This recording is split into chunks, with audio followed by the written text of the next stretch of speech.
It was a deep night outside. Thousands of stars were shining in the sky, and the light from the streetlight illuminated the dark corners of the street. Beneath the lectern, with a pile of smut, sitting on the bare ground, was a young lad who looked like a homeless person, and the position of his body spoke of a profound hopelessness. It seemed that as the young man slept, the strands of his dark hair fell chaotically on his forehead, drawing wounds and blues onto his face. The fair-haired man calmly strolled the streets and marveled at the night sky. Perhaps this was the best thing he had seen in his life. Wrapped the look of the fair-haired man, having emerged from the mirror, rubbed it on the cotton, and slept with his back propped up under the wall on the bare ground. The fair-haired man noticed that it was a quiet night without the thirsty noise of people or the barking of dogs, and there were hardly any flowers. Having raised his head and gazed at the dawn, the man respected that he himself may look like this the first time after the people of the world. The fair-haired man's feet actually froze to the ground when he looked at the enemy in a hostile way. In front of him, under the light of a streetlight, just on the ground, leaning against a cold concrete wall, sleeping, a dark-haired boy with numerous wounds and blue marks on his face. The man simply could not bring the boy to his attention, because he was afraid that the child was tired of sleeping on the cold concrete, absolutely alone with a pile of cream, so otherwise he was partly in this mess. Having arrived there, the man raised his gaze to the streetlight, whose warm, hot light seemed to be tempting to warm up the space nearby. The man, looking at the young man again, simply could not deprive this child here in such a camp, trying not to slander the boy, calling out to him in order to gain respect for himself. A fair-haired man in a tracksuit wearing boxing gloves on his right shoulder approached the boy, dropped to his knees, and asked him in truth to face the inconveniences of this cruel world. The boy could not understand a word, but fearfully and warily marveled at the man who had spoken to him, and only said further that there was a garni of new things for the young man. The unknown fair-haired man rose from his knees and stood in front of the cotton plant, continuing to speak, and the dark-haired young man marveled at the new man as if he were God.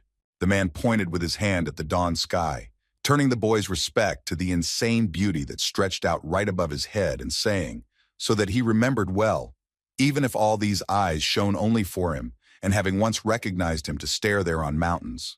The athlete was mercilessly beating the punching bag, which was suspended up to the ceiling. His fists seemed unable to stop even for a second, and the punching bag was maddened by the blows.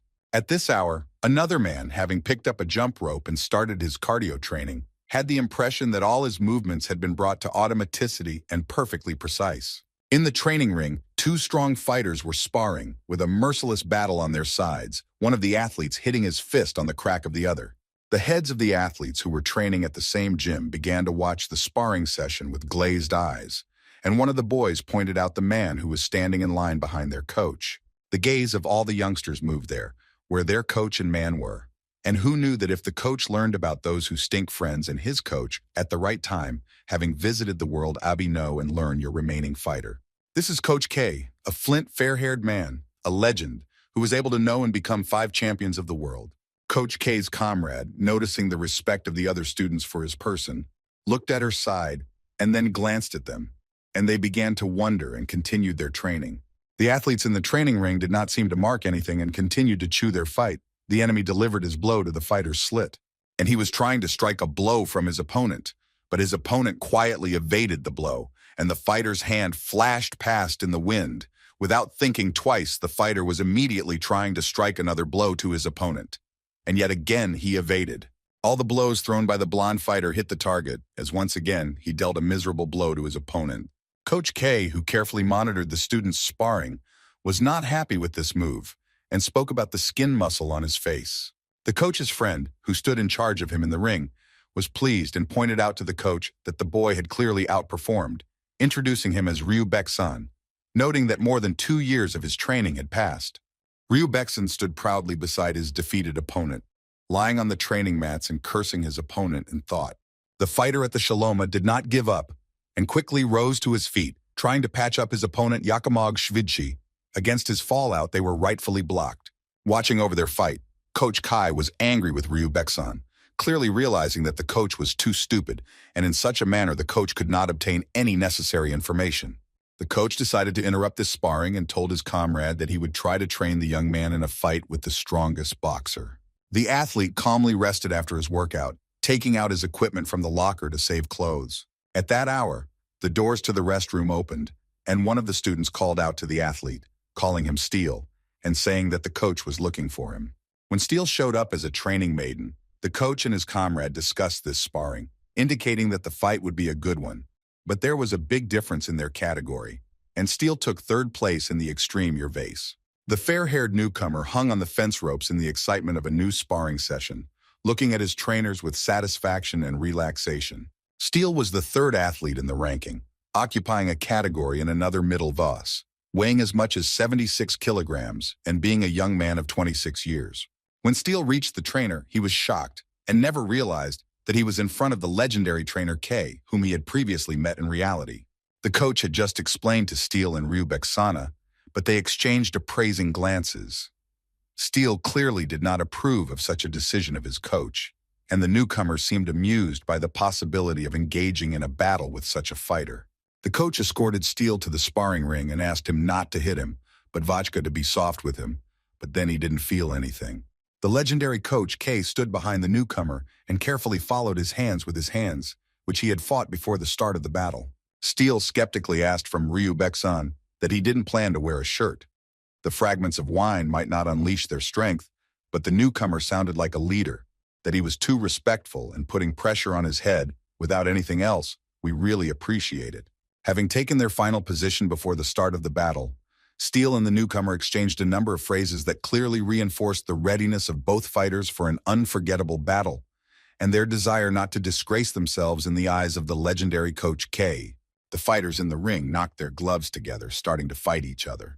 Their coach and everyone present in the hall were cheered and did not realize that the two fighters in the ring had just been killed. Steele's gaze became focused on the gaze of the legendary trainer K, and as the fighter's gaze was decisive and filled with tears, Trainer K furrowed his eyebrows and marveled at the strongest fighter with a small amount of anger. Steele raised his fists, bringing them close to his face, ready to strike. At that hour, as Regressed lowered his hands in three of them, trying to release the tension. All those present in the hall moved closer to the sparring ring. When they noticed that they were going to kill the newcomer, they gasped and made him laugh. All her trainer sounded pleased, winking at Regressed and silently saying to herself that she had shown herself wrong. The coach predicted the day when his newcomer would first learn and could not forget the shock that he felt then. Regressd's hands were completely covered in blood, as a result of which he had lost even a stitch from the fallen bodies. But what impressed the trainer the most was that he had never killed a single boxer who had collapsed in battle.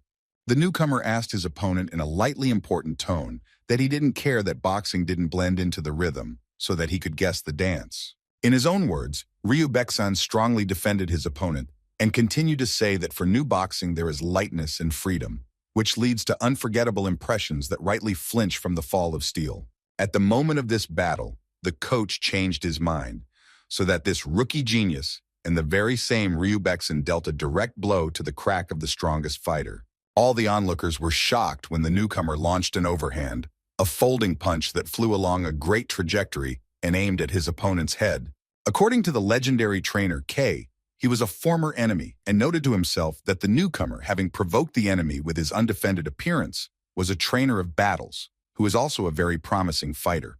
Pro Coach K, having realized that the difference between a professional and these self-important fellows is too great to step over, and if we include another difference in any of your categories, then we couldn't move on. The fighter, who was called Steele, was clearly angry at the newcomer and rushed to destroy him, otherwise he would lose the title of the strongest fighter. The Steele has begun to explore the extent to which a newcomer's talent can go beyond what is possible and must be demonstrated to all those present. Pro newbie Regressed was able to miraculously escape from all of his failures and tried to survive there, where it seemed absolutely impossible. The students who were studying in the hall were shocked. There was such a silence among them that it seemed like their hearts were not beating, and Coach K was becoming more serious and dissatisfied with each passing second. Everything that the athletes trained by the coach could say could only be described in words about what a valuable species is. The coach was pleased to keep an eye on his newbie and to keep him going and continue to live in the same way. Regressed mockingly told the fighter nicknamed Steele that his blow was strong but could not stand. The professional was no less pleased and wanted to take back his words, saying that the boy's comb to the face was stupid. The newcomer continued to act foolishly in front of the strongest fighter at the gym, and the thought popped up in Steele's head that this guy was far from a miss. but he never realized that he was that strong. Steele didn't want to give up, remembering that the legendary Coach K, whom he adored, was watching over him, and he couldn't disappoint such a man. With incredible speed, Steele flew up to the newcomer and dealt a blow. From the eyes of Regressed, it was clear that he had not at all experienced such an attack from the side of his opponent and was not yet prepared. The fighter's blow threw the newcomer from the side to the intervening ropes, causing a lot of noise. Steele, trying not to increase the distance between him and his opponent, quickly approached Ryu and was about to deliver an offensive blow, which the newcomer rightfully got away with this time. Regressed, no matter how loud he heard, quickly realized the situation and, having left the place, was found, rushing towards the Steele, preparing to strike his blow. This is how the fighter like Steele completed his assessment, having assessed the blow that would be delivered on a new and surprised by its great scope. Everyone present in the hall was shocked. They could not believe that any newcomer could inflict such strong blows on one of the most professional fighters. Steele himself marveled at the fact that he could so easily run into an uppercut, wanting to consider himself one of the most knowledgeable fighters among those present in this room. His coach, standing in the corner of the ring, quietly chuckled at the fact that fighters on such a level can beat a newcomer, whoever he wins. Regressed continued to deliver blow after blow to the Steele, mercilessly hammering him with his fists, and seemed to be fighting not for life, but for death. The newcomer collapsed quite rightly. His collapses were incredibly swift and more precisely, and Steele did not react to one blow from the enemy, as the other one overtook him again. Struggling with the anger that had risen, the Steele of reason that he did not catch up with him, the newcomer was not only quick, but right, and it was simply impossible to guess the trajectory of his blows. Lost in his thoughts, Steele, not noticing how Regressed stumbled right in front of him, decided to shield himself from him with his hands. But all his tests turned out to be Marty. Then, if the rookie's fist connected with the crack of the proven fighter, whose name was Steele. Coach K carefully watched over the fight of these fighters in the ring, noticing the reaction and twang of newcomer Regressed. In battles, the intelligent reaction and flexibility allows the boy to dodge possible blows and attack the enemy with ease. Coach K analyzed the intense fight, guessing the blow that would be caused by an uppercut or by becoming an overhand hook.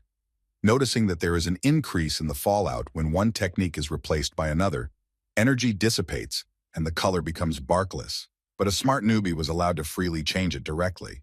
The legendary trainer noted that no matter how fierce the boxer was, he could not escape from a naturally inflicted blow, and nothing was lost except to simply take the blow. The trainer gritted his teeth and said that the style of his newcomer is nothing other than freedom, free grace, and strong attack. Kay clasped his hands in front of him, healing his century, in the hope of knowing that he had never learned anything more than brilliant. Having become torn by the course and result of the battle, he marveled at the newcomer in front of him, speaking of the remarkable rhythm and beauty of the ruins. The evidence is based on the fact that Regressed fantastic skills are nothing more than a talent gifted from heaven. However, Steele will be reconciled, so the lack of knowledge was the weak point of the newcomer, who will quickly become embarrassed and show himself uninterested in anything. Steele, having completely driven the newcomer Ryu into the cut ring, will not be able to collapse so easily, and it will be easier to heal him. If the newcomer is sane, it will be too late. With one strong blow, Steele knocked out his opponent, leaving Regressed lying on his back in the ring. The coach ran up to his training and barked at the fighter to call out Steele, asking him to be careful, and even taking off his gloves, not to look at the young man who was lying in the ring. The coach continued to punish the fighter for his willful behavior during the hour of battle, but his gaze fell on the legendary Coach K, and all the words spoken by the coach passed over and over again. K, standing in the ring, his face saved the tension of his face, and his blue eyes were covered up to and including the newcomer Regressed, who was lying in the ring without a clue. Leaving the boxing hall, the athletes discussed what had happened in the ring. Whether they had not yet fought in a fight, under which Steele it would be so important in the ring, they were impressed by today's fight, and they were laughingly asked to take an autograph from the newcomer. The two trainers lost their positions in the boxing ring and thought about it. The young trainer was the first to speak and asked his teacher that the newcomer Regressed was hostile to him. The legendary trainer K did not show any muscle in his appearance and calmly said that the boy clearly has all the makings of becoming a boxing legend. After a brief pause, Coach K said that taking up boxing would help show off his innate skills, self-confidence, and courage. Without even saying a word, he had already developed an imperious style. K sighed peacefully and added that young man is a genius with paintings. But the old comrade, having not only praised the positive sides, noted that fooling around in the ring of a newbie often works and does not lead to ineffective collapses, but it is also befitting of spectators. So he is important that he is guaranteed to become a star. Razmov's two comrades interrupted the sound and walked out of the yard through the open window of the boxing gym. The men looked at their names and began to laugh as a group of three young men bullied one poor fellow. The young coach stepped out at the door and shooed away the bully, Prot Yogo, and knocked him down with a firm hand. Coach K's gaze fell on the boy with the long black hair that fell on his forehead and even caught his eyes. The boy seemed calm, unconcerned with the situation, which had flared up. Coach K kept a wary watch on him, respecting his incredible character. The boy, who was pressed to the wall by three bullies, closed his eyes and was preparing for the blow that would come. From his time, Coach K was on guard, like a bully's fist, getting very close to the presence of the dark-haired lad, and then they struck him. K was filled with incredible anger, especially as they beat the boy, who absolutely did not repair the support and was squeezed against the wall by three opponents. The young man's face was dealt blow after blow, and the soul and body of the legendary Coach K was filled with incredible violence. The coach could no longer watch calmly, his eyes wide open as the shock burned throughout his entire body. And the dark-haired young man still stood pressed to the wall, with flattened eyes and without fixing any support, although his face was already covered in blue. Coach K can't help but shout to his student so that going downstairs at the door, the stench quickly pulls the bully out of the unfortunate young man. Three bullies were beaten by the coach and pushed to the wall, clearly not realizing that they could stand up for the unfortunate lad. The young coach placed the attackers at the stand for the squeezing and carefully followed the skin of his hands at that time as Coach K lost his position as a young man who shook off his robe from the brood. Coach K marveled at the young man and did not take his eyes off him, but he could not understand why the boy was not surprised. Eunuch stood sideways to the man and guarded him through the black strands of hair that fell over his eyes. K, without showing any anger, asked the boy why he did not suffer from blows, which did not at all understand the reason for such behavior. For a few seconds, the young man and the old coach marveled at each other without looking at each other, and without missing a word. Coach K told the young man that he could easily escape from such a useless blow. His words greatly angered one of the attackers, who stood at the counter under the gaze of the young coach. The black-haired boy and Coach K looked at each other, not staring at each other. The legendary coach immediately guessed the little boy who had spent the night on the bare concrete under the lechtar. A young lad who stood sideways to the coach made a few steps forward and then turned around and said that he was simply tired. Coach K looked at the boy in shock, clasped his hands in front of him, and couldn't say the right word.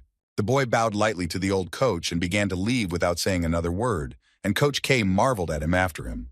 The black-haired lad walked straight down the street, not looking back at either the boxing trainers or his attackers. The boys, who realized that their victim was about to go, moved to the young coach, who didn't care for the guard and was even a greyhound.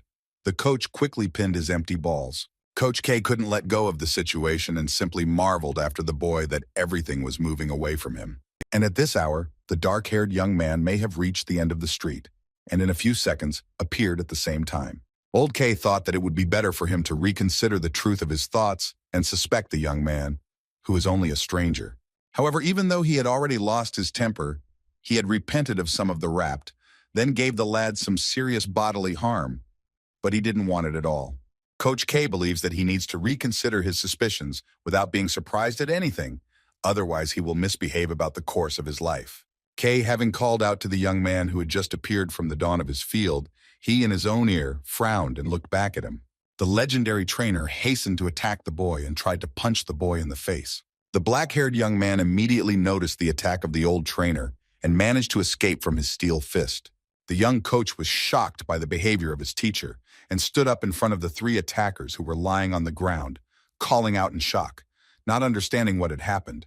The black-haired young man marveled in amazement at the old coach and did not understand what he wanted. Without wasting any money, the legendary Coach K asked the young man to tell him how to box. Eunuch thought about what to do with his box and added thoughts about how to beat people. The boy turned straight to his arm and thoughtfully repeated Coach K's nutrition. The old coach did not look up from his blue piercing eyes, looking at the lad.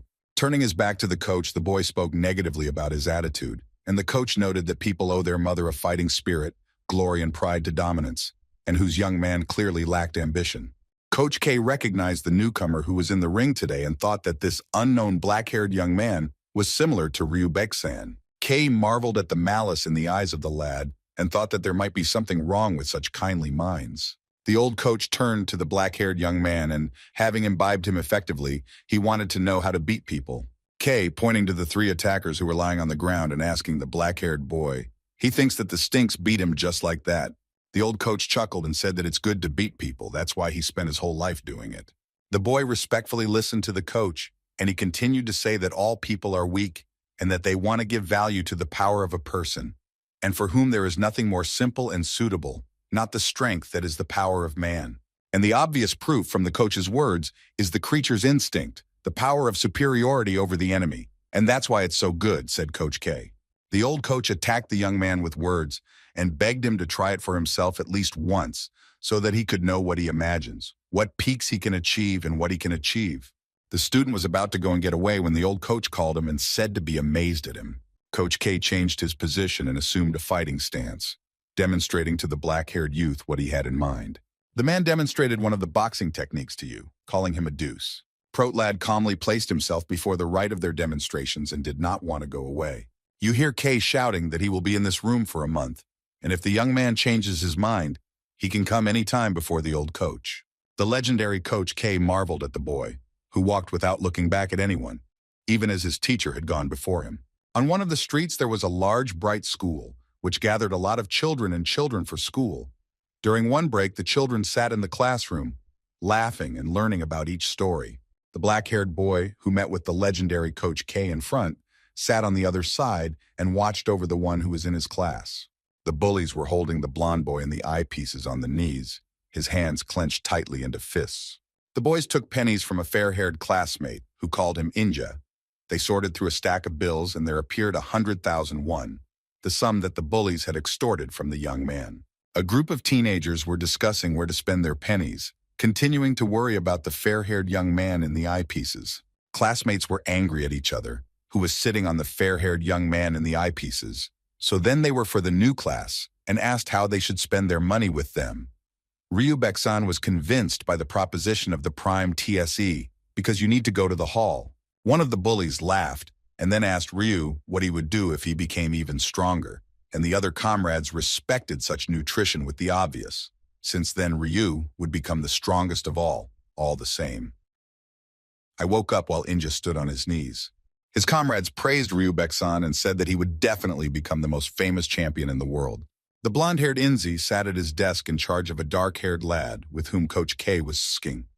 At that moment he realized that the world was divided into strong and weak, and his party mates were weak.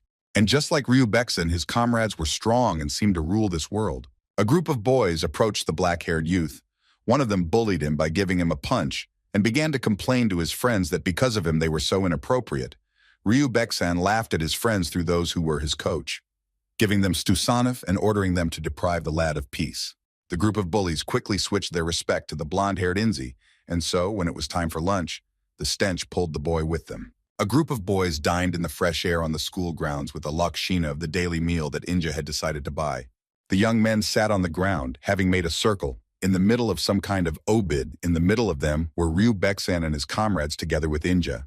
The fair-haired boy in the eyepieces felt tense among the bullies, and let himself even more constrained. Ryubek-san asked the boy for something he didn't have, with the obvious intention of sealing him, the fragments in front of him, inexplicably tossing the goose at Inga's neck, which was catching in the grass. The hands of the fair-haired boy trembled when he reached for his food. Even with his gaze fixed on the plate of food, he already knew what was in store for him. But this situation could not end well. A group of classmates bullied him. One of the boys took his dinner plate and poured a lot of seasoning into it, and it seemed that his eyes were stinging at the sight of the spices on his food. Another comrade from the group left the company of his malnutrition of chupa chups, laughing and saying that the herb clearly does not reveal a smidgen of sweet notes. The boy continued to laugh and also threw his lollipop in the grass, like their fair-haired classmate. Anzi marveled at what was poured onto the plate with his insult that his classmates turned it. They verbally complained about the boy and wanted to get rid of everything. The boy in the eyepieces pulled for an hour without hesitation to eat the zipsavana grass, which even irritated Ryubek-san, and barked at his classmate. Ryu, having put aside his lunch and approached Inga, squatted down. The boy huddled in front of his classmate's first ruins and lowered his head when Ryu asked him right above his ear for something so much dissatisfaction. With his 3-strength hands, Inga picked up a few ounces with his chopsticks and pulled them to his mouth, overpowering himself to say what his classmates were grabbing. A group of lads eagerly followed him as the fair-haired boy pulled the zippered blouse to his mouth. And then, once the wine had been tampered with, they began to worry about him, calling him names and calling him names. Inga's face became pale. The boy quickly got up from his seat, sat and ran towards the side of the school. He was terribly tired and ran into the nearest toilet, where he vomited. The prote group of assholes did not deprive him of peace. The stink smelled like something bad for their classmate. They were absolutely not tormented by their conscience, and the stinks just laughed at him. Poor Ing was still tired for a long time, afraid to go out of the sink, and he kept repeating himself several times until the entire lesson was given in place of his name. Collected. The fair-haired cotton boy knew his own strength to go to another lesson for physical education, and to pay attention to the fact that it's fresh in the morning to sing you on the bark. Having taught his rotten camp, the teacher allowed him to sit on the lava. Don't lose spare parts from football. Anzi sat in the stands and watched as his classmates played, entrusting the same black-haired lad who was sitting in charge of the classroom with him. The ball flew to the side where Ryu Baeksan was standing at the goal, but he could not react immediately, and his team scored a goal. The two boys, who were sitting in the stands and watching the game, had their own thoughts, and each other had their own thoughts as the situation arose on the field. And looking at his classmate, who was sitting with him on the reserve bench, whose name was Yu, the fair-haired cotton boy drank something from him, showing himself to be very good at the hour of exams. You emotionlessly confirmed that it's just not enough to say football, even laughing at the confession and noting that it's not enough to like him. It seemed that the fair-haired Inzi had decided to tie up Rozmova with a classmate, looking at him with his green eyes and seriously wondering what he had been tisking about in the future. The dark-haired boy thought about it and even gave him such food, which he had not even thought about and now has no idea. Klopchini named Yu remembered the recent situation and the words of the legendary pro coach that he wants to try it out for himself once in his life. Sitting on the bench of spare parts, having turned away from the rest of the world and lost in his thoughts, he never had any evidence of power. Having gotten rid of their thoughts, you didn't even glance at the Grizz, having asked Inzi for some wine to drink from the future, who had enjoyed quite a bit of such food with his classmate.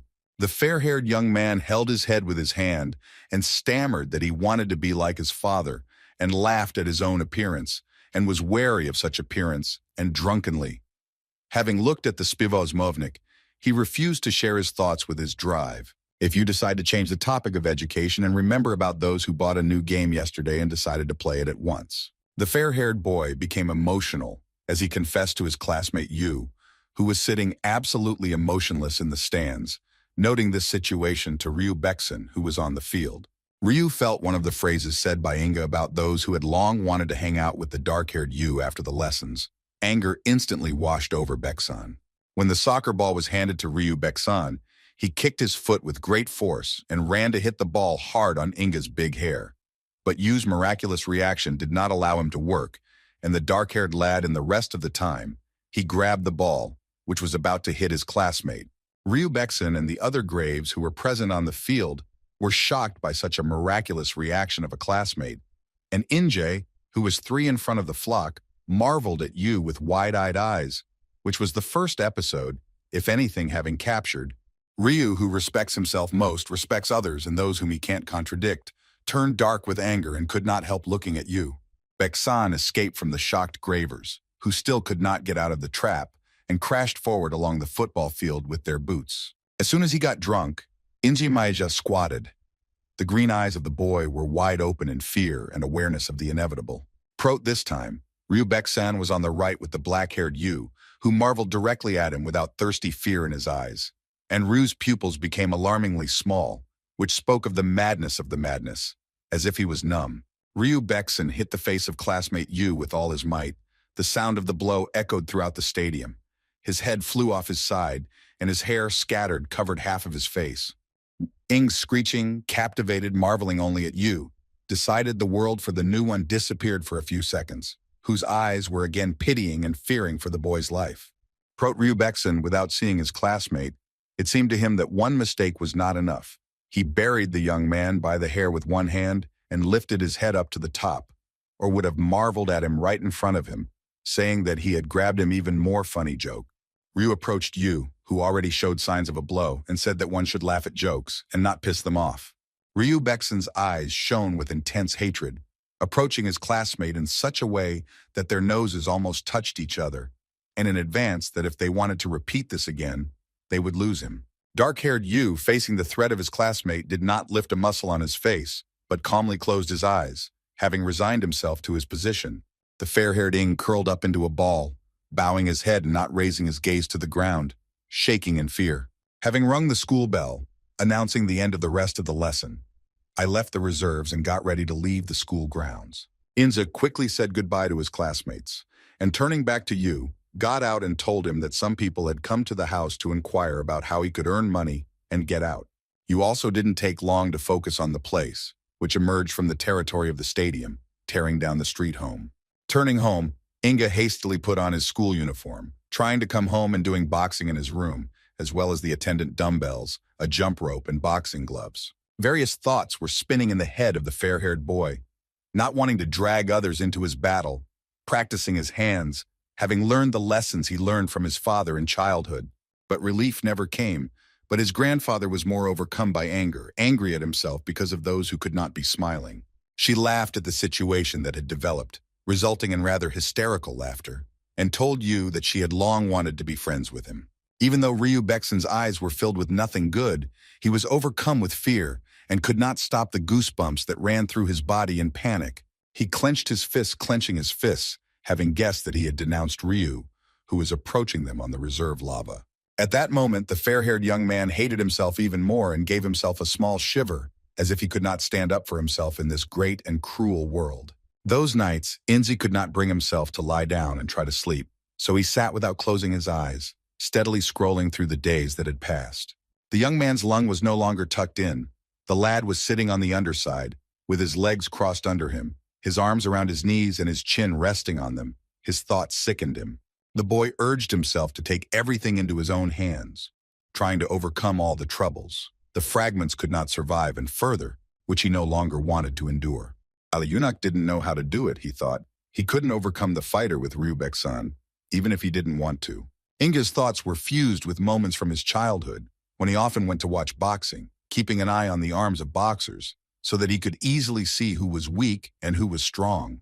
The wind got to his chest. The boy clearly understood what Ryu Baekson wanted and the newcomer to boxing, but he was incredibly strong. Todi Inga, having realized how one time the group bullied his class, took him with them to a brawl, having controlled Ryu and then first defeating him in battle. Ryu Baekson's opponent could not be helped by any difference in the Vazi, nor by any sports skills, as it seemed to Inga at that moment. Ryu Baekson mercilessly recreated his victim at the minced meat and removed from his overwhelming satisfaction. Otherwise, the child would have reached the bad one. In addition, it is also noted that Ryu spends the whole hour provoking battles and bullying his opponents, who has incredible talent, and in a similar situation, nothing can be resisted. When Ryu Baekson robbed his victim, his pupils changed to the size of a poppy seed, and then he could no longer stream anything. It was pitch dark outside. The doors to Inzi's room quietly opened, the boy raising his eyes on suspicion, eager to warn the unarriving guests. Peering at the crack of the door, Inzi was relieved to see that his father turned home and greeted him. Yunak wanted to talk to his dad, but didn't know how to choose the right words to explain everything that was bothering him, even if his dad had been a professional boxer for a long time. Inzi not smugly asked that he was timid if he met his opponent, who was richly stronger than him. Father, who at that moment had taken off his outer robe, froze, and then marveled at his son in amazement. The man squatted in front of the boy and explained that he was a professional, and regardless of the strength of the enemy, he was simply doing his best, doing everything possible to win. Ing scrolled through the father's words in his head and automatically nodded his head, getting along with him. The young man's father, buried in his bed, seemed to be far away, but after a pause, he realized that he had encountered much stronger opponents. At such moments, he was overcome by fear, unimportant to those who were professionals, and then they could forget everything that they had witnessed in fate, and their hands and feet stoned and did not hear him. The man said that he tried to fight against fear, but nothing came of it, and the ruins calmed down, The blows were dealt with in the wind, and the battle was lost. Then he marveled at the fact that having fallen, he felt calm, and the thought appeared in his head that the heat was over, and he could calmly see, he could relax. Dad stood with his back to his son, saying that if he had succumbed to this calmness, he would have had the rest of his day as a boxer. The man, having learned that he can't raise his hands, must get up from his knees and fight. Always fight in pieces. This is the same thing that means being a boxer. In addition, the rumors opened their eyes widely and obscured them, but rather clarified that all these principles are valid only for fighters. Don't be surprised at your son. The man said that in life, since you are weak, it's better to rush in and report everyone's efforts, so as not to waste any more in the eyes of this beast. Father, with renewed seriousness, pointed out to Inze, who then also showed humility. The man was still talking to his son with his back turned, and the boy, without looking up from him, emphasized that humility is important both for a boxer and for a normal man. Father thought about his wonder in the distance, and Inze nodded to him and said that he should go to sleep. The dream never came to the blond boy, who was lying on his stomach, propping his chin up with a pillow and marveling at the dawn sky. When Inga tried to sleep, he turned on his side and covered himself with the carpet, but panic choked his body and did not allow him to relax. It was a deep night outside. The dawns were bright all over the sky, and the place slept peacefully, while the skins of their boots were rising. Schoolboy Yu rose from his confusion, even tired, and thought about what would happen soon after school. On the mountain, when they met the black-haired lad, he found Ryu Baek-san, sitting at the next gathering place and taking a praising position, complaining to Yu for his lack of urgency and saying that the lad had been mulling over him for a long time. Yu looked at his classmate, who was towering over him, and then spoke to him and told him that he dismissed Ryu as a classy potter. The prote black-haired young man did not call on his crooked classmate and simply wanted to pass by his madness, checking up with Ryu Baek-san without speaking to him and after the next turn. Ryu, noticing to the boy that he was not in favor of him, quickly rose to his feet and kicked his foot with all his might, and Yu snatched away, trying to shake off his jealousy. The dark-haired boy landed on all fours, his hair covering his entire appearance so that it was impossible to read his emotions. Ryu Baek-san approached him and grabbed him by the hair with his hand, holding his head on fire and staring at him, loudly asking Yuchi to fight. Letting his black-haired classmate go, Ryu smacked the boy in the face with his fist and said that it happened today, that it was so bad and now he decided to hold around here and now. Ryu Baek-san's eyes were filled with anger. His pupils were ringing, which conveyed nothing good, and the boy felt the taste of battle on his tongue. The bully had already maintained a neutral attitude and a lack of emotion in Yu until the situation flared up, hitting his classmate's head on the ground and being able to react at will. The look on Yu's face was no longer unchanged, and Ryu's emotions were re-echoing him, and it sounded like a hurricane from breaking out. Ryu Baek-san, not understanding how else could lead his classmate to emotion, laughed hysterically, still keeping his victim on his knees. Blood oozed from Yu's head, flooding his eyes, but the caller's eyes were calm. Otherwise, he was absolutely sure of what was to come. Ryu continued to squeeze him by the hair, squeezing him to the ground and saying that from what moment in life Yu is over. Ryu Baek-san escaped from his victim, only telling his classmate to bring him 150,000 won by tomorrow. The end of the bully Ryu grabbed the boy by the hair and again slammed his head into the ground and then spat in his face. Baek-san waved away from the boy, who was lying on the ground, as soon as he bought the cream and began to go down to the gathering, condemning what a waste of his precious hour he had spent on such a thing. Having risen from the ground and sitting on knees in the middle of the street, simply marveling at himself, he was alone and only the light of the street lighter illuminated the place of the white one. The blood continued to flow over the face of the lad, who closed his eyes and sat there for so long, but his face did not reflect the same emotions. Ryu Baek-san, with his hands in the folds of his trousers, calmly crawling through the night streets, heading towards his booth. The boy remembered the emotionless look of his black-haired classmate Yu, clenching his teeth intently, and the young man fought terribly. Ryu sat buried in his thoughts, which was not soon noticed, as three people stumbled on his path. The student's gaze became filled with anger when he looked at one of the people and spoke to him. The man named him, and the boy was honored to immediately know about him and recognize him. The unknown person said that he would not hesitate to re-verify or speak the truth about Ryu Baek-san and his wickedness. Yunak Shvidko quickly walked up to the man, so that he could not understand why he was so close. Ryu Baek-san dealt a blow to the stranger, whose body was stolen and fell to the ground. The other men who blocked the boy's path cautiously stepped back a few steps as the body of their comrade lay motionless on the ground. Ryu Baek-san, viciously greeted by the eyes of people, denounced him, his laughter and his eyes reflected with devilish malice and satisfaction, as if they rejected what had happened here. The men wanted to stand up for their comrade and attack the young man with absolutely no force. The student rightfully and ruthlessly dealt with the attackers. Their bodies lay inviolate on the ground as Ryu headed to the rest of the group. The man, who was wondering what had become of his comrades, was trembling in fear. Blood was oozing from his nose and lips, but Ryu Baek-san had not yet finished with him. When the young man has pressed the lad to the wall, the three, with a benevolent glance, marvel at the lad and beg for his mercy. Ryu grabbed the man's hands, clawing at his fingers one at a time, feeling the pain that caused him harm. In this vision, the image of classmate Yu was revealed, who was pressed to the ground, crying out for mercy, from whom Ryu simply stared. The night sky above the place was calm and bright, brightly illuminating the earth, giving it peace, and even lying in bed without sleep.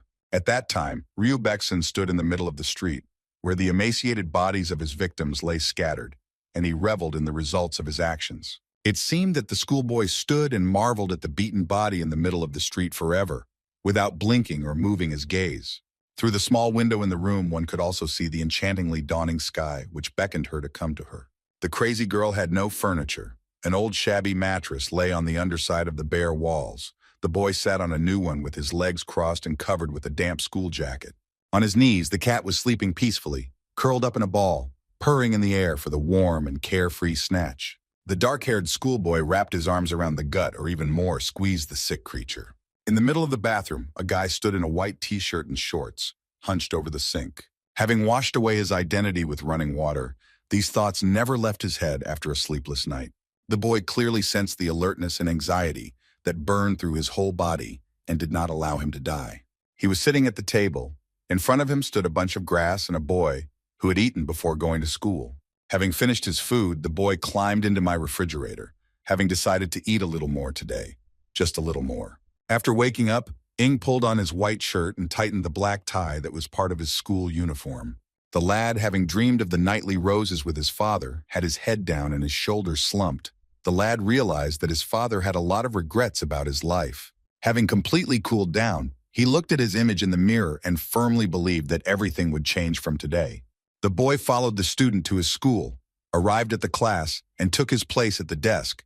After having worked for a long time, he was again overcome by anxiety and panic, but he was afraid of being no longer remembered for at his desk. Even without taking his eyes off the doors that led to the classroom, and alert for the arrival of the group of bullies, he didn't have a chance to wait long, and the youngsters crossed the threshold, discussing those who had gotten even. The fair-haired schoolboy tried to take himself into his hands, overcome his fear and tidy up his body, turning around in front of someone else. The bullies took their place near Inza and talked about all sorts of foolish things, as they began to worry before.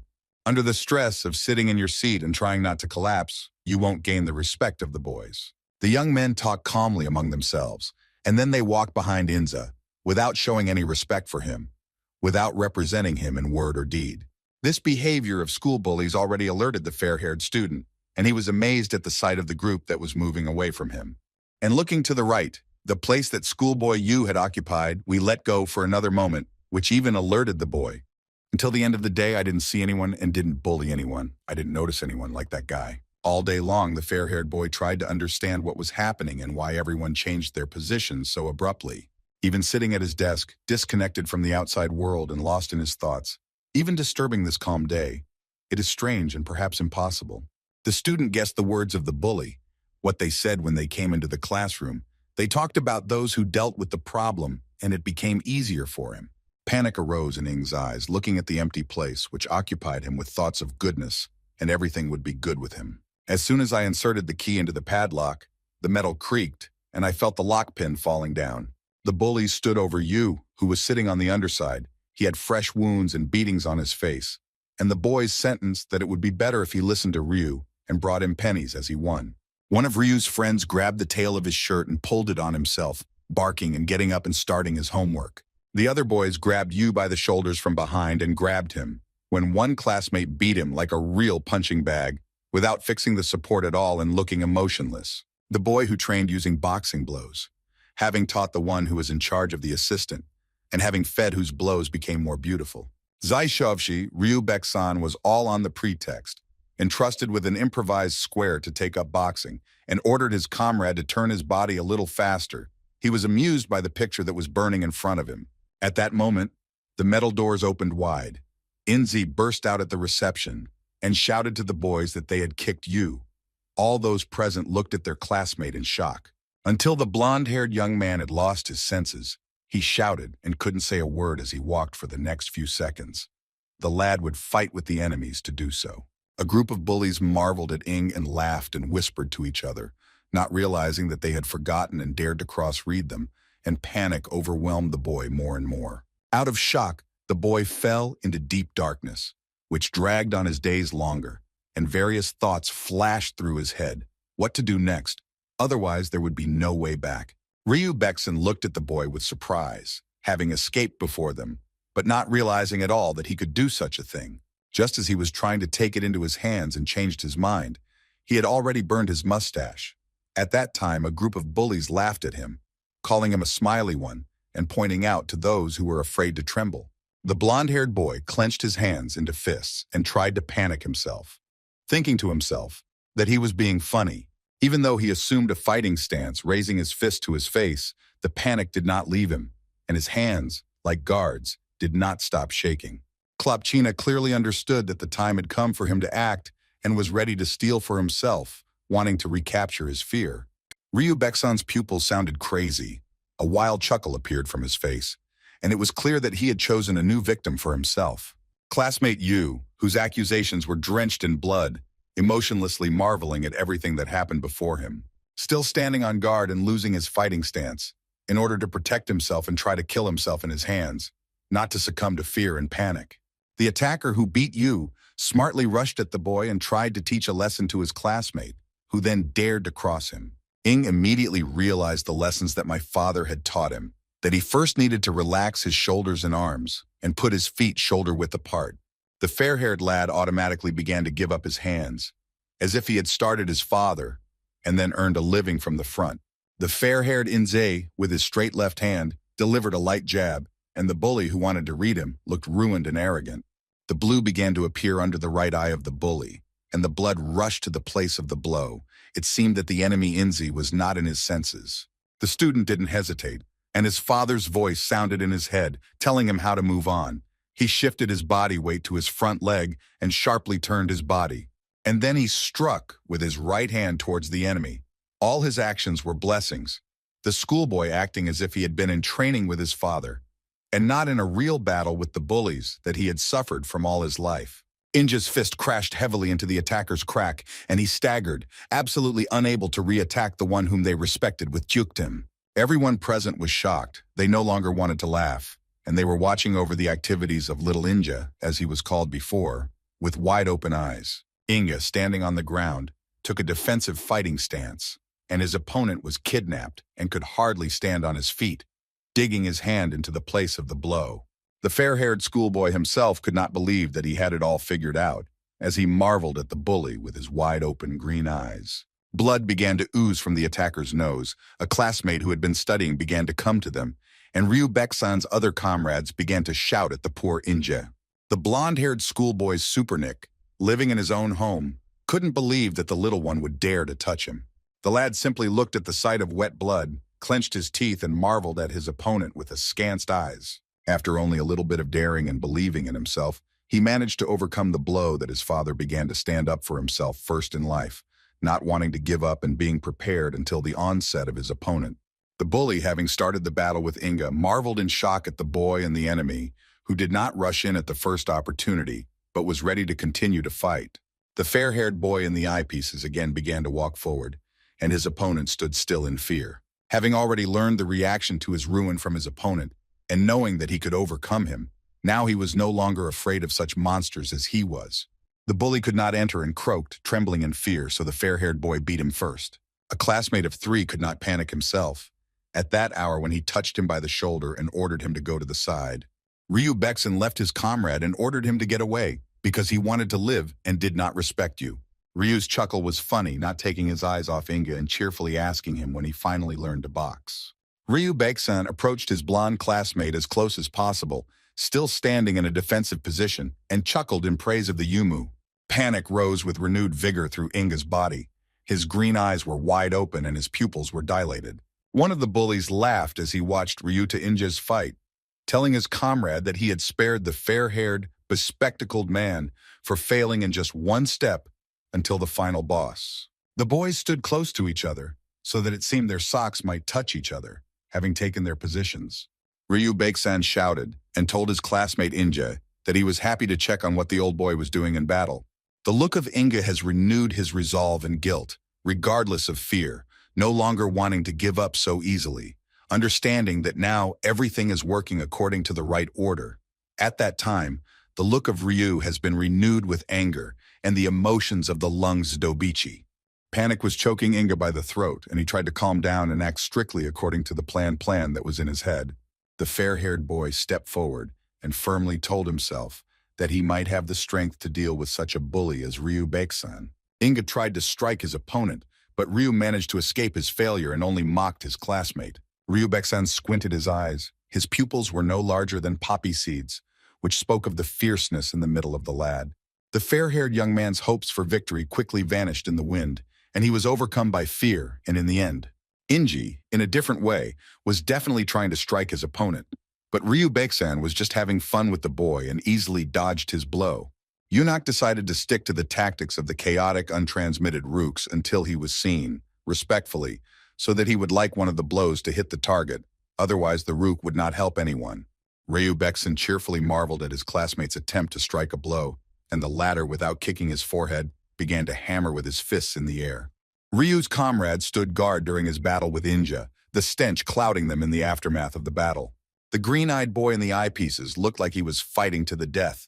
Only one thing lurked in his head, and he jumped, wanting to get hit by Ryu's bullying. As soon as the lad began to give up and decana, it seemed to him that he was strong enough to leave him, and Ryu spent the whole hour rightfully groaning in the face of his blows. Inja, having fought one attack after another, the fear was filled with anger and revenge for everything that he had caused to Ryu Baeksan and his comrades. Ryu was worried about his classmate and cheerfully said that with such crazy attacks you can only waste energy, otherwise you can't get one blow, which would be accurate and strong. Ryu Baeksan swung and struck at Inja's big head, hitting him hard on the nose, causing blood to flow. The boy was thrown back, realizing that in one blow, one can feel the difference between their abilities and skills.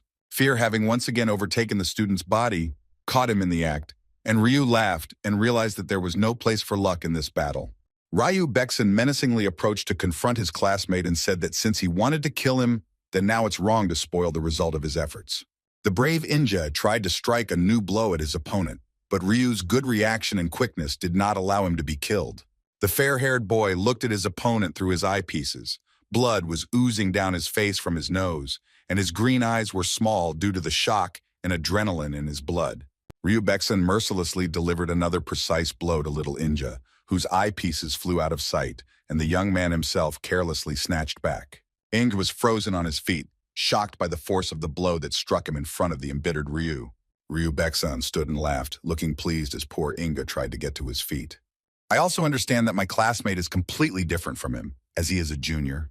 The fair-haired boy still could not give up on his legs, and Ryu stood and mocked him, saying that his classmate should not pretend to be, weakly hitting the fragments. Even marveling at the ground in front of him, his state was close to hysterical. At that hour, as his opponent, he was even more pleased with himself. Yunak, marveling at the blood dripping from his nose onto the ground and trying to figure out what happened in the distance, after all the changes that ended, nothing came to mind.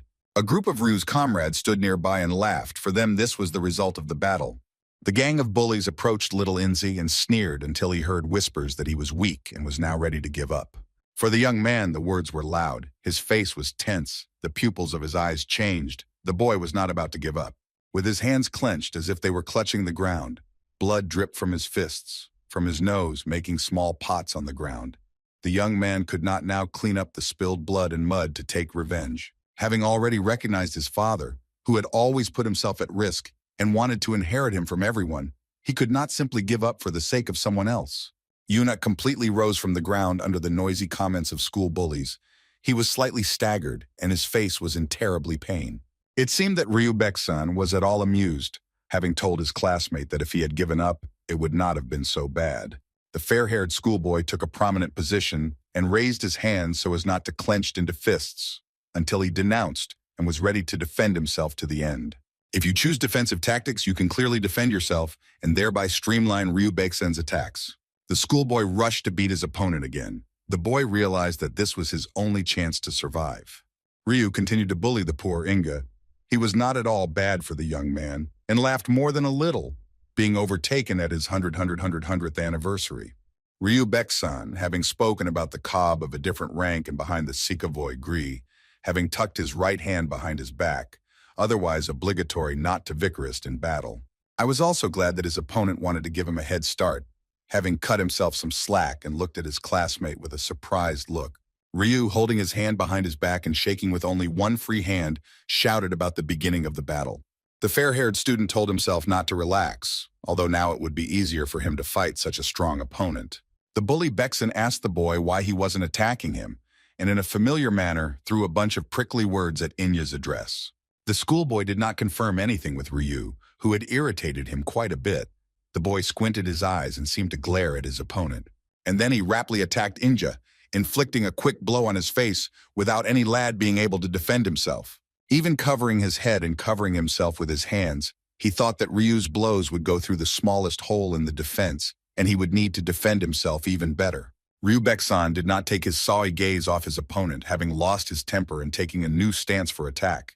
Inga tried to attack Ryu again, producing an endless number of blows, from which the enemy rightfully escaped. Toady Ryu Baek-san finally caught his blows on Inga, so that he could defend himself as soon as possible, covering his head and covering himself with his hands.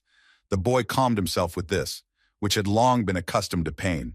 Ryu deserved it because he caused harm to his classmate and suffered from the unhappy and helpless appearance of the lad. Having treated Inga's weak spot, Ryu rushed in and struck the boy straight in the gut, thereby tearing him from the ground. He was able to work a few hours back, searching for a little bit of peace. His body ached with pain, his legs were burning, and he couldn't clear his throat. Ryu Baek-san felt amazingly. It seemed that someone else's pain was a powerful drug that intoxicated him and gave him euphoria. An hour later, having cooked for himself for mercy, he concentrated all his respect on the head, through which he pulled off the uppercut. The fair-haired schoolboy is respectful, having worked insufficiently, and is obliged to block his skin blow and act even more accurately. Ryu Baek-san understands that his opponent wants to completely close himself off from the new one, and hope not to waste any more time and to unintentionally stop this circus. The bully again dealt a strong blow to the head of the weak Inga. The boy could no longer suppress the pain that was spreading throughout his entire body. Ryu made a turn and delivered another blow to his opponent with one free hand, laughing and losing satisfaction with the process. And then, having moved, he delivered a swift blow to his classmate and also from the other side, and it seemed that his opponent was immediately on both sides. Blonde-haired Inga was exhausted with his remaining strength and good powers, and the stinks helped him stand, and other classmates, who were keeping watch over the battle, indicated that their comrade Ryu continues to revive. The student tried to stand up and lay down on the ground, telling himself that he was guilty of getting up at any cost, and then he would have a chance. The evening descended completely, filling the school with red and orange light, and noticing that Ryu Baek-san's legs began to kick and no longer crumble. He also notices that Ryu is about to strike with one hand and has already assumed the fighting stance necessary to strike. The fair-haired boy was jumping, which was the perfect moment to strike at the witness, and now he had a chance to hit Ryu Baek-san. Ing was preparing to strike his blow, putting in all his strength and making a dash in advance. Anger hit the fair-haired schoolboy, directing all his emotions towards the blow, whose teeth were locked and his eyes were wide open. Inge dealt a first-class blow to the high-world bully Ryu Baek-san beast down. The lad himself was in good health, so he managed to earn it. And instantly Ryu's fist clashed with Inge's crack. The boy was kidnapped. It seemed like two hurricanes clashed on a calm day. During the hour of his professional career, Father Inge fought 20 battles, won 13 of them, defeated 12 and lost 2. Now there was no person to remember my father at the peak of his boxing career. At the same time, no one considered Father Inge to be weak, but he would once again be a brave boxer such as he wanted to win. If anyone is interested in finishing his boxing career, he needs to work on his daily life in order to avoid this problem. Today, the man finished the heavy work and lifted the materials with a wet hand onto the surface of the new ones. Apparently, little Inzi was squealing at his daddy and writing incredibly loudly to him, having become so angry. But this life was not the same as the dead man. With the hour of his green eyes lost the sparkle, and he himself lost the relish for life and one, which was the last of his love until the end. And even lying on the ground with the faces down, the faces were smashed, and red blood flowed along it and watered the ground under the schoolboy. Ryu Baekson's comrades were discussing a lot of fun between their classmates, and they were amazed at the boy, who was lying on the ground and showing no signs of life. Ryu, standing over the boy, laughed contentedly and savored the power of victory. Otherwise, such moments would be the sense of his life. Inzi was lying unshakably on the ground, but in his mind everything was confused. His head was spinning. He felt like he was falling at the dark edge. Proud student of reason, I need to give up and get back on my feet, even if I don't feel bad about myself. Even the completely fair-haired young man was submerged from the ground, his skin squeezing through not any kind of force and accompanied by incredible pain. Raptum Inja, having lost his jealousy, was kidnapped and again fell to the ground face down, causing himself even more pain. Cotton, lying on the ground, was unable to turn around. But in his head, he had formed a further plan of action, and first of all, had planned to block all of Ryu's attacks. He also noted that Ryu Baekson had completely gone to the new level and sat down in a cheerful voice, telling him that he had long ago figured out his plan, that he had laid down the blocked blows of his soup and his deflation. Ryu's eyes were spoken, looking out at the helpless Inga so that she knew that the words he said were the truth. The green eyes of the fair-haired boy opened wide in front of the soup, but he couldn't even imagine what the table was being prepared for. Ryu Baekson laughed briefly, realizing that all his words were true and his opponent's plan had failed miserably. Even when he was lying on the ground and not collapsing, but now his body was covered not with fear, but with anger, the greatest of all, wanting to take it into his hands, overcome the pain and finish the battle with dignity.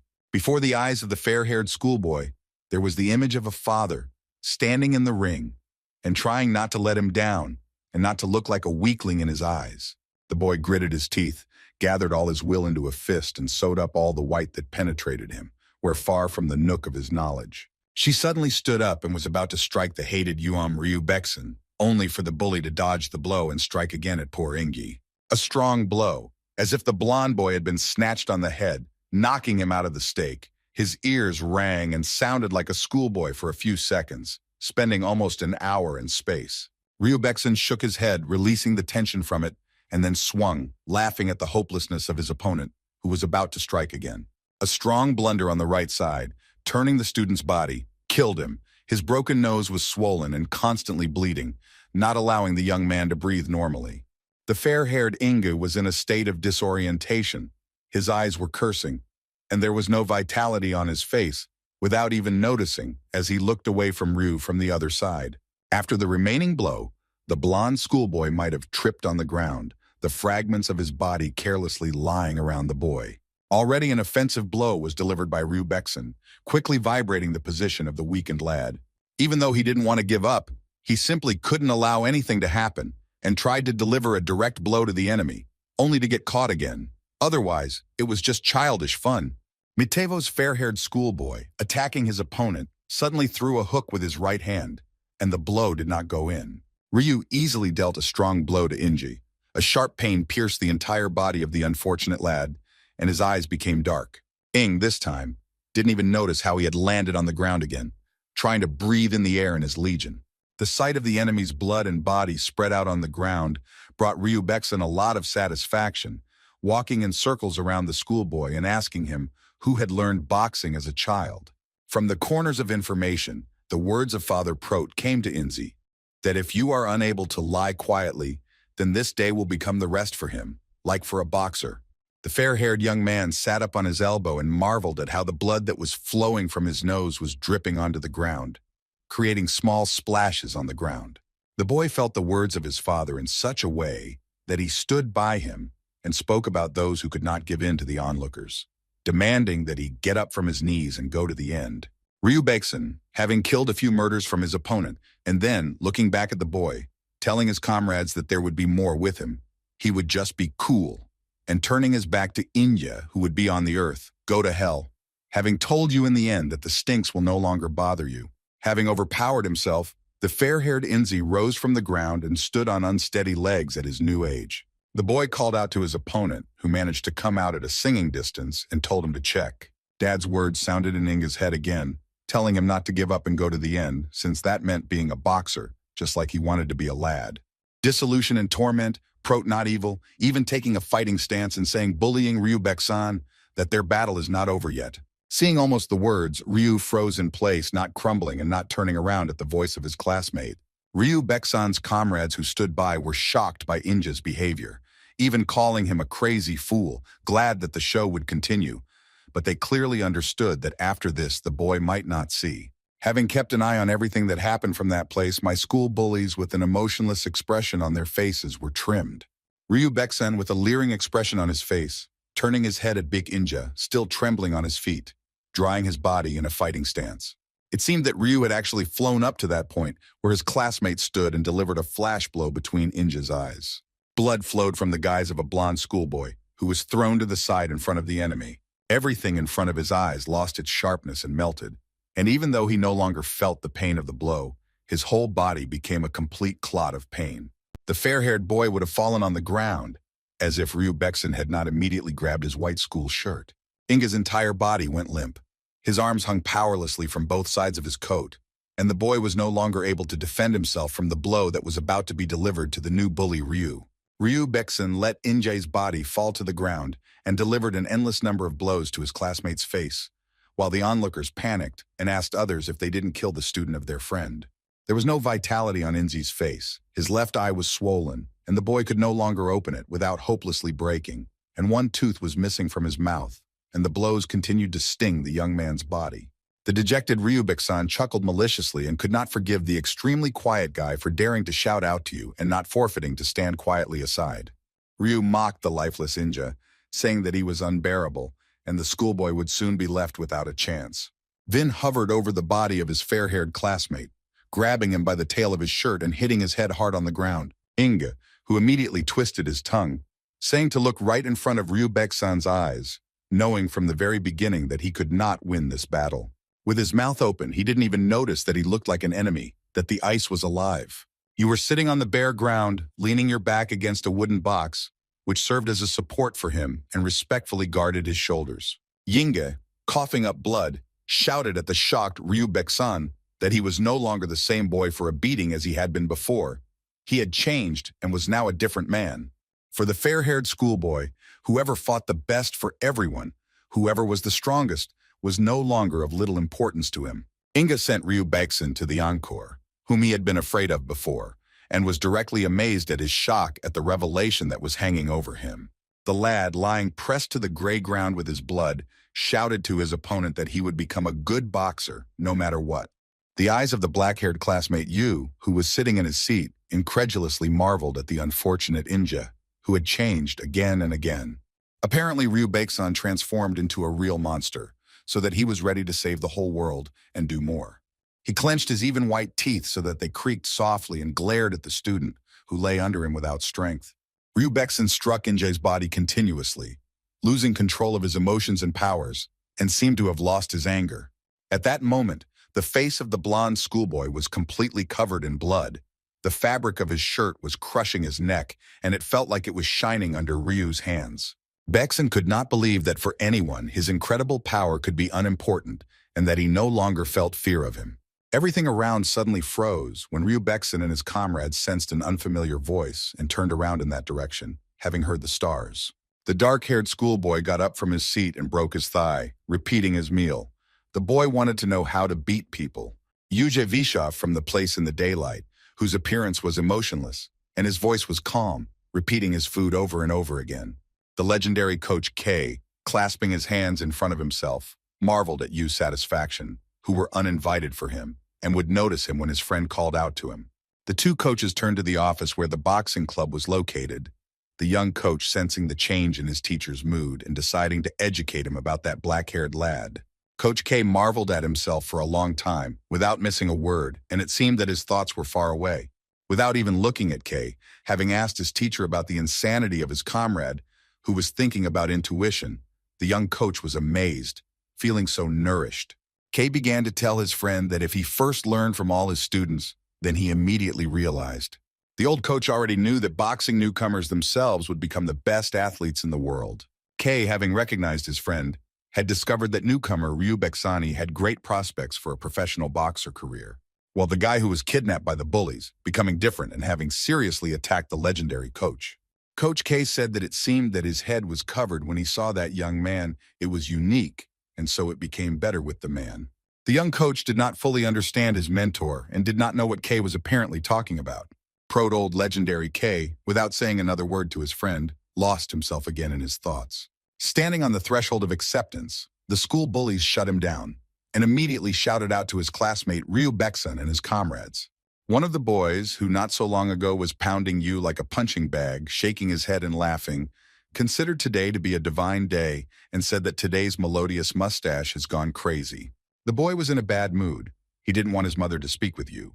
He stepped forward to the young man and grinned at him, so that he closed his mouth and sat quietly. Having guessed the technique that the legendary trainer K had shown to you in a hurry, and noting that this hand was called a deuce, the student dealt a blow to the boy who was standing in front of him, and this combination of hands went even better, since he had seen the price of a Vicky more than one river.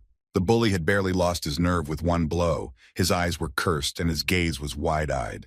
Without hesitation, Yu dealt another blow to his opponent, throwing him back a few steps and falling noisily to the ground. The legendary coach wanted to break the silence that stood outside the room and told his friends that for the first time in life he had felt fear, having beaten a promising student. Ryu Bexan's other comrades, who were watching over him as Yu struck their comrade, were even more surprised, shocked, and a little nervous, realizing that they themselves might become attackers. Ryu Bexan looked back with anger and could not believe his eyes. Suddenly in a day, he was like a classmate whom everyone respected with a quiet and inconspicuous noise, striking hard blows at one of his friends. The short-haired schoolboy lay in the whiteness of Yu, whose incrimination was flooded with red blood. The boy was without a record and seemed to never die. One of Ryu's friends, who had always worn a dark hoodie with a hood, marveled at his friend's weak body with wide-open eyes and could not bear the sight of his new look. However, this young man and another red-haired friend of Ryu Bexan stood on the street, in front of the wide-open slimy doors at which Yu stood. Shock overtook their eyes. Even more than that, the stench was strong and no one could overcome them. The flint boy at the hood rushed forward to his classmate Yu in order to strike the Yuma with a blow, which would show him who was the boss here. The student had already swung at his black-haired classmate, but Yu's strong blow caught him first, and the bully's body critically slumped back. The boy in the hood was lying on the ground on his back with a broken nose. Blood was running down his face, and his eyes were looking at the sky in disorientation. The red-haired bully stayed with the group, not believing Ryu Bexana himself, but he drank the slurry and thought about how to do it further. Ryu, who went to Injay, who was lying on the ground, buried the lad by the tail of his shirt, turning his head, noticing how his comrade with heavy hair was running away screaming. The gang of bullies was the greatest, an inconspicuous black-haired schoolboy, who had previously served as their punching bag, managed to defeat two of his comrades, knocking them out and kicking them to death. Third, at this moment, the conversation between the two trainers continued. The young trainer could not understand why his reader felt fear of looking at the boy, who could not steal from his own yearlings. The voice of Coach K is tremtive, if he continued and said that having treated the lads and his emotions in front of him, they had admired him before. The old man realized how he had first assumed the guise of a black-haired lad, but could not keep his eyes off the young man. That look of the schoolboy before he took off the blow, which was the look of Ki from under the grazing of his black hair that fell on the forehead of the young man, we can't forget no matter how much we wanted. There was no fear in that look, I see. There was no anger or ferocity. That look spoke of an incredible need. The coach was amazed at his mentor and did not understand, as is often possible when someone is threatened with mortal danger. Black-haired Yu stepped over the bodies of his crooks and marveled right in front of him. In his eyes and hands, nothing had changed, and the stench was still the same calm and not tense.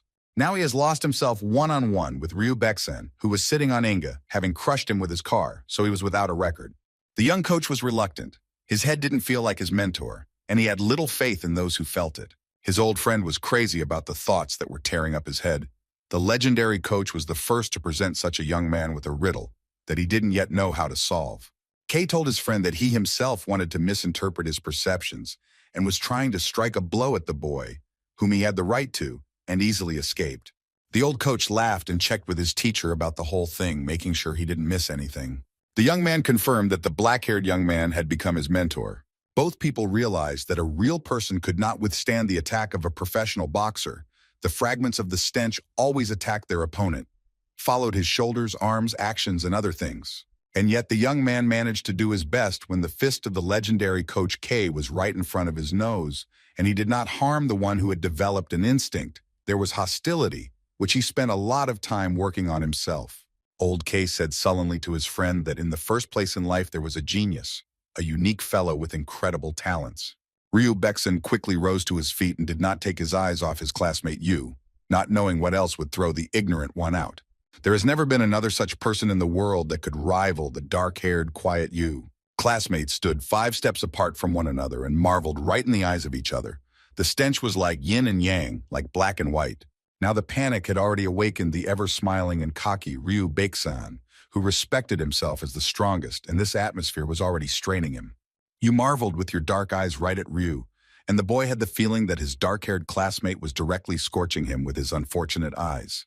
An incredible ferocity coursed through Ryu Bekson's body, who was already shaking with anger, and the accusation became red, and he ran away from the one who was standing opposite him.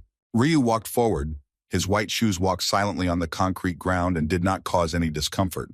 The boy sharply leaned forward, just like Yu's classmate, taking a fighting stance, raising his hands, which were clenched into fists, to a face. The bully Ryu's eyes clearly expressed emotions and were filled with anger and hatred, while Yu's eyes were calm and perhaps emotionless. Ryu Bekson's eyes lit up as he rushed out of the place and was about to strike his opponent. Suddenly, half of his appearance seemed to have scattered into millions of pieces as a result of the strong blow dealt by the black-haired Yu. Coach K noted that the unknown dark-haired boy had not just a reaction, but something much more. The screams of the bully Ryu filled the street, and the schoolboy Yu stood calmly with his hands down. The dark-haired boy, thinking that it would be impossible to hit a fist that could fly right in front of you because of the intensity of the hour in which you live, gets excited. Ryu Bekson, bending over and touching his hand to the part of the face where the blow was struck, felt an invisible pain and could not believe that it was actually happening. Above self-singing, Ryu was found on the ground if his opponent stood calmly on his feet. The self-singing schoolboy, who was shaking his ears in fear, was first babblingly amazed at everyone, and especially those who were black-haired Yu. The boy was shocked by the thought that had passed through his head and said that no other person had such richness as this schoolboy. Axis now appeared to Ryu Bekson as the one whom he feared the most, knowing that his physical strength did not help him here. Ryu is now looking at the dark-haired boy who, standing in front of him, is deprived of the terrible monster that could destroy him. Everything in this life began with human futility. She swallowed all her thoughts and bent the soul of every human being. The boy who was watching the boxing match tisked that one of the fighters could not escape. Another time, it was obvious that the fighter had not tried to hit from that distance, which seemed more tame to the lad. The next day, when the blows were so weak, the grandfathers praised the food more, which began with words. Before long, the milky sourness had changed on the right stick of the baguette, which threatened to burn the boy in the middle, as if he hadn't caught it. One day I suddenly shook my shoulders with a little about the familiar seed. This moment I will never forget. After all, it was not just pieces, but a cob. The boy glanced at his first vicious opponent, then marveled at the new one. That day, the young man marveled for the first time at the body that was twisted on the ground from the blow, which was caused, and also made it clear that the answer to his food was even idle. The whole point lay not in the fact that others are weak, but in the fact that he was strong for them, and now knew about it. Everyone who was shocked after the first battle, the stench did not smell anything like that and could not smell such things from the young lad. At that moment, the enemy, lying on the ground with nothing but his legs, surrendered to the boy no more than a beetle who could lose his heart. This struck the boy, so he deserved it, and he always wanted to see him again and again. From that time on, battles became his favorite pastime. The boy even wanted him to be idolized more and feared more. Ryu Bekson was only able to sense the fear of others, living in it, reveling in what was most important in the world. The student became known as the strongest fighter of his time in his land, whom they recognized and were madly afraid of, as he had killed Ryu. When the frosts approached and they wanted to prove their superiority over him, his heart would flutter, and he would feel incredibly satisfied with the upcoming battle. Ryu rejected his satisfaction at the defeat of these rivals, and realized how faint the stench was against his background. Fighting with the frost, the young man was careful to distinguish between weak opponents and the powerful force that overturned everything. Once this information reached the knowledge of Ryu Baeksan, he lost the ability to learn the truth. From that moment on, Ryu became especially respected and placed on his highest pedestal. The boy's thoughts equaled the power of the skin fighter, with which it sharpened. With the height of the mountain, the skin mountain was low, medium, and thin in height, and even equal to the one on which he stood, which burned like grass under the 100-year-old oak tree. Proteus of self-destruction, Ryu fell through the dark abyss and did not know how to get in and get to the surface. Ryu Baeksan, marveling at the silhouette of his classmate, which spread in his eyes, and marveling at the power of the blow, such as Volodya's lad, felt like his head was torn to pieces. The bully does not want to believe those who have lost their lives, having attacked the strongest, and not wanting to accept the fact that their strength may be outweighed. Ryu knew what the legendary Coach K said, having increased his ability and recognized his genius. The lad was brought down from the ground, and having convinced himself that he had made a bad deal and wasted for everything, those who were caught were in a fit. Ryu Baeksan looked at his opponent with amusement and thought of trying to save him. The bully wants to move at a quick and fast pace to the collapse, smoothly moving along the surface and not staring at his opponent. Ryu Baeksan made his strategy 100,000 effective and rightfully circled around his black-haired classmate Yu. The caller was absolutely calm, and it was difficult to convey what he was thinking about or what plans he had for the future. Ryu, without taking his eyes off the enemy, would have been simpler. As if the lad had fallen, then the young man could have learned his ruin and behavior. The schoolboy continued to circle around the black-haired opponent and size up his prot. As best as possible to conduct his battle, the boy wanted to start with jabs and then completely finish off the boy. After thinking a little, Ryu believed that the punishment was weaker and planned to put all his strength into a single blow and beat his classmate Yu to a crooked pulp. Ryu Baeksan, having dealt the strongest blow to his opponent, but he did not reach his goal, and the black-haired Yu had the right to cheat. Ryu marveled at his classmate with an appraising look and kept an eye on his skinny hand, prot the bully, and tried to teach the student a lesson with his attack. Ryu re-attacked his opponent, trying hard to punch him in the face. Black-haired Yu immediately shook the bully's fist, which was several millimeters from his face. I again have the right to stand close to the enemy's hand, which is about to strike. Ryu Baeksan was shocked that the quiet classmate Yu suddenly managed to escape from his blow, although no one knew it. The bully noticed the glance of the schoolboy Yu, who planned to strike from below at the new one and would get rid of him, without noticing which wine the pasture had drunk. Yu Bliskovich delivered an accurate and powerful blow to the enemy, putting all his strength into him, the sound of the blow filling the space all around. Ryu Baeksan's head rang, and he heard his body, having become sick, fly in the wind. The bully Ryu, swinging like the fist of a classmate Yu again, completely otherwise the older brother-in-law, is approaching the new one, but could not do anything with him.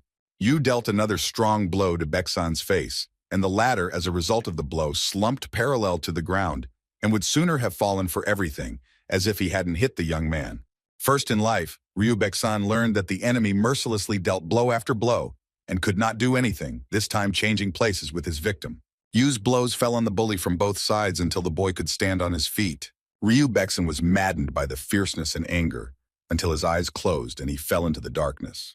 In the presence of Reuven, standing on his own mountain, he couldn't understand him at all, and nothing could be gained. Ryu tried to find his classmate Yu on the mountain, which symbolized his strength among the other fighters who were close to him. With a rapt of mischief, fear washed over Ryu. Goosebumps ran down his back, and the boy nervously kneaded his head.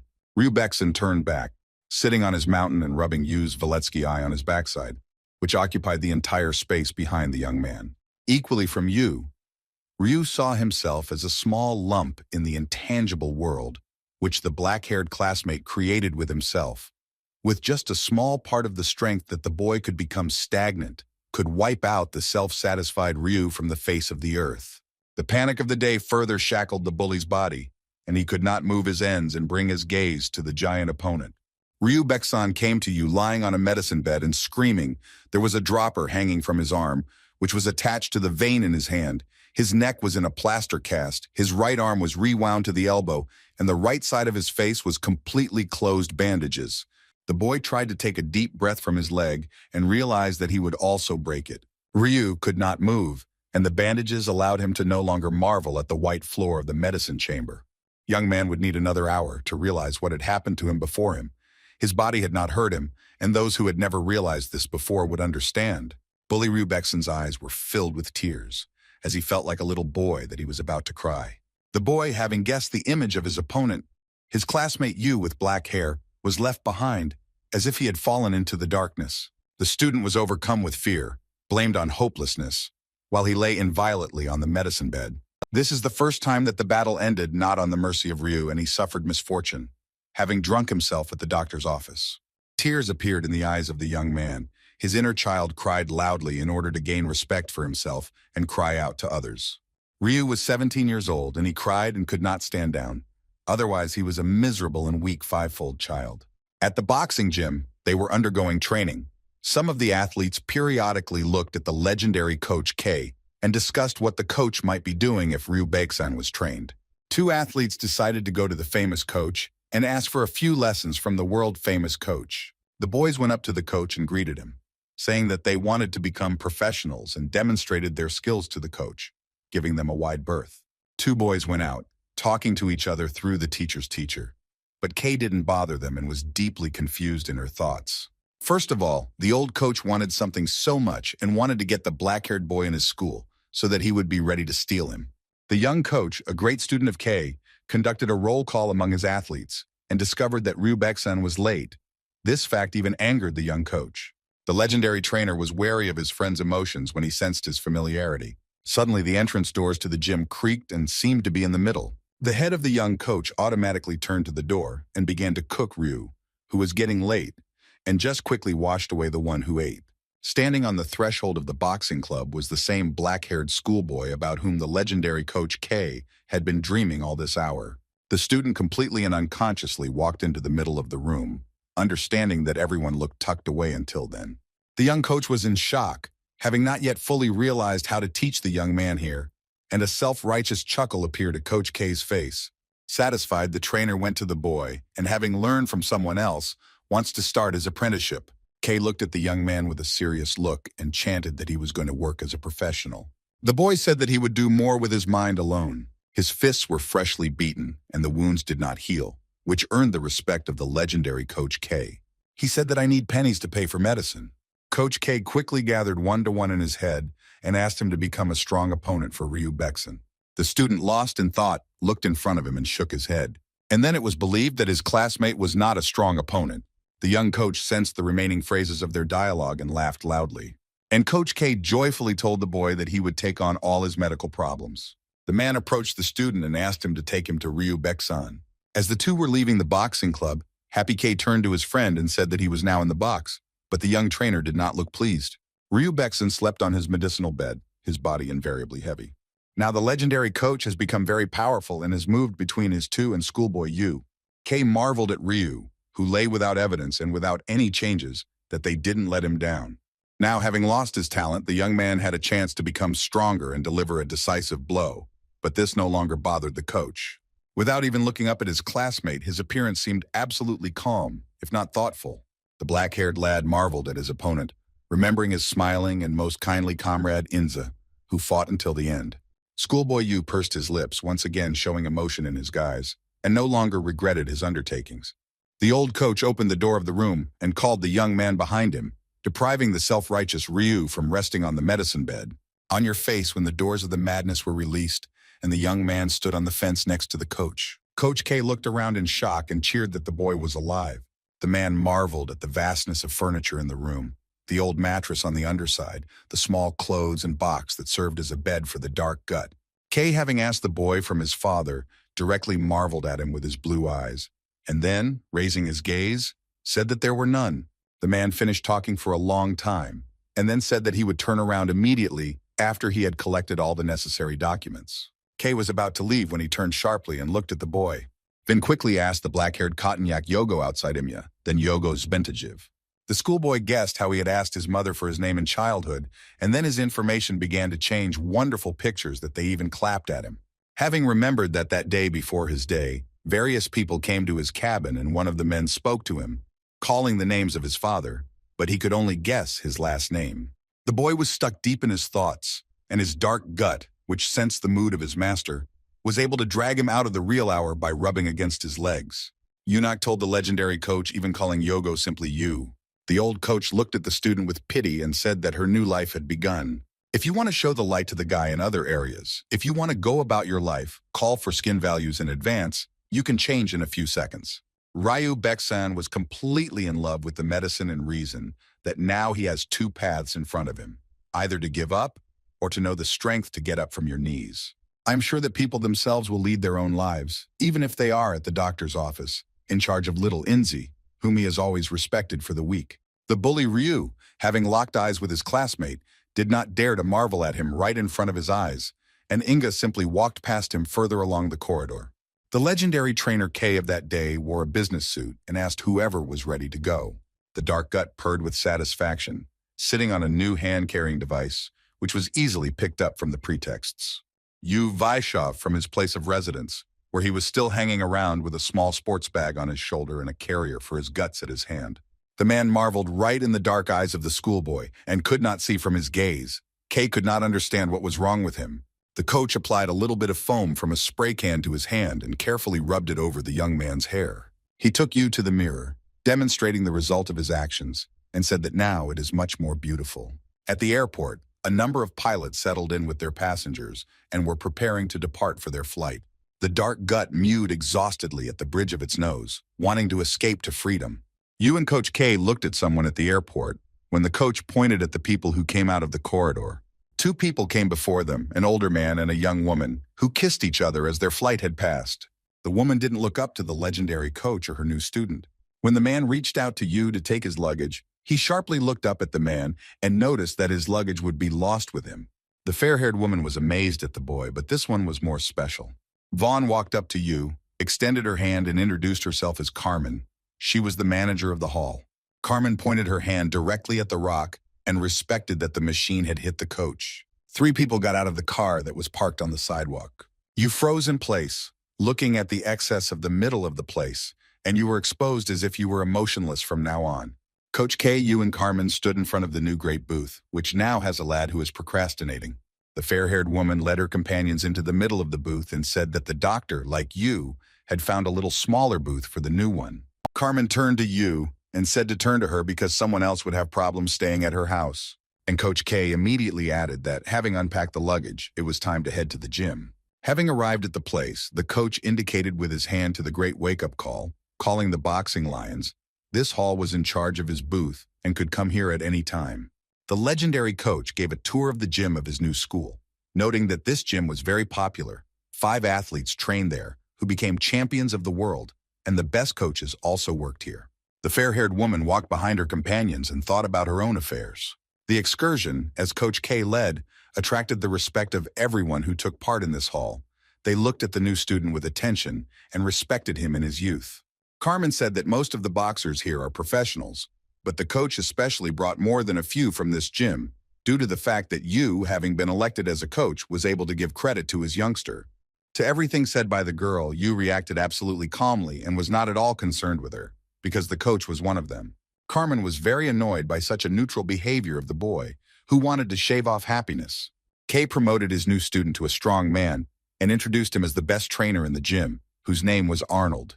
The man wanted to introduce Yu cheekily, looking at the boy, thinking that he would need an hour to ring to a new sharpness. The legendary coach looked at him and immediately filled his eyes with sums and nostalgia. He pointed out to the boy the great posters of the images of athletes that hung on the wall and said that these boys were the champions of the world. Kay noting that it would be a miracle hour if we trained them and now their names are known to the whole world.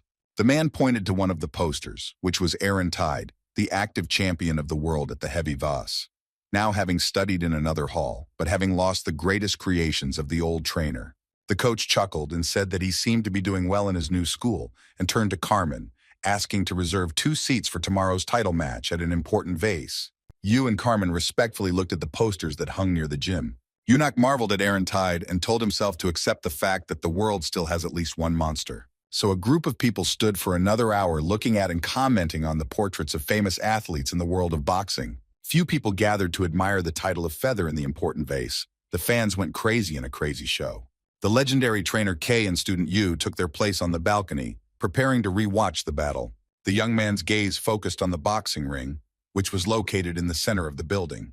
In the ring, a fight broke out between two opponents near a heavy vase. One of the fighters was Aaron Tide and inflicted blow after blow on the enemy. His blonde opponent had no ability to stop the stream of blows that flowed from Euron's side. In the face of Aaron Tide's strong blow, the hand that had covered his opponent's denunciation cracked. Toady Aaron delivered another strong blow to the boxer who was behind him. Having announced the end of the battle, Oski champion Aaron Tide sent his opponent over the ropes. This was a great victory, which increased Aaron's superiority over other opponents in the heavy vase. Judging by raising his gloved hand to the mountain that lay with Aaron Tide and asking the crowd, who knows how people can resist the insurmountable champion, the legendary trainer K laughed, was pleased, and told his new teacher that Aaron had demonstrated incredible strength, as before. The man looked at the student and asked the fans to shout at the new enemy. A bunch of peepers were simply crazy about the crazy one, and the man happily told his new teacher that very soon the peepers would come to their senses. The legendary Coach K told the student Yu that he could earn money from the new king of the world. Coach K, marveling at how great a scientist Aaron Tide was, uttering words of hope, said that the hour would soon come when all of his goals would be achieved. The man looked at the boy where young man Yu stood and began to sing to himself so that he could still sing for whose singing hour. Schoolboy Yu is lying in his bed, but sleep has never come. Looming at his well-ordered large booth, the boy settled down in the smallest furnished room that was on the hill, taking only a pillow and a thin blanket, lying down on a wooden pad and curling up with the handrail. The dark gut was sleeping in a ball. He couldn't sleep and woke up, sitting right on the ground. You stretched your hand and stroked your purring gut, and she stretched and meowed quietly. Early in the morning, Coach K was sitting in his office at the boxing club, one of the athletes who was working there, and called out to the man. The boy wants to spend his time training to become a legendary coach as he wins. The red-haired lad began to work seriously and tried to inform the man that the best year would begin. Coach K laughed and told the young athlete that if you can land just one blow on your opponent, you can create a new world champion. Until the beginning of the oar-haired lad was significantly smaller than that of black-haired Volative Yu. The red-haired boy was diligently preparing to fight with the new student of the legendary Coach K. Other athletes who were involved with the club discussed that Josh would fight against the newcomer. The boxers were talking about those who were selected by the coach as a genius, obviously a good beginner, and Josh, who was also quite strong and had shown great results. Josh caused a scandal in Coach K's office, won the junior championship, and most of the professionals in the room could not compete with him. The trainer calmly told the boxer that his rookie was the middle one, since he respected the whole world. Within an hour of his absence, the legendary coach trained two boys whose talents could not be matched. The man simply did not want to sense the need to force someone whose strength was already on the most powerful level. The red-haired boy could not believe the words, as if he sensed the presence of the legendary coach. Josh believes that he won't be able to hit his opponent just once, but he'll do well and prove his coach wrong. Coach K laughed broadly and said that he would be impatient to watch their double. Red-haired Josh stood in the ring at the box provided for the new one and checked his opponent. At this hour, the legendary trainer K began his new training on how to properly bandage the knees before a fight. Josh was amazed and even angry at the fact that the boy, with no small amount of zeal, was a beginner, as they tightened everything around without wrapping bandages. His comrades were pushing Josh and wanted to show him who was in charge here. The spectators did not sing that the result of the battle would be normal. Everyone pointed to the body of the new trainer.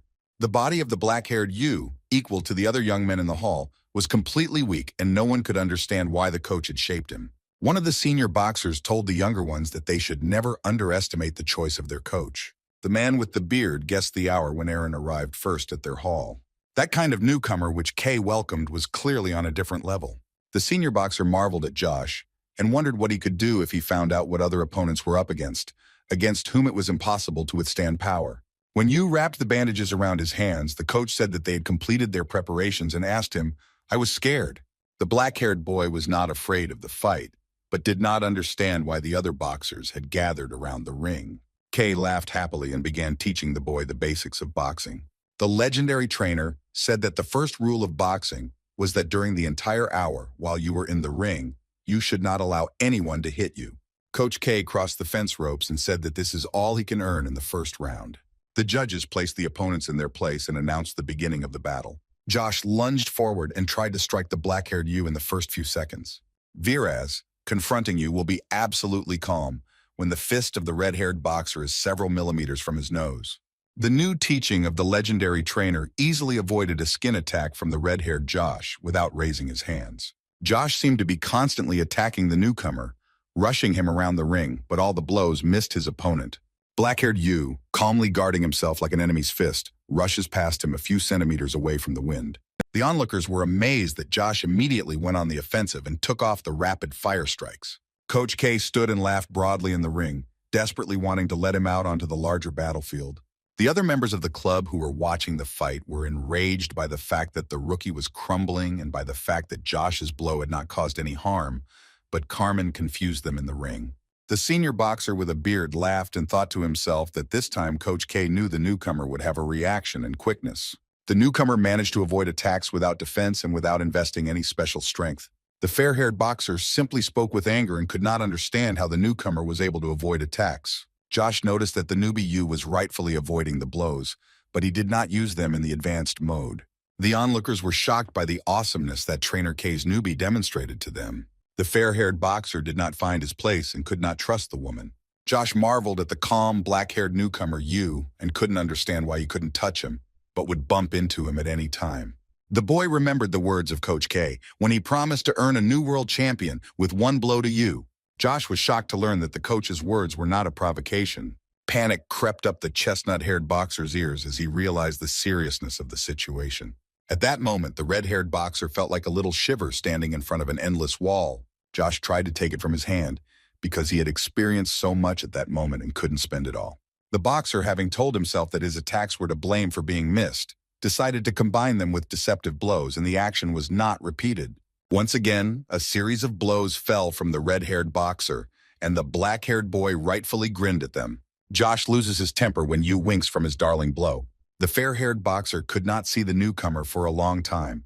Thoughts were spinning in his head as he mercilessly hit the punching bag. The cleaner called out to the boy and guessed that the gym would be closing very soon. Josh said that we would soon finish and continued to strike the punching bag. He was tormented by thoughts and thought that he would be proud of himself if he stole for others. The boxer jumped into the ring and continued his obvious fight. Josh turned his head and looked at Aaron Tide's poster, and it seemed to him that all his efforts had been wasted and that he would no longer gain anything. The boy looked at the legendary Coach K in front of him, having imbued him with respect for injustice. The coach said that his boxing was incredibly strong, having developed his skills to a high level, and the miracle robot was responsible for bringing the boy to excellent results. Kay looked at Josh seriously and was obliged to tell the cruelty the truth. His ability could not be compared with the skills of the black-haired Yu. The legendary trend said that Josh's mediocrity could not withstand the newcomer's talent. The old coach told the boy not to lose heart and to figure out what had happened so that he would become the same. Having sounded the boxing gong and judging the progress of the boxers in their boxes, the end of the first round was announced. Coach K went to his training and said that the time had come to turn the tide of the battle. Old K told a friend the rules of boxing for his black-haired student, lightly touching Yu's jaw with his fist and saying that the opponent, who had rejected a direct blow to her, had lost. The coach said cheerfully that, roughly speaking, boxing had fallen in the face of the enemy's immediate maneuvers and competent attacks. K thought that people are trying to develop their technology in such a way that they are equal to the trick and the blow, and only some geniuses are able to create technology without a machine. The legendary trainer marveled at Yu and said that he was the absolute pinnacle of boxing. Josh was happy. He learned how Coach K taught the beginner the basics of boxing right from the start. The judge voted for another round in the battle between Josh and Yu. The fair-haired lad had nothing better to do than to admit that the newcomer Yu was very smart. Otherwise, he was acting like a ghost. Josh learned that he had never caught up with a strong opponent like newcomer Yu. Al red-haired boxer Bov Parakanania so that the vitriol cannot be negated, escaping less on talent. Vitality was brought about by hard work, and in this case the oar-haired Josh began to change. Josh wondered what would happen once the first round was over. The black-haired newcomer looked tired. The fair-haired boxer expects that at the beginning of another round, he will gradually regain his strength and try to squeeze Yu into the corners. The legendary trainer K did not raise his sawy gaze from the ring, and Josh wants to believe that the black-haired newcomer will flee from his attacks, as if he is tired. The judge showed a sign with his hand, meaning the cob of battle. The red-haired boxer did not realize anything when the enemy struck again. Everything was swimming in his head, and his eyes were completely closed. The boy was losing his stamina. Josh fell face down right in front of the newcomer Yu, and apparently he still couldn't see the boxers. The fair-haired boy came to Yu, opening his eyes and looking at the judge in front of him, wooing his name. Josh was pulled over at the cut ring and leaned against the stop. Until that hour, he was completely tired. When the brown-haired boxer realized what had happened, he saw Coach K's eyes and left the premises. Judging with pity, he marveled at the boxer and learned that he would become cruel. Marveling at Josh's unhappy look, the boy guessed the remaining round and the blow that would inflict Yu, and understand that he would be on a completely different level. Josh sat in the ring and looked at the poster of Aaron Tide, thinking that there is no sense in training someone whose skills are so small. The red-haired lad was embarrassed and disappointed and did not learn more than his future in boxing. He immediately felt a voice right above him, prompting him to play another round. Josh looked in shock at the black-haired newcomer standing in front of him. The boxer said, having made one more round even more pitiful, one time would be enough for him to notice the difference between them. Before the eyes of the black-haired Yu, the image of Inje appeared again, without giving up and throwing a cry to Ryubeksan himself. The black-haired newcomer, with his head down, knitted his hands back and began to sing. A thought flashed through Josh's head, and he decided to ask the newcomer, who knew from another Xer, which is the best Coach K in his country. Black-haired Yu praised him, looking back at his opponent over his shoulder. The boxer furrowed his eyebrows and said sagely, "What does it mean that he is also the strongest for him?" "We feel sorry for marveling at the ordeal-haired boxer who was beaten." The newcomer showed his comrade Inja in the ring, as it was the day before the hour of the battle with Ryubeksan. The black-haired boy turned and started to walk away, saying that Josh was probably right. These words completely finished off the red-haired Josh, who exhaustedly lowered his head to his knees. There was an office at one of the high temples, a man monitoring information about boxers. The fair-haired man smoothed his lips and thought that in whose mouth the smears from the light vase would be a unique show. One of his colleagues approached the mustachioed man and said that he knew this article. The blond man with a mustache asked his colleague that he knew that Coach K's new student was making his debut. Everyone was looking for information about him, but it wasn't so simple. The man said with satisfaction that he still knew and could not understand what the old coach was thinking. 2 days have passed since the legendary Coach K took the black-haired Yu into his apprenticeship. The boy in the hood ran across the city park, working hard today. It was so quiet all around that the sounds echoed loudly through the middle of nowhere. The athlete runs, exerting all his strength within himself and having thought of his remaining fight. Black-haired Yu, after a jog, turned around in his confusion and happily clicked on the dark intestine. Shvidko, having taken off his outer garment, went to the bathtub and washed his face. Having looked at himself in the mirror in that hour, he had become a strong, muscular, and fit lad. Turning to the boxing club, manager Carmen presented the boy with his first opponent, John Taker, speaking at a light vase, and won only one defeat. Carmen seriously added that this boxer was called the killer of the newcomers, through those who had outmaneuvered all the newcomers who debuted and showed great hope. The manager continued to listen to the presentation and appreciated that at close distances, it was possible to use different rude practices. Due to John Taker's peculiarity, there were unrefined roaches for unmatched opponents, and since there was nothing special in anyone, there was an easy opportunity for killing newcomers. Carmen said that they all rely on the thought and testimony of Mentor K. They believed in his choice. Apart from the heavy snowfall, having collected meat mass in 2 days, and having watched a lot of videos from the championships, they didn't know who to get. Coach K himself was not convinced of his decision, but he was already convinced that he would not have mercy. John Taker mercilessly pounded the punching bags, delivering blow after blow. The fair-haired man with the mustache laughed, holding the famous steel boxer's clamp. The man stood alongside the coach, praising the incredible and correct blows that were John's head. A steel clamp was the name given to a bruising technique in boxing, in which heavy blows were struck and the back of the opponent's neck was seemingly violently squashed. In fact, this intake from professional wrestling in this heat was called ashmorg. The coach called out to John and stopped his training, looking at the 2 men who were standing guard. John's trainer introduced him to a blond man with a mustache and said that journalist Peter Kent from the Sports Weekly newspaper had come to interview the boxer. John looked at the guest with wide, shocked eyes. The boxer and the journalist sat on the sofas outside the room to finish up and get ready to start the interview. John Taker laughed at the situation, noting that the appearance of journalists had indicated a slight interest in his upcoming opponent and the training of Coach K. The boxer laughed self-righteously and asked Peter Kent what kind of monster the legendary trainer was and what he would do if he became a victim of the proven boxer. Peter Kent, sipping a cup of coffee in his hands and inheriting the cheerful tone of a boxer, said that his Karivnitstvo would like to know the same. I'll know you more than the boxer in front of him in his role as a killer of newcomers. Peter squinted his green eyes, noticing that the game was becoming boring as her activities were getting busy.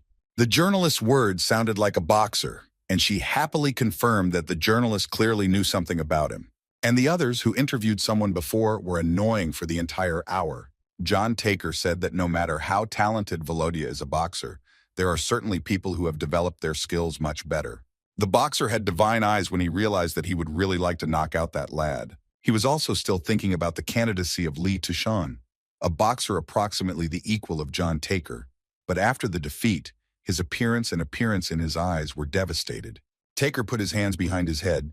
There were so many guesses in his head that he became bored. The journalist admitted with satisfaction that the boxer's style was formed as a protest against idiots. The prot boxer glanced at Peter Kent in amazement and asked what he was saying. John Taker said that this is not a protest, but simply taught them a lesson. The rest of their lives were so cruel. It seemed like John wanted to speak out and said that sometimes it would be better to break the rules than to obey them. Otherwise, he could end up in the fool. The blonde journalist laughed and raised his hands in accusation, saying that he was a great big man who followed the word of the law. John Taker threw himself up on the couch and said that now he sounded like a stupid weakling. The boxer, with a twisted expression, denounced that all those who bowed to the laws were absolute fools. John told the journalist that if someone was attacked, he became angry and began to wave his fists. Otherwise, the hooligans attacked him. But the world has a rule.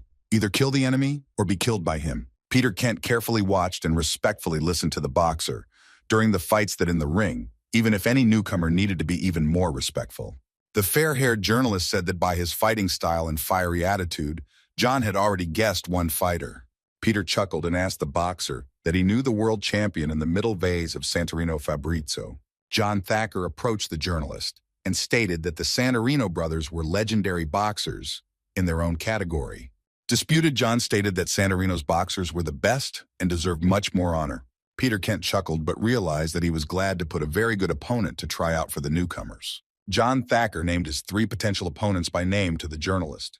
The boxer self-righteously kissed the man so as not to deprive them of their brushes. After breaking up with Peter Kent, the boxer went to the club where the coach checked on him and asked how the interview went. John Taker stated that he was being rather provocative. Kilka Kvilin, the boxer, and his trainer, the little girls, were watching after the sunset. And then John Taker grudgingly asked his mentor how he could help the young student of the legendary Coach K. In an absolutely calm tone, the mentor ordered the boxer to sing, even completing his task more than once. The coach added that no one knows exactly in advance the result of a boxing match. After a tense pause, John Taker tried to overcome his coach again. The legendary Coach K, together with his student Yu and the coach of his boxing club, rushed straight to the place of the fight as the journalists swooped on them with different food.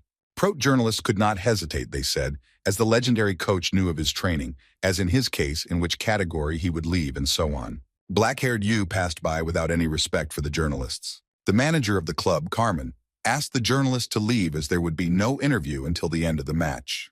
The coach stood in charge of John Taker, who noticed how many journalists were in the training room of his opponent, whose mentor only asked the fighter to compliment him. The fighter of self-congratulation laughed and said that the newbies were looking for a robot and there was no reason for praise. One of the organizers of the fight looked in front of them and told Taker to get ready. As soon as he entered the ring, John rose to his feet and was ready to begin. Before the ring, John Taker was accompanied by his mentor and a number of guards. The Swedish spectators quickly discovered his appearance and happily began to kill the newcomers in the ring. While John Taker made his way to the ring, the spectators hooted after him. The boxing commentator, having started his work, greeted the public and introduced himself as Peter Collin, and entrusted with him the former champion in the middle vase, Bob Norris, who helped him commentate today's battle. Peter said that the 4th duel at the light vase ended the main duel based on the number of spectators. Bob Norris confirmed the words of the commentator and added what caused the debut of the fighter of the legendary trainer K. John Taker, taking his place in the ring, was greeted by a number of onlookers in the audience and noticed that old K was still vying for quite a bit of authority. The successful boxer will give up on the faces of the spectators if he succeeds in the remaining training of the legendary trainer K. Peter Collin announced Yu's arrival, voicing his physical data. In front of the black-haired Yu Ishoff was his coach. He was followed by security guards and one of the club's coaches, and peeps watched for the appearance of the newcomer. The legendary trainer K raised the ring rope for his black-haired student Yu so that she climbed into the ring. Yu's face looked like a mask and did not express everyday emotions. The boy climbed into the ring and took his place in the new one. He looked around with his dark eyes and then raised his head to the fire. On this new light, there was a faceless, dazzling spotlight and 1,000 pairs of eyes that were watching around the hall. Journalist Peter Kent came to the rescue with his powerful eyes, thinking that this fighter had only trained a little, maybe 2 years ago. An unknown man with long black hair and blue eyes was also keenly following the skinny rock in the ring. Trainer John Taker gave him a few final treats before the fight began. The same time she got up and went to bed, where black-haired Yu found himself, Coach K was whispering to his teacher. Commentator Peter Collins spoke about the Cobb fight. The two boxers, who were rivals, were incredulously amazed at each other and wanted to show themselves better in battle. John Taker noticed that there was not a drop of fear in the eyes of his opponent. The dissolution of John, having stepped forward to smear his denunciation at the end of the battle if he recognized the defeats. Journalist Peter Kent was happy to see the fight between two strong boxers. Unknown man with long black hair, looking unhappy and confused, looking at the ring and people in the new. Coach John Taker stood tensely in front of his athlete, hoping for a distant fight. At that hour, the legendary Coach K marveled with his blue eyes at the rest of his teacher. Having sounded the gong, the judge, standing between two boxers, announced the start of the fight. John Taker laughed broadly and decided to simply hit his opponent on the glove. At the next second, John froze in place with wide-open eyes in shock. Against him, the absolutely calm newcomer of the legendary trainer K stood in a fighting stance. Taker did not collapse, standing in the ring, but his eyes were still in shock. Killing newcomers more than once, having felt the fear and emotions, were not new to anyone. His body began to tremble, and the boxer, even if he had not been in training, could not do anything with it. John felt a lump forming in his throat with fear that he had sensed him again, killing the new minds so that they never felt the fear and praise at the same time, and the table strongly as at that moment. John Taker felt like he was at gunpoint for the first time in the boxing ring. Commentators for the fight discussed that for his weight, Yu was quite tall, and his growth coincided with the growth of the current champion of the light vase, Jean-Pierre. Opponent Yu thought that in the distance he would quickly use his height and the swing of his arms to deliver a strong blow. It had only just begun, and the killing of the newcomers had already had enough trouble and could not come to Yu. Yu threw a blow and quickly moved around the ring, striking John Taker. As a result of the blow, a wound opened under the boxer's eye, from which red blood flowed. The judge rose from his seat with surprise, so that those who were caught would be more surprised. Fair-haired journalist Peter Kent was no less shocked than anyone present in the room. The black-haired stranger could not earn money and die. We would avoid hostilities. And the legendary Coach K laughed widely with his perfect snow-white laugh. The man guessed the rest of the people in the club from the drive of this battle, and then admitted to his colleagues that there was absolutely no reason for his decision. Club manager Carmen glanced at the coach through her large eyepieces. And Coach K, having further explained that it was unimportant how the training was carried out, the fragments of his remaining teaching clearly could shock the audience. Now the coach stares at his eyes as his words come to light. Prote the black-haired lad without wasting an hour and delivering blow after blow to his opponent. His coach stood behind him, but he clearly felt the words spoken by him in his head, telling him not to waste the chance and beat through as much as possible. Coach K will reconcile so that he will give everyone a chance to get better, whom the black-haired newcomer Yu imagines. The spectacle had already impressed the audience. Its incredible fluidity and blistering blows shocked and screamed at the same time. Trainer John Taker was embarrassed and in his head, boiling old K for bringing a monster into the ring. The killer of the newcomers realized that for a second he had wasted his zir from the blow, which he had taken off. John looked down at his shock and could not understand why there was so much blood there. Judging by the black-haired boxer, he was shocked by a short technical break. Commentator Peter Collins, having asked the great boxer Bob Norris about the same thing as the others, simply shook Taker's face, delivering quick blows with both hands. The doctor slowed down and rechecked the wounds and John Taker's reaction to the weekdays. The sports doctor was shocked and felt that there was nothing he could understand. The man has lived for more than 20 years, but has seen a similar picture before. Judging by snatching the doctor from his thoughts and asking how he asked the boxer John Taker, the man obviously thought about the situation for a few more seconds. And the doctor looked again at the wounds on John Taker's head. When struck or rubbed, the thin skin of the face was simply crushed or torn. The wounds on the boxer's body were different. The smell suggested incredibly thin and neat cuts. The sports doctor looked over his shoulder and noticed that all the blows were delivered with fists wearing boxing gloves. Once the man was informed, a tingle of fear ran through his body. The doctor knew that standing in front of him was not just a boxer, but a real boxing machine. Apparently having spoken to John Taker, but without reacting, he could not come to you. The killers of newcomers flashed footage of past battles, when they mercilessly lost their opponents. John standing in the ring under hypnosis, his face was covered in blood. His eyes were wide open, and his gaze was wide-eyed. The boxer could not produce a thirsty rock, otherwise his body would no longer fit, and panic filled his senses. The doctor, furious before the court, said that John Thaker was bleeding heavily, and if his eyes and bones were lost whole and unharmed, he could safely be chewed. The judge and the sports doctor exchanged casual glances. Judging by asking the boxer, he immediately collapsed, but John did not react at all.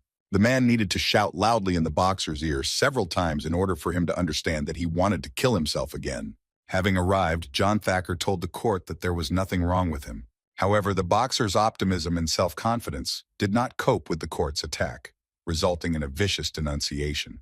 Commentators informed viewers about the continuation of the battle, but no serious injuries were detected in John Taker, killing the newcomers' minds that in front of him there is a superior who is absolutely not similar to the previous newcomers. In the new, there were advanced skills, but not without a stink. Marveling at the black-haired Yu, John thought that boxing was a sport in which two fighters demonstrated their skills between the rings. But it was not a battle to the death, and allowed the opponent to collapse without leading to a lethal result. Boxer Razumiv, that in this newcomer, there was a strength that Yogo clanged loudly. John guessed that if he was under the weather, then he got into a battle with Frost. Then there was a strong sense of unease among them, just like you. This black-haired opponent had an emotionless, devastated look. At John's head, when he marveled at you, a signal rang, which spoke of trouble. Taker changed his position and flopped around the ring, thinking that he had never fought such a monster before. The black-haired man's gaze remained unchanged, and once again he quickly began to roar around the ring. Without allowing his opponent to restrain himself, the rookie dealt a series of quick and strong blows to John Taker. The boxer could barely shake on his feet, and a new pool of blood was being created in the ring under him. Killing the newcomers without catching up with the enemy's hands, he suffered more than a few losses, but during that hour, the youth dealt his own blows. An embittered John Taker raised his gaze to his black-haired opponent, who seemed to be standing inviolately in his half of the ring. Raptum Yu instantly stumbled in front of John and attacked Yogo. A strong blow to the crack of John Taker shocked the onlookers, and streams of dark red blood flew into his sides. The newcomers were trying to strike their opponent, but Yu easily ducked out of the way, falling out and diving down. Rising to his feet, Yu launched a series of blows at his opponent. The blows seemed to fall on John Taker from all sides and did not kick back. And the breaths of the boxer's blood flew to the spectators who were sitting in the front rows. John's mentor thought wildly that the result of the battle was clearer even after the first blow of Yu, which was done with his left hand. A mind coach, so that his fellow did not have the skills to dodge accurate and precise attacks, the remaining boxing skills of Yu on a handful of equals were more important. The man looked at Coach K, and it was obvious that Yu had deliberately not delivered the final blow. John Taker's coach, not understanding why it was so exciting and admitting that this game was not enough to please his legendary coach, first came to an end. A wide smile never left the face of the legendary Coach K. John had no strength left as he fought for Yu, breaking through like a tsunami that destroyed the wooden booths. And the boxer also noted that Yu specifically did not strike first, but took advantage of the greatest possible moment. A strong blow passed through the body of John Taker. His head rang and it spilled over his body. Yu's offensive blow, throwing the body of his opponent near the corners of the ring. It seemed to John that his opponent had possessed superhuman strength. His body could no longer be seen anymore, and the boxer had died. It was incredibly quiet in the Gazers Hall. Thousands of eyes were watching for blood and the violence that was smothering them. The onlookers quickly came out of shock and said that the legendary trainer K had brought the devil into the ring. The public was enraged. John Taker, the killer of the newcomers, was left on his feet drenched in blood. It all seemed to the blasphemous gods who were buzzing that K knew the devil, and the man at that hour laughed even more sinisterly. John, having respected the fact that you are the one who drives in and understands absolutely nothing after that, is the most disgusted by the behavior of his newbie. Having already approached his opponent, John kicked his feet as he marveled at the ground. The killer of the newcomers would like to step on his opponent's foot. In order to carry out this maneuver without giving in to the boxer, the black-haired opponent immediately cleaned up his leg. John Taker left without noticing, as if he had missed the offensive blow from Yu. The shocked boxer thought that the newcomer might be following his legs. As the gazers said, the Stinks attacked Taker verbally, and the boxer automatically focused his respect on the gazers. John let up and walked away, after which he repelled another unstoppable blow from Yu. The taker of the offensive never realized where the blow came from. And then a blow and another flying blow hit the ruined boxer. The mentor developed a miraculous ability for John Taker, as long as his opponent was within range. The coach thought, thanks to his training, to stop his signature attack, the man would switch so that Yu's reflexes would not help and thus select an opponent with a stake. But as they said more, the Stinks mocked the boxer, and he didn't feel any strength or intoxication in himself. A few more were given up and John began to cry. No one had the strength to fight further. A strong opponent and the ignorant spies earned their right. The mentor dissatisfiedly marveled at his student and, not believing his eyes, killed the newcomers and was ready to simply give up. It was not possible for any athlete to reach the pinnacle of success in boxing, but he succeeded with all these defeats. Such were the results of the boxer. However, this was a persistent left and right hook, but it did not at all gain popularity in boxing. This was the young boxer John Taker, who just started his career in the sports world. The mentor who has reached the level of a boxer, having noticed that he has trained more, will not be angry. The coach praised John for his hooks, which had become stronger, and the boy laughed, noting that he had learned everything correctly. The teacher and teacher marveled at each other right in the eyes without looking away. And then John Taker barked at the coach, telling him everything he wanted, and the man calmly stated that the opponent was already in the fight. When the information reached the young boxer, he glanced at the trainer in surprise. John laughed and declared that this was a wonderful new thing, and Isaac Dresner became his first opponent. Tse is a member of the elite team, who from childhood was the first among youth champions and won an Olympic gold medal. John self-righteously asked the trainer for this professional boxer of his level. Now the trainer's not so cheerful as his teacher, he is standing in charge. Young John, having asked the mentor why in that sour denunciation, the boxer, and so knowing that I would end. John Taker is miraculously wise, becoming a punching bag, and Dresner makes his debut as a professional boxer and will be John's remaining fighter. The mentor hunched his shoulders and looked down, unable to accomplish anything in this situation. John approached his coach and said that even though he had fallen in love with boxing, he would have lost his heart because he was not boxing and would have become a street hooligan. The athlete was pounding a punching bag and then continued to say that during this hour, he had learned a lot and was very grateful to the trainer. Before that, no one could imagine what would happen in the hour of battle. The coach laughed with satisfaction and confirmed the words of his teacher. The man looked at the young boxer and noticed that it was impossible to win the fight with hooks and tongue alone. Both men knew that there was no hope for success in battle. The coach shouted at John to bring him back to reality, and the man was forced to take the lesson into his own hands. Then, in the fight with the gold medalist, John was significantly inferior to his opponent, and the coach wanted to lead his close fight, although he was also weaker. Right from the start, it became clear that Isaac Dresner was not a great guy. John, knowing that he was a member of the elite, removed his title belt from his opponent. Al Taker did not hesitate to give up and attack the enemy. Then he was baked. The enemy struck John and he tried to attack him at the back. John, having refused to pay his opponent for any price, was not willing to give up, knowing that he would be the rest of his battle. A strong and accurate blow knocked John away from his opponent in person. The boxer rejected the offensive blow on the left side of the attack, but without giving up. Savore's life on the street taught little John a number of rules of living, as if you didn't take wine, you took it away from him. If they did not harm, then they would harm him, and if they did not fall, then they attacked him. These rules were wrong. Everyone lived wrong, and no one helped you. So it wasn't until that hour, until boxing appeared in his life and a trainer began to teach him. Toddy John Taker realized for the first time that the world could help everyone find peace. Al then, not yet knowing what overtook him, whether it was good fortune or misfortune. In the battle with Isaac Dresner, John Taker first stagnated his crown grip. Without knocking anyone out, John defeated the gold medalist and brought the world of boxing to light. Although Dresner got up again, his technique became less advanced, and the boxer, who was significantly weaker and apparently missed the fall, and the opponent's blow, which was stronger, came to the bottom.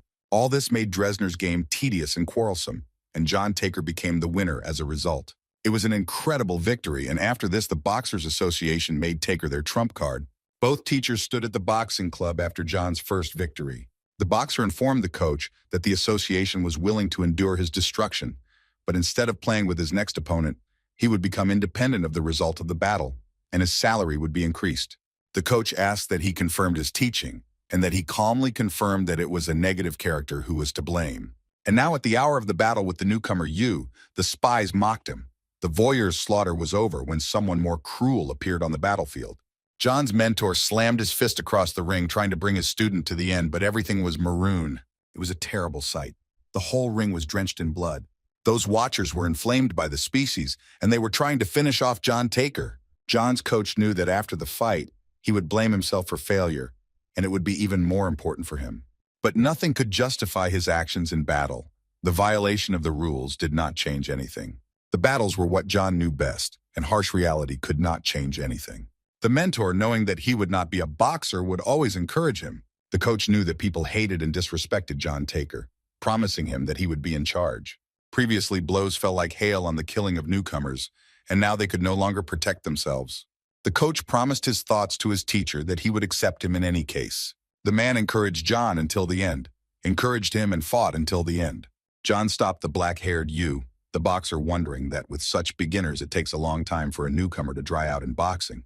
You won't just get through it, but you'll easily become one of the best boxers in the world. Now Taker couldn't just give up, saying that he was just a sawdust on the path of boxing glory of black-haired Yu. A black-haired stranger with money and fear watched over the battle of two athletes. Journalist Peter Kent kept an eye on the action that was taking place in the ring, but he couldn't believe that the boxer would decide to kill those who watched him the whole fight. John Taker's coach was embarrassed and depressed. The result of the battle was obvious to him, and he looked at him with fear in his soul. Killing the newcomers, attacking the black-haired enemy, and thinking that there is no chance of victory, he is forced to fight to the end. Pictures of the happy past flashed through John's head. One day he was happy at the boxing gym. On another day, he watches for the sunset at the boxing club. John attacked Yu and tried to release his crown grip in order to beat up the enemy. All the spectators immediately looked at the ring in shock, and John's mentor looked at the student with hope in his eyes. Journalist Peter Kent believed that the killer of newcomers would follow the remaining teachings of the legendary trainer K. The black-haired stranger marveled at the whole situation with his glimmering eyes. Otherwise, he would have to lay down his life during the course of the battle.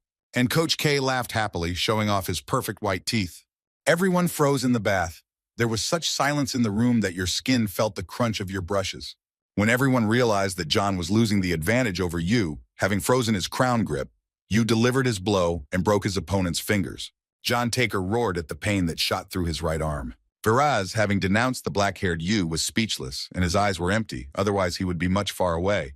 Yu dealt a strong and clear blow to John Taker's face. At first, in deepening consciousness, the boxer's eyes closed and completely fell back. John's coach marveled at his student's progress. At that hour, the legendary Coach K was incredibly happy. John Taker fell on his knees in the ring, drenching him in his wet blood. And then, having spent his money, he fell exhausted into the ring. The judge ran into the ring, calling for a knockdown. John laying on the ground, and Yu, not crumbling, stood as a guard. The onlookers were at the capture. Some laughed, others talked more, but they wanted to know that John Taker was alive. The mentor shouted before the lesson, trying hard to bring him to the master. The man marveled with pity at his student lying in the ring covered in blood. I would like to say that it's not good to finish with boxing, and that there is no need to screw up and become a laughing stock. But the coach could not open his mouth to say such important words, for he considered himself a weakling. The man pursed his lips, thinking that he couldn't say anything, but he probably didn't know how to read it correctly. The mentor with the sum guessed the fair-haired young man, the man of the battles, who had killed John. Taker's coach burst into tears and begged for forgiveness from his teacher. John Taker, who was lying in the ring, came to Yu in full and sarcastically denounced his mentor, asking him what happened. The boxer clenched his gloved hand into a fist and looked straight at the trainer.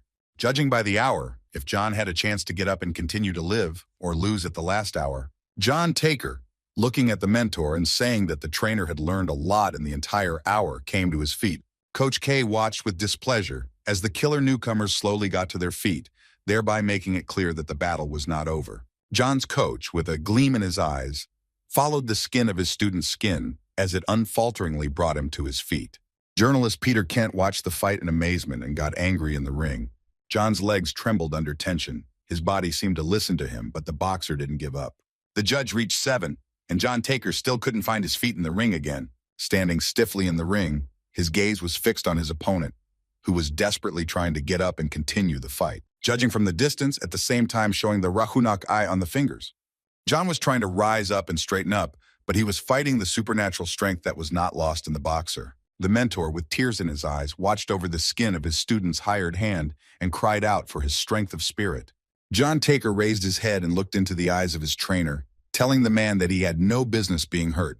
The boxer, having predicted the evening, having first beaten his mentor, is still alive on the street for robbery and attacking someone with a knife, extorting a lot of money. Having accepted him, being indignant, treating his wounds and welcoming him to the boxing gym, from that moment his life changed for the better. And now he had screwed up his trainer again. John knew that he could not get up and continue the fight. The mentor mournfully marveled at how John, having recognized his failure in battle, wanted to avoid the first blow, but in the hot battle he did not show such strength of spirit and unbreakable courage. John never knew anything or told the trainer, but from that very day, as he walked to the boxing gym, although he wanted to become such a boxer as Vin, Taker's body was shaking from overexertion, apparently reaching 10, and the boxer fell powerlessly into the ring, with his elbows on the ground, and he was in such pain that he sacked the trainer. The spectators in the hall roared at the capture when the judges announced the end of the battle.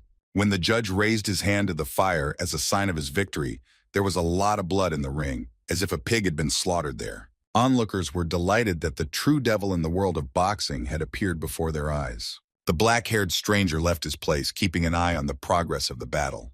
A black-haired man, his hands hanging in his trousers, walking along the dark corridor with a frowning expression. The boxers left the ring, and the staff diligently prepared for the upcoming fight, which was observed by the spectators. Journalist Peter Kent was surprised that newcomer Yu managed to break John Taker's powerful steel clamp. Peter Kent was afraid to know that something like this is not easy to do without proper evidence. The journalist was most surprised by the fact that only John Taker suffered during the battle. Black-haired Yu, with a neutral expression, followed his trainer to the room for repairs. Journalist Peter Kent marveled at the newcomer and the changes that such skills are inaccessible to ordinary people. The man glanced at the legendary trainer K, thinking that he had managed to find the most powerful monster for his collection. Peter Kent could not believe that having become a newcomer, he could easily contribute to the famous killer of newcomers. The fair-haired journalist squeamishly marveled at the back of Coach K, initially encouraging Kasim and now Yu. Peter thought that he had already sensed that the strongest fighters began to whisper about a possible threat. Just the appearance of a strong figure on the battlefield screamed a sense of alarm in the skin. The fair-haired man who glanced at the boy and hooted from the buried places was simply an incredible newbie. If his companion is not confirmed, the person asked from him what was consumed and what he deserved. This was the same Josh who was trying to win a place with the legendary Coach K to start the road between the two of you. And now looking at the brown-haired lad, he became wiser, as a result of which I felt much better. Josh, after Yu's debut fight, clearly understood that he had no place in boxing. The boy became angry at the man who was his uncle, and stated that according to the report of everyone, they hired him as a bartender. I wish I could become disillusioned through the forces of Volodiv Yu. At the boxing club, Steele also marveled at the first fighter Yu, hoping for the victory of John Taker. Those skipping on the ropes, Steele and India watched the broadcast on the screen. Hanging in the middle of the hall, the boxer asked the black-haired young man about whom the lad kept repeating without interruption. Even without looking at the screen, her eyes shone as she happily confirmed her words, having guessed that she would be incredibly strong in the future. The fair-haired boy spluttered at his classmate, having already sensed that Yu was special. Steele barked at the boy and started to show off, saying that this boxer was not from this world, ale natkeni inje negamovu vavshisya, and declaring that if you happen to meet with him again, he is guilty of earning everything to be proud of himself. This was the greatest motivation for the fair-haired boy. It seemed that he had a new spirit and was significantly speeding up, jumping on the jump rope. Navia Steele was amazed that the lights on the screen were so close to the young boxer. Inga gradually increased the pace and began striving at maximum speed. Such a proven boxer like Steele was the enemy of the lad's speed and vitriol, as he showed. Atos became a Gerald Naknenya for friends, known people, and young athletes. I will win on the monitor screen in front of the majestic hangar. The man in the suit was impressed by the skills of the black-haired newcomer. The guard and the man, who was sitting by the chair and marveling at the box, stood 4 men in their suits.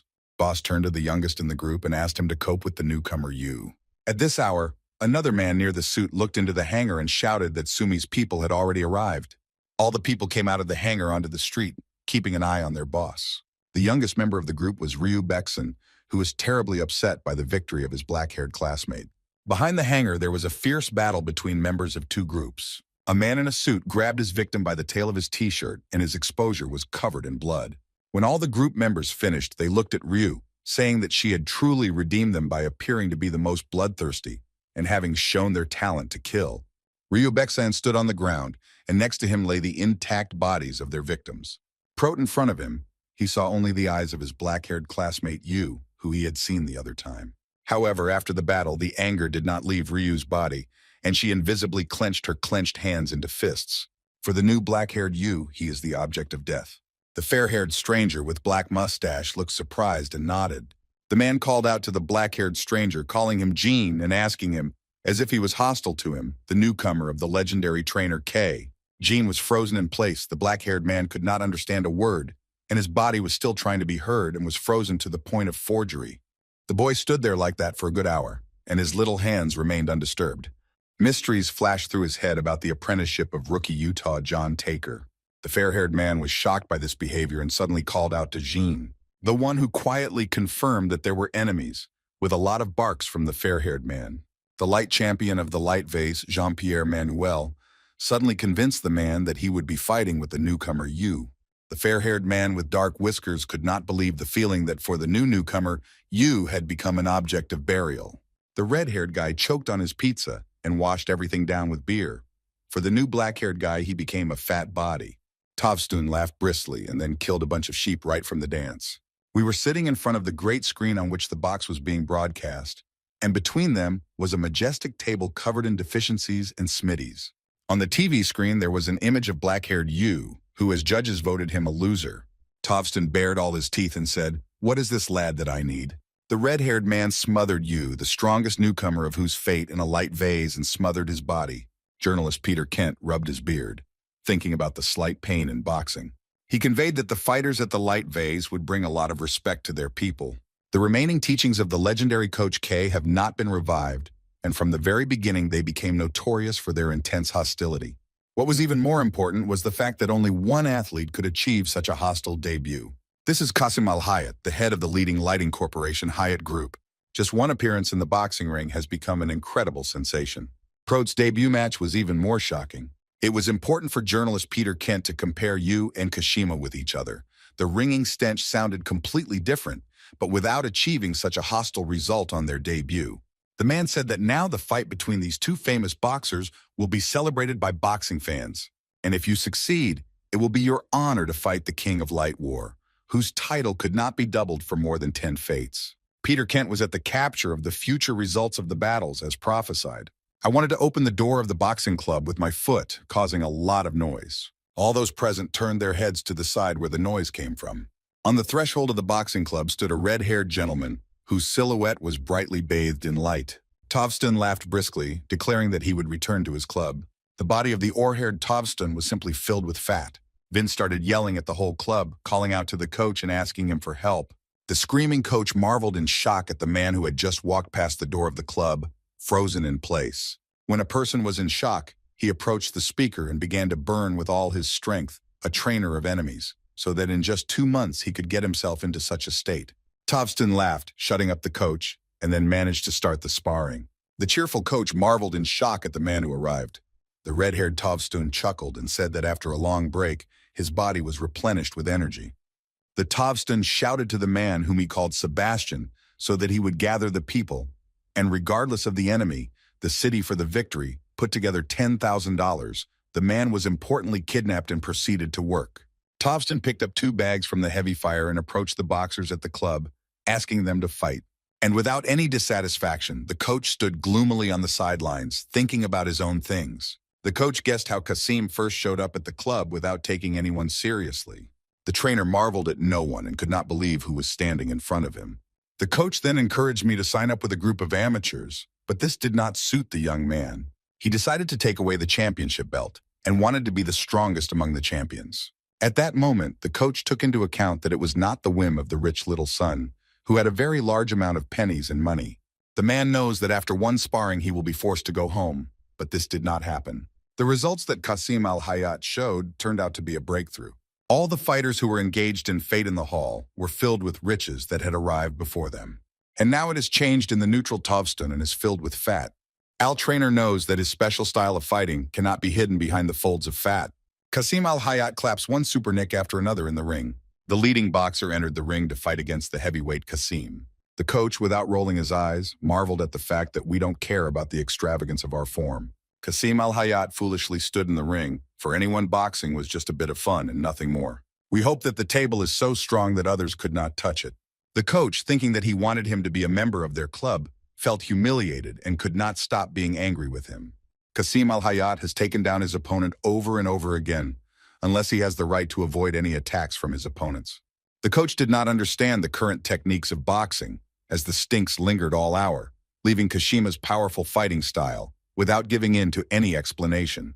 The coach shouted to Kasim Al-Hayat, telling him for the 100th time that he could be disqualified for hitting him on the head. We just laughed and explained our routine to those who had forgotten it, having not practiced it for a long time. Many of them went to the edge of the ring and attacked Sebastian, bribing the panel of judges and changing the rules. The trainer could hardly set his teeth, but the man must admit that it doesn't match reality. Kasim had things that other boxers didn't have. At this hour, Kasim Al-Hayat defeated his 20th opponent in the ring. This coach is wise no matter what. Kasim became extremely strong. The man, realizing that the world was incredibly unfair, endowed his fellow not with wealth, but with physical strength, which could easily destroy the order of the world. The fights of Kasim Al-Hayat lasted for 2 years, mercilessly knowing their opponents in the ring, and no one was able to overcome him. The man turned to Sebastian and said, "What is the opponent of the war?" The old man said, "What is the 1000th opponent?" As far as being satisfied with ourselves, we have now warmed up, having spent a lot of time and turned our body a few inches. The coach of battles, as the old-timers told the club, were fighting in front of him, running in to get away, and without training, it seemed to him that Kasim had never gotten tired of it. The intense pace, the important training, and the sweltering ferocity made the trainer often think that there was a human being in front of him. The man marveled at his student and the battles that in front of him was an unstoppable boxer. Kasim Al-Hayat was by far the strongest contender for the title of lightweight champion. In the old shabby kitchen there is a kettle on the gas stove. On the walls, which were in need of repair for a long time, there were police pictures with family photographs. A small fair-haired boy sitting hunched over at the table, stirring his urchin in a bowl with a spoon. "Father, we feel pity in our eyes, marveling at our son." Having asked the boy, "I didn't have the nerve to eat one potato, but I didn't want to embarrass my dad and Shvidkovidpov, so it's even tasty for me." Father said that if he wins, then it's obligatory to buy his son something tasty. The boy will be extremely happy, having felt these words. The man chuckled at his son's witness and thought himself that it was necessary to pay the taxes and expenses, to lose pennies for living expenses. The man believed that he was taking money for his daily work and it would become easier, but I needed to take a prize place in boxing. A man of reason, since everything was based on pennies, as in boxing as in war. It was impossible to know exactly the result of the battle. Kasim Al-Hayat opened the doors of the boxing club with his feet, which belonged to Coach K. The billionaire's son shouted loudly in the doorway, gaining the respect of all the boxers who were busy in his hall. "When we were at the breakup, we were in battle and in awe, so that this body could not stop anything."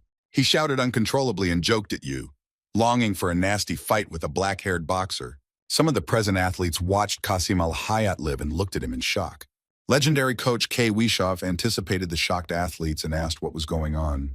Coach K. Bub Vrajani Pobachidi Kasim Al-Hayat is here in front of him. The boxer stood right in front of the trainer, crossed his arms over his chest and laughed, shaking the famous old man K in front of him. Self-singing Kasim stated that he came here only for the sake of getting along with you. Coach K quickly approached Kasim and began to rub the mush on his legs. And then it went to chest pains, which shocked and enraged Kasim. It took the trainer an hour to realize that the boxer is in amazing shape, has an ideal balance of meat on the right and left sides, and is absolutely healthy. Coach K, having equaled Kasim Al-Hayat and Arona tied, knowing that Kasim and his equal were soon just a loser, no matter. A man of battles, he did not often have the opportunity to pump his body, which produced so much energy and would have a miraculous tidying up. The coach laughed ominously and, having drunk something, wanted to help you. The self-esteem of the rich would like to come face-to-face with the remaining student of Coach K. Persh, who is by no means a world champion. The man laughed and told Kasim that he went for a run, and if he ran right away, he could catch up with him. Black-haired Yu practiced running along his usual route. When Kasim Al-Hayat attacked from behind, trying to strike, he easily escaped. Yu wanted to strike his blow at the witness, but Kasim immediately blocked his blow, said laughing, and asked him to win Yu. The black-haired boxer marveled at his attacker and did not open his dark eyes. The black-haired man called himself Kasim Al-Hayat. Kasim self-satisfiedly approached Yu and declared that he himself is sick and takes away victory in all categories. Yu, as you say, was absolutely calm with emotionless eyes, and Kasim laughed joyfully, respectfully, that his appearance made the boy sad.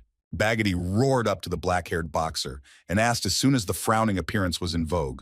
The black-haired young fellow was amazed with his piercing gaze straight at Kasim. Moreover, it didn't stop, and it sounded respectful that such a viraz denounced the respect of the liquid. Kasim al-Hayat turned around and got ready to go, but finally looked at the newcomer and said that he couldn't help it. The rich man ran away, shouting that the world champion medal would be his, and Yu marveled at him in shock. Spectators were watching the skinny rock in the ring, guarding the fight of two boxers. Kasim al-Hayat menacingly confronted his opponent in the ring. This behavior angered his opponent, and it seemed to him that he was fighting a savage rather than a professional boxer. Kasim did not appreciate the thoughts of others, and even laughed. The enemy was trying to strike at Kasim since he rightfully evaded and was about to strike at the rear. Kasim delivered a powerful blow to the enemy, making him afraid to fly back. The boxer ran back in anger as the blow was repulsed, and the rich man wasted no time getting ready to strike an offensive blow against the enemy, humbly laughing at him. The boxer was angry and thought of calling his opponent a wild monster.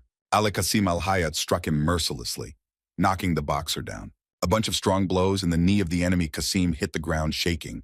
The boxer understands that we are not one of those who can step up, although for him the fight was just childish fun.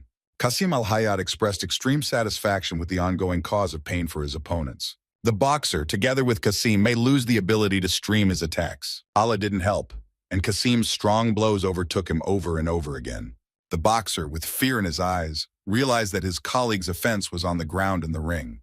The judges voted for a knockdown, and the spectators shouted that the most powerful Kasim al-Hayat had put his opponent on a knee. Happy Kasim told the boxer that he simply couldn't help but enjoy this picture. The broadcast of the fight was watched by the legendary Coach K with her team, who was fighting with the boxing lefts. Coach K looked pleased with the result of the battle and told his colleagues that he had no doubt about his victory. The proven trainer of the minds of the sense technique of Kashima, she fought in an instant attack to the beast and from below, and boxers rarely use such techniques. Analyzing the strike, Coach K noticed that when striking, all the force is directed from the legs to the torso, and then to the arms. Kashima's fighting style expends a lot of energy in the process of striking, and the blows are of great magnitude, and the accuracy of the strike is reduced. Moreover, his superhuman strength compensates for the ineffectiveness of the blow and smooths out the gaps, increasing accuracy. The coach chuckled and said that Kasim's method only works for the sake of his physical abilities. Kasim's pro-opponent James rose to his feet and survived. Kasim al-Hayat chuckled joyfully, respectfully, because the enemy wanted to suffer a little more. The rich man stepped forward and took a hand stance, continuing to beat. Rook Kasim had beaten his opponent, and he could only guess what the boxer was up to. James thought that it was possible that Kasim would accumulate strength in order to earn a harvest from the place. The boxer realized that he had a chance to overcome, and it was time for him to speed up and launch a counterattack at full force. Let us all know that the greater the strength of the opponent, the stronger the counterattack to his blow. The two opponents simultaneously attacked in a hurry, and the onlookers froze in awe and wanted to know who would be able to do it with brutal strength and boxing skills. In the remaining second, Kasim managed to dodge James's attack and laughed at his opponent's attempt. And James was swinging, like Kasim's fist approaching him to expose him. A strong blow threw James onto the fence ropes of the ring. His body felt strange to the boxer, and destabilized from the blow, James fell to his knees. And then the man immediately fell into the ring, face down, right at the feet of Kasim al-Hayat. Judging by another vote about the knockdown, we began to jump at the paramosa and raised our fist to the top, demonstrating the strength of our body to the onlookers. Judging by the time it had reached 7, James rose to his feet. James simply could not give up and was ready to go until the end. He promised his son to overcome it and bring it something tasty, happily denouncing the boy without giving the man the right to give up. He is a man of wisdom, so he cannot stand in battle against Kasim al-Hayat. James still couldn't stand on his feet, red blood flowing down his face. When the judge reached 10, he was finished and the man fell powerlessly to the ground. Kasim cruelly mocked his rival, who they say lost himself in life. The boxer stood slurringly at the stand in the ring, covering his face with his fists. Black-haired Yu marveled at the calm, piercing gaze at his opponent, and fear quickly filled the boxer's body, standing opposite him. You were preparing to strike your opponent, raising your fist to the ground. One blow and judging the black-haired Yu to prevail in 2 fights. The prot lad was not content with the fact that he beat others and hurt them more painfully, like other boxers. At this time, Qasim al-Khayyat fought with another opponent on the battlefield, striking him with a blow.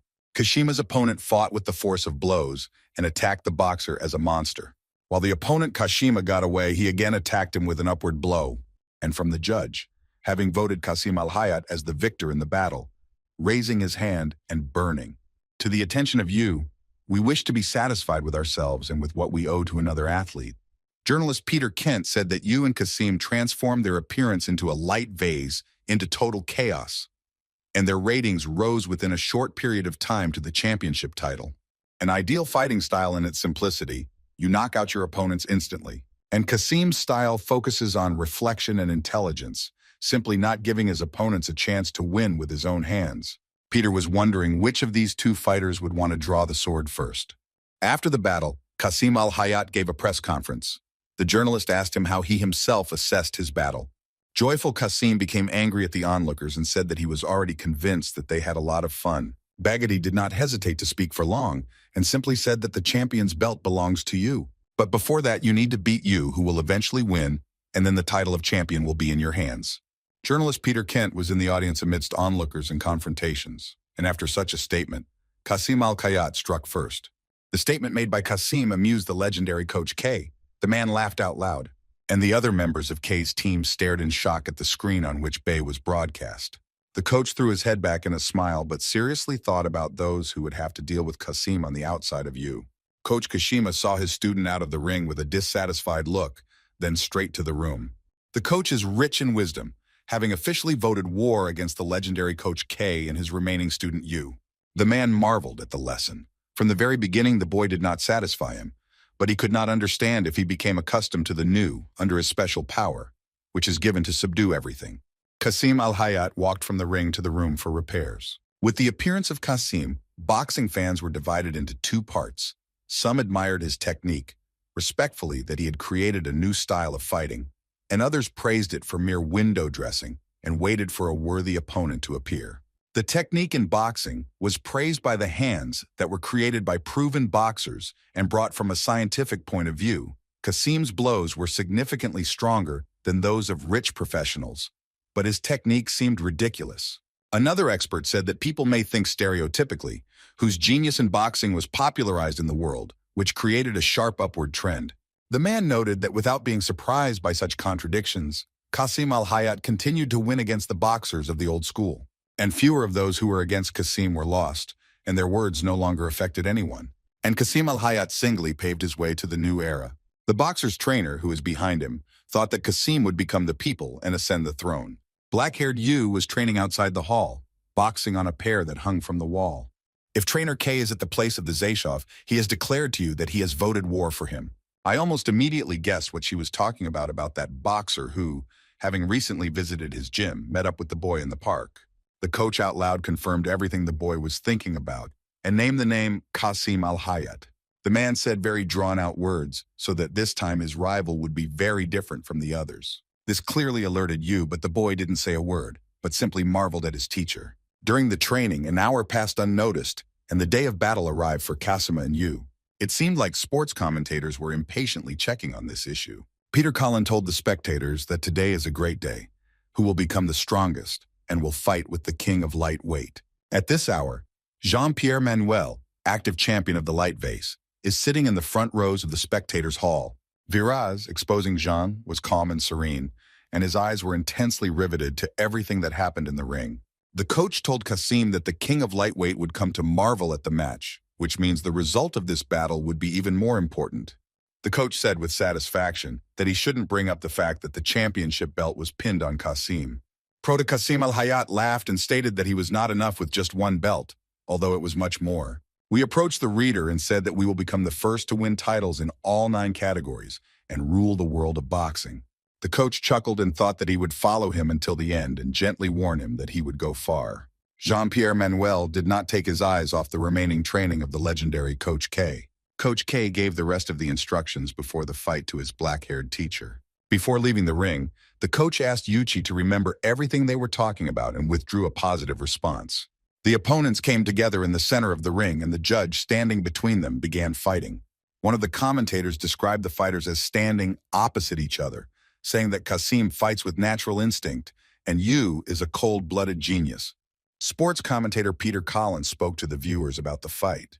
Black-haired Yu stood on the spot, taking a fighting stance, just like Kasim Al-Hayat, approaching the next few steps. We watched the ring with our special animal Croak, and black-haired Yu did not lift his piercing gaze from his rival. Kasim Al-Hayat returned to Yu and said that last time he greeted him very well, and the time has come to correct it. Kasim holds his hands in red gloves behind his back. We hit the storm against our opponent and rushed to catch up with the tension at the very beginning of the battle. Bagatia told Yu that regardless of the distance and the blow, everything was the same, but the boy believed nothing and narrowed his eyes. Kasim couldn't help but admit that the boxer's style was easy to read, but no one could point him out. Kasim Al-Hayat, having cut his foot at the door and about to say a barbed phrase addressed to Yu, the black-haired boxer quickly attacked his opponent, without even noticing how everything went down. Coach Kashima was incredibly shocked by the omnipotence and absolute inadequacy of his training. At this hour, Coach K stood contentedly at the front of the ring, giving instructions to Yu. The black-haired boxer guessed the words of his mentor, speaking about his opponent standing in front of him. The coach happily told Yu that there was no longer a need to harness his strengths and skills, since his rival would be incredibly strong. The legendary Coach K told his remaining teacher that the time had come to reveal his talents. That evening, Yu chopped up a whole mountain of punching bags in his training session. At the gym of the boxing club, a training session was going on. The coach was pulling the socks of one of the athletes, making sure that he got more repetitions and abrasive muscles. Other athletes fought to the right, Vicarista and the roller for the press, and were already at the limit of their capabilities. Two boxers were training in the ring, sparring with each other. One boxer was practicing his punches on a punching bag, and black-haired Yu, raising his hands, burned out, having completed his run. Kasim Al-Hayat shouted and marveled at his opponent in the ring, not at all aware of such attacks. Kasim swung loudly like the fist of black-haired Yu approaching the gap. This time, Kasim was unable to dodge the precise blow. His body weakened and the boxer roared in pain. At the sound that Kasim saw, a wide laugh appeared at the face of the legendary trainer K. The old coach guessed how he was about to inflict such a blow on the young black-haired Yu. Only two types of people could have suffered from such a blow, and the one for whom the hour had flown by was completely different. Otherwise, the one whose instincts are comparable to those of the creature. And if you let him know that you will not give in, then you will immediately escape, and the body on your instincts will minimize the blow. Trying to escape completely could result in a lot of pain. That boxer had to sacrifice another part of his body so as not to be kicked straight into the crack. The legendary trainer K is reconciling, which means that Kasim can take away important points in life. Then constant blows will knock him out. The victims of Kasim Al-Hayat took the heaviest blow, but the boxer grunted in the face of the blows of the black-haired Yu. With tears in his eyes, Kasim slashed at the skin of his opponent, even as Yu prepared to strike him with a devilish blow. Begati withdrew a strong blow to the chest from his opponent, filling his body and not allowing him to die. Kasim Al-Hayat could not prepare himself for the blow he had received, as he saw the black-haired man fall to his side. The legendary coach raised his hand back, preparing to strike his opponent for the final blow. With a blow, the black-haired Yu threw the insurmountable Kasim back across the street.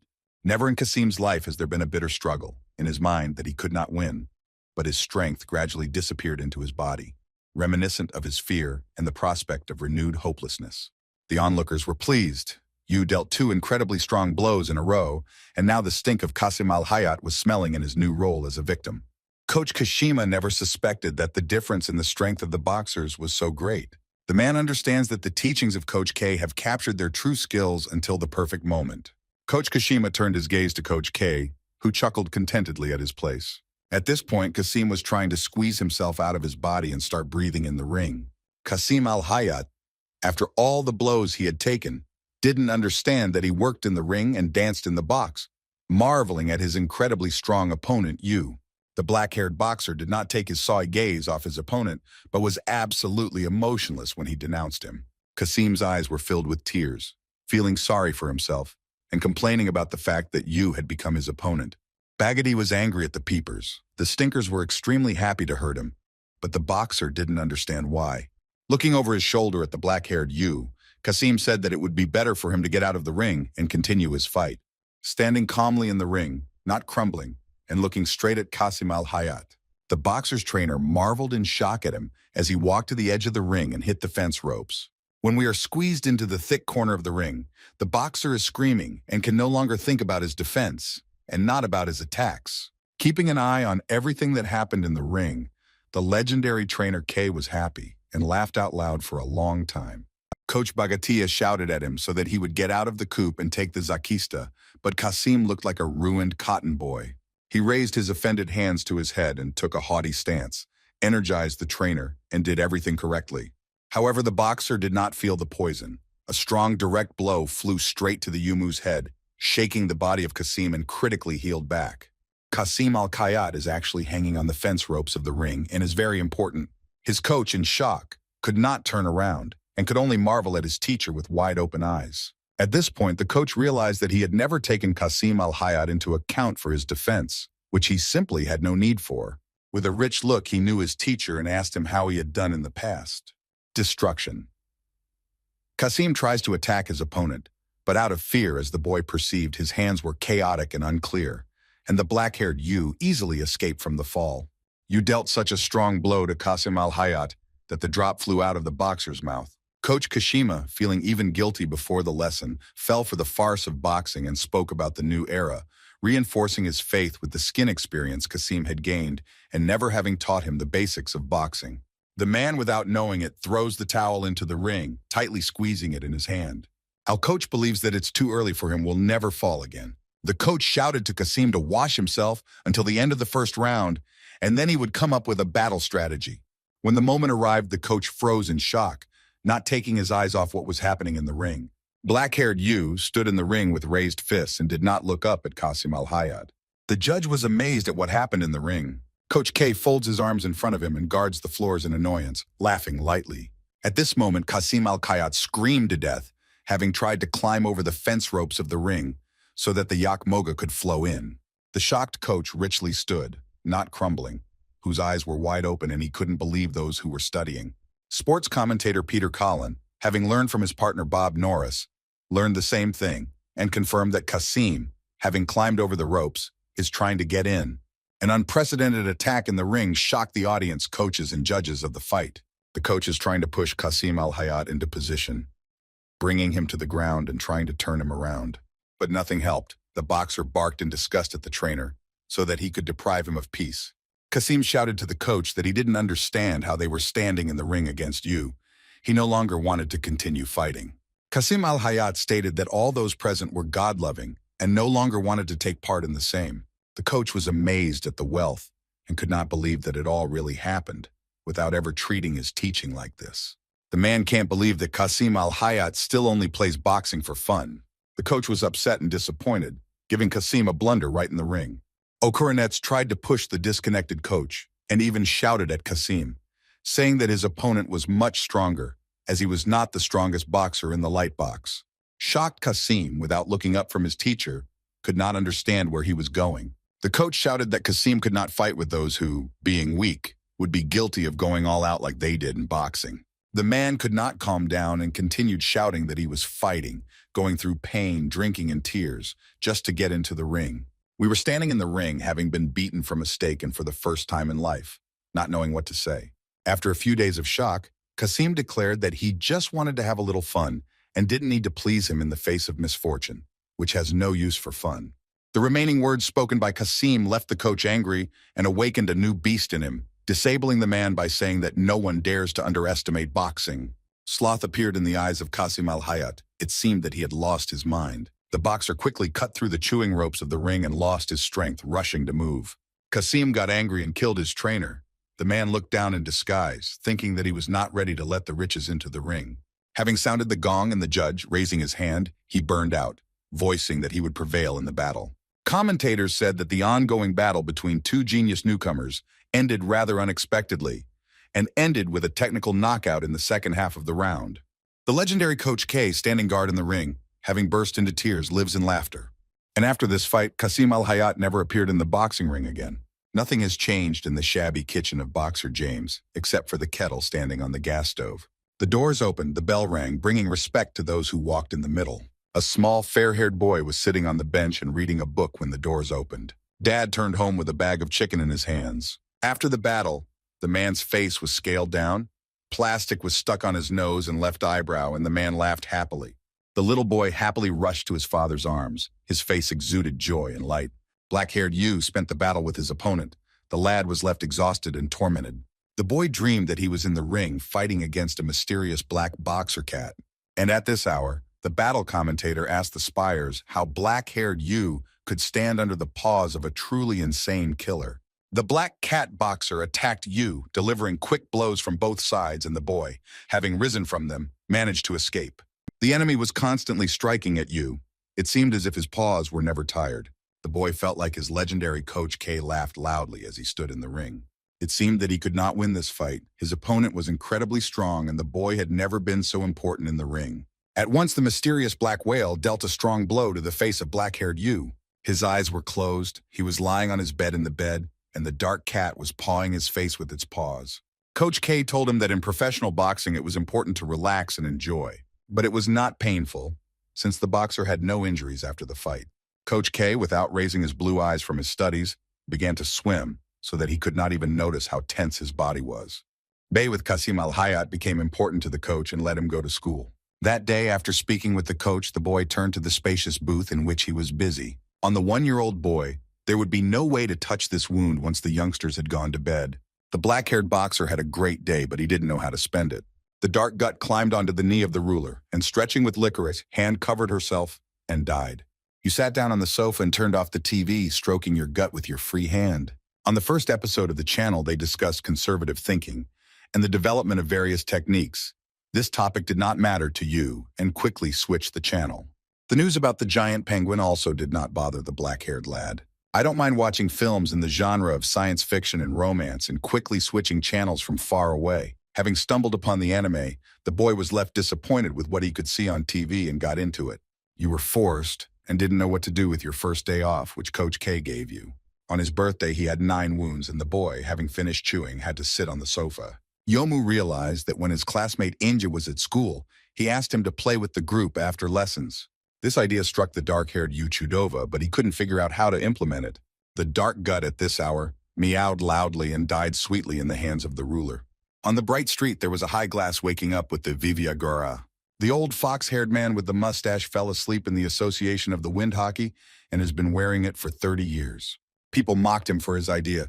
They told him that it was pitiful. But now everything has changed. You will find out that you know those who have been fooling around for so long. At the gaming table with a man was the dark-haired boxer Yu. The man was confident that he knew a genius who would help him improve his hockey skills in the game. I look in shock at the man opposite me. The man paid attention to what happened at the very last hour and told the black-haired boy of the article, with his help, the champion in hockey. The boy was emotionless, and he didn't care at all, having seen quite a bit of this old man, and that one cackled for some reason. You are sure that you no longer need to pay for the medicine shells. And the man stared at the lad with an incomprehensible look.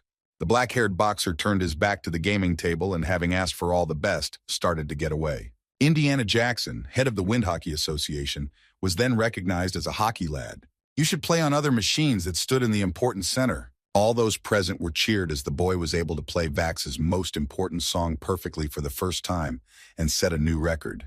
Black-haired Yu, launching an attack on the Grail machine guns, began a costume battle. Super Nick Yu, having respected what was being judged from the ruins, was a newbie with him, not being able to work with a combo, but rather Regressed's subversive blow. But the other guy couldn't understand that the enemy had missed his attacks, understanding that the guy couldn't lie. Anniversary at the wedding center, showing the anniversary of the evening. And the black-haired Yu no longer enjoyed the games, and having won them, he became bored. The sun sank to deep rosy pink sky with red, orange, and yellow colors. The boy sat on a bench in the park by the river and watched as the evening descended into place. His piercing gaze innocently followed what was before him. My family happily took a walk in the park, having fun in the evening. I can no longer secretly keep an eye on these joyful moments and turn my gaze to another person. The boxer rose to his feet, getting ready to walk out of the park. Al rapped him. Something on the side turned Yu's respect towards itself, and the boy glanced at that side. The boy stood with the boxer with a notepad in his hands, and his face glowed with happiness. The boy just stood there with a very joyful expression, denouncing and marveling at Yu. The black-haired Yumovich was amazed at the boy who had gone up to the new one, and could not understand what he wanted from the new one. The boy lustily marveled at Yu and said that he had watched him on TV and knew that he was a boxer.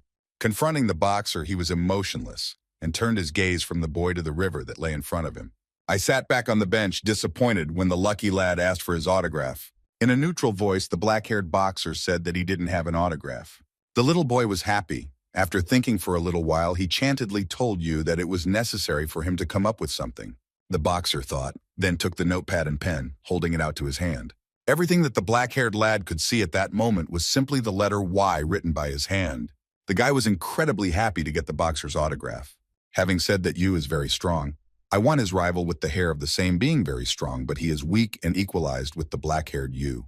The boy's empty boots were already dragging the black-haired boxer and wanted to get home sooner. The little boy wanted to spend more than an hour in the company of the boxer and asked someone who would fight for the place of the world champion, and Yu praised Yu. The boy noted that the world's champion is even stronger, but he also said that he will still overcome him.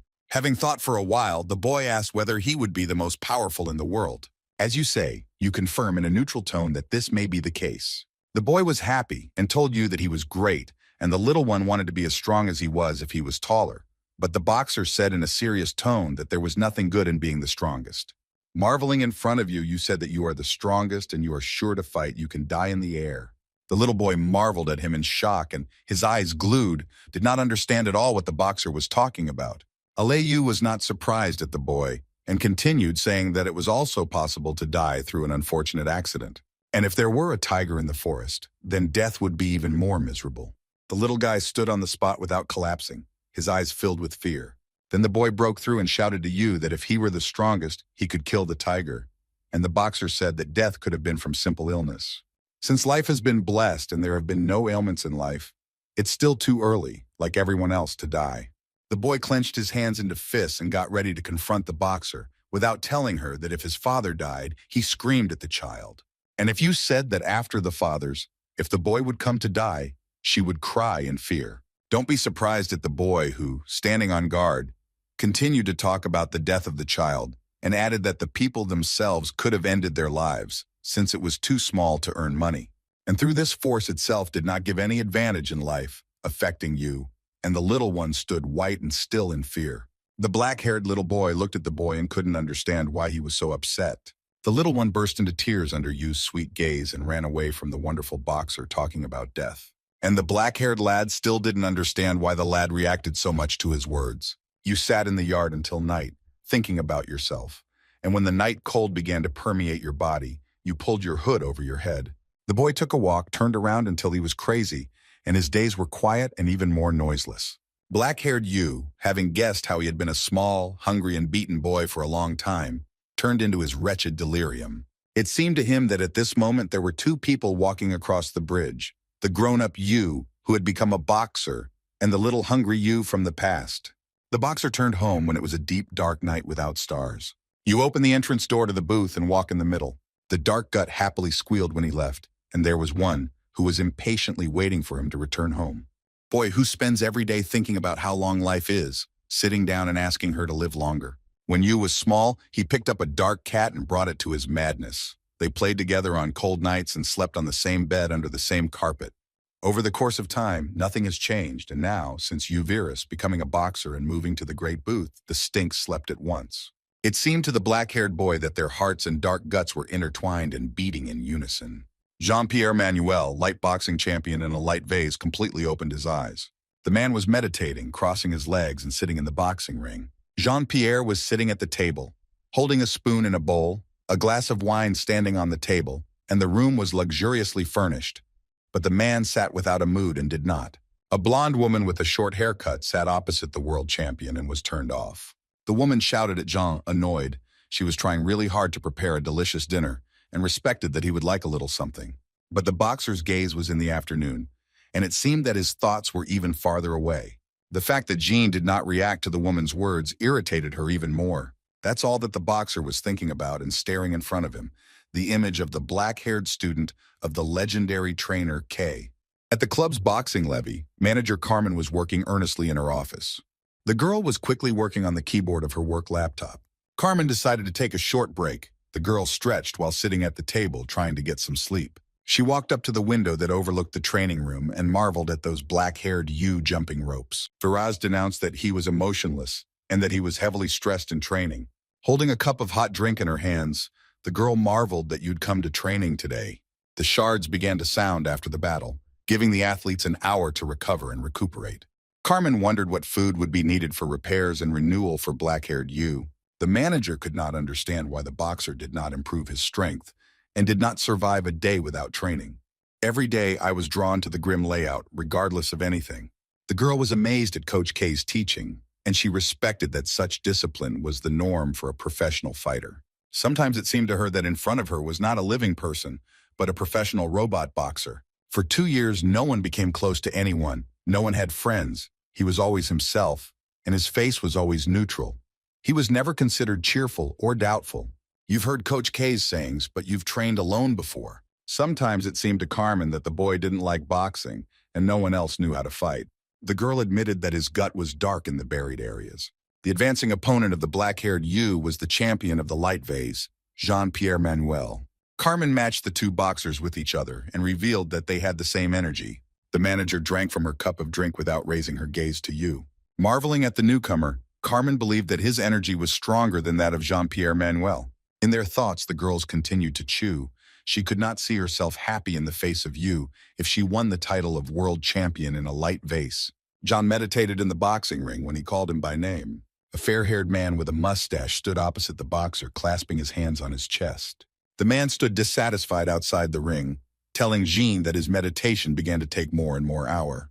We understand that the stature of the world champion has changed through the black-haired student of Coach K, with whom he was about to fight.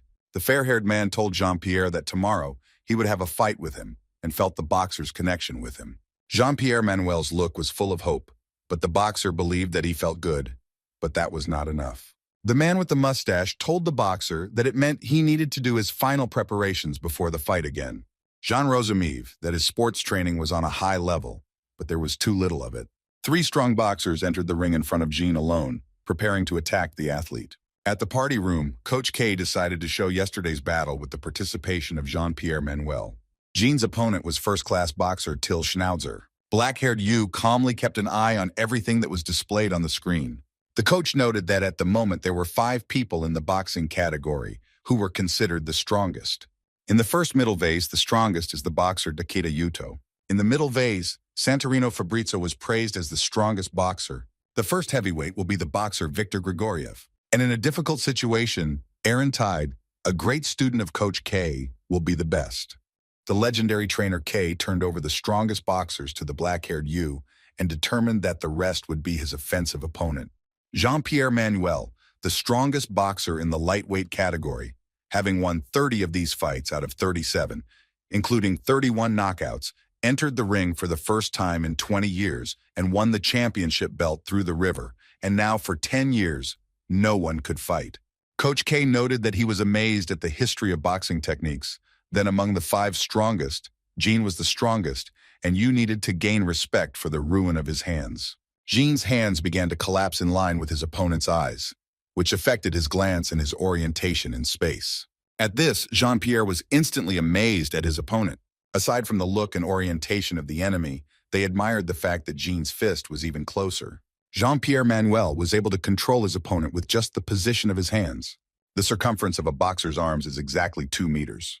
Black-haired Yu calmly and harmlessly watched over his mustache, showing him the trainer and remembering his skin word. Jean's hands were 15 centimeters behind Yu's hands. Coach K noted that the average reach in a light vase amounted to 170 centimeters, and the 2-meter axis was already worrying the coach. Altiasi just the girth of the arms, Coach K learned that Jean-Pierre Manuel's jab just hit and reached 3 meters. Coach K directly marveled at his black-haired student and asked the boy what it meant. For the entire hour of battle, Jean's opponent was constantly within the reach of his hands and fists. The coach seriously told Yu that because of his incredible speed and kinetic energy, the power of his jab was equal to the power of a direct blow.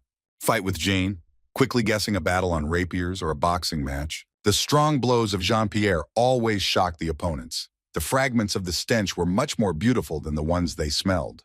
But Jean's opponent was not going to give up so easily and tried to show him how serious he was. The enemy, bending down, rushed to Jean, trying to attack him from the bottom up. Jean-Pierre Manuel clearly distinguished the skin of his opponent. that in the first place, Vykoristavav Zakis Pidstavkoi, this technique of his opponent is very wise. After that, the boxer decided to attack Jean-Pierre, delivering his blow from the bottom up. The legendary Coach K decided to show this part of the battle to his black-haired teacher. And then Jean won the battle no less for the additional wide girth of his arms. If the enemy's blow caught up with Jean, he would immediately escape from the other one. Delivered a swift and powerful blow to the opponent from below. The boxer was shocked by such a technique, Jean, and felt disorientated by the blow which he took away. In the meantime, having come to you, Jean fought back and stuck his jab on his opponent. Coach K commented by saying that Jean stood on the shoulder as he covered and beat the opponent's blow, and then quickly delivered his own. And then the boxer gained strength and hit from below in the body, and then added a jab, and it was perfect option. The coach did not take his eyes off the student and said that there were only 2 boxers in the world who could master such a technique. One of them was Jean-Pierre Manuel, who learned this trick from his 2 friends. And otherwise, according to Coach K, the black-haired you, Jean-Pierre Volodyev, with a technique that you and the coach didn't have a problem with. This was demonstrated by the opponent of Jean-Pierre Manuel on himself when the coach started recording the battle further. Jean changed his right hand to his left, confusing his opponent, and then began to deliver his own blows to the boxer. Further, since the enemy had become accustomed to new technology, Jean-Pierre Manuel again began to fight with his right hand. Jean will be victorious about offending hands in the equal world and Volodya in this way, perhaps ideally. Opponents rarely realized that between them and Jean they could effectively stand up and deliver their blows. The light champion did not give the enemy the opportunity to analyze the situation and thus inspired the enemy himself. If the boxer is in the lead, then he cannot appreciate the situation and actions of the witness, because he is captivated by the time and space during the fight. Jean-Pierre Manuel, as you say, from the beginning to the end. His goal in the fight was to perfectly define boxing technique and reach the ideal for almost everyone. At the interview, after his victory, Jean stated that he was dissatisfied with himself, having made some concessions in the timing of his duties and divisions of his life.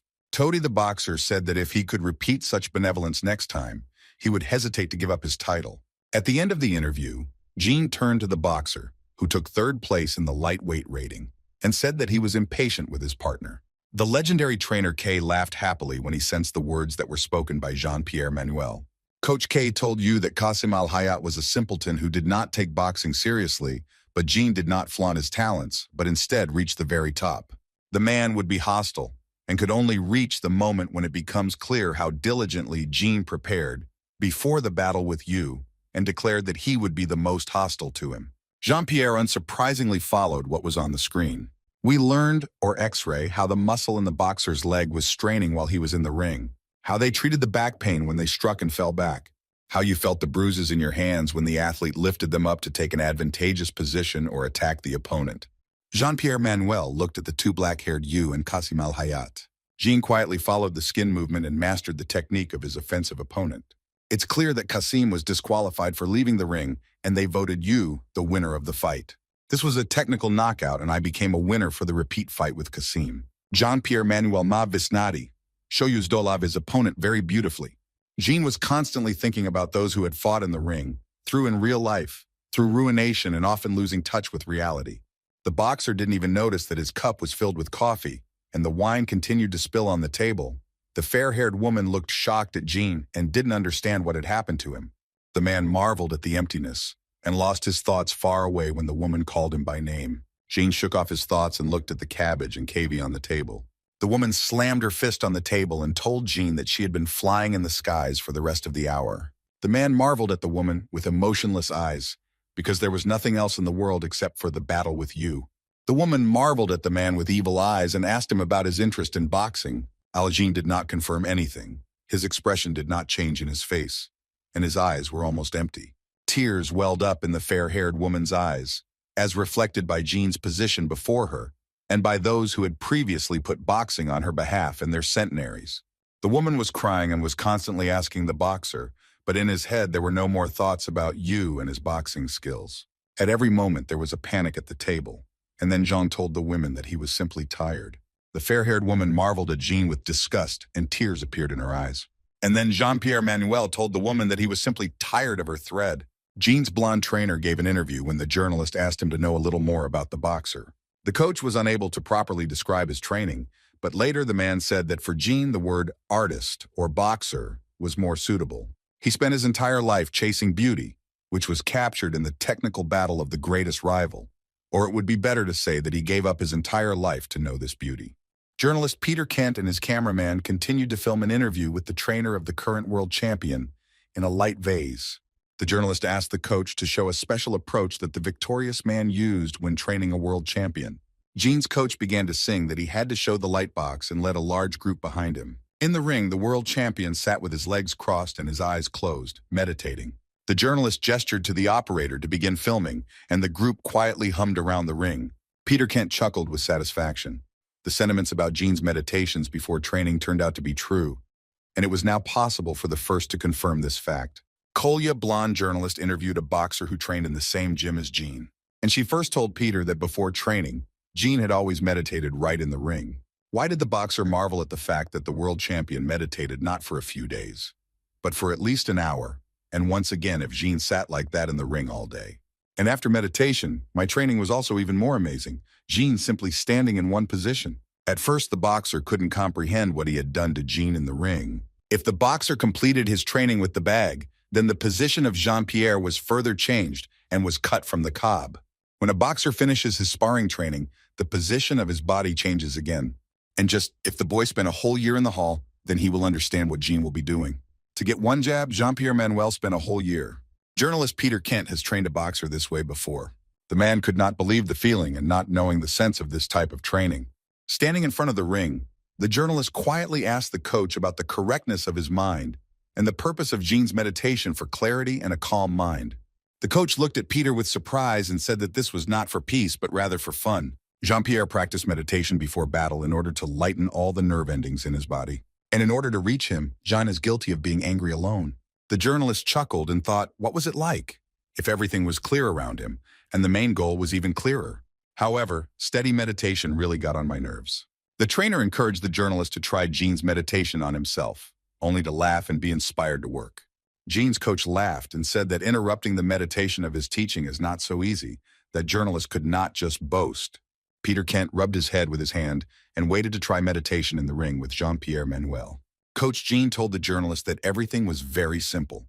The man needed to sit down manually and then concentrate on the current moment. Peter Kent tried to do everything the coach said, but he couldn't concentrate. The journalist felt something astonishing when he sat opposite the world champion Jean-Pierre Manuel. The fair-haired man tried to concentrate and meditate for a while in the ring.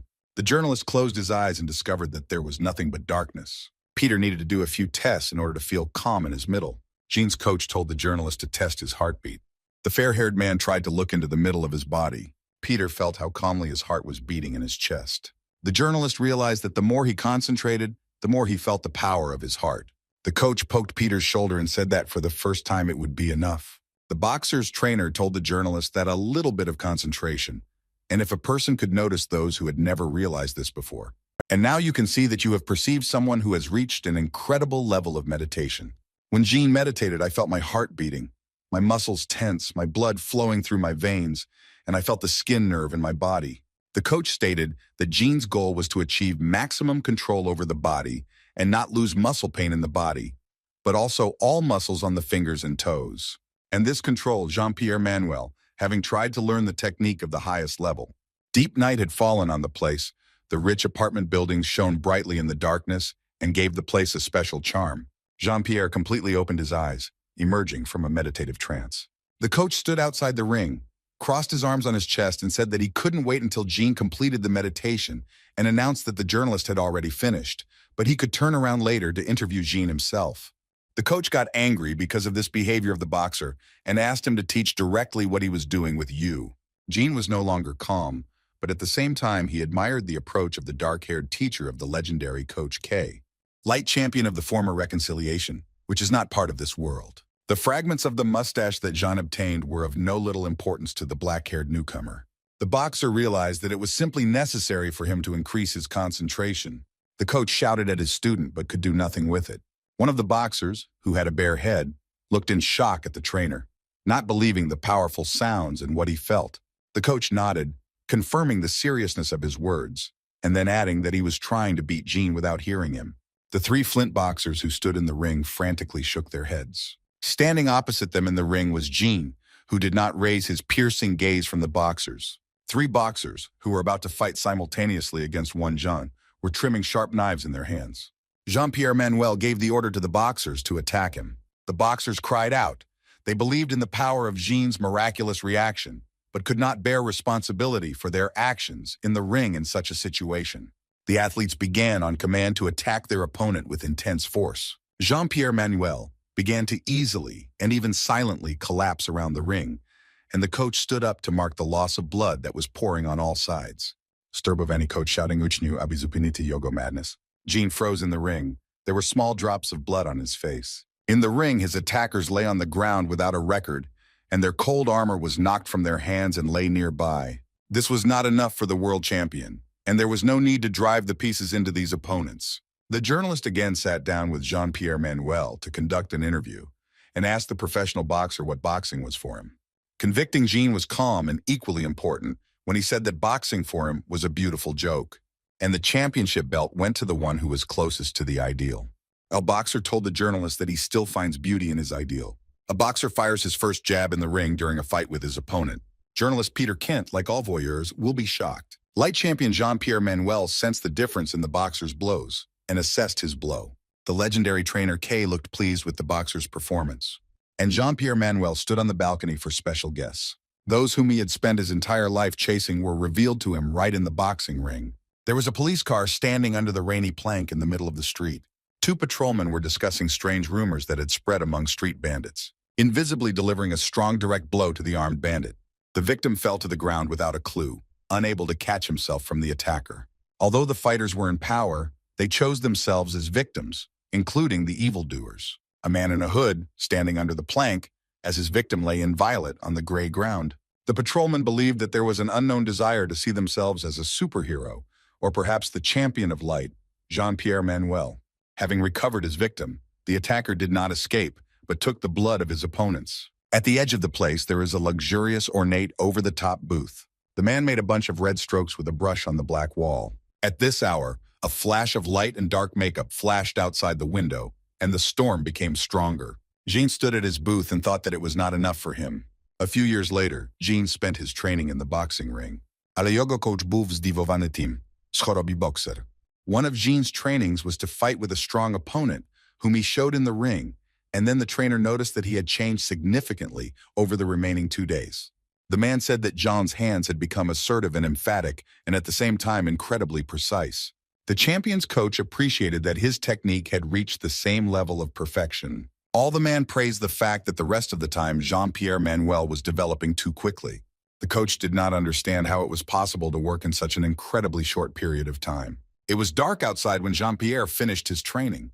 Regardless of the time, the coach has finished checking his student and wants to talk to him. The coach asked him to ask him about the wine, looking tired, and Stella said that he came home calmly with an empty head.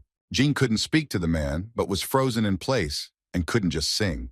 In a calm voice, the boxer asked the coach if he really looked tired. Jean turned around and looked over his shoulder at the man, and then chuckled and said that he was in the best shape. The coach didn't understand anything. Even though he was a strong student, he couldn't figure out what was going on in the boxer's head. On this, Jean considered Rozmova complete, turned around and began to sing from the boxing gym. Our coach called him and asked him not to go overboard with preparation and training. Jean didn't confirm anything to his coach and left him alone. The streets of the city were dark and quiet. Residents were sleeping peacefully in their houses, and bandits and mafia were scurrying through the streets. The two bandits were talking to each other when they sensed quiet sounds from behind, rapidly approaching them. The dark figure of a man in a hood was already in charge of the bandits. One of the bandits noticed an unknown figure and, without giving up on his feet, asked the unknown who was the culprit. Jean stood in the middle of the street, standing from his sides, surrounded by armed bandits with his hands in his hands and not taking off his hood. The boxer clearly perceived how the heart was beating in his chest. Jean-Pierre Manuel did not raise his piercing eyes from the mafia when he told them that standing in front of them was the one who created noise. The boxer glanced briefly at the bandits. At a distance of 3 meters, there was one pistol, and for 11 years there was an unidentified gunman.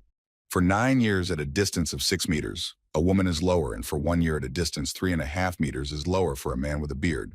The man who was 5 years old from Jean at a distance of 10 meters was still lower. The boxer felt his heart break more and more strongly and clearly. Jean needed to provoke the boy, telling the bandits that the stench was disgusting. The gang of bandits marveled in amazement at the man in front of them and began to fight against his insolence. One of the bandits, who stood nearby, reached for a pistol and told his boss that he would figure it out. Jean tends to immediately attack with a jab the person he is shooting at.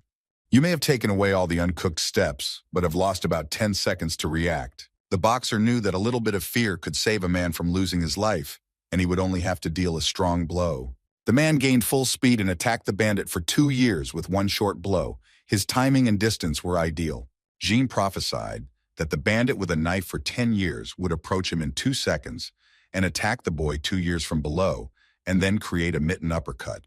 The boxer spread out his fight, as if it seemed ideal for him to touch his skin with his hand and blow.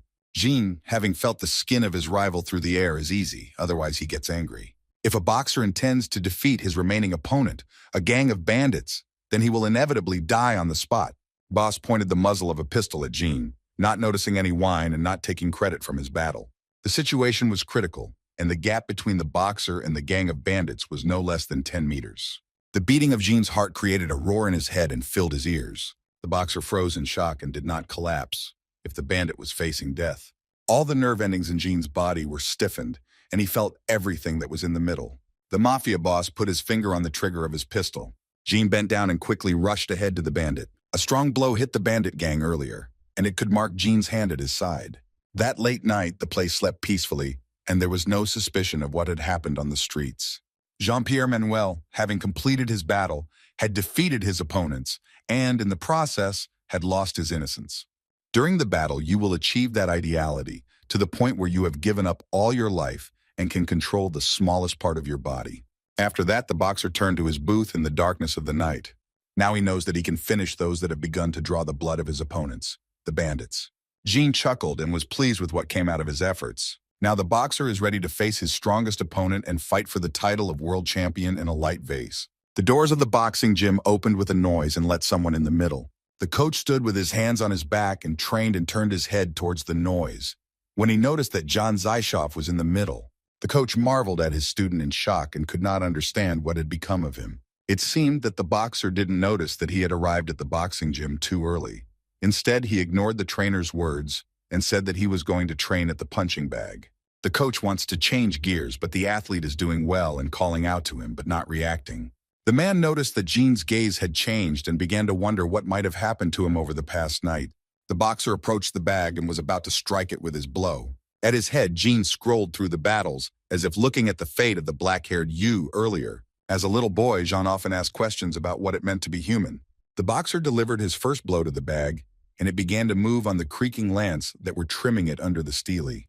Even then, young Jean knew that people were imperfect. The world champion delivered his other blow to the punching bag, and the coach did not look up from his saw-like gaze. The endless shortcomings of the judicial system, the ineptitude and stupidity, the mercy and the lack of care, all of which Jean-Pierre Manuel tried to strangle in himself, trying to get closer to the ideal.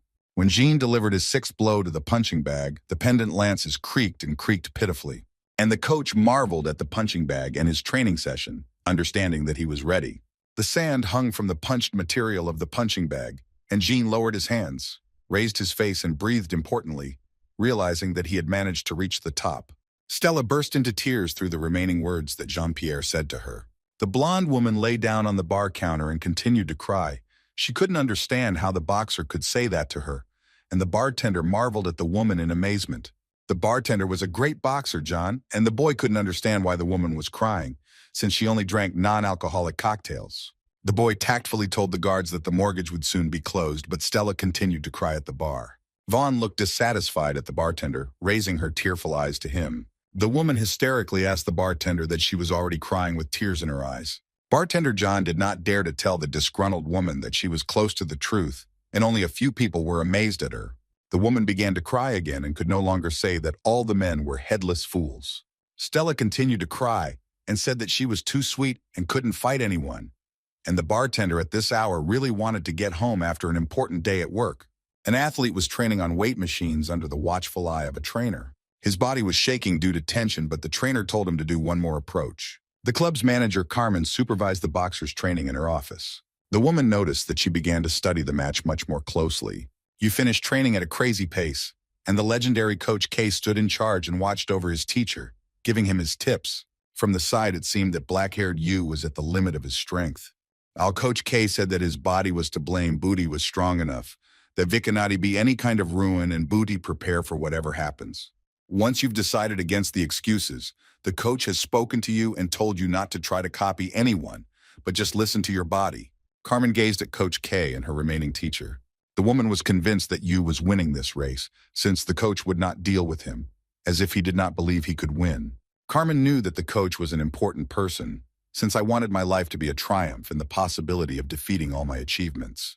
The woman was delighted, praising the legendary trainer only for the result of the battle. Alavona didn't know why everything was going on, and she was thinking about it, training and not sparing her strength. Carmen marveled at the black-haired guy and could not understand why he became a boxer. It was dark outside when Yu had completed her training and was getting ready to go home, when Carmen spotted Yu in the hallway. He was surprised when the manager spoke to him and looked at her over his shoulder. The girl confessed to the boxer that she had been checking him and wanted to ask for something. Carmen looked straight at the boy and asked why he became a boxer. The boy froze in place and simply marveled at the girl's response. He stood there for a long time, choosing words, but still didn't know how to explain everything that had happened to him.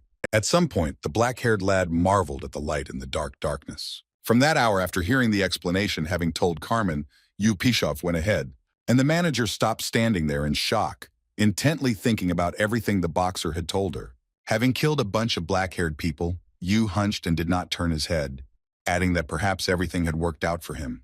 He said goodbye to the manager of the hall and finished his business. The girl innocently marveled at the boxer and was not surprised that she would be able to enjoy the world again by being here. Carmen was happy with the black-haired man's testimony.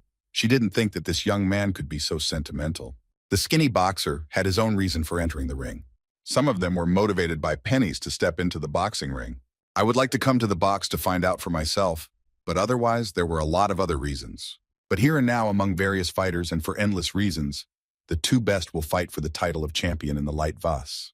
Journalists and reporters were in captivity and asked their rivals to come closer, 1-to-1, for the shortest frame.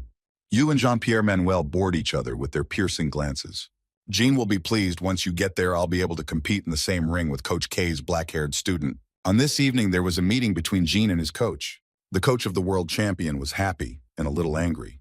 At that time, Jean-Pierre Manuel himself looked unhappy and confused. The coach could not believe what Jean told him and asked him to say seriously, to which the boxer praised him. Jean told the man that his skin had an ideal and went to such lengths. Coach Yogo not understand and asked what is the sense of life, because people cannot marvel at their ideal in their eyes. With a serious expression on his face, Jean told his coach that he should not throw the towel, as if the boxer was in danger of death. The coach was dissatisfied and marveled directly at his student, but there was nothing to stop him from the witness. So it's incredible on the day of the great battle between Jean-Pierre Manuel and the newcomer Yu. Jean brushed his teeth and marveled at the mirror that hung above the sink. I felt sad that through the bristles of the toothbrush, the tips of my fingers could feel the ridge of the skin tooth. When you got dressed, you felt the skin fiber that was sticking out of your skin.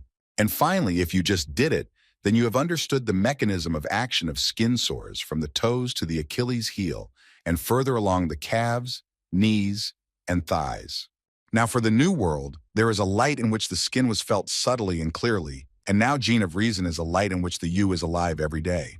Jean-Pierre Manuel seemed to idolize his opponent, marveling at the picture, as if he had made a blow with his hand.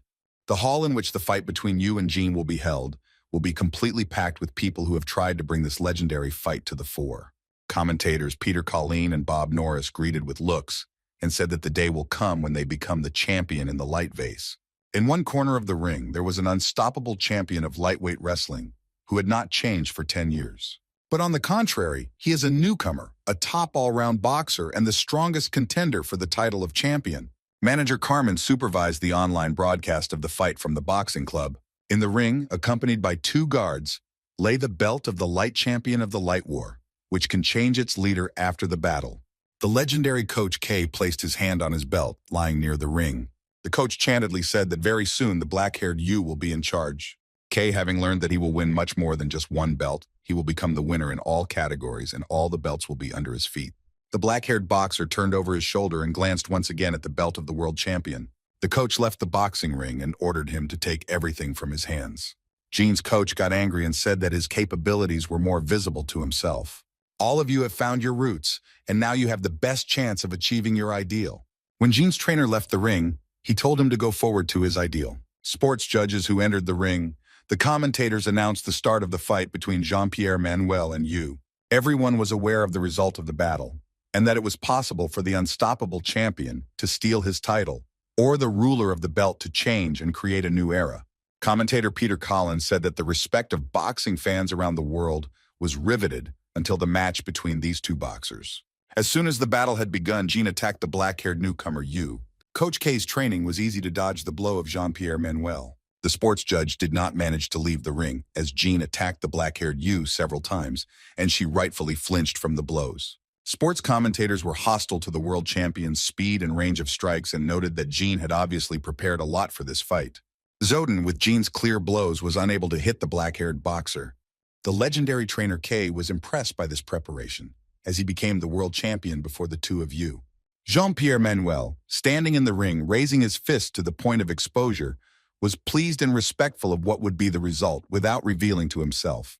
It was 16 years ago when the author went to high school and started playing basketball. That day, the school basketball team was playing a match, and the author remembered that moment just yesterday. The basketball player lifts his head and tries to throw the ball into the basket. All the graves obscured them, keeping watch over the actions of the athlete. Then the author cut it so high that it seemed like he could never fly, and none of the laws of gravity affected him. That real haircut would be the first and last thing in his life. The author tried to do this many times, working on the run. The same bending of the knees, the tension in the hips, and the swing of the arms, and the final cut in height. Then the skin is soft and soft. Otherwise, it's not wine at all, but it's different in your body. And the axis is another story, which the author felt was similar to his testimony. In many interviews with baseball players who were hitting pitches, it was possible to hear about those who gravest at the moment rubbed the skin seam of the ball as it flew to the next one. The strike of baseball players is instinctive, even clear and accurate. There were an endless number of such legendary moments in the history of sports. Jean-Pierre Manuel earned his money at the boxing ring. The boxer stagnated his basic techniques, closing his gaze to his opponent. Jean decided to attack his opponent again and strike at him, but the black-haired snake again managed to get away. The boxer attacked again and again, and the black-haired newcomer quickly grinned and moved around the ring. Jean-Pierre Manuel closely followed his opponent in his arms. The world champion showed respect for the turn of the feet of the black-haired student of Coach K. The tension in the castings of the Supernick increases. Jean followed the gaze of the tension of Press U. Everything told the champion of the world that his opponent was preparing for the attack. Therefore, Jean plans to attack directly at once if his opponent wants to strike. Jean's blow defeated the attack of the black-haired Yu, and the sound of the blow echoed throughout the hall. A shocked Peter Collin told the spectators that a contender for the cup, who had not lost in one of the battles, could not get close to Jean. The active champion made it clear to Yu that he is from a completely different league, his lower opponents. The legendary trainer K was hostile to Jean's technique, knowing that his technique was great and calling him a genius. But now in the ring, he was practically a monster. The coach could not understand how Jean had managed to polish his skills so quickly. Coach K chuckled and remembered his war experience, and most of the soldiers who had served on the battlefield for a long time knew it. The legendary trainer lived on a dark skin, having served in the special forces. Then he pulled out the mirror from his hiding place in front of the motorcycle in order to take a look at the situation in front. But just as he broke the mirror, at that moment, the coach thought that he was on the brink of death. Kay looked at his partner and said, "What's next?" This man, having realized that the battles were filled with inhuman tension and deadly uncertainty, he also had a chance to learn a specific impression. The soldiers ran from one shelter to another when hail fell from behind them, and they tried to pierce his body.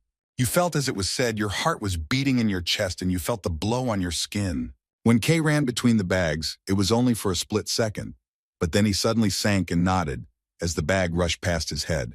Coach Kane stood outside the boxing ring, conceding his beliefs and realizing that all people were celebrating the potential. This potential was given to people so that they could reach the highest point in the world. And this very potential allows people to limit their physical capabilities. It would be naive to think that Yu's hostile cognitive skills allowed him only the right to dodge the blows. These skills allowed the black-haired boxer to control his entire body.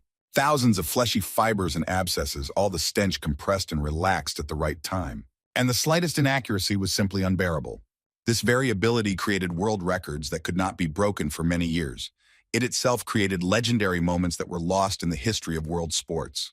This greatness made it possible to endlessly decorate any technology. The legendary Coach K chuckled and thoughtfully told Jean-Pierre Manuel that he had never seen such a rival as Vine. In the coach's opinion, boxing was not a sport in which records were set, but rather a place where two fighters competed with each other in their respective capacities. Because no matter how strong the boxer was, he could not show his true strength because his opponent was weak. The coach was confident that he was in a fight with Jean, and his black-haired scientist was about to reveal his arrogance once again.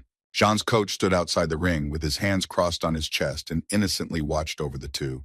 The fair-haired trainer was dissatisfied with the actions of his training in the ring, but he could no longer think of stopping Jean. The legendary Coach K, however, wants to improve his mustache, which is what his black-haired teacher will do. Finally, Jean-Pierre Manuel tried to maximize the potential of Yu, which the boy had captured for so long. The world's champion is the greatest of all, wanting to increase the scale of Yu's legal power. Jean delivered his blows to the black-haired Yu, such a boxer rightfully grinning, and then the teacher of trainer K delivered his blow to the world champion in the world. There was a baked battle between the boxers, but it was impossible for them to strike the opponent, even though there would be no stink from any rightful side. Jean and Yu at the first moment touched each other with their gloves, frozen in place, and then Yu tried to deliver a quick blow. As the light champion of the world gasped, Jean attacked further, and Yu quickly escaped the attack, delivering his own blows. The spectators were in the grip of what would be the most hostile fight in the entire history of boxing, and the athletes were incredibly quick and strong enough to allow the opponent's blows to be avoided. The sports commentators told the spectators that the tension in the ring was such that they could be cut with a knife, and everyone who had hushed them realized that they were about to take their fall. Coach K was impatient with the reaction of his student, considering the strength of the enemy and the way black-haired Yu was going to victory. Coach of the minds, since you can't change your tactics, Jean will lead you around the ring in circles. The champion raised his hands to the front, covered himself, and did not take his green eyes off the enemy. Black-haired Yu, standing at a similar station and marveling directly at Jean-Pierre Manuel. Having guessed the day before his debut fight, the coach told him to watch the title fights of the most famous champions. The boy looked at all the fights and decided to simply pretend that the boxers were lying down in response to the situation. The legendary trainer of professional sportsmen who learned such lessons and laughed with them. Tenor K, having asked the black-haired Yuchi, didn't think the video was amazing. The man told Yu that he would remember the hands or not imitate them, but think to himself and act on his own, like the action in the ring. Having guessed everything that his coach had started, Yu straightened up in the ring, but without lowering his hands. Jean-Pierre keenly followed the smallest detail of the enemy's forces. Coach K, after listening to the black-haired boxer, first listened to his body and veins, bending down and leaning forward. K noted the change in the hands of his student and laughed broadly. Sports commentators Peter Colleen and Bob Norris watched the action in the ring angrily and noticed that he had changed his position and unsafely put his weight in front. With his actions, he had defeated the world champion and did not realize that he was trying to defeat his opponent. So the boxer's stance more closely resembled the sprinter's stance at the start. Now exposing the black-haired Yu was revealed and made himself easily accessible to Jean. Otherwise, he was in no hurry to attack him. Due to his reduced abilities, Jean-Pierre knew that he would die if he attacked, so he decided to concentrate exclusively on defense. At one point in the ring, black-haired Yu attacked Jean with a clear blow to the head, and the world champion could not escape. All the onlookers marveled in shock at what had happened, with their eyes wide open to the wonder that they could not believe. The legendary Coach K was relieved to see him and found his teaching, showing himself as a person who had come to his senses. It was incredibly quiet outside the voyeurs' hall. Everyone was amazed at how, after the blow of the black-haired Yu, Jean fell to the ground. Now everyone has realized that the remaining student of Coach K has shown his true self and his strength. Among the onlookers in the hall sat blonde-haired Stella, who was babblingly amazed as Jean fell to the ground under the blow of his opponent. The sports judge announced the knockout in the fight between Yu and Jean-Pierre Manuel. Jean was lying in the ring. His eyes were open, his gaze was blurred, and the lower part of his face was filled with red blood. The spectators' hall came to life, and the spectators began to whisper among themselves, not understanding what had happened in the ring. It was important for the commentators to believe in this situation, and the entire stadium was in motorized chaos. The great boxer Bob Norris, not making any comments, but even looking at the legendary trainer K with anger in his eyes. The coach stood calmly outside the ring, crossed his arms over his chest, and emotionlessly watched over the situation that had flared up. Bob wondered how far Kay was ready to go to achieve his goals. Judging by the appearance of John and touching his hand, showing off his hand on his fingers as well. The eyes of the active light champion in the light vase were filled with fear, and finally, Coach Gene was embarrassed and worried that his training had fallen too far. The man guessed the words of the boxer when he blocked the Yuma and threw the towel into the ring. Judging by the fact that he had been awake for half an hour and the coach had the good fortune of Gene to fail and continue to live.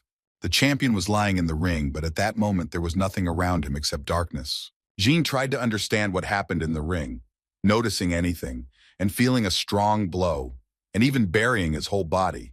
The Raptum boxer is saying, Vin Vajav, that he has reached the ideal, and from the very beginning of Volodiv's skills, which were significantly greater than his boundary. Jean-Pierre Manuel has now stepped up to achieve much more. The boxer clenched his hand into fists as he reached 7 and tried to rise to his feet. The black-haired Yu greeted, looking back over his shoulder as his opponent was brought to his feet. The body may not have heard the champion of the world and trembled under the strain when the boxer stood up. Jean-Pierre Manuel looked pitiful and miserable. Such a boxer had never been seen before. The inspiration of the legendary Coach K gave the appearance of an insurmountable champion. The remaining disciple of K innocently kept watch over his opponent. Coach Jana looked into the ring with hope in her eyes. The commentators told viewers that the champion got to his feet after a stunning blow, although the boxer's condition was critical and no one was aware of how many injuries he could recover from. The judge looked at the boxers with dissatisfaction, understanding the whole dangerous situation that had developed in the ring.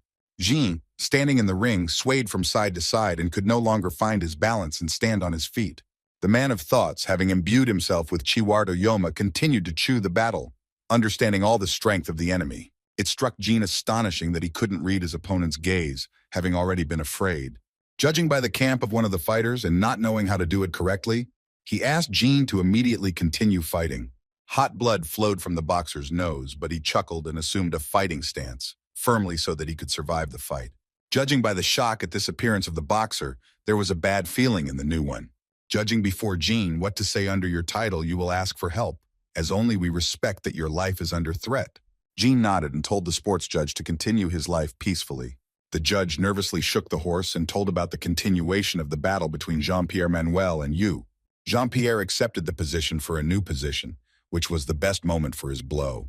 And black-haired Yu, as he did last time, bent down and shifted his body forward. The champion ordered himself to strain the skin on his body and perform transitions so as not to miss the blow of his black-haired opponent. Jean noticed that he moved the center of his vagina to the great toe, taking such a stance. The flesh of the skin was so tense around Yu's body that Jean imagined that the boxer's skin had ruptured. The dark-haired Yu's pupil had shrunk to a minimum, which meant he was focusing on his target. Jean-Pierre Manuel carried out a crossover that covered the enemy's distance in 2 seconds. Black-haired Yu did not take his eyes off the world champion. And Jean, having marveled at the new one, was aware of his offensive blow. He lifted his foot off the ground and rushed to attack Jean, stepping up to the top of human capabilities. The black-haired boxer raised his opponent's fist, aiming for his head.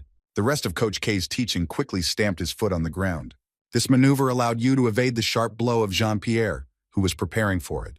Jean realized with fear that his superior had used his great finger as a support for jerking forward. The champion was ready, quickly approaching Yu's fist until he denounced him, but then jumped to get more. The fist of Yu passed with an insidious hand across John's side. Coach K watched the two in amazement and respected the champion even more profoundly. For a split second, he was unable to escape. Now K would like to find out whether Jean would have lost the strength to continue to live with the black-haired Yu. The newcomer, untrained for the champion, delivered an accurate and powerful blow to the head. After such a blow, Jean stood on his feet and covered his head with his hands and denounced. Through this, the champion did not notice how he was approaching again, preparing to deliver his offensive blow. Coach Jean-Pierre Manuel froze in his place in the ring. The black-haired student of Trainer K struck the light champion in the light vase with his left hand.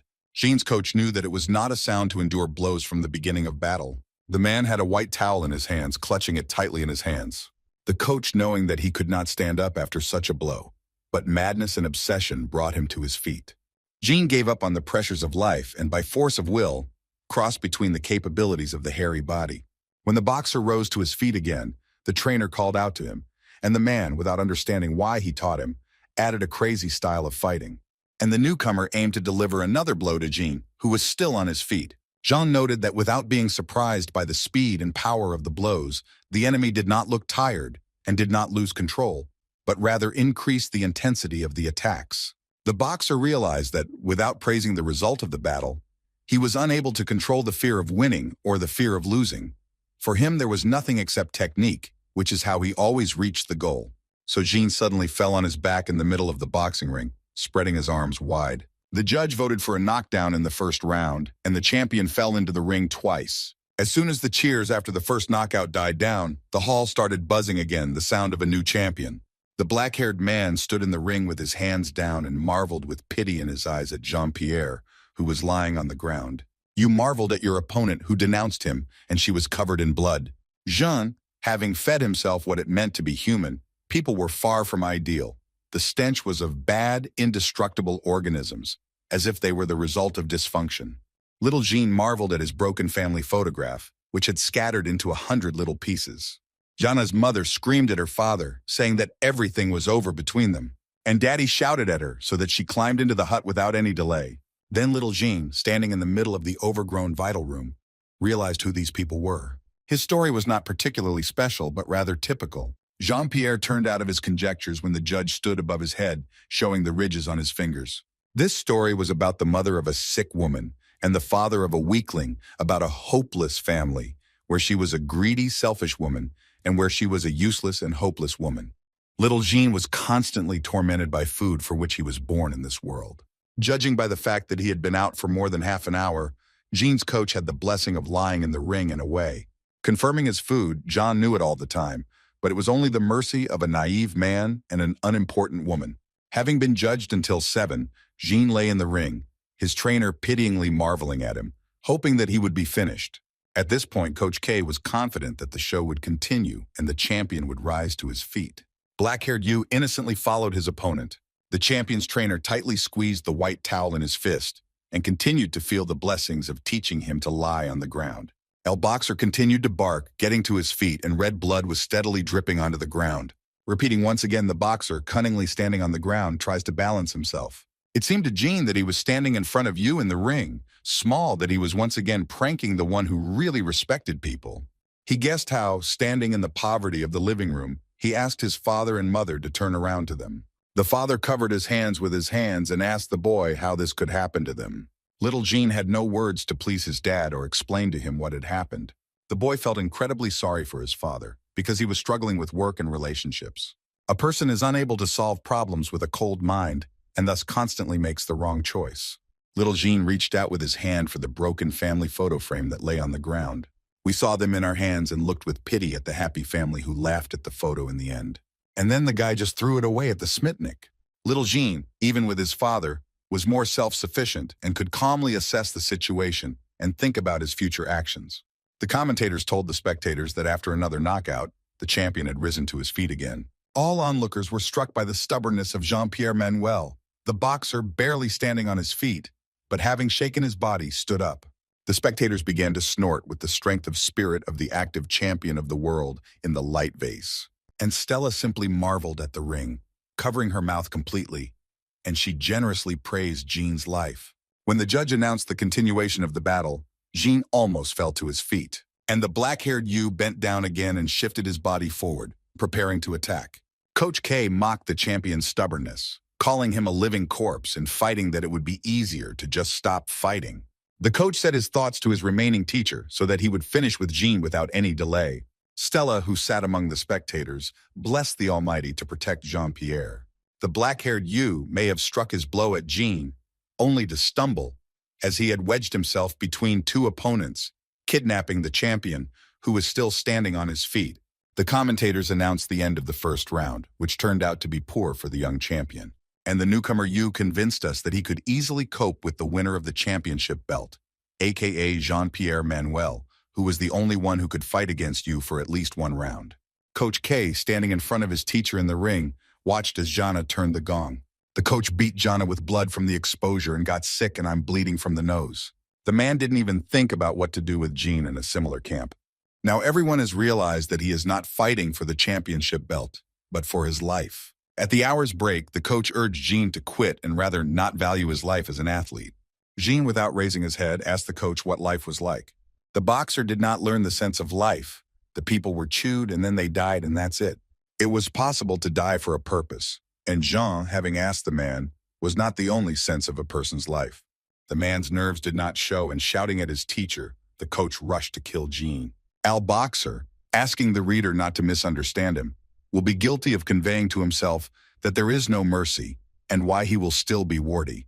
Jean raised his eyes and looked at Peter, ahead of him, so that he would not throw the towel into the ring, leaving him without having to spend any money on this. The judge voted for the start of another round, but the disappointed coach was still unable to restart his training. Jean-Pierre Manuel asked his trainer to leave the ring and give him the opportunity to continue his fight. Peter climbed over the fence ropes and stood right next to the ring, not looking up from his training.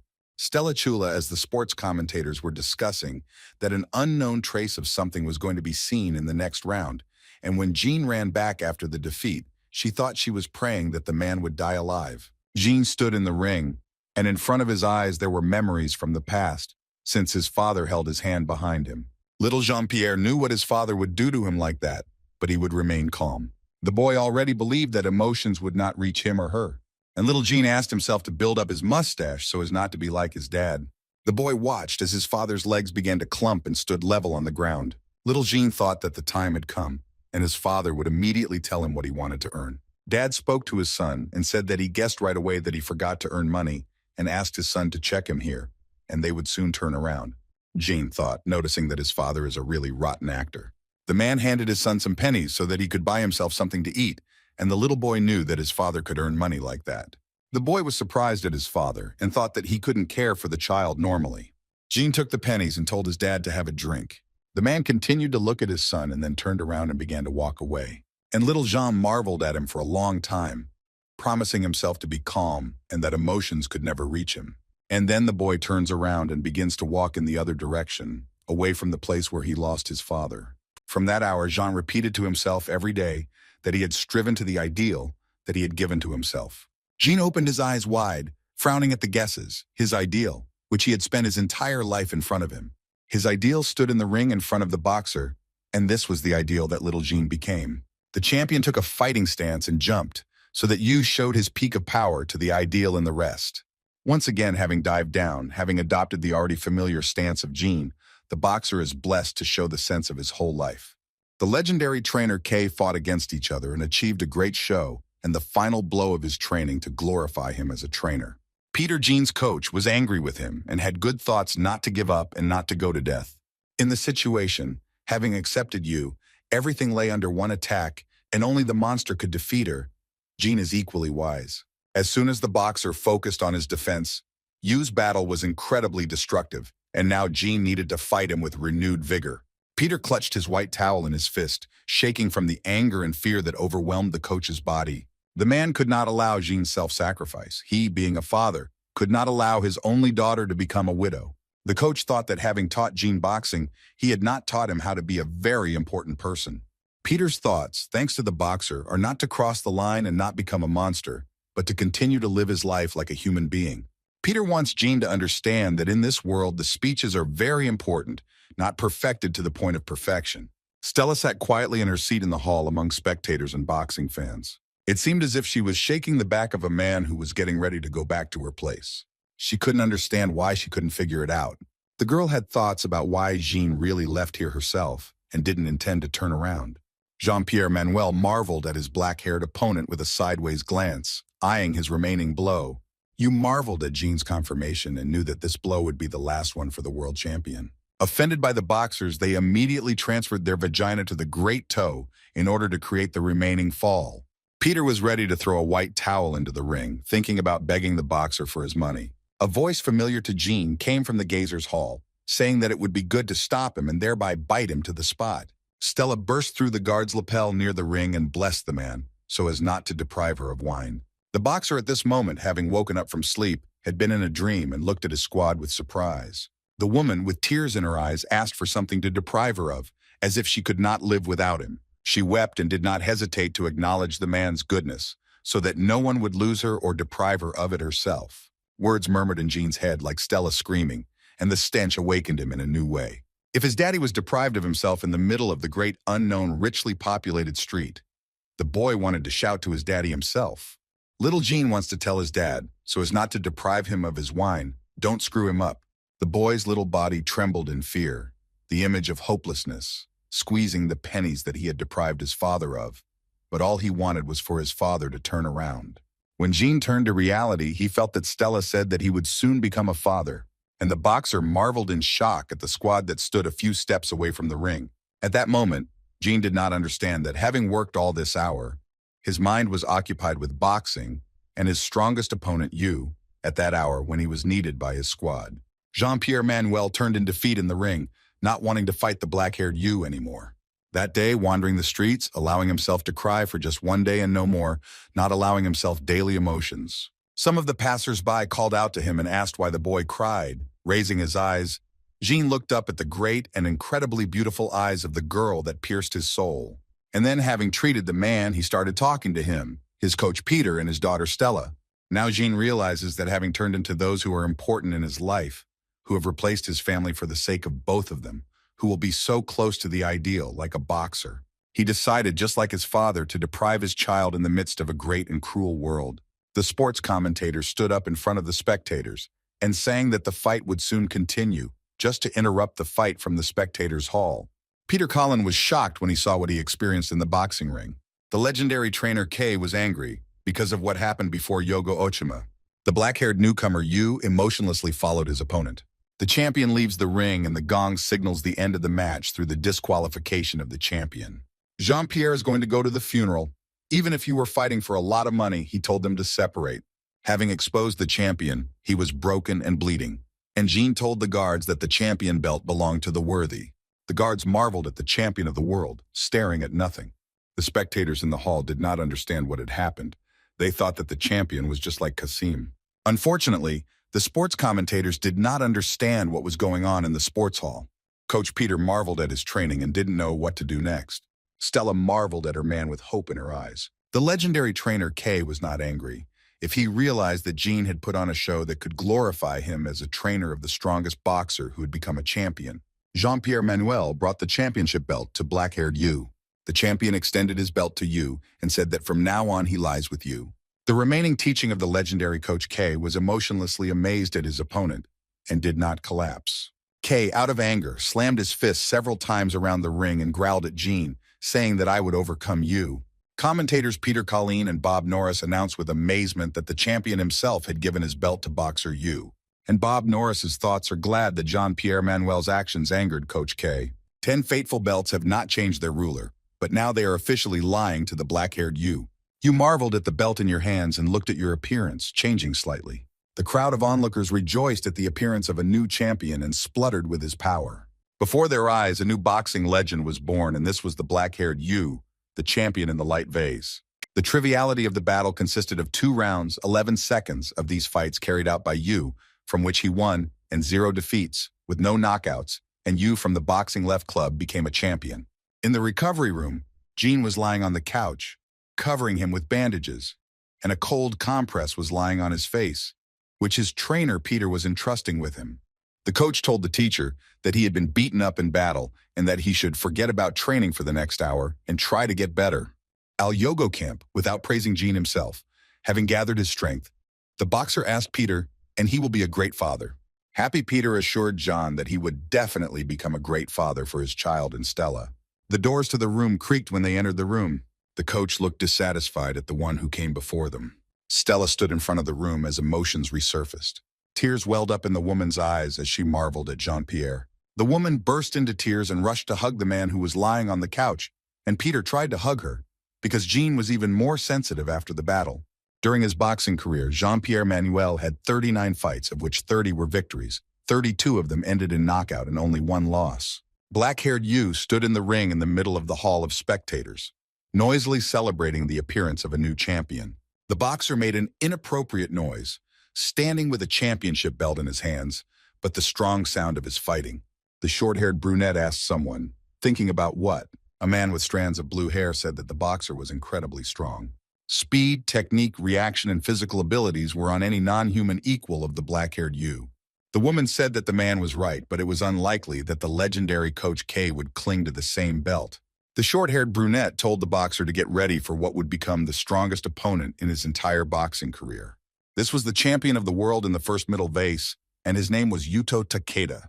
The unknown man, pressing the other one to the wall, tries to recognize him as San Hyun-nim. The man said that he told them to lose their money here and declared that he was fighting with the butcher alone. The man, who is a trimav of the other, hooted the group so that the stench would gather to attack the butcher at once. A flint man with 2 gold teeth and a gold ring on his nose, who was disconnected and trimmed below his hand, was another member of the Sumibandi, who was called the Butcher.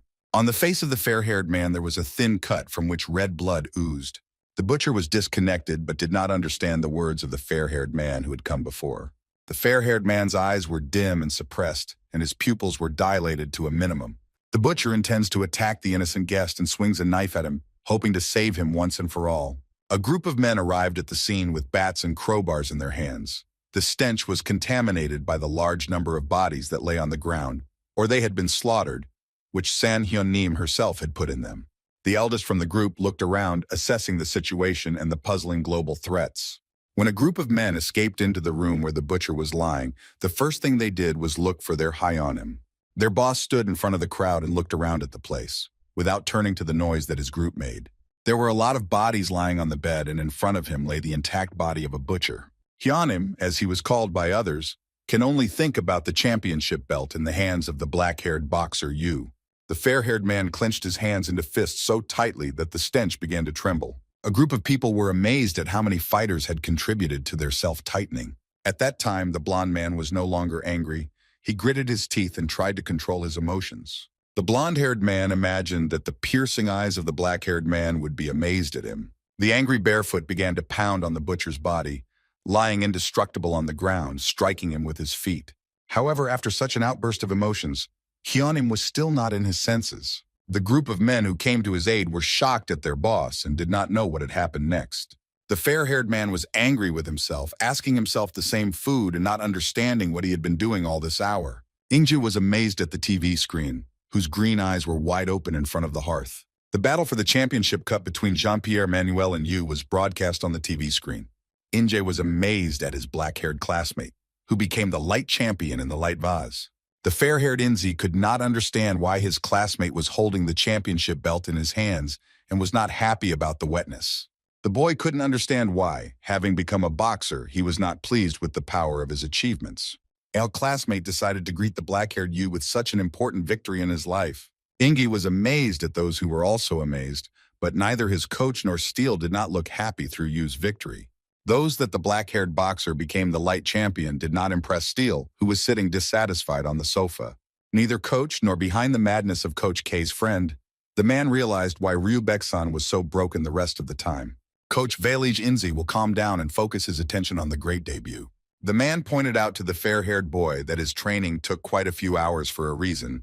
He needed to be more patient and not sneer through the difference in the ranks of the beginners from Yu. He chuckled and told the coach that it was enough, but let's stop being too stubborn. The coach told Father Inga that if he performed like a professional boxer in the ring, the man could not believe that the fair-haired Inga was his son. I'll coach after all, thinking that those who are waiting for difficult hours will still be this little pot. The man looked at Inga and said to Yu, so that he would no longer be surprised at Yu's battle, and the fair-haired boy was shocked for protesting. This style was inhuman, and fighting could not be learned by Inga, who had previously been an infighter, but he transferred a completely different fighting technique. The shortest initial battles for the fair-haired Inga were matches involving Yuto Takeda. The fair-haired lad overfed his coach Mav on the respect of the champion in the first middle vase. The coach confirmed the words of the young man, and noted that Takeda was the best fighter in the arena, and that the rewatch of such battles would be very interesting for him. The coach told the boy to learn about Yuto's fights, but his father was more similar to one of his favorite boxers, less like Takeda. I want the lad to be as thin as a reed, but I still feel like I've guessed the Shinovny mustache with the boxers of an athlete boxer. Inja looked at the coach in shock and asked who he was talking about. The coach could not find the words to correctly describe the boxer he was talking about, but this athlete was in the past. But the man told Ing to forget about him. The rest of the wines had clearly seen the lad and his skills, so it was better to start fighting Takeda. The fair-haired boxer laughed joyfully. and Steele burst into flames without understanding why they started talking about it. The world had a lot of different stories in which there were heroes, hopes, difficulties, and continued development and growth. But this story was tragic if the hero's life at any moment was ideal, and then it began to slide downwards. Or a story where the hero thinks he's good and then becomes the boss that other protagonists can make. The Skin has its own powerful history, and there are also very rarely stories in which the relevant protagonist appears at the remaining moment. The man called the children who were in the religious corner if they looked at the champion belt of Jean-Pierre Manuel and Yu. Little black-haired Yu stood barefoot in the middle of the darkness, his hands tightly clenched into fists. The man who was standing by the corner chuckled and learned about the victory between the two of them for the champion title. Steele immediately trained the newcomers, learning the basics of boxing. When the fair-haired boxer came to the gym and greeted those present, Steele was amazed at who came to the hall and no longer seemed to understand anything. All those present marveled in amazement at the fair-haired athlete who had come before them. The athlete finally stood in front of the hall and said that he had guessed about one of his outfits. Ing trained without sparing any power to become a competent boxer. Until then, the author has decided to focus on the heroes who will continue to develop. Since several months have passed since the last battle between Ryu Bexana and Yu, the trainer of a small boxing gym, Kim Tae-pun, who was 42 years old, having marveled at the window and felt a deep depression, it was possible to kindly realize that there was a crisis in the Middle Ages. That was not true anymore and is far from the truth. It's just that he was a very big person who was the problem. Find a jeweler in whose hands you have squandered an extremely valuable stone. A greedy person would simply break a stone trying to steal it. It was not about Kim Tae-pun, but he was inspired by fame and wealth, so as to give the stone the ability to show all its natural qualities. The coach gave the stone to the greatest master he knew. We respected that we did it right and it was better for everyone. But the share turned in the wrong direction. Otherwise, it mocked his decisions and the sacrifices that Kim made. The coach made a fortune for the young black-haired Yu that day when the stench first bothered the boy. Unexpectedly, a stone appeared before them, greater in value and size and a poorer diamond known as Taepun. And then his victim appeared in ruins, and the man's heart was broken. As a result, Ryu Baeksan left boxing and no longer came to Kim Taepun's gym for training. All the athletes who had known the coach for a long time marveled at his attitude and behavior, attributing everything to the transitional century.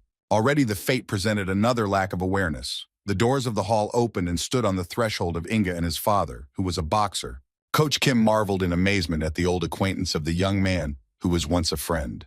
Coach Kim took care of Inga today and did not give him any concessions through those who were his father. The man shook the fair-haired Inzi and ran across the tire that was tied to his shoulders. Coach Kim spoke with Father Inge, then looked around the room and stood up against the punching bag. The man said that he had not been into boxing before, but wanted to choose a son, and now he himself wanted to take up boxing. The coach looked over his shoulder at the boy and thought that the stench was very similar to his dad, who doesn't understand why the man greeted his son himself and asked about it from an old acquaintance. His father said that Kim Tae-pun was the best boxer he knew. Having guessed the hours of youth, and they did not like one another, Kim's career was significantly successful, although in battles against the man, he lost. They don't care about the fact that young Kim has risen from being an amateur to the status of a strong boxer, whom the sound is guided by the kick of the balls, then as a man of ours ahead and attacking him after his blow. And that battle with Father Inzi was for the trainer to try out even more tests. The man's words took the coach out of his misfortunes. Father Inzi said that he taught the boy the basics of boxing from childhood. But his main problem was Zur. Even in childhood, the boy injured one eye and now he doesn't hurt it at all. Coach Kim wanted to re-fed him, but the man said that he understood everything correctly and it was important for the fair-haired boy to get up.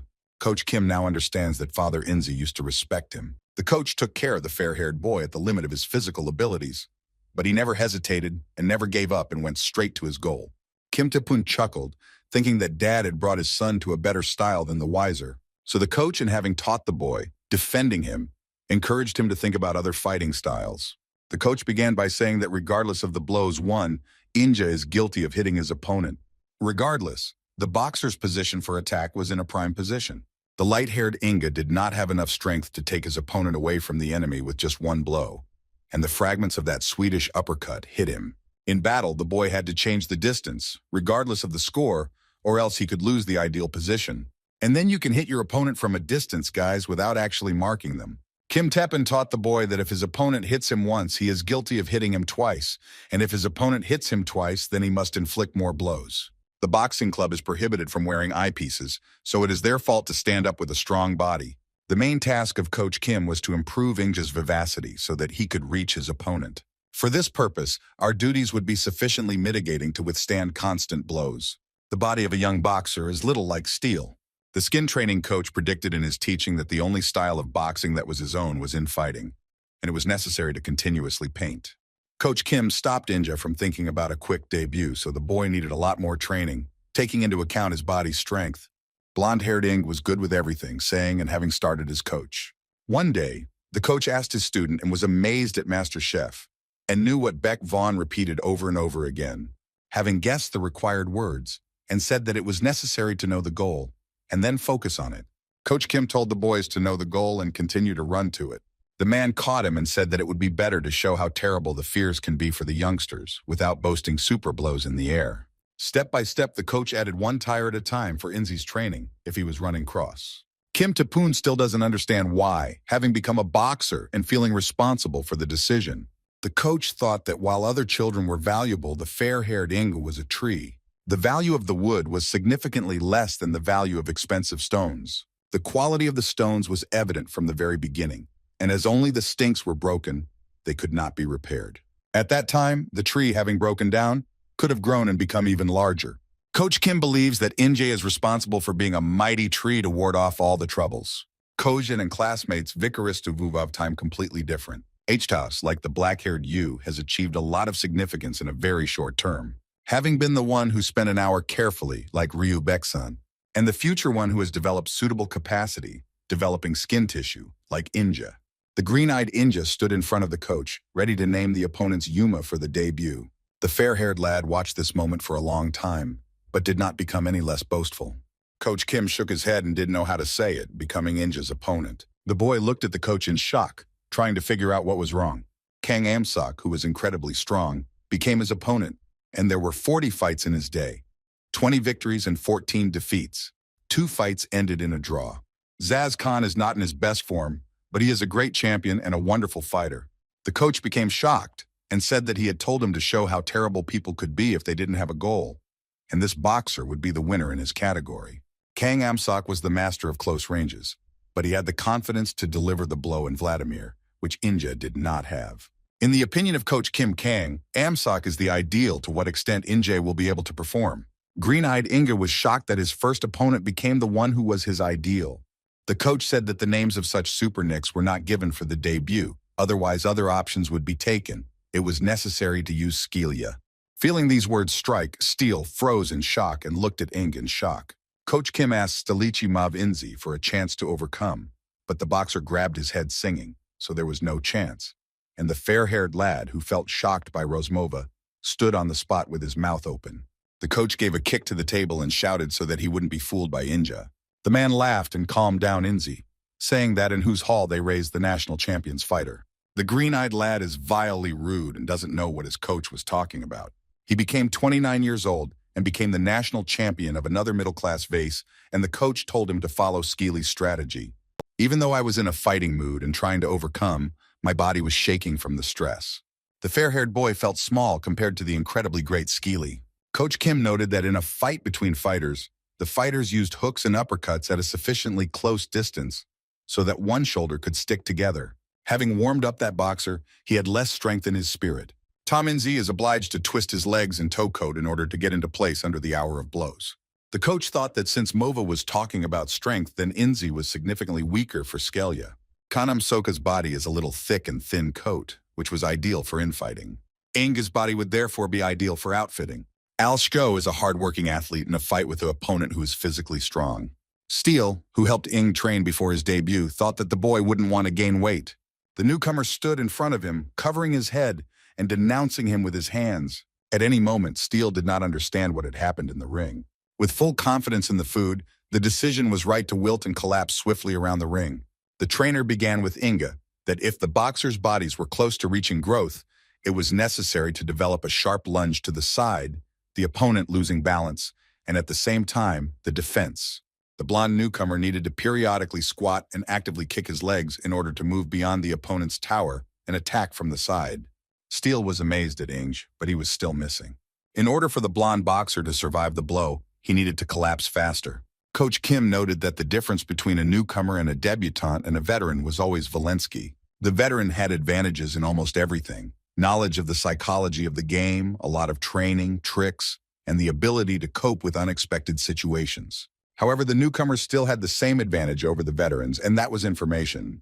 The world of boxing knew nothing about the newcomers until the first fight, and much was known about Skell and his technology and tactics in battle.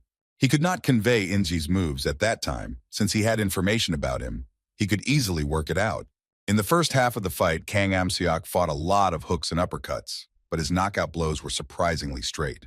Knockout of actions with a straight hand was his favorite technique, and as Khan noted that the opponent would be victorious, having easily tried his vicaristics. That's why we trained to lift up, hit on the right side, and pierce the opponent's liver. No matter how strong the enemy was, a clean blow to the liver could not be withheld. The coach said, so that at the very start of the battle, we specially lost our creativity, so that the opponent would hit with a straight hand, then the boy would be lifted up and pierce the liver. Every day, fair-haired Inja diligently trained and trimmed his mustache, which Coach Kim told him to work on. Today, Inga spent an hour in the ring wrestling with a boxer called Steel. And then the newbie slept, lying on his bed with a cold compress on his neck. And after that, training began again, and the boy trained until the last drop of strength in his body. After hard training at the end of the day, fair-haired Inzi marveled at himself in the mirror that hung above the sink after taking a shower. The night before his debut, Ing couldn't sleep and tossed around in his bed. The boy was anxious and his eyes were open, realizing that he wouldn't be able to sleep all night. Father Inzi began to drink water at night when he noticed that the door to the boy's bedroom was open and it was empty. The blonde-haired lad, having gotten away from his madness, trained hard. Having already revealed his opponent in front of him and having fought with him, there was a stink in the boxing ring. Dad was contentedly keeping an eye on his son, not respecting his training, and noticing to himself that he was fighting the shadows by becoming richly intelligent. The man stood laughing at the doors that led to the roads, placing his hands near the folds of his jacket. Having noticed the fair-haired father, Inzi stopped his training and looked at him, wondering why he snapped. The man cheerfully asked his son Chi-Yam and couldn't sleep before the debut. Having also known my father that he was nervous and his opponent was even stronger, he realized that he had to put his best foot forward and show the maximum result of his training. Boy was afraid to give up right on the cob of his boxing career. Father, with his piercing green eyes, marveled at his son with his piercing green eyes. The man raised his head to the bright sky and told Inja that he was already a newbie, and he perfectly understood his figure. For a professional boxer, victory and progress have equaled the rise or fall of the abyss. Daddy, it was important that it was still more important for the victory or loss in the professional ring. The man marveled at the sky and told his son that he was a boxer, whom he adored from the very beginning of his career. And no matter how surprised, it was clear from time to time that it was more important for victory or defeat. Sin faded away the words of the father, marveling at his appearance. The man said that since he knew this, the boxing career, regardless of the result of the fight, was not spared. After these words, Inzi looked at his father in amazement, opening his eyes wide. Dad said goodbye to his son and finally wished him good luck in tomorrow's battle. Inga felt better after breaking up with his father and laughed happily, watching him follow. The fair-haired boy marveled at his hands and thought about what was more important for victory or defeat, trying to understand what it was. Ing thought that now it would be better for him to be angry with his first opponent. The boy believes that regardless of the result of the battle, he will be guilty of losing 100 rubles. The day of battle arrived and the newcomer was sitting on the rock in the room to recover, his body trembling from the strain and stress. One of the sports organizers looked into the room and told him that he was leaving in 5 minutes. Coach Kim and Steele came to cheer on the blonde newcomer and asked him to praise him, but Jay praised him. Steele laughed and said that it was not surprising for such a weakling, and he himself might not have realized that he would go so far, and then the boxer seriously stated that he would sing at the blonde newcomer. The coach laughed and told Ing that on the day of his debut, Steele was so excited that diarrhea started and he didn't even have a fight, so the boy was treated well. There was a lot of dissatisfaction because the coach told the boy that he was in a great dungeon. The man guessed the day of his debut and in fact his body trembled and he could not get out of the toilet. This story could have amused the fair-haired Ing and Vine, looking cheerfully at the accomplished boxer, asking the truth. Steele tried to come clean about the story from the past, but the coach no longer heard it and told the newcomer that it was time to go to the ring. When Inga entered the corridor and entered the ring, he felt the panic that burned through his body. Newbie Vishov at the hall, Yogo looked bovzosradzini and tense. Among the onlookers in the hall sat his father without taking his eyes and thoughts from anyone, wishing him good luck once again. Jay raised his head, looking at the thousands of spotlights that were shining on this new day, which he'd been watching for so long. The newcomer got up to the ring and was glad that he officially stepped into the ring. The coach raised the fence ropes for his training and stood in the ring. Immediately in the ring, Jay beat up his opponent, who was called The Rock. In life, Kang Am-seok enraged the blonde newcomer even more. The boy urged himself to calm down and work in the same way as in training. Coach Kim Tae-poon asked the student to remember the battle strategy for the first round and gave a commendable report. Even looking with his green eyes at the coach and repeating that he should pretend to be an outfighter and trim distance, and then change it in an unreasonable way and fight close.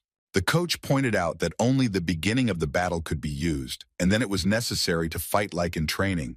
Standing in his corner of the ring, the fair-haired Inzi told himself that he could work it all out. Jay repeated to himself the steps, strikes, acceleration, slander, left hook or uppercut after a direct blow from the opponent. The boy stood with his back to the ring and his opponent, but the panic did not want to leave the boy's body. The sports judge announced the fight between Jay and Kang Am-seok. The blow began to strike when the enemy's fist was very close to the face of the fair-haired young man, and then the sound of the blow echoed throughout the hall. A strong blow to the cob threw the fair-haired lad back. However, Coach Kim was shocked by this move and did not experience a similar move to Skeely. The fair-haired newcomer came down into the ring, and the judge announced a down. Injai's opponent, Kang Am-seok, looked over his shoulder at the boy lying in the ring, judging by starting the wind, giving the newcomer the opportunity to get back on his feet and continue to live. Coach Kim Tae-poon was angry with the veteran, but he was trying to learn the cunning technique that the boxer had stagnated at the beginning of the fight. Having learned what the real technique was all about, putting the super on the cob so that it would not be possible to remove the ace from the sleeve during the fight. For a newcomer, it couldn't have been worse for not catching a blow in the first fight, the coach thought, if the judge had continued to chew the rakunok. The coach knew that the veteran had trained diligently for this fight and did not want to lose. Kim Tae-poon chuckled and walked into the ring, but the veteran still couldn't believe it. Fair-haired Inge, for his important life, sounded before the blows and could not harm him. Kang Am-seok looked over his shoulder in amazement at the newcomer's opponent, who managed to rise to his feet after his blow. Starting from causeless bullying at school and battles with a talented classmate to a fight with a champion and another middle Voss, Jay, who is already a veteran himself, will beat the sound. Having risen to his feet again, he noticed that the opponent's blow had not injured him as much as he had wounded him. After the first blow, the newcomers began to reach you and everything vanished. Coach Inge noted that he simply calmly checked the 8th rakunka, which meant that he was not mentally harmed. The longtime champion Kang Am-seok noted that Jay's behavior in the ring was not bad as for a newcomer. Kang thought that Jay managed to minimize the blow by pressing his chin to his chest, which means the sound before the blows, and obviously in sparring with steel, both worked harder.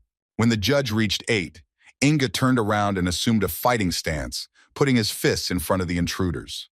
The champion was aware that his blow would not go without a hit, and knew that he would continue to strike with full force against the enemy. Khan also adopted a fighting stance and thoughts, telling his opponent that now the end will definitely come for him. The champion ducked down and knocked the blonde-haired Inge down, forcing him to attack again. How many times did Jay manage to escape the blow of Kang Am-seok? Blonde-haired Inge quickly fluttered around the ring, grinning at the enemy's possible attacks, noticing that the boxer's figure would be pronounced. The moment came when Khan was about to land a direct blow on Jay, but then ducked down, stepping up to his side as if he were training. Kang Am-seok hit Jay with an outfighter, but there are no fights, so you can't beat him for a long time.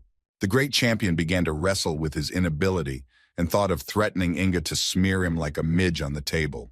The boxer immediately noticed that the newcomer had stepped up his attack and changed the distance between them. Khan Razumov, the boy, used special equipment to get closer to the outfitter. Alman is aware that outfitting is for weaklings and is important that good boxers are infighters. The fair-haired Inzi noticed that the enemy had begun to attack him. Khan was about to strike a direct blow to the enemy, but Jay was surprised by the threat diving down. And then he was about to strike, as Coach Kim taught him, as if hitting the opponent's liver. Boxer Kang Am-seok was aware of the blonde-haired Injay's attack, keeping an eye on his opponent in shock.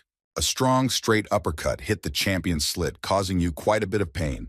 And then as a result of the impact, Khan's head was thrown back strongly. Coach Kim Tae-poon was pleased with the wonderful work of his teacher.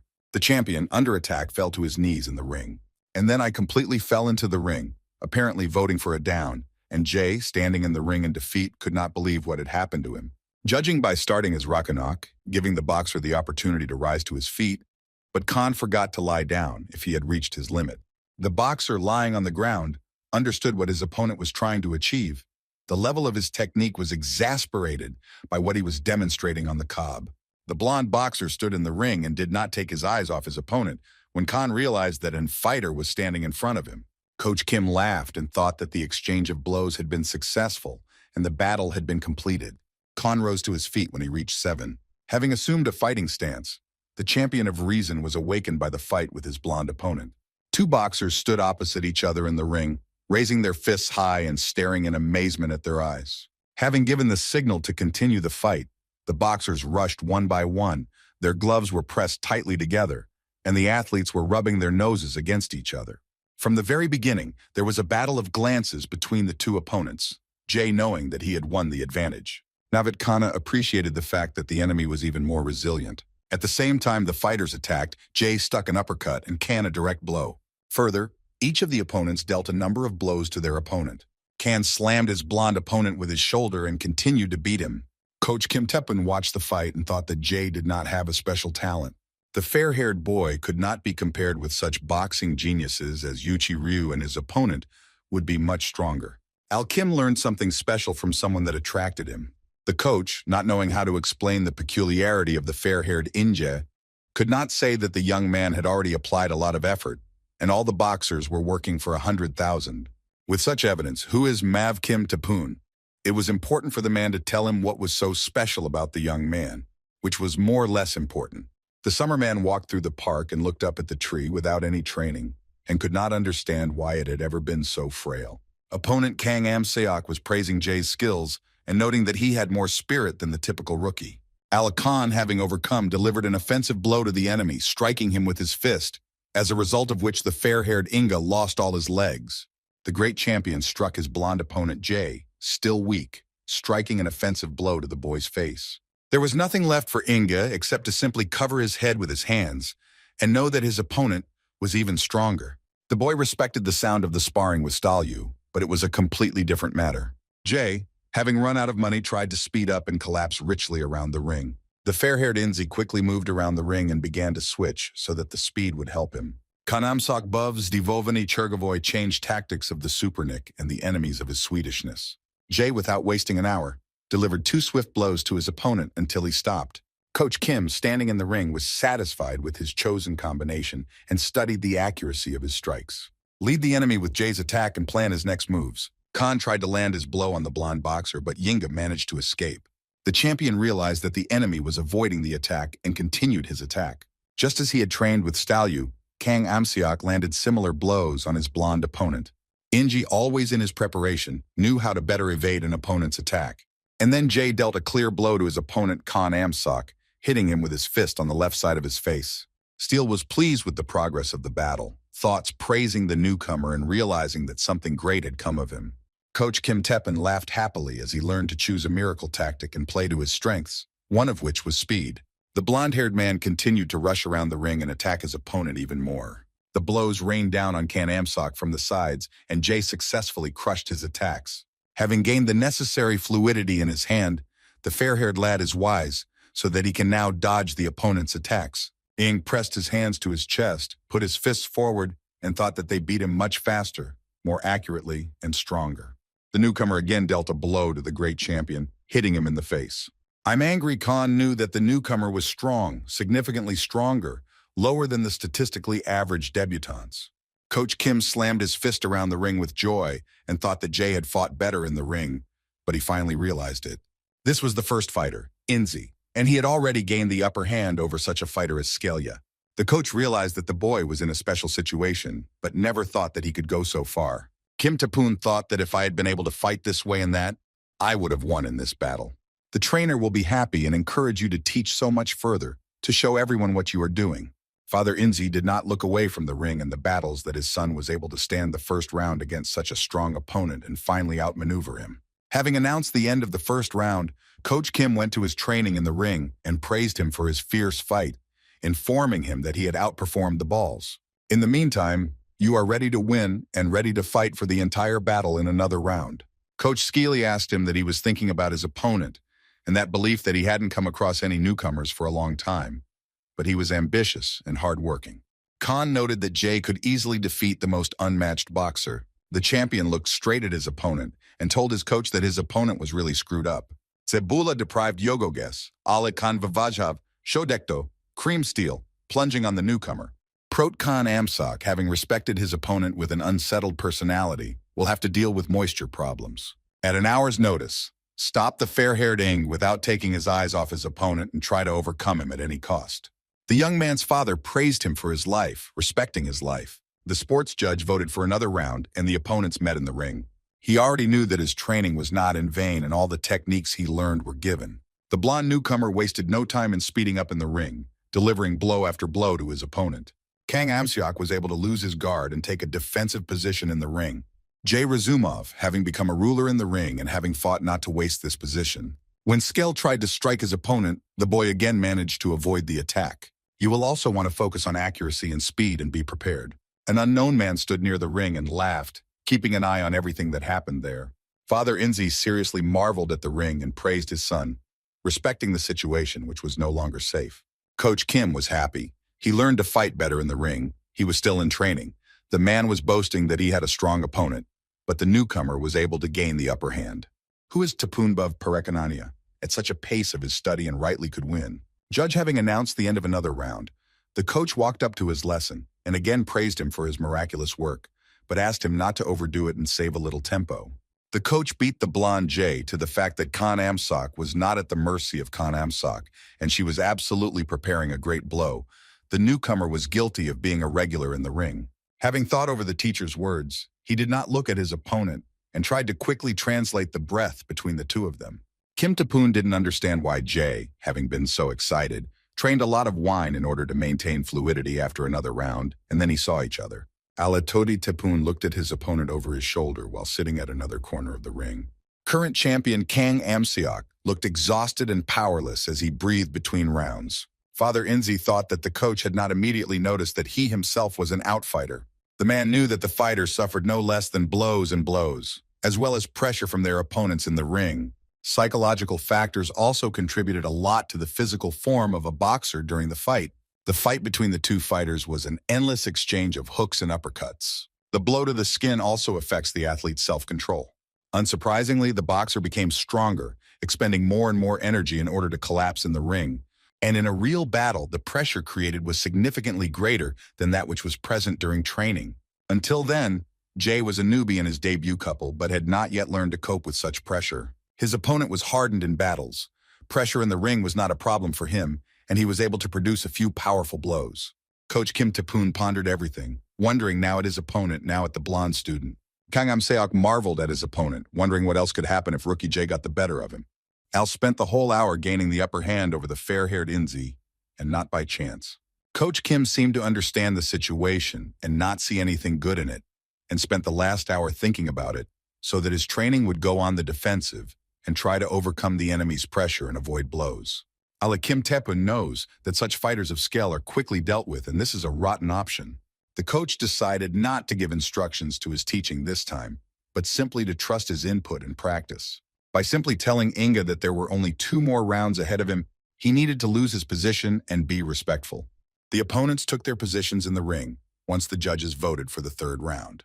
Kang Amseok immediately leaned on the blonde-haired Inja with his entire body, trying to increase the pressure on the newcomer.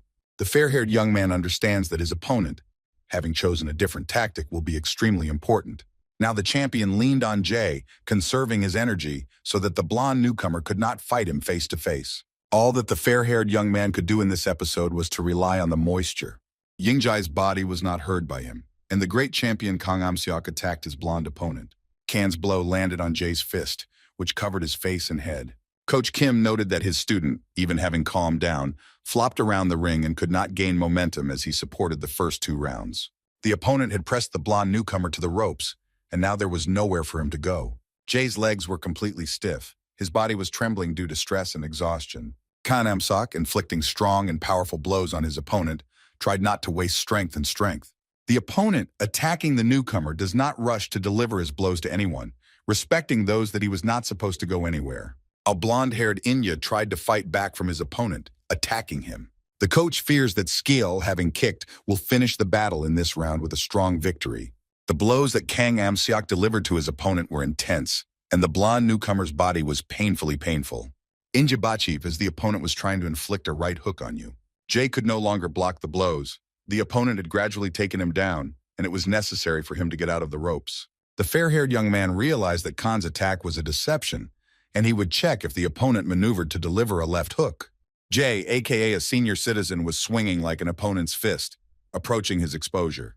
Only this miraculous reaction and vivacity helped the newcomer to escape the champion's attack in the remaining second. Coach Kim is relieved to see that his student has managed to cheat and let Khan Am-seok must know the right of his opponent. Scalia ducked down quickly and lunged, quickly finding the shortest moment to attack. Khan delivered a high blow from the bottom to the fair-haired Inga. The boy took a blow with his gloves, exposing himself in a predatory manner. Defeat a strong blow from your opponent, throwing him back to the fence ropes of the ring. If the champion's opponent stumbled on the ropes, he was about to strike him with a devastating blow. The father of the fair-haired young man looked in shock at the ring and soon caught his share of the sun.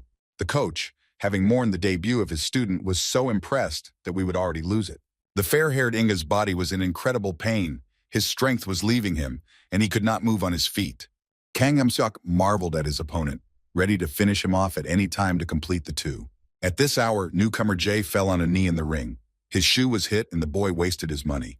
And then, having fallen into accusations down into the ring, the sports judge announced a knockout, having started to conduct the battle, giving an hour so that the newcomer could fail and continue his life, and Skell without taking his eyes off his opponent. Anzi, lying on the ground, realized that his opponent was even stronger. The newcomer knew that he could overcome him. However, the champion needed to throw a bunch of punches in order to take control of the ring into his own hands. The difference between the evidence of the opponents was obviously great. Still, the fair-haired newcomer did not want to give up and rose to his feet, knowing that he had a trump card against the champion. Judging to the top of his lungs, when Jay rose to his feet, it struck his opponent. You could also minimize harm by putting your hand in front of powerful accusations. The champion learned that the speed of reaction of the newcomer Varda was praised and learned that the blonde Jay was clearly facing off against a strong opponent. The sports judge reached 7, when Inga adopted a fighting stance and then announced the continuation of boxing, and the champion noticed that there would be enemies with this newcomer. Khan Am-seok wants to forfeit his trump card for the fight with the champion, lest he hesitate to put it on the newcomer in order to overcome it. During this time, the fair-haired Inzi had not completely recovered from the remaining blow that his opponent had inflicted. Dad marveled at his son in the ring, understanding what his opponent himself had planned. Khan attacked Jay with a direct blow to the head, quickly completing a beautiful fight. Blonde-haired Inga knew that knocking out with a straight hand was a favorite move of his opponent, and he tried his hand at victoriousness. Jay himself trained a low, smooth, and precise blow to the liver area in order to defeat the strongest opponent. The boy immediately ducking under Khan's direct blow. The great champion was just aware that his blonde opponent was about to strike the Yuma from below. The newcomer hit it like he started training. Coach Kim closed his eyes as he admired, or else don't forget what happened in the ring. Father Inji Nalyakan marveled at the two men who had taken the fate of their sons. Opponent Kang Am-seok looked angry, so Jay would be ruined. His idea was not realized, and the champion managed to cover his back with his tongue. When Inje looked into the face of his opponent, he saw nothing good for him. The fair-haired newcomer realized that his opponent was specifically planning to strike with a straight hand, and checking until the fair-haired Inja opens up in order to evil-do him into the pasture. Khan dealt a strong blow to Jay, the boy falling on his back into the ring, and red blood flowed from his nose. No one knew such tactics from the great champion, and everyone looked in shock at the newcomer. Champion Kang Am-seok turned his back to his opponent, lying on the ground and shaking with wet hair. While lying on the ground, his face was covered in blood, and the boy thought about what would happen. The enemy outweighed his strength, skills, vigor, and evidence. The same tactics did not work in battle, and we realized that we could not gain anything else. Jay lay on his back and thought about those that meant the value of anyone. Kang Am-seok looked over his shoulder at his opponent and nodded at the fire, which had not happened for a long time. Khan said that after this, Jay will rise from the end of his loss and will definitely become significantly stronger. The great champion said that he would be impatient to watch their rivals in the ring.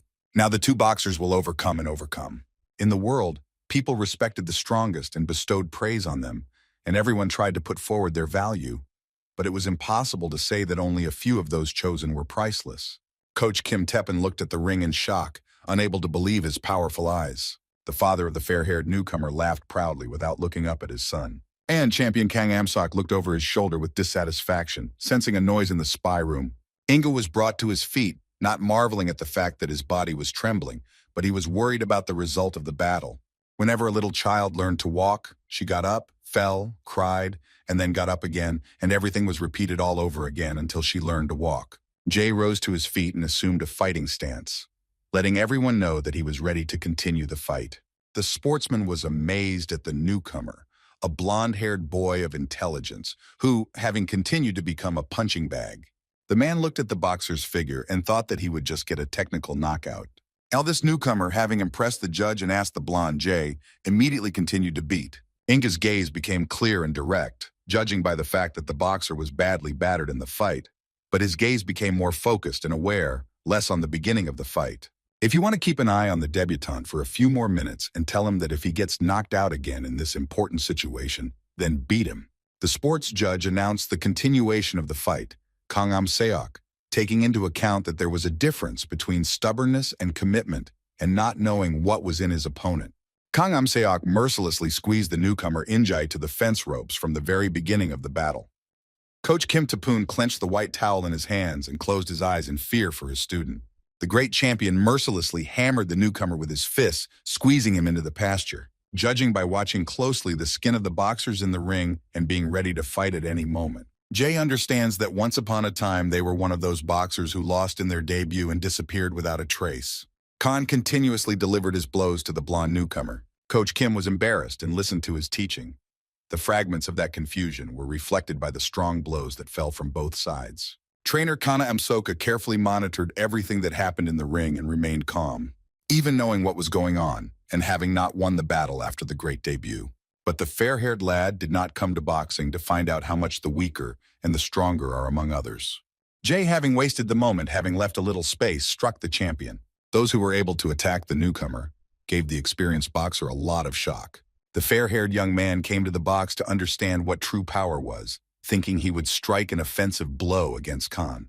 The force of the remaining blow infuriated the great champion, and he only gasped in shock. And then he attacked the newcomer with all his strength, and then Inga's head flew into the back. Protnubi is taking into account that if he can give his all, then what will he get?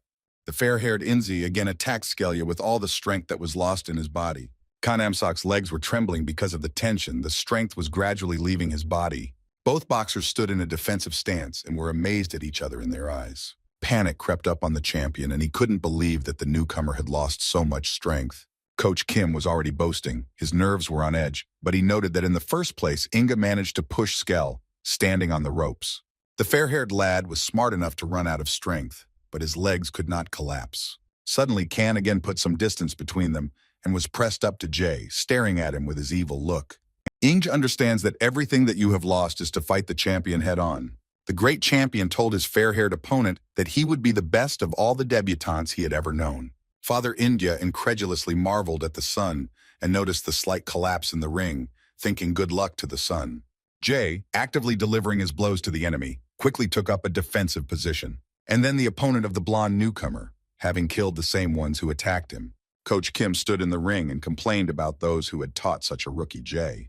The man realized that this was a divine undertaking. The fragments for the newcomer did not pose any such opponent.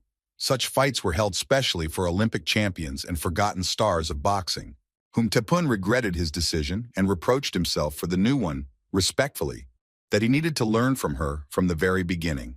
And yet the coach has increased the potential of his fair-haired student, who has been training for nothing. Having respected the fact that he had rushed to make decisions, his intuition told him to be ready for such a fight. I'm grateful to Jay for showing him why he made such a decision and believed him. At this point, Inga covered himself with his hands against Khan's blows and learned that his blows had become stronger, although he would have long since died out. The champion again gutted him by pushing his opponent to the fence ropes in the ring. A strong direct blow from Khan Amsok threw the newcomer onto the ropes so that the stinks were strongly stretched. Jay's thoughts were filled with Skelly's signature direct blow, realizing that the blow began to hit the guard without standing behind him. Kan had perfected this direct blow for the entire hour of his boxing career. This is simply a perfect straight lunge without any unnecessary twists, and this is the technique of a great champion. It was immediately obvious how much effort had been put into perfecting this style and the skin that had been sweated with blood and tears. The very greatest champion in another middle vase, Khan Amsak, dedicated his life. And fair-haired Inja dedicated his life to the search for true strength. And these two boxers, who were chatting about their way, met in the same ring, shared their stories about life, how they lived and about themselves. Paramoga or defeat Bullied deprived of the result, but the boxing itself is miraculous. Inzi took a defensive stance and struck like Skelya, delivering his other direct blow to him. The fair-haired boxer chanted that this time the blow was successful and Khan would soon hit him. The newcomer needed to bend down, but his body could not hear and only shook from the tension. Jay's strength was running out and it seemed to him that he would soon collapse. Having crushed your body, you collapse again one more time to lose and overcome. The newcomer managed to dodge a direct blow from Skelly and was pushed under the arm in the back of the boxer, who attacked him.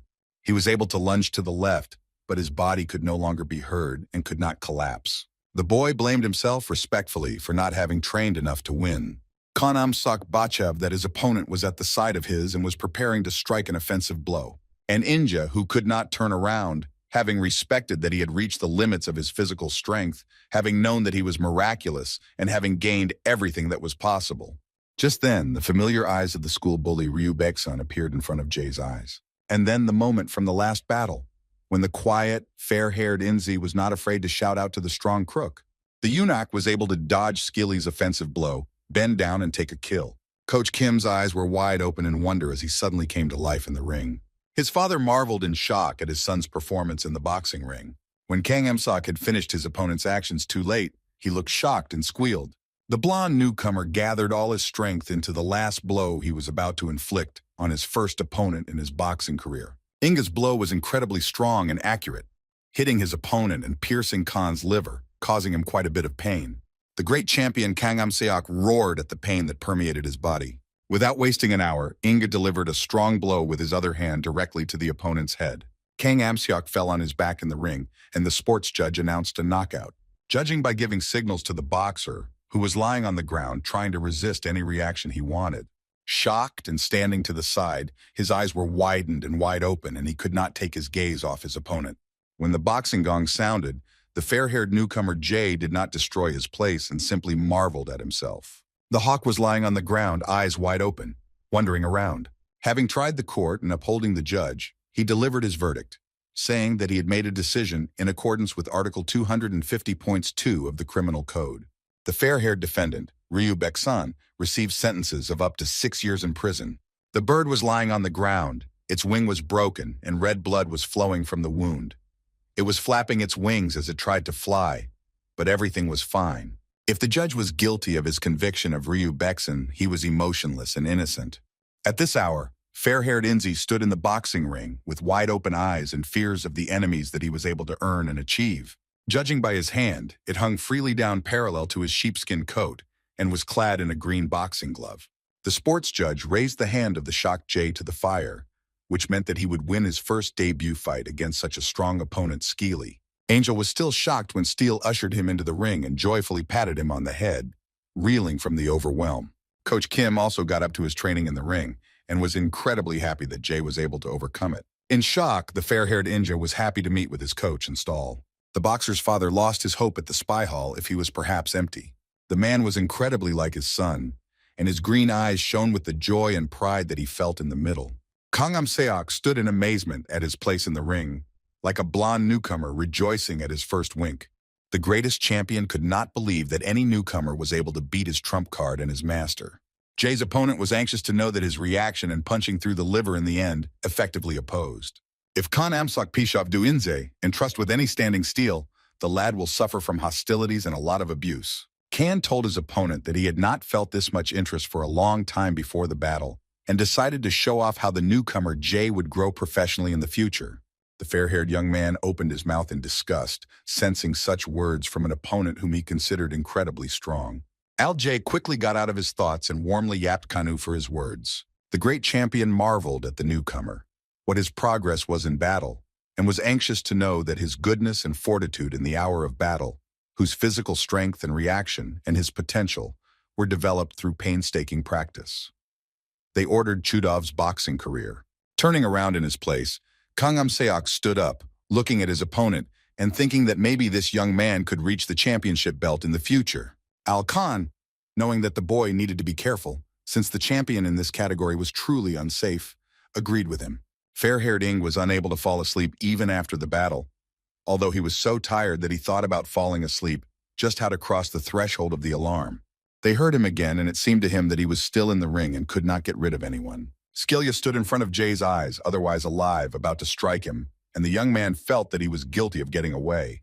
Having chuckled as he lay on his bed, he now realized the reality of what had happened, and he knew that he had become a professional boxer. Now I know that all this vital training was not in vain.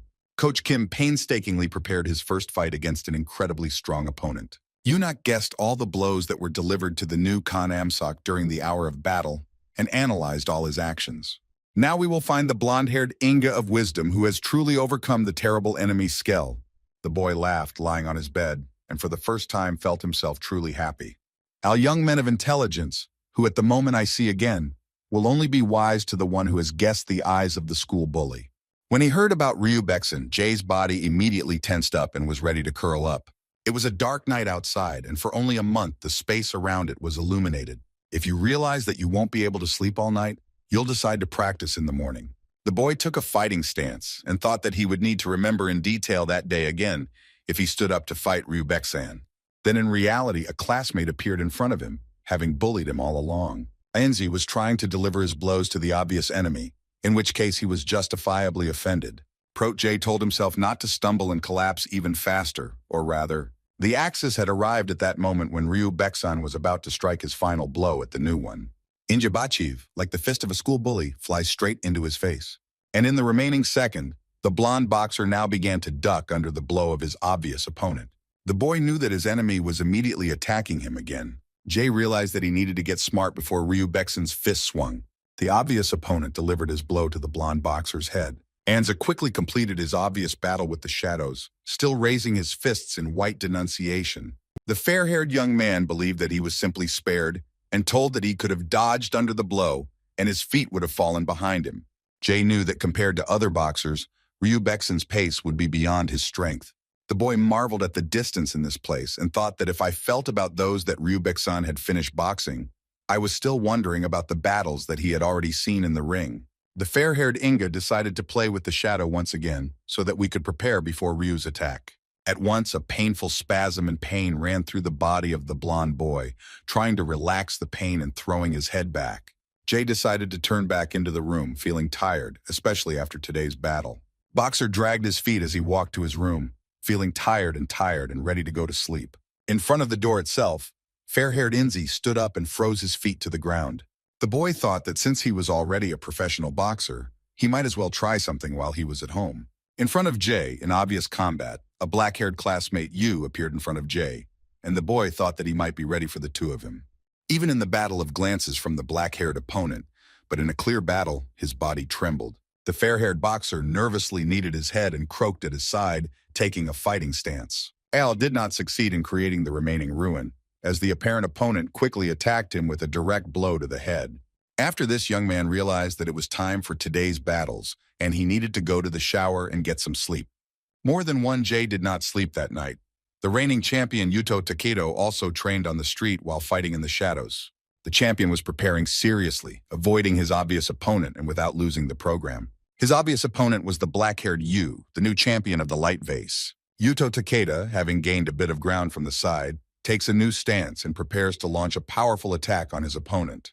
Al Champion, having turned away the midi blow from his dark-voiced opponent directly to his face. Yuto quickly rushed forward, bent down and ducked in the face of Yu's attack, trying to strike a blow of his own. It was a long time ago, but the champion was unimportant for an hour, having continued his obvious fight, highlighting his skills and intelligence. Ala Yuto Takedo imagined that his black-haired opponent was surprised at him with a wary look. The champion transferred the breath after the final battle from the shadow and decided to repeat it at least 100 times.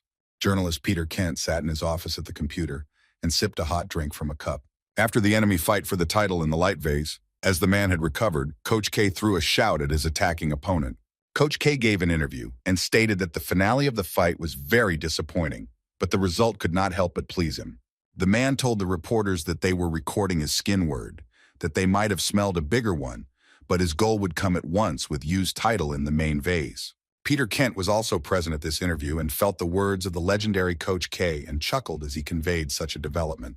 Coach K seriously stated that if he had believed himself, then he had carefully tested him against the active champion, but knew that he was responsible for ensuring that there was enough evidence for the first middle vase guy. The man said that he would like to be the offensive opponent of the first fighter in the ranking of his team, Elliot von Heinberg, and if he wins for you, then he will become a champion. End of the interview. Kei returned to the active champion Yuto Takedo and pleased him to enjoy the championship belt while he still had it. At the same time, Yuto and his coach watched the recording of the interview given by the legendary Coach K. After the press conference, the association immediately appointed the fight between the dark-haired Yuta Elliot von Heinberg. Standing in the ring next to him was Elliot von Heinberg, the boxer who took first place in the first and middle vase. The boxer looked over his shoulder at his opponent and gave him an appraising glance. Standing at the protracted cut ring was the champion in a light vase, the black-haired student of Trainer K. He was amazed at his opponent, thinking that in the central vase there were a lot of powerful opponents and there was a struggle between the strongest. Elliot von Heinberg considered himself the strongest boxer, but realized that his fight for Yu would be a step away from his goal. The boxer thought, mocking his black-haired opponent respectfully, that he was simply spared and as a result he would lose nothing. The dissolution of Elliot wanted to show the newcomer why the first thing was called the asshole. Elliot von Heinberg wants to finish with Yu's temple first, and then take revenge on Yuto Takedo for his humiliation. The sound of the Sudian gong and the beating between Elliot von Heinberg and the dark-haired Yu will end. Peter Kent thought, stroking his throat over this as if it would be better to describe the fight between Elliot and Yu. The journalist noted that what happened in the ring was important to call a fight. It was a rather impressive show. Yu in the first round did not suffer a hard blow, but only justifiably escaped from all the attacks of his opponent. This is how it looked like the professional boxer was feeling the need to walk in the middle of a crowded street. Elliot von Heinberg tried to inflict an indestructible number of blows on the enemy, and none of them failed to reach the target. Peter Kent frowned, revealing the extent to which we would immediately belittle the boxer who took first place in the ranking among the strongest boxers. Von Heinberg became famous for his precise and clear blows, and now he can never touch the black-haired Yu. Having once graduated from the third generation of elite boxers, his pride was now diminished. After the first round, Elliot could not calm down and find his place in the ring, and his coach was trying to bring the training to Yu. Coach Elliot told him that there were no less humiliations, but in such moments it was necessary to preserve a cool mind. The trainer repeated to the boxer that his opponent was much stronger than anyone he had ever fought in the ring, but he would soon be guilty of weakening his defense as a result of the fight against him on the show. The coach called Elliot so that he trimmed his head on the level of Yu and warned that the fragments would soon have a chance to attack the opponent. The judge, having voted for the cob of another round, and the black-haired Yu, without delay, quickly delivered his single blow directly to Elliot's head. The boxer fell with his back into the ring and finished. The two boxers lasted 2 rounds and 11 seconds, and the black-haired Yu only needed 1 blow to knock out von Heinberg from the fight. It took a long time for Yu to finish the fight with Jean-Pierre and get the championship belt. Yuto Takedo frowned as Yuto Elliot watched the fight, and behind Yuto Takedo, her arms crossed over her chest, stood her trainer. The woman realized that their attacking opponent was simply a monster in the world of boxing. Yuto could not keep his eyes on the screen, but his body was tense and the boxer nervously shook his head. Peter Kent regarded both Elliot von Heinberg and Yu as a messenger for the champion Takedo. We are here to declare that he will be strong enough to fight if his battle ends. The journalist noticed that the black-haired Yu had everything to gain or lose. For him, it was more important if and how to finish the fight. Peter Kent admired what a genius it was and called the black-haired student of Coach K a true talent. But now it was necessary for me to fight against the one who had become famous for his diligent work. Yuto Takedo left his seat and headed to the exit, telling his coach as he walked that he wanted to go for a run again. The coach, with a thoughtful expression, nodded to her teacher as a sign of good luck with him. Vaughn continued to look at the battle of Yu and Elliot, and little did she know that he was truly an enemy. The woman was confident after the battle between Yu and Para that Jean simply did not fight back. But this match would be different. Elliot von Heinberg was the sought-after opponent of champion Yuto Takedo. Without sparing any power, he ran cross-country through the park, trying to develop as much speed as possible. The coach thought that she was not impressed that she could win this time. Yuto Takedo continued to run the race, and convinced himself that he was not complaining and he just needed to continue his training, like before. Boxer Takedo would turn home when it was well past midnight, and he would be snowing and dragging his feet. The boys walked to the hut and turned to the photo of their father, telling them that he was at home. After taking a shower, it was easy to get some sleep, and sleep would never come to the boxer. Before his eyes were the sad eyes of the black-haired student of the legendary trainer K. To the champion Takedo Yu, having guessed one black-haired boy from the past, who would always be dubious and inconspicuous. The boys' thoughts turned to the fathers, lying in bed, and having nourished them. This time they could overcome both of them. This time he knew that he was praising himself even more for the result of the battle. Reporters were preparing an interview about the champion Yuto Takedo and asked him to be a trainer, a former boxer. The woman washed for a little while and then said what the word hard worker told the journalists. Peter Kent glanced at the question paper and then at the coach who was talking to him. The man chuckled and respected that his type would still not be in the interview. Peter Kent said that the hard workers were simply unsuccessful. The woman laughed and said that the journalist understood everything. The trainer said that in the skin interview of the top boxer, everyone was proud to say how hard they worked. So then the stink of one only, then the blood of those who had reached them, but all was empty ballocks. The woman asked the journalist that the boxers who worked the hardest were always the best, and at that time the other fighters did not give in to the process again. Al's skin boxer gave his all and, like a professional, squeezed out the rest of his strength. Those fighters who had talent became the most beautiful, while they themselves dominated absolutely everything in boxing. She herself hated the word hard worker and told the journalists about it. In the world of professional boxing, since fighters were called hard workers, this meant that there was nothing special about them. The coach said that if there were exceptions to the rules, then Yuto Takedo was the only one who could say with success that he worked diligently in both mind and body. Yuto Takedo himself understood about the importance of practice. She remembered the day when the champion first came to the hall. No one had a spark of talent. The woman was lost in her memory, and her gaze was lost here, far away in the nooks and crannies of her memory. The doors to the hall burst open with noise as the old man walked into the middle of the room. The man laughed and said that nothing has changed and the hall will be empty in the future. Coach Misaki bent down to the boy whom her old acquaintance greeted him and then bowed to her at the testimony. Father Yuto continued to laugh and said that Misaki had not changed either and ignored him as he began to shout. The man told the trainer that his son had already suffered all sorts of fatalities, and so he waited for the boy to fall into a battle mystery. Father Yuto Takedo wants to learn how to kidnap his son for himself. The boy, sensing his father's words, countered and said that he did not need to protect himself because he wanted to protect others from his father. The woman, in a serious manner, told an old acquaintance that he could raise his son himself, having once become a medalist in judo, and then the man said that he would raise the boy before he became a gold medalist. An old acquaintance of Misaki was cheerful and quietly laughing, saying that he trusted her to help in this matter. The trainer looked even more serious and frowned. Misaki wanted the man to start a show and ask her in a human way about the service. The coach took over the boy's skills, but his sporting talent was based on how well the beginner understood the sport and how effectively Volodya had a powerful body. Yuto Takedo's apprenticeship showed through quite a bit, and the boy spent a long time working on his simple hands. People with a special talent generated a true flow of energy in the skin, and people without this talent could be left behind. Little Yuto was not at all a talented child, and his father, Hiroto, knew that he had a lot of wisdom. Coach Misaki chuckled as she looked at Yuto, who was now the light champion. The woman noticed that the new Yuto Takedo looked much like his father, but his athleticism was similar to Miho, his mother. Already after her first lesson with little Yuto, Misaki knew that she would have to work well with the boy. When Hiroto was about to leave the hall, Misaki still decided to ask him about Miho. The man froze at the doorway and stood sideways to his friend, searching for the right words. Then Hiroto pulled down his mask, chuckled, and said that his squad was without changes, and the rest of the days their camp stabilized. Misaki looked directly at the man and called Yuma, as if he were Yuto's mother. So Hiroto and his little son Yuto said goodbye and left the Misaki boxing gym. The story that Misaki related, Hiroto and Miho, was completely typical. They were friends from childhood in the same yard. Whenever the children were running, Miho would always stand up to them and be invincible.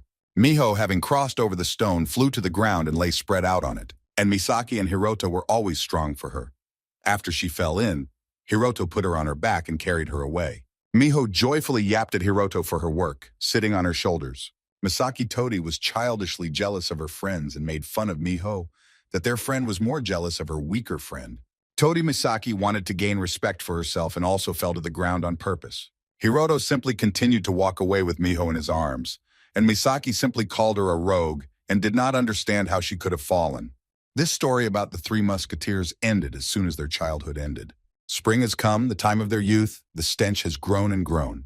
Misaki was training in the boxing gym when the joyful Hiroto arrived before her. Then their friend glowed with happiness, and the coach still remembered his cheerful denunciation. Todi Hiroto happily told his friends that the smells had begun to grow closer to Miho.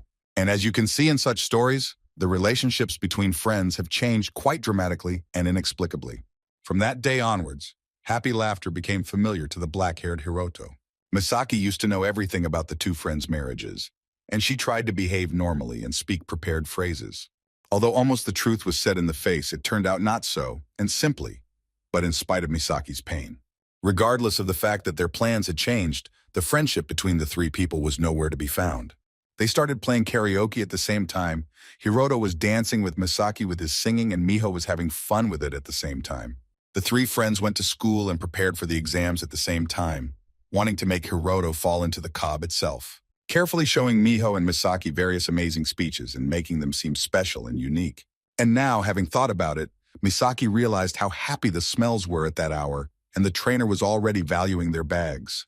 That's why she didn't bother about what she was not small for, and was simply very happy for her friends. If they became friends, she wished them happiness. But often life heartlessly took away the most valuable things in people, and those who had lost their guilt became the strongest. This is how Misaki felt when her father Yuto, her friend Hiroto, died. And then, everything seemed to turn around, when Miho's childhood friend died within a singing hour in the medicine room. Misaki lost little Yuto Takedo, son of childhood friends. Father Yuto Takedo turned home after an important work shift at the line and went to bed. The man thought about it so that he could contact the police and find another job, since the other job took up the entire hour and would not hurt Yuto. When Hiroto rapped, sensing that there was something good about help, I turned my head towards the sound and let out the sound. The bandits pressed the helpless girl to the wall, not allowing her to collapse, and covered her mouth with their hand. When the man approached the group of bandits, one of the men told you that they were just talking, and you better get away. Hiroto, being a regular policeman, could not simply pass through, allowing the bandits to steal everything they could find to deprive the hopeless woman. In childhood, when Yuto cried, his father first asked him, which made the man strong. The boy respected that strong people should stop any blows they could inflict, but the father only laughed and told his son that most of these people were simply afraid. Such people did not have the courage to steal others. Instead, they trembled in fear in futile attempts to lie to themselves. Dad looked seriously at little Yuto and said that truly strong people are not afraid of fear. Such a person is capable of instilling hope in the hearts of other people. Hiroto got into a fight with the bandits, and the girl, who had stolen him, was rooted to the ground, shouting at her not to talk, and climbed out. The policeman's body shook, feeling a sharp pain, and his eyes widened in shock. He kindly taught little Yuto that strong people are not afraid to kidnap others, and that itself made people strong. Father Yuto was sitting on the ground, huddled down to the concrete wall and carefully breathing, his face bearing cuts and traces of beatings. The bodies of the bandits lay on the ground with Hiroto, who had pressed his hands against the wounds that had been inflicted on him, and his white shirt was covered in blood. Misaki was tidying up her boxing gym after finishing her training. Just like that. When her phone rang in the kitchen, the trainer would gasp, and suddenly she would raise her ears. The woman sensed Hiroto's intermittent voice that was about to speak. Misaki was completely focused on what her friend was saying when she sensed that something had been done. Fear quickly took hold of her body, and she screamed into the phone to her friend to understand what was wrong with him. She had a bad feeling, but Hiroto said that all her life she had asked for services. Misaki, I almost realized that Rosmova was her childhood friend. The man told Misaki that he had spent a lot of blood and could not sing that he was alive. The screaming coach couldn't understand anything and didn't want to believe what she was saying. Hiroto, in a quiet and weak voice, asked his friend to talk about his son Yuto, who will die. The woman, in a loud voice, was trying to tell her friend, but everything was all right, and it was already too late. That day, Hiroto Takedo died under the knife of a bandit, apparently kidnapping an unknown girl. Misaki arrived at the doctor's office before her friend Miho, who was lying motionless on a medicine bed. A tarnished mask and a neck of sensors up to her arm were attached to her face. Miho had been without information for a long time, and it seemed to her friends that she had lost sleep. Misaki finally dared to talk to Miho. So many hours had passed since their last meeting. The friend lowered her eyes and looked at Miho's hand until the medical tubes were attached. The coach did not show her face. Her body shook and salty tears fell from her eyes. Misaki continued to cry and said that Miho had lost a lot of weight from the rest of her catfish. The woman could not marvel at Miho and did not know how to find the words to tell her that Hiroto had died and left them behind. Misaki knew that her friend could not react in any way, but she had given her blessings to wake up. The woman wanted Miho to come to you and cook Hiroto for those who left them so early. She told you what a fool he is for doing this, so much so that he was afraid of her in childhood. Misaki cried and told Miho that she really liked Hiroto. It was truly a fitting time if there was stink and happiness at the same time. The wise coach blessed her friend to take the plunge and not deprive her herself. Miho no longer recovered, despite the long battle with illness. Several years after the death of a man, Miho died the same way. Misaki couldn't come to her senses for a long time after everything that had happened. She lay in the boxing ring and couldn't find the strength to get up. Little Yuto practiced his tasks in the ring, which Misaki taught him. The woman was filled with thoughts and the stench kept spinning in her head without interruption. Misaki nourished little Yuto Takedo with the greatest sense of life. The boy practiced throwing straight punches in the ring, and sensing the coach's nourishment, he froze in place. Now we are tired. We are pouring water on our cholo, and the boy said that our father always said not to be afraid of fear. Let us stand up strong in order to instill hope and courage in others, in order to protect others. Yuto Takedo became strong and decided on the price. Misaki no longer had any sense in her life and did not know where to go next. The coach admitted that although Yuto Takedo's physical talent would be deprived, his mental strength would defeat him. Before the woman's eyes, two friends appeared who had died, wishing they could talk about their son Yuto. Misaki didn't know anything except for boxing, and it seemed to her that she couldn't talk about the boy any other way. Without leaving the ground, the trainer asked Yutochi to continue learning boxing. Without hesitation, the boy sang that Shvidko Vidpoviv wanted to become a boxer. Misaki said that he will have to work harder than everyone else, but he will still end up in battle. Young Yuto Takeda was already at it. The boy just wanted to become as strong as his father. The trainer was pleased with the little boxer's performance and ordered the boy to follow her. Then Yuto marveled at Misaki with renewed hope and faith that, having lost himself, he could rely only on her. The woman said that from this day on she will train him and will call him coach or something else. After that, Misaki had a number of thoughts about her dead friends and didn't know how she could justify their cleansing and talk about Yuto as much as the stinks wanted. The woman decided to teach her son everything that she knew herself. It was then that Misaki believed that little Yuto Takedo was the sweet sensation of life. As the trainer realized, the rookie Yuto was deprived of most of his best skills. The boy began to finish the basic blow for more than a month. When it worked out for him, there was no joy between him, but the coach realized that it was just a cob. Yuto's main problem was his athleticism, without understanding the natural flow of rivers. And that one had to memorize the technique with scraps and then tie them together. The coach constantly insisted on this, as if she had to memorize the solution of the skin butt, so the boy could not understand the formula, but at most. Yuto Takedo trained today in such a way that he became stronger and did not care about anything. With the new season of your life, your efforts have accumulated, until we turn from an emergency goose near a beautiful snowstorm. Yuto guessed how my father taught him the rules of life and said that you need courage in order to show kindness to others. The boy had tears in his eyes when he marveled at his father, and when he said to that little man, what made the man so strong? Coach Misaki dealt with Yuto very harshly, and she did not give you any slack. So 10 years have passed since that hour when she began to study boxing with Yuto Takeda. The woman believed in the simplest and most correct way to make someone strong, as a way to strengthen his body, which he worked hard in training, so that the athlete became stronger, the body could not deceive. Immediately after waking up, Yuto ran a distance of about 10 kilometers. Let's go to the training of the press. The boxer has completed 2,000 repetitions, and then without interruption doing 1,000 pushes on the ground, and all of them did not hesitate to decide on the right to create a poor standard for any other boxer. I would like to think that Coach Misaki gave too much attention to training. If the woman were to be convinced, what can only be achieved in such a way, so that the mother wants a chance of victory in 2 fights, the boy must attack the opponent with all the strength of his body. Yuto Takeda had no talent. His coach told him that he had long reached his limit. Journalist Peter Kent looked with shock at the trainer, and having drunk too much, she didn't show any mercy. Misaki took the marker to her hands and told the journalist that in history, in sports and other activities, people had similar development graphs. The woman drew a horizontal line on the back and said that it meant Zusilla. Then the trainer drew a vertical line and marked it as the talent that the people had. Misaki continued to paint, saying that there is no need to know your boundaries at first. On the cob, there was a very short hour, if the people were simply fed up with their hairy growth and blossom. As soon as only people reached the singing point, their growth slowed down, and they began to understand the boundaries of power. At that very hour, a serious battle began, and it seemed that the boxer could live as a professional. As the boxer lived and continued his growth and development, at some point a sudden fall occurred. For some, this period of decline will be long, and for some it will be short. For some, it will be easy and almost imperceptible. And for another boxer, this period will be even more important. And just like a boxer making his way through this storm, he became strong enough to become his master. And then the growth curve became stable, which was the limit of human growth and development, the highest point. After this moment, the sport experienced a sharp decline as the athlete aged. The struggle of the best athletes was to understand whose curve had reached the highest point. The trainer noticed 2 levels on the vertical line and explained that they indicate the level of a new professional and a champion.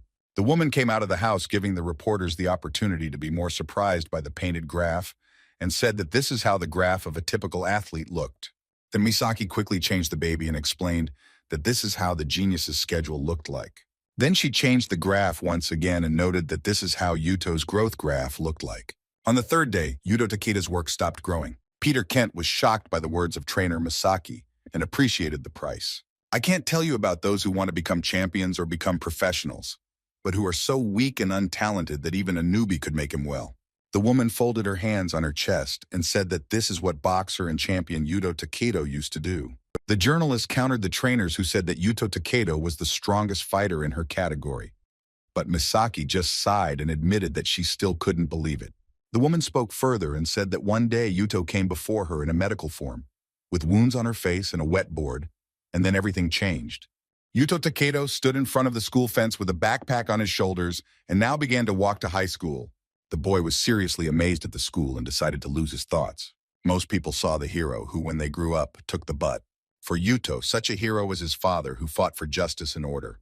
Behind the gates, in front of whom stood Yuto, a new school, a new class, and a new semester were looking at him.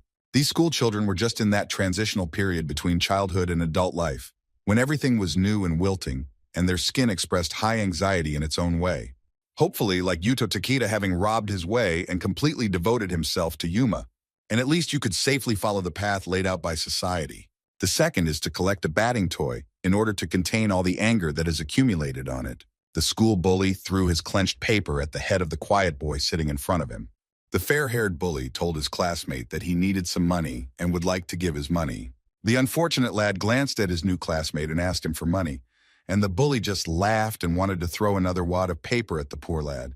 Al immediately grabbed the bully by the hand and ordered him in a stern tone to plead his need. Yuto stopped the fair-haired bully, not giving him the opportunity to throw a paper bag at his unfortunate classmate. He was directly surprised at the lad and then told him not to worry about others. At that moment, the whole class was thinking about one thing, uncannily following what was happening in the room. Everyone thought in disgust about the fact that such people were no longer active in reality and walked among them. The unfortunate lad glanced sullenly and suddenly with annoyance at his husband. The bully was not afraid to respect him and indicate that the next thing was working and wanted to tell the witness. Yuto only squeezed his hand harder, demonstrating his strength. The eyes of the fair-haired bully were filled with anger and hatred for his new classmate, which he could not resist. At some point, the fair-haired young man realized that through the grip of Yuto Takeda on his hand, he could not collapse, and his hand began to tremble. Classmates quietly whispered to each other, exchanging information about the student, about whom no one had heard, until they said who Yuto Takeda was. His father was in the national judo team, and he took up boxing himself. He was famous in high school and was called the man of justice. Everyone was thinking about the same thing when the blonde bully clenched his teeth, still not crying in pain. We all respected Yuto and twisted him until the bully got out of place and dealt a strong blow to the boy. Having knocked his opponent to the ground, the blonde bully began to shout Yumu, that he had treated him like a weakling, or that he had not noticed who was standing in front of him. Yuto, too calmly having learned from his new classmate, said everything he wanted. The boy rose to his feet and laughed, saying so that the bully would no longer be so timid, and they all spent the day peacefully.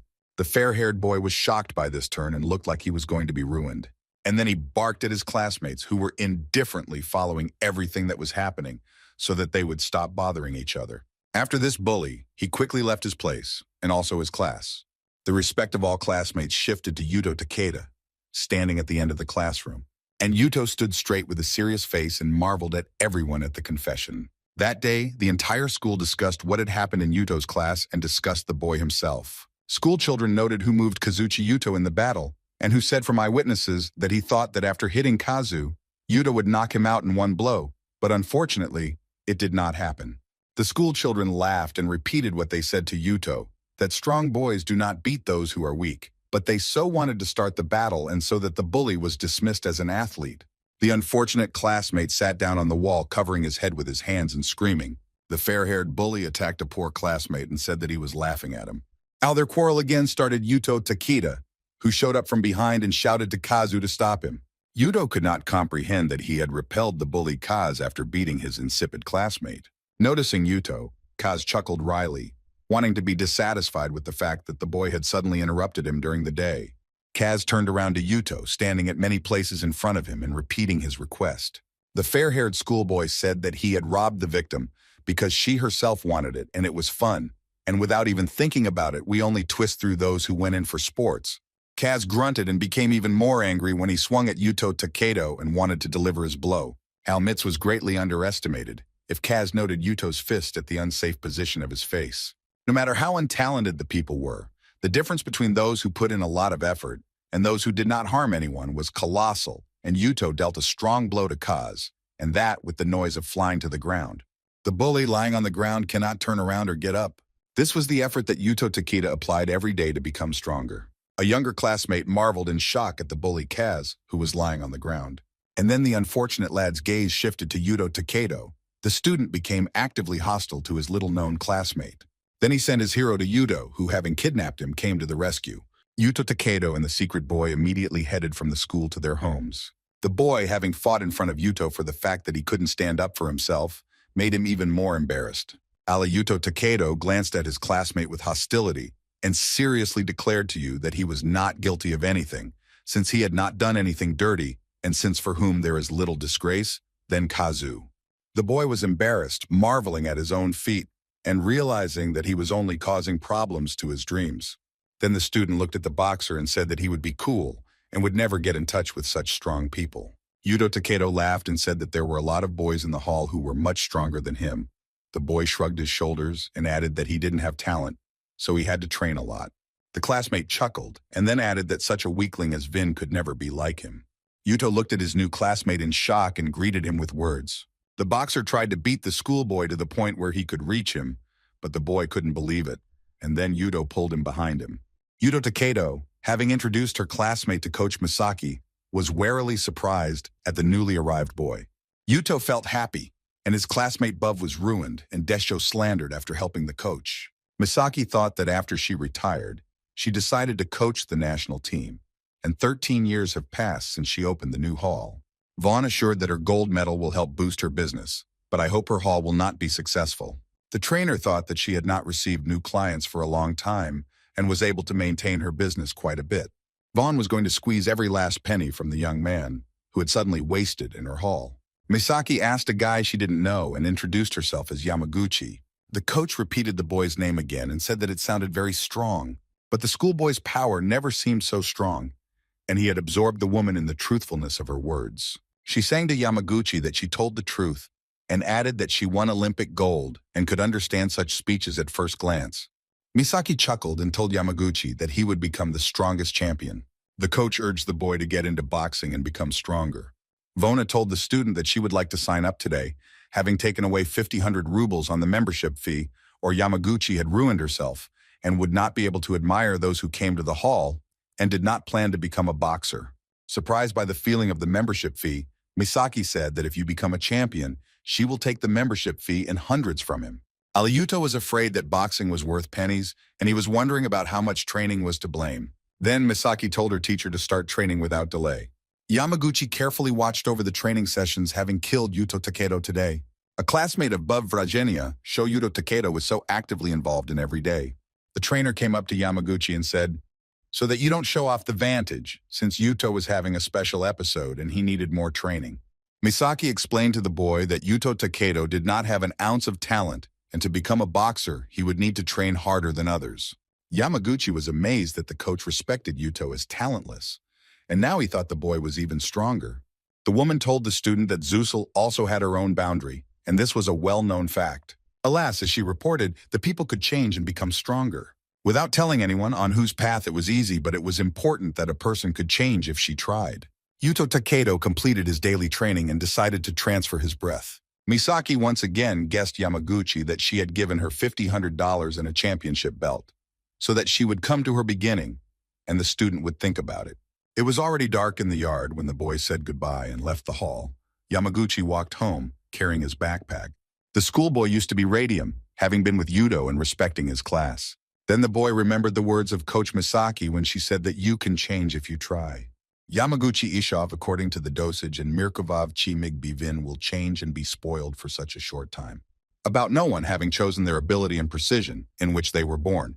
Some people live with all sorts of things, and some people live in such minds that only a few people can dream about them. Yamaguchi quietly crossed the threshold of the noble house and announced with the slightest whisper that he was turning home. The fair-haired woman, who was smoking a cigarette, looked at him with a dissatisfied look. Schoolboy Yamaguchi was born on the battlefield and is alive there today. His mother drank and his madness was littered with empty dances with alcohol. Mother asked her son why it was so late after school, that she was no longer satisfied with the boy's behavior. Yamaguchi happily said that he had been walking with a friend after class for a while now. The fair-haired woman, feeling that a friend had appeared in her husband, laughed. Because of her mother's anger, she threw the companion, who was in her hand, into the wall next to Yamaguchi's head. The woman laughed and said that in such a time of trouble there could not be any friends. She treated her son's words as nonsense. Vona screamed at the boy so that he would go home after school and called him rude names. At the moment my mother sat down for a reason, she lowered her head. She didn't know how she got to this point. Machi Yamaguchi worked on the streets of the red lights and gave birth to a boy like some small fry in the Yakuza. It was not surprising that my father was happy with her, and my mother lived with her son only through social assistance, as she took care of her in the morning. The little boy stood up and marveled at his mother, and then ventured to ask her how he could take up boxing. Mother looked at the boy with annoyance, since she had only lost his life in life. Under the gaze of the woman, Yamaguchi lost her face, raising her gaze and putting on an appearance that said nothing.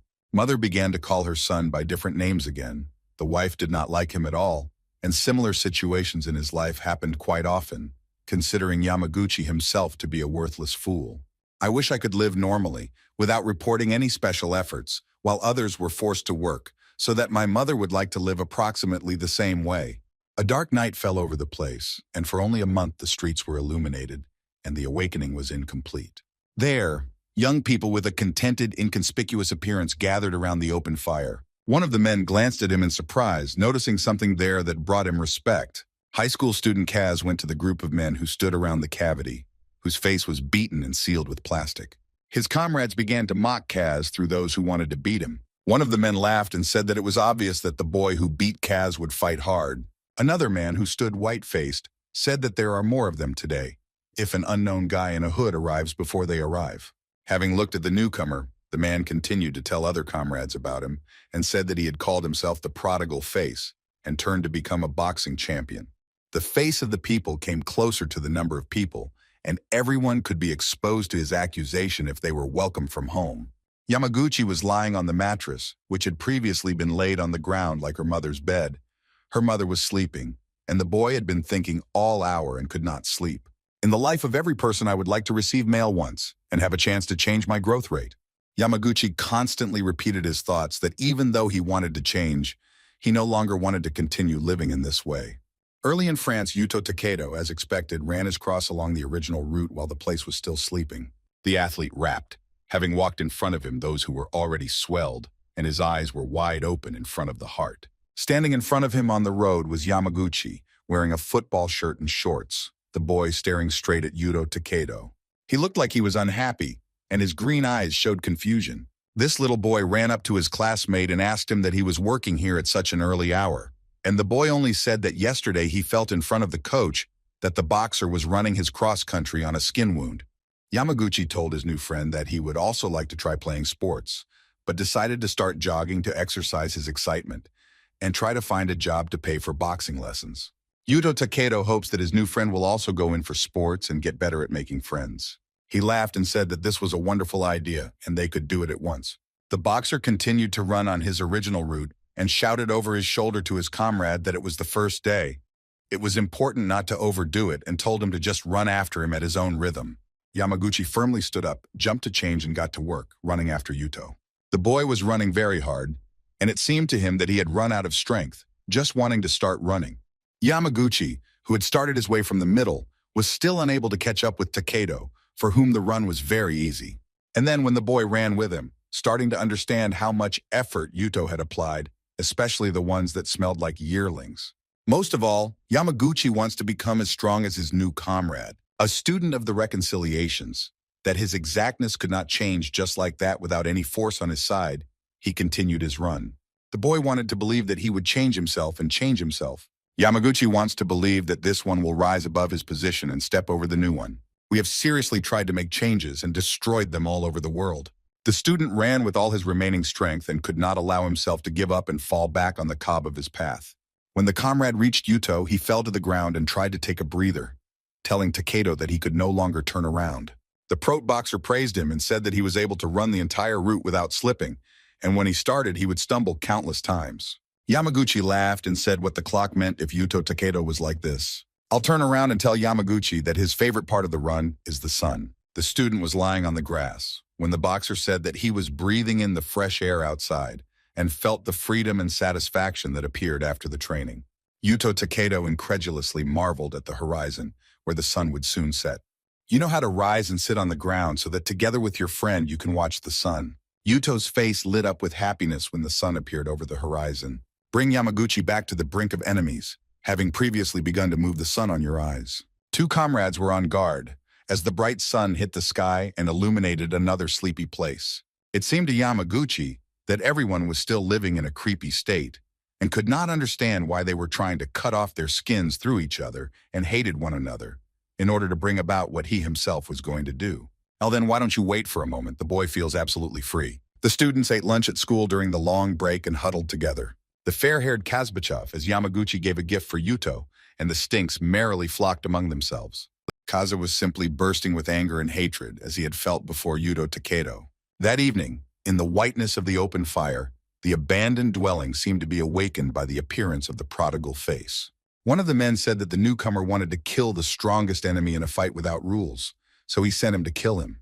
No one stood up to the prodigal face, and he alone dealt with them all. The young men laughed, and the stars did not know that such a plague was falling on their heads. The prodigal face laughed and said that, in any boxing legend there would be one cool story in reserve, and the head of the group said that he would find the strongest boys for the new one and could make everything from them. What amuses me. The prodigal Litzer begged the Kazakhs for this lad, with whom he fought strong. Now Kaz is standing in front of the classroom, drinking his drink and frowning, keeping an eye on his classmates. Kaz barked at the prodigal king, saying that he was simply not ready to deal with him himself. Kaz raptly, out of thought, pulled Yuto out of the way.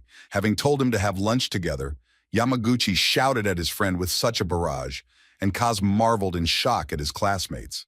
Without understanding anything, Kaz continued to marvel at Yuto Takeda in amazement, and Yuto good-naturedly said that the hedgehog is delicious if you share it with him. Kaz was still in shock, and Yuto said that his grandmother put him even more than he was training, and he needed help with a fence. People were ugly and bad when Kaz recovered from Yuto's strong blow. His face was stripped and sealed with plaster at the site of the blow. And on the side there was a note. Yuto had been punished for his blow and in order to apply ice to the blow. And now, having preached Kazu's offense, this significantly angered the student. The good intentions of one person could humiliate another person, somehow by angrily kicking off Yuto, and that one would fly off and scatter across the earth. All of their classmates turned around in shock at the noise and were caught in the middle of the scene by the sound of footsteps. I suddenly stood up from the table and shouted to Yuto that I wasn't hungry and quickly ran out of the class. Yuto Takedo marveled at his classmate and didn't understand that he had done it wrong.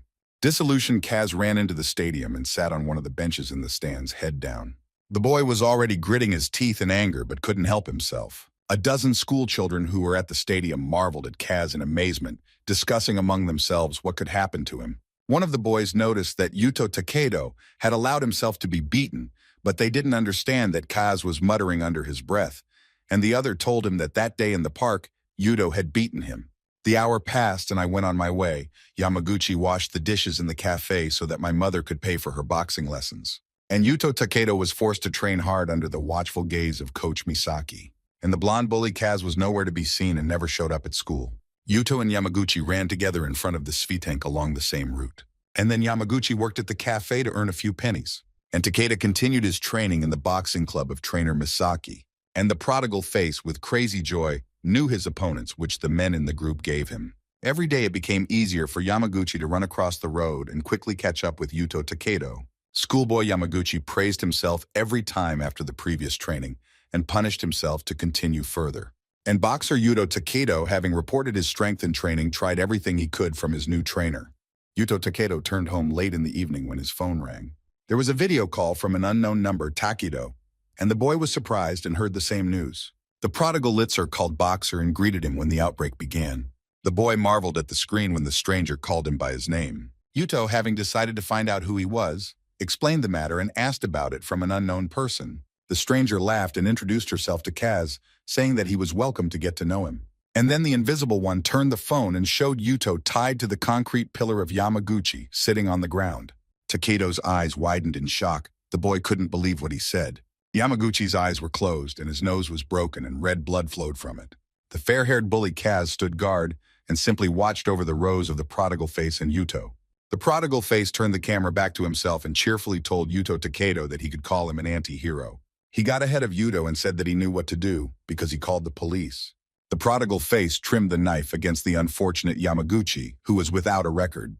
High school student Kaz stood in charge and was dissatisfied with the hearing of Razmov's juniors. It seemed that Kaz would frown over those who wanted his classmates to suffer even more. And Yuto Takedo glanced at the phone and complimented his friend's figure. Having quickly reached the city, the anti-hero brought Yamaguchi in handcuffs.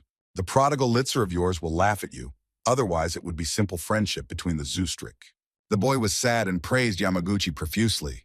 Yuto Takedo did not show off and directly asked the boy what he needed from him. The anti-hero noticed to himself that the boxer was clearly hesitant to run here, but didn't seem tired at all. The prodigal face cheerfully asked the schoolboy that he knew how to play in the game, which made Yuto even more angry. And the boy told the boxer that for him, everything that was learned at once was no game. The anti-hero was amused by the games in which his opponent was strong enough for him. The boy laughed and said that for a long time the jokes of the strongest were weak, and now he felt about Yuto Takedo. The boy's name began to sound more often in the sharpening of the prodigal king. The boxer was quite familiar. He was angry, but he could not understand how this could have been the reason for the kidnapping of his friend. Al Antihero said that he felt enough about the boy and perfectly understood that he would not have come to anything else, as if he had not earned something like that. The stranger did not manage to complete his words when Yuto Takedo took a fighting stance and rushed at his opponent. Yuto Takedo tried to land a few of his blows on the anti-hero, but the boy easily managed to avoid them and seemed amused by the process. Shaking his fists and exposing the prodigal face, he laughed and was pleased with the wickedness of his opponent.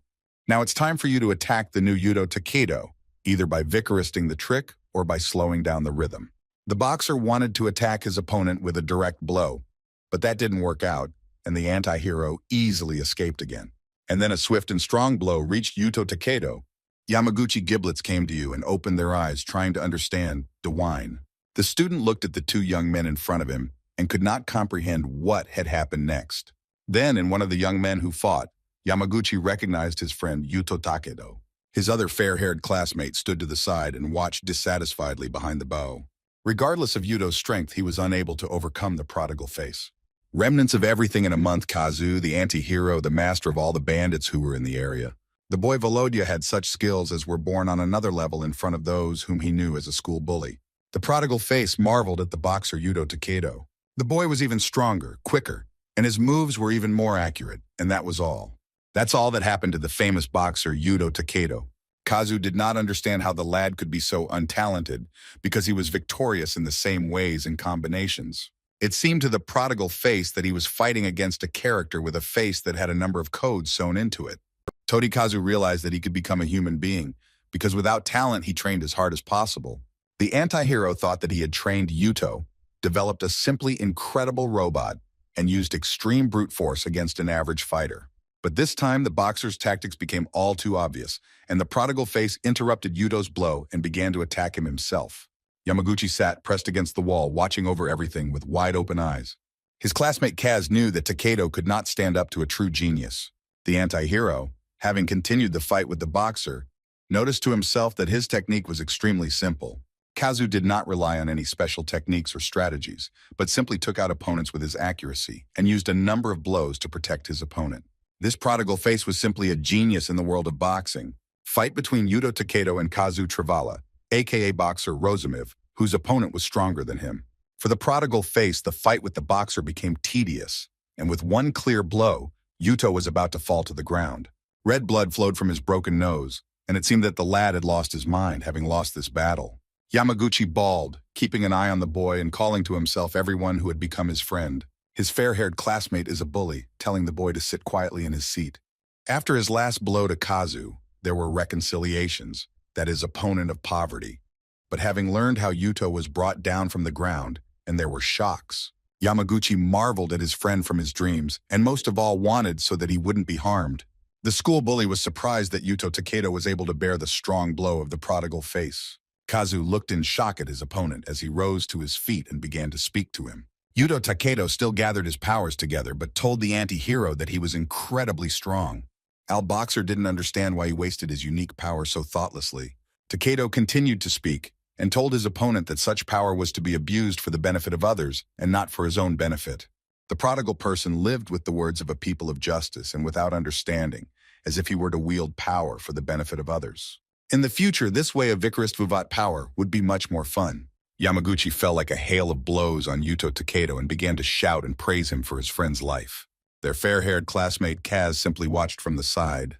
The prodigal face laughed joyfully and was reminded of the powerful victory. Yuto Takedo lay inviolate on the ground. His exposure was covered in blood. At this moment, the poor Yamaguchi felt himself absolutely hopeless and worthless. Unfortunately, most lived mostly for themselves, and they did not understand that the price was really low, and what not, so was the prodigal face. Schoolboy Yamaguchi snorted the night streets until his insanity after that evening. The boy respected himself with guilt, even though he got it. His face bore traces of beatings. It was dark on the streets, and only a month illuminated everything until Yamaguchi opened the doors of his madness. Having crossed the threshold, the boy stumbled upon a broken bottle of alcohol that was lying on the ground. The schoolboy completely raised his head and fought against those who had finished. His madness was defeated. The table was smashed. His speeches were scattered, and his mother sat on the ground with traces of beatings all over her body. There were blues under her eyes. Her nose was broken, and red blood was dripping from her lips. The woman did not react to the fact that her sons turned home. Yamaguchi was afraid to live today, otherwise his whole life would be like battles. Yuto Takedo was brought to the hospital after the battle with the prodigal face. His face was sealed with plasters, and a dropper was applied to his arm. The nurse immediately went to Yuto and told you that she was getting a leaf for him from Yamaguchi. The boy took the leaf and nodded to the woman who brought him. Yuto Takedo quickly lit up the sheet and began to read it, while the rain poured down outside the window. Yamaguchi wrote that as soon as the comrade read his sheet, he was already on the ship. There was a lot going on at someone's house, and that boy had to leave school and start working in order to earn some money. The student was always in trouble, as if his life had turned out, as if he had been born in the same way, as if he had been born into a normal family, having believed that if you tried too hard, you would have changed, otherwise there might have been no share, and you just had to know your place. Until such a time, having respected what was on the days, it turned out to be far from being the case, and the news on the ships was previously reported as if it were worthless, whose life was worth nothing. Yamaguchi greatly appreciated that he had spared such a great man as Yuto Takedo, and they spent only a few hours together. In parting, Yamaguchi told others to get dressed quickly and told them to take care of themselves. At that very moment, Yuto Takedo experienced a powerful metamorphosis. The goose itself, which had been sleeping on the hill for so long, woke up. The boxer clearly understands that he must become strong for such people as his friend and classmate Yamaguchi. That same night, Yuto Takedo left the doctor's shop and, under the pouring rain, arrived at the Misaki Boxing Club. The coach was working out outside the gym through the storm that was raging outside. When the doors to the club creaked, they gave in and let the door pass through. The woman looked in shock at the one who had come into her room. Yuto Takedo came to the club in medical clothes. The surface was wet from the board, and on his face there were medical plasters. The boy told his coach at the door that he had become even stronger. The boxer promised the trainer that his strength would grow every day. And we want to convey that no matter how important the conditions in people's lives would be, no matter how important the circumstances would be on the road, The boy wanted to show everyone with his lusty butt that he was there and on the way to realizing it. From that very day, everything changed for boxer Yuto Takedo. The boy turned back to his hard training and began to work more than before. Coach Misaki especially trained the boy and told him that if he were so strong, he would not be able to heal his enemies. The woman knew about Kazu Vasugi as a skin trainer in her area. They said about him that Volodya had a talent like God and was called a genius to glorify Japanese boxing. Misaki realized that Yuto Takedo had learned that it would be impossible for her to stand up to him. Until then, Yuto was so grateful for him, and all that meant to him was that she could earn nothing just to support him. He trained beyond his strength, and the trainer gradually increased his desire. That's how Yamaguchi continued to work on a fishing boat, where they were treated like a punching bag before. Today, Yuto Takedo ran through his initial route after waking up, developing more fluidity and stronger vigor. And his friend washed the toilets and scrubbed the deck of the ship in order to earn pennies for living. Just like Yuto Takedo, he tried his best to change those things that were impossible to change. His classmate Yamaguchi mourned his fate and completely surrendered to his will. One evening, Yuto Takedo turned to the abandoned everyday life and knew the prodigal Litzer there. Kazu Vasugi smiled in the guise of a boxer and said that he had never come to anyone else for more. But still, he didn't want to admit to the shout that he threw at Yuto. Kazu was able to easily kill Yuto, and the boy fell on the ground. When the prodigal face told you that he couldn't see the virility of 1/100th of a share and said that Yuto Takedo couldn't kill him in 100. Rokif. Al Boxer got serious and told his opponent that he would never give up until he was sick, as he would have to spend more, at least 100 rocks. Lying on the ground when Kazu Vasugi turned around and started to walk towards the boxer, the battle with the prodigal face ended in defeat. The next day, Yuto told the trainer that he would never be able to heal his enemy. The boy realized that he needed to put his heart and soul into boxing and told the coach that he wanted to leave school and focus solely on boxing. At that moment, Misaki didn't know what to say to her teacher about the words that sounded so loudly. The woman didn't know whether it was necessary to remind Yuto about the reality and give information about alternatives to boxing. The coach turned to her friends, Yuto Takedo's father, and filled them with joy. Everything that Misaki knew was boxing, and that was the only thing that she could teach her son. The woman asked not to blame her too much for what the result would be. The coach told her teacher Yuto that if he wants anything, then she will always encourage him, lest he have to try harder. Only then, if you try, you will have a chance to fight further. Yuto Takedo left school and started training all day long. This training program has become even more complex and comprehensive. Every day, Yuto Takedo worked out until he was sweating. He suddenly called out to Kazu Vasugi, his baked enemy, for two. I again lost myself with the two of them, unable to lie on the ground. The boy didn't give up, but after that training, he became even more flexible. After the singing hour, Yuto Takedo again knew the prodigal face and called out to the beat, and Kazu just laughed and was confident that this time the skills of his opponent had improved a little. And once again, Kazu Vasugi was able to kill Yuto Takedo with one clear and strong blow. The boxer continued to train to the limits of his physical strength, becoming stronger even earlier. When Yuto approached the prodigal king the next time, Kazu began to fight and simply wanted the boy to give up, and then Takedo lost Kazu Vasugi to the two. The unfortunate Yamaguchi had a very hard life on a fishing boat, and the crew of the ship did not like the boy. They cried as much as possible, and the fishermen threatened to throw him overboard, lest he be pinned down. At that hour, Yuto Takedo lost his battle with the prodigal face for the 4th time. Alas, the lad did not give up and continued his training effortlessly. The rest of Yuto Takedo's life, it seemed, consisted of nothing but training in order to become a strong boy. At this pace, Takedo had lived for many months and days until this point, when it was important to remember how many times he had touched and warmed up Kazu. Last night, Yuto dreamed that he was unconsciously training with Coach Misaki, and the waking up boy quickly hurried to training. Yuto Takedo had lost touch with reality and could no longer distinguish real training from the ones he dreamed about. Coach Misaki was caught by his figure but could do nothing.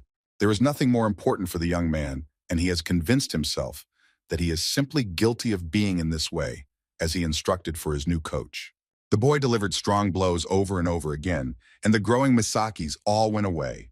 The woman marveled at her teacher and could not believe his powerful eyes. Yuto Takedo did not give up and reached his limit of growth. The goose was gradually ripening in its cocoon, which was literally tied to the bottom of the tree. When he once called out Kazu Vasugi for a double call, the prodigal face would fight with the battle tactics of an enemy he already knew well.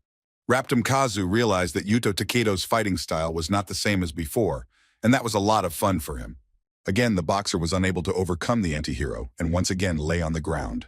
Alakazu Vasugi, who stood over him, said that the lad had done a lot with this, that he was able to bring virility without talent. The prodigal face turned around and made a bunch of cries at Yuto, who was lying on the ground, and told him in the end that he had already recovered the attack. Yuto Takedo didn't confirm anything, but the boy muttered to himself, analyzing the two. The boxer knew that he had no time for an uppercut. His blows were more accurate, and he needed to be protected from time to time and go more forcefully.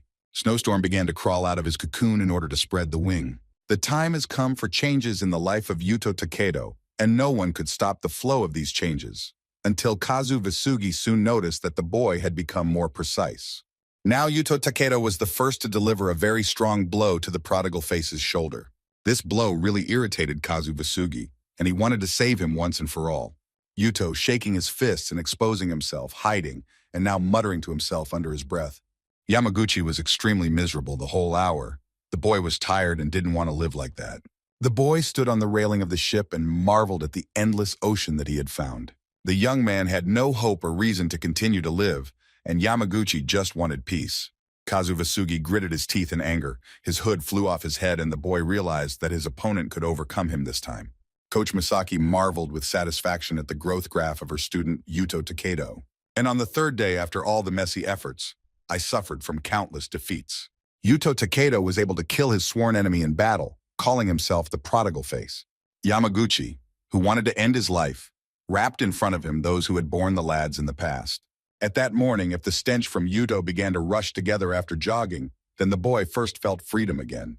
And immediately, having swung the incredible light in the middle of the ocean, Yamaguchi again felt that freedom deep within himself. Kazu Vasugi lay on his side, unable to get up and marveling at his opponent Yuto Takedo, who fought countless battles. He first treated the superhuman who was born in front of him. And now if Peter Kent interviewed Yuto Takedo, as he did with an active champion in another middle vase, he asked the boy for a new boxing. It is believed that for new people, boxing is proof that no matter how difficult things are in life, and no matter how deep there was in the middle of the people who were in it by fate, it was not easy to give up. Fragments of hope for the better were always in the skin. Yuto Takedo told the journalist that boxing could always convey that there was hope in the future, no matter the situation. Sports commentators Peter Colleen and Bob Norris gladly told all boxing fans that the day had come that they had been waiting for a long time. The day when Yuto Takeda and Yu competed for the championship belt in the first vase. The commentators praised the black-haired Yu before he appeared in the ring, and the fans noisily cheered for the boxer's appearance. They all figured out that the boxer Yu really has incredible talent. Yu walked along the corridor to the ring. In front of him was Trainer K, and behind him were other trainers of his club, at which point the spectators went crazy, having spoiled their lover. The sports commentator noted that he only wanted to become a contender for the belt, but he filled the entire stadium with his aura. Coach K letting his student into the ring, when the commentator said that in the fight with the insurmountable Jean-Pierre, Yu did not take back the hard blow. And now it was clear that the black-haired student of Coach K had won the championship belt so easily this time. On the other side of the hall, along the corridor to the ring, Yuto Takedo, Misaki's trainer, walked ahead of him, and the spectators were so happy to see their champion. For a time, Yuto Takedo was called the strongest fighter, but for whom the boxer had a very difficult journey. Having fought many battles many times, there were many strong fighters in this category, but still he became the strongest in the first and foremost vase. And now everyone was eagerly waiting to find out how they could stand against their strongest enemy. A little boy at the medicine room called to his mother and told him that they were going to get sick. The awesome boxer Josh and Nina the bartender also innocently followed the TV screen, on which the fight was broadcast, with a bag in his eyes. Yuto Takedo, standing in the ring in his own corner and directly marveling at the eyes of his opponent, was faced with a difficult task. And black-haired Yu stood in the prostrate compartment, who was infused with true talent. Sports commentator Peter Collin asked his partner what could happen in the ring today, and he laughed and said that in this game, the only thing that matters is how many rounds Takeda can stand. Peter Collin, having clarified with the commentator, put the two on the winning side. Bob Norris knew that the black-haired student of Coach K had a lot of chances to win. The style of the black-haired Yu is incomplete. If Yuto Takedo could have fought through to the other half of the match, he would have had a chance to win. Before the start of the fight, Trainer Misaki clarified with her student her plan of action for her fight and boxer, confirming her words. Prote panic gradually overpowered Yuto's body. Yuto Takedo, telling himself not to be afraid. As soon as he is killed, he will rise again and fight until the end. And once again let everyone know that there is hope in the future, regardless of the situation. The little boy in the medicine room clenched his fists, encouraging his boxer. The bartender, Josh, marveled at the screen in deep battle. The judge did not hear about the start of the battle when Yuto Takedo rushed to attack the black-haired Yu. Champion Takedo managed to dodge the blow of his black-haired opponent Yu. Yuto continued to fiercely attack his opponent, as if he had taken away the cob itself. Yu had an emotionless expression when he accused Yuto of attacking him, otherwise he just needed it more. Yuto started to strike again, as if Yuto was about to strike a blow. Yuto Takedo scored a throw and then easily dodged the opponent's blows and scored another throw. Coach Misaki thoughtfully praised her student for his amazing work in the ring. Vona told Yuto to press his black-haired opponent for all 12 rounds. One of the blows of Yu, who praised the woman the most, smelled this blow in the battle with Jean-Pierre and in the battle with Elliot, with the equal of Yuto. They could not escape nor irritate this blow. The coach taught the student what he could get out of this job. Yuto Takedo let go of what he needed. Misaki countered, saying that such a blow was difficult to block, and defense was the only option left. The right decisions had to be made when it was necessary to perform in the boxing ring. You needed distance to stand up, group, and strike. Yuto Takedo's main task was to stay as close to his opponent as possible, not to let anyone get away from him, and not to give him every free second. Coach Misaki believed that in Yuto Usa, it's not enough to leave her pre-packed window. Takedo, trying to fill up all your space and wash yourself at this pace until the end. You may have completed all the battles for the first round and found a fight within 11 seconds in the other round. And there have never been 2 fights in the black-haired student of Coach K. The coach worked hard to ensure that he didn't let his ability to swing, so that his talent wouldn't help him. Yuto Takedo strives to get as close as possible to the champion Yu until he gets tired of fighting. Coach K laughed with satisfaction, laughing and choosing the tactics for the battle, Yuto Takeda. If Coach K marveled at the battle of his offensive opponent, then he told him to marvel respectfully. Coach K asked his student Yuchi to learn how Yuto became a fighter.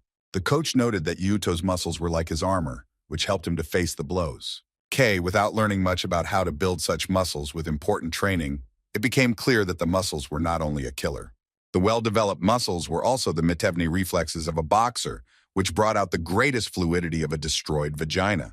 Yuto Takedo would be every outfitter's nightmare. He was an invincible boxer, no matter how many times he was beaten, but he got up and continued his fight.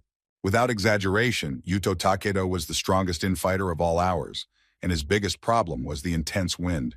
K noted that from the beginning until the end of the match, Takeda did not attack his opponent. Coach K chewed on his teacher Yu, so Yuto Takedo can stick to him like a leaf. Coach K asked his black-haired teacher why he was going to get into such an outburst. You told your coach that you should just hit your opponent before he gets too close. The coach said that the tactics were wrong. Yuto Takedo looked in shock at his opponent, who changed his fight in the ring. Coach Misaki also frowned and watched over Yuto's opponent. And only Coach K chuckled, marveling at the change in his teaching. Black-haired Yu adopted an infighter stance, as if copying Yuto's position in the ring and the boxers were pushing each other. Coach K thought loudly that now Yogo student Yu will show the real talent of Yuto Takedo. Sports commentators were amazed that the black-haired boxer changed his stance to an attack stance. Yuto decided to calm down and decided to attack Yu, as he had planned before. Al wrapped the strong fist of the black-haired opponent of the knowledgeable slit, Yuto. However, Misaki's trainer was amazed that Yu was able to strike at her training, which had been squeezing him for the entire hour. Journalist Peter Kent was also present in the hall among the watchers, as they watched the battle unfold. And Coach K laughed with satisfaction at the sight of both champions. Yuto Takedo was planning to strike his blow against Yuto's black-haired opponent. Prota Yu saw and struck again at his opponent. Yuto Takedo was disorientated after being hit by the black-haired Yu. Raptum Takedo glanced at his opponent in shock, suddenly realizing. Yu tried to deliver another blow to his opponent, but Yuto managed to escape in the remaining second. Now the champion of another middle vase sings that his opponent copied his mustache. The black-haired student of Coach K struck Yuto's crack again, and then immediately hitting Yuto Takedo with his other hand from the bottom up. So with fear, he thought that he had felt the ruins of his entire life, and his opponent copied them right in front of him, and his blows were more and more accurate. Misaki's trainer was shocked at everything that happened in the ring and couldn't believe the action. It was clear to him that no matter how hard he tried, he couldn't get rid of the black-haired student, Coach K. Coach K, happily watching the battle and thinking, ordered his student to take everything that his opponents had and trample them at the crossroads. According to the coach, being alive meant being alive. For the first time ever, Yuto Takedo found himself squealing in the ring and sensing the inevitability of failure, staring at his black-haired opponent. And Yu, having taken a similar stance before receiving Yuto, marveled at him with his emotionless look. Trivia-based battle between two champions Yuto Takedo and black-haired Yu. The sports journalist noted that such hostility had developed that the stink began to be seen in the mirror image. I'm afraid I'll only hit champion Yuto Takedo. Everyone was talking about the miraculous reaction and the excellent physical preparation of the black-haired teacher of the legendary trainer K. I do not at all regret the efforts of Yuto Takedo, demonstrating to you his true talent. He looked ruined and didn't know how he could do anything to stand against such a strong opponent. Champion Yuto Takedo tried to make a feint against his opponent. The ale appeared merry and again rejected a strong blow from the black-haired Yu. Todi Yuto tried to focus on one and stop. And then the black-haired opponent dealt his devilish blow to the new one.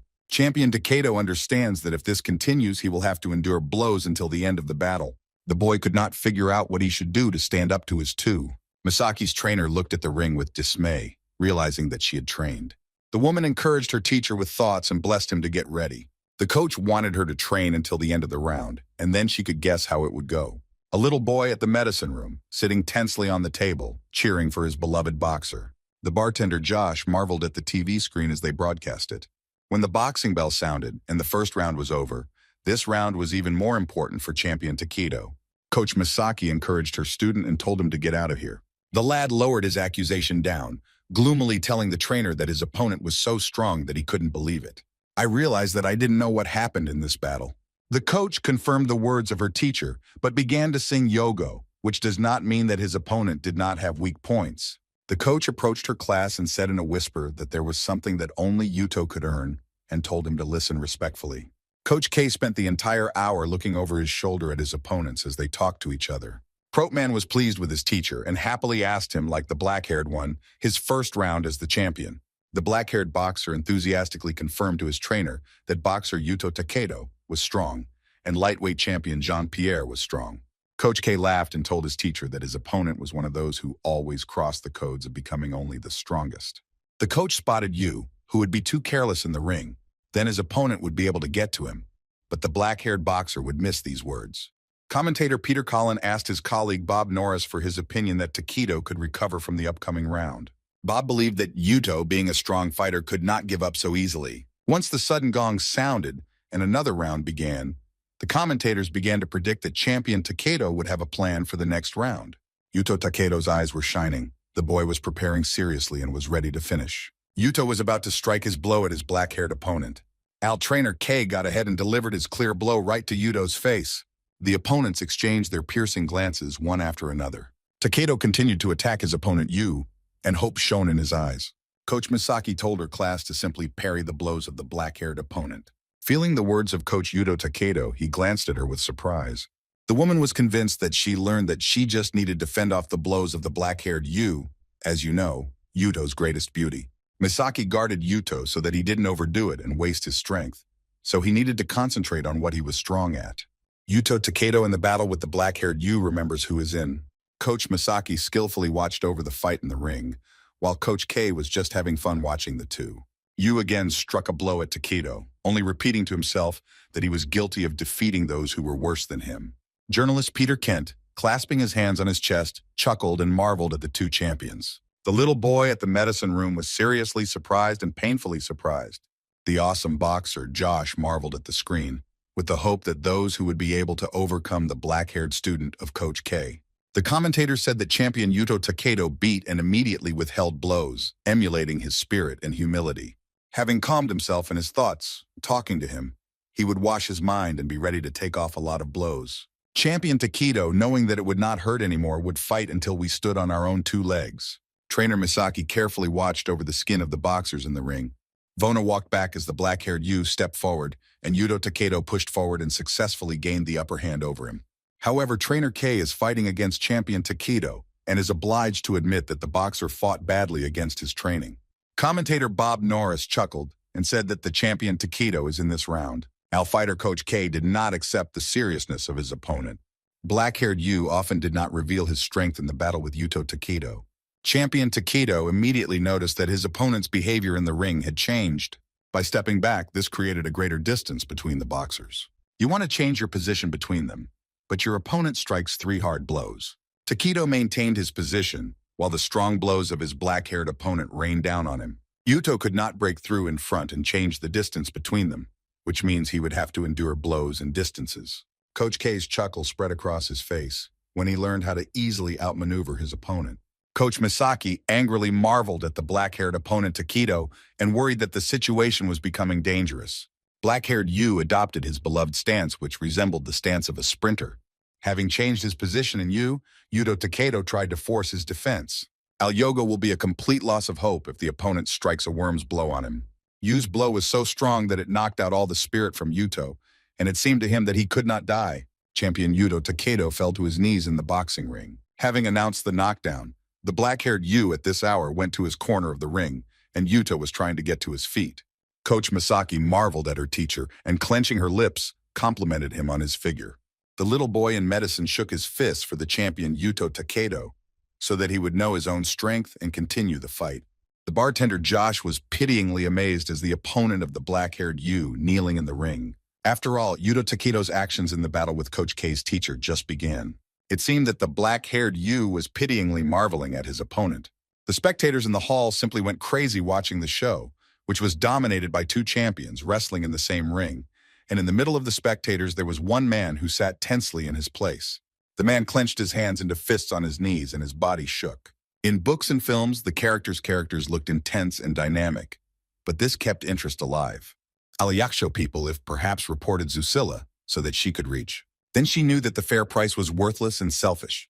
Coach Misaki watched with pity at the window as a couple of young people happily strolled along the street. The smells were happy and grinning, colliding with each other on the same topic. The woman with the bag looked at the couple watching them from her hall. At this hour, Yuto Takedo was working hard at the gym, turning to the right as the trainer told you. The commentators were talking about how the champion Takedo fell to his knees and winced in pain. Everyone knew that Yu had put in all his might. It was all very difficult for Yuto Takedo to rise up after such an important blow.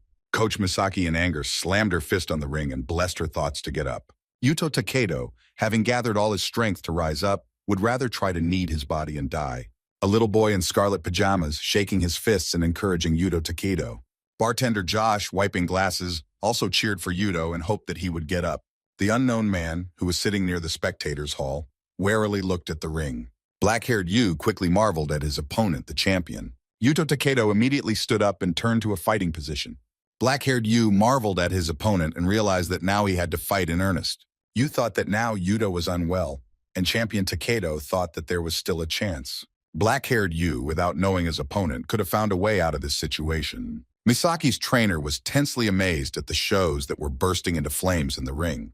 The sports judge announced the continuation of the fight, and Yuto thought that his opponent was hitting his opponent with jabs. Champion Takedo could not completely escape them and could no longer earn money, so that they only hit him with through blows.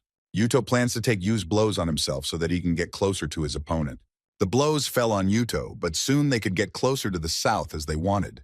The black-haired student of Coach K glanced with surprise at how his opponent had completely finished his task. Yuto Takedo looked tensely at his opponent and was about to strike from the bottom up.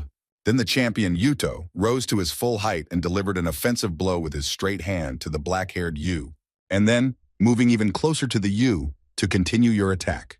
Sports commentators were enraged by the champion's speed. They could not believe that a few seconds ago, Takedo, on his knees, could not get up. Coach K was pleased, clasping his hands on his chest, thinking that the boxer Yuto Takedo had a miraculous regeneration. So many of him could collapse after being hit by a strong blow. The blows again fell on Yuto Takedo from both sides, and the champion could no longer trim the defense in the ring. Thinking that it was as if he hadn't gotten tired and didn't quickly get up between them, the black-haired opponent spent the entire hour licking his face. Takedo, noting that his opponent was going to attack him and thinking about how he would defend himself and enter. Takedo did not want to rush in to win and believed that he now had one chance to change the distance. Having missed the blow and the blood of red blood flowed, Coach K chuckled loudly as he walked into the ring. Coach Misaki looked at her student in shock and praised him for his accomplishments. Black-haired Yu scrupulously marveled at his opponent Yuto. Yuto's cheek was cut and bleeding from her, but he tried to attack Coach K's teacher. The black-haired Yu managed to dodge the blow of the champion Takedo, but he managed to approach Yu with one sharp jerk, thereby defeating his timing and purpose. Coach K looked sullenly at the ring, and the coach noticed that champion Takedo was not only quickly in love, but also not afraid to get close to his opponent. If your opponent is a coach, Yuto Takedo is worthy of praise for his actions. Champion Yuto Takedo attacked his black-haired opponent again, and Coach K, surprised at the fight and thoughts, told Yuto to fight until he had tasted the fun. Commentator Peter Collin told the audience that Yuto Takedo did not let the black-haired Yu out of his area, thus passed the first half of another round of the battle between the two champions. No one has ever gone through such resistance against Yu, and Yuto Takedo proved that he was the strongest infighter. But the harm was inflicted on the boxer, and it took its toll, not knowing how for a long time he was able to wage his fierce struggle. Yuto Takedo realized that having taken too many blows and his body was recovering. The pro champion plans to attack the black-haired Yu, so as not to get caught and miss his blow. Yuto launched a lunge and bent down, attacking the black-haired student of Coach K. In the remaining second, Yu dealt a strong blow to the chest of the boxer Takedo. And then, not giving Yuto a chance to translate them, Yu dealt a strong blow to his opponent's head. Champion Takedo suddenly fell into the ring and the judge voted for a knockdown. Coach Misaki marveled at Yuto and realized that this time the harm inflicted on Yuto was much greater. Vona tightly squeezed the white towel in her hands, wishing that everything would be all right with Yuto.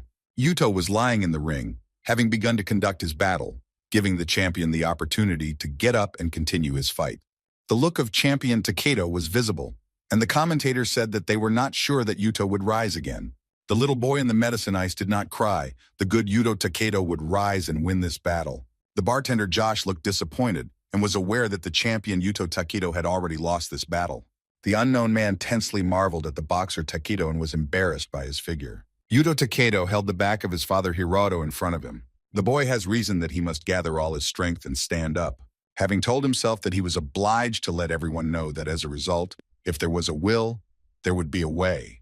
The black-haired Yu was in good health, so now Yuto could force himself to rise and step forward to continue fighting. Yuto Takedo is trying to get even and is now facing his opponent again.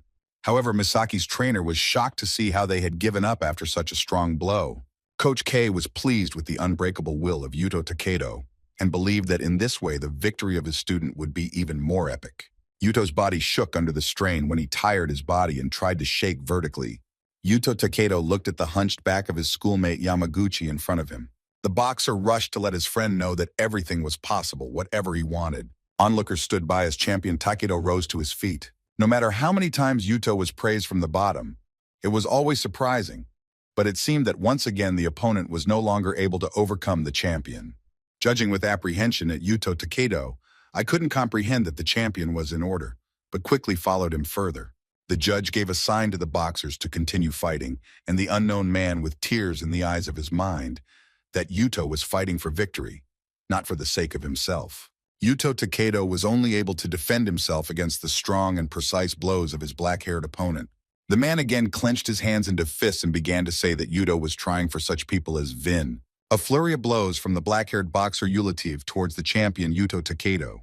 The boy will be very grateful to the boxer for showing him a new world and surviving his darkest hours. This is a school friend, Yuto Yamaguchi, who in just 1 hour managed to open a nice little store. And his mother was now rejoicing in the presence of alcohol in the medicine shop. Tears flowed down Yamaguchi's face, and even more desperate blows defeated each other in the ring for the sake of others.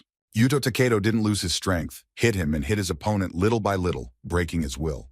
Colin Yuto Takedo wasted away from his vague and died in the presence of powerlessness. Yuto tried to strike his blows at his black-haired opponent and repulse his blows. Yamaguchi left his place in the gazing hall with the good fortune of his comrade, telling him that everything was good and he didn't need to try so hard. Yuto's red blood, which oozed from his face, dripped onto the ring, right under his feet. Yamaguchi marveled at the powerless but not evil Yuto and thought to tell you that it was normal to give up. The Sudagong sounded, crowning champion Yuto Takedo, signaling the end of another round. Trainer Misaki and the doctor looked at the champion Takedo, sitting at his couch on the table. No one could say exactly how many more times Yuto had been beaten in such a bitter battle. The black-haired man marveled at his opponent's side and knew for sure that the advantage was now on his side. Coach Misaki encouraged her student and told him to get ready. The pro boxer was ruined and asked his trainer for help. Having learned from the trainer that his opponent was even stronger, he could only get closer to the new Yakamog. The woman marveled at him with a piercing gaze, assessing the figure of her student. But the champion Takedo, not knowing what happened in the future, was crushed by his accusation, and his gaze became clouded. The trainer told Yuto, so as not to flinch, he should get back to his feet and complete his training. Misaki could only please Yuto by not getting into trouble with the black-haired opponent, and in the end, the woman was reconquered, so that the chance would immediately appear. Misaki's thoughts turned to the dead fathers of Yuto Takedi. The woman was not pleased with what she had done correctly in this situation, and she thought that it would be even worse. Vona thought that perhaps she could have taught Yuto a comfortable and happy life, so that he would not have had to suffer so much. Misaki called to herself and thought that perhaps in such a manner she simply had the uniqueness that her friends had placed on her. For the whole hour, the woman was contemplating for herself, helping Yuto follow the path he had chosen. Having voted for the start of the third round, the champion Yuto Takedo again received countless blows from Yu. Although the legendary trainer K was hostile to the champion Takedo, he knew that the boxer had no small will. There were also those that truly impressed the coach, Yuto's incredible potential. During the ongoing battle, Yuto Takedo crept closer and closer to the black-haired student. Yuto looked beautiful. He was a newbie in boxing. The legendary trainer K equaled the champion Yuto Takedo with the main character from the comics. This boxer has grown up professionally until he died. Coach K was pleased, somewhat appreciative that his remaining teacher Yu needed to gain more courage in order to get away with his strongest teacher Aaron Tide. Champion Yuto Takedo managed to finish the third round and now voted for the fourth round. With the rest of his strength, Yuto managed to defend himself and suffered blows from his opponent. In this manner, the fifth and sixth round of the battle between the two champions for the belt at the other middle vase passed. Half of the important sixth round is passed, and sports commentators have noticed that the vitriol of the champion Yuto Takedo was truly disappointing. He continued to struggle on his feet and press on his opponent no matter how hopeless the situation seemed. All of them had one thing in mind. It was possible for him to have an unbreakable will and dedication to create a miracle this time. Misaki's trainer was keenly watching the skin of the boxers in the ring, and Coach K, having asked his thoughts to his teacher, how I was beaten, how the stench had been with Yuto for the sixth round, and it was obvious that the opponent was not going to give up. Never before had the black-haired student of Coach K been so slammed during sparring. Coach K chuckled and thought about what he could do in such a situation. The man knew that his training did not change his fight. Then the champion Yuto Take was able to win this round. A strong blow from the devil struck Yuto Takedo right on the head. The little boy in his medicinal pajamas, in fear for the life of his beloved boxer, covered his eyes with his hands and pressed himself close to his mother. The fair-haired bartender Josh frowned at the TV screen, realizing that he had lost the advantage to Yu. My thoughts, for the good of my friend, will give up, will cease to lie on the ground, and will not last for a long time. The sports judge, having voted for a knockdown, was important to note how many times Yuto Takedo was knocked down. But he still got up, but the situation was complicated. Coach Misaki marveled at her teacher when she discovered her Rahunok. Champion Yuto Takedo is desperately trying to get to his feet in order to continue the fight. The boxer's whole body was shaking, and there was no way to hear him rise. After rising to his knees, Yuto Takedo lost his courage and fell on the ground again. Tears flowed from Coach Misaki's eyes as she marveled at the amazing achievements of her training.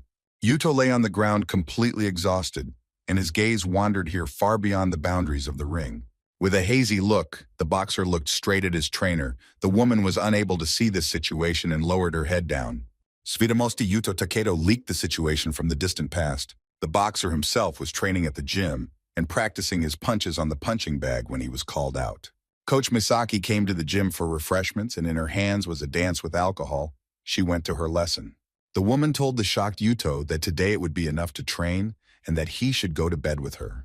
Misaki stood at the very edge, leaning her hands on the fence, and the moon was shining brightly outside as Yuto rose to his feet. The coach told her teacher that he worked too much in the gym, and even crossed that through those who were completely untalented. Misaki poured on her, and the boy had a chance to wear it out. The woman looked straight ahead in the darkness of the night and shook a bunch of quills. And then Yuto said that there were situations in which, even if the Zusilla was barren, as if the person did not try. And she urged the boy that if they had to face such a situation, if they couldn't change anything, then they would fix it. Yuto Takedo looked at the trainer in shock as she asked Yuma to eat. And then you hope that you will continue to chew and try and extract everything from the new deposit. In a dubious voice, Coach Misaki told her teacher that in such a manner she would have gotten into trouble once. Vona looked seriously at the teacher and told Yuto that the important woman was lamenting the man. The woman confided in the boxer what she was most afraid of. Coach Misaki, standing in the ring, cried quietly, realizing that she was now teaching evil.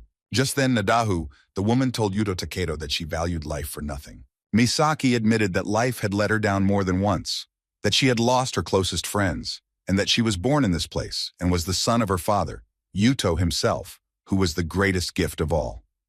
Life. Vona looked at the well-dressed lad and said that perhaps Varto was just getting a lot of money for his life. The woman told the boy, marveling at him right in his eyes, that he could throw off the yoke from himself and just be free. Coach Misaki cried in the ring and said to Yuto Takedo, thinking about the little one who would be the greatest gift that her life had given her.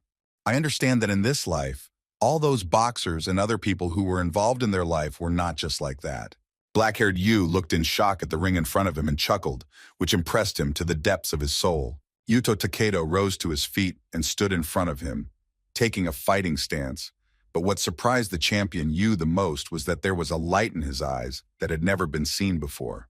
Having noticed that black-haired Yu was in the face of real enemies, it seemed that he could not collapse from the shock.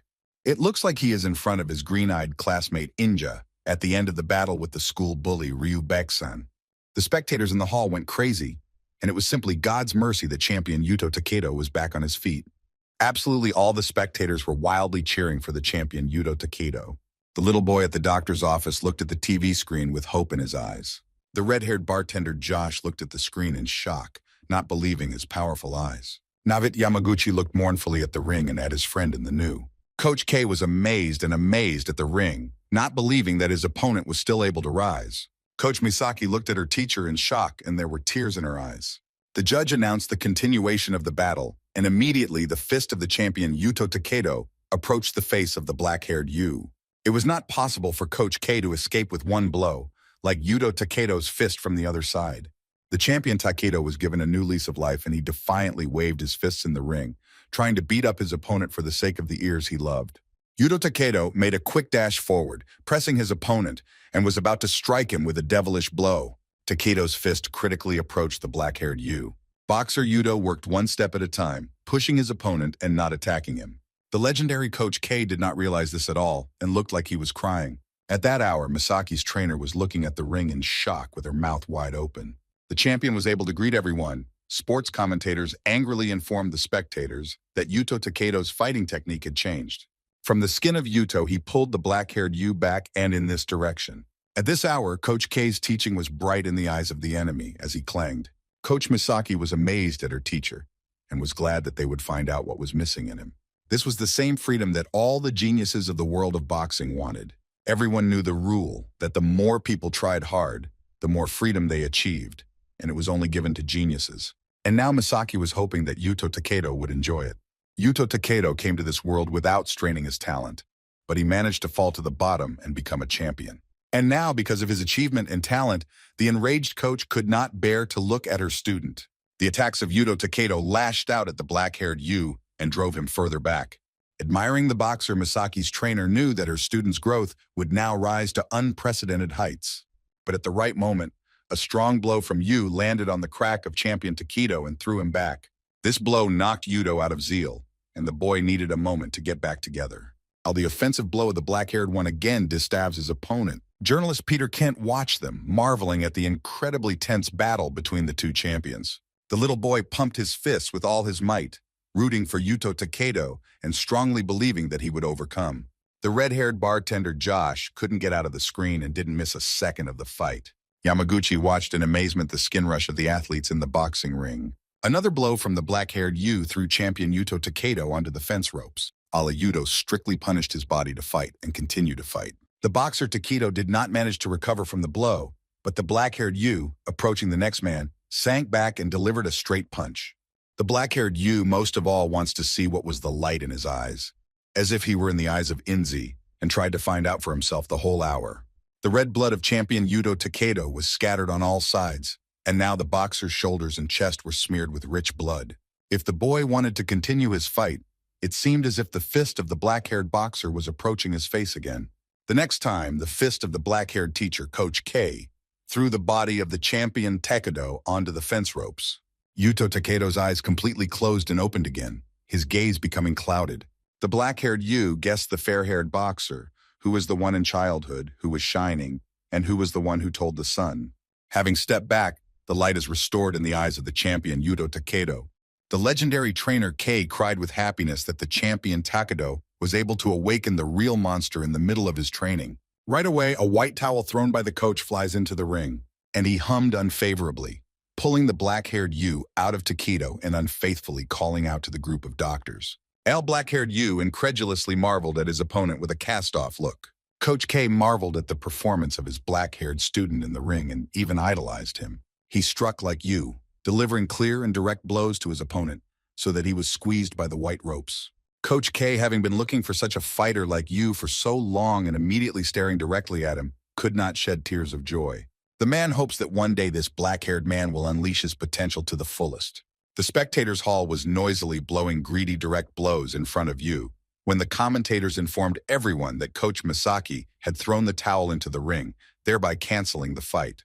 Black-haired Yu kept an eye on Yuto Takedo while the doctors looked at him in the ring. Yuto was without a record. He was transferred to a stretcher and carried to the medical station, and Yu stood in the ring unshaken. The black-haired man carefully followed Yuto's appearances and tried to get to know him again and again.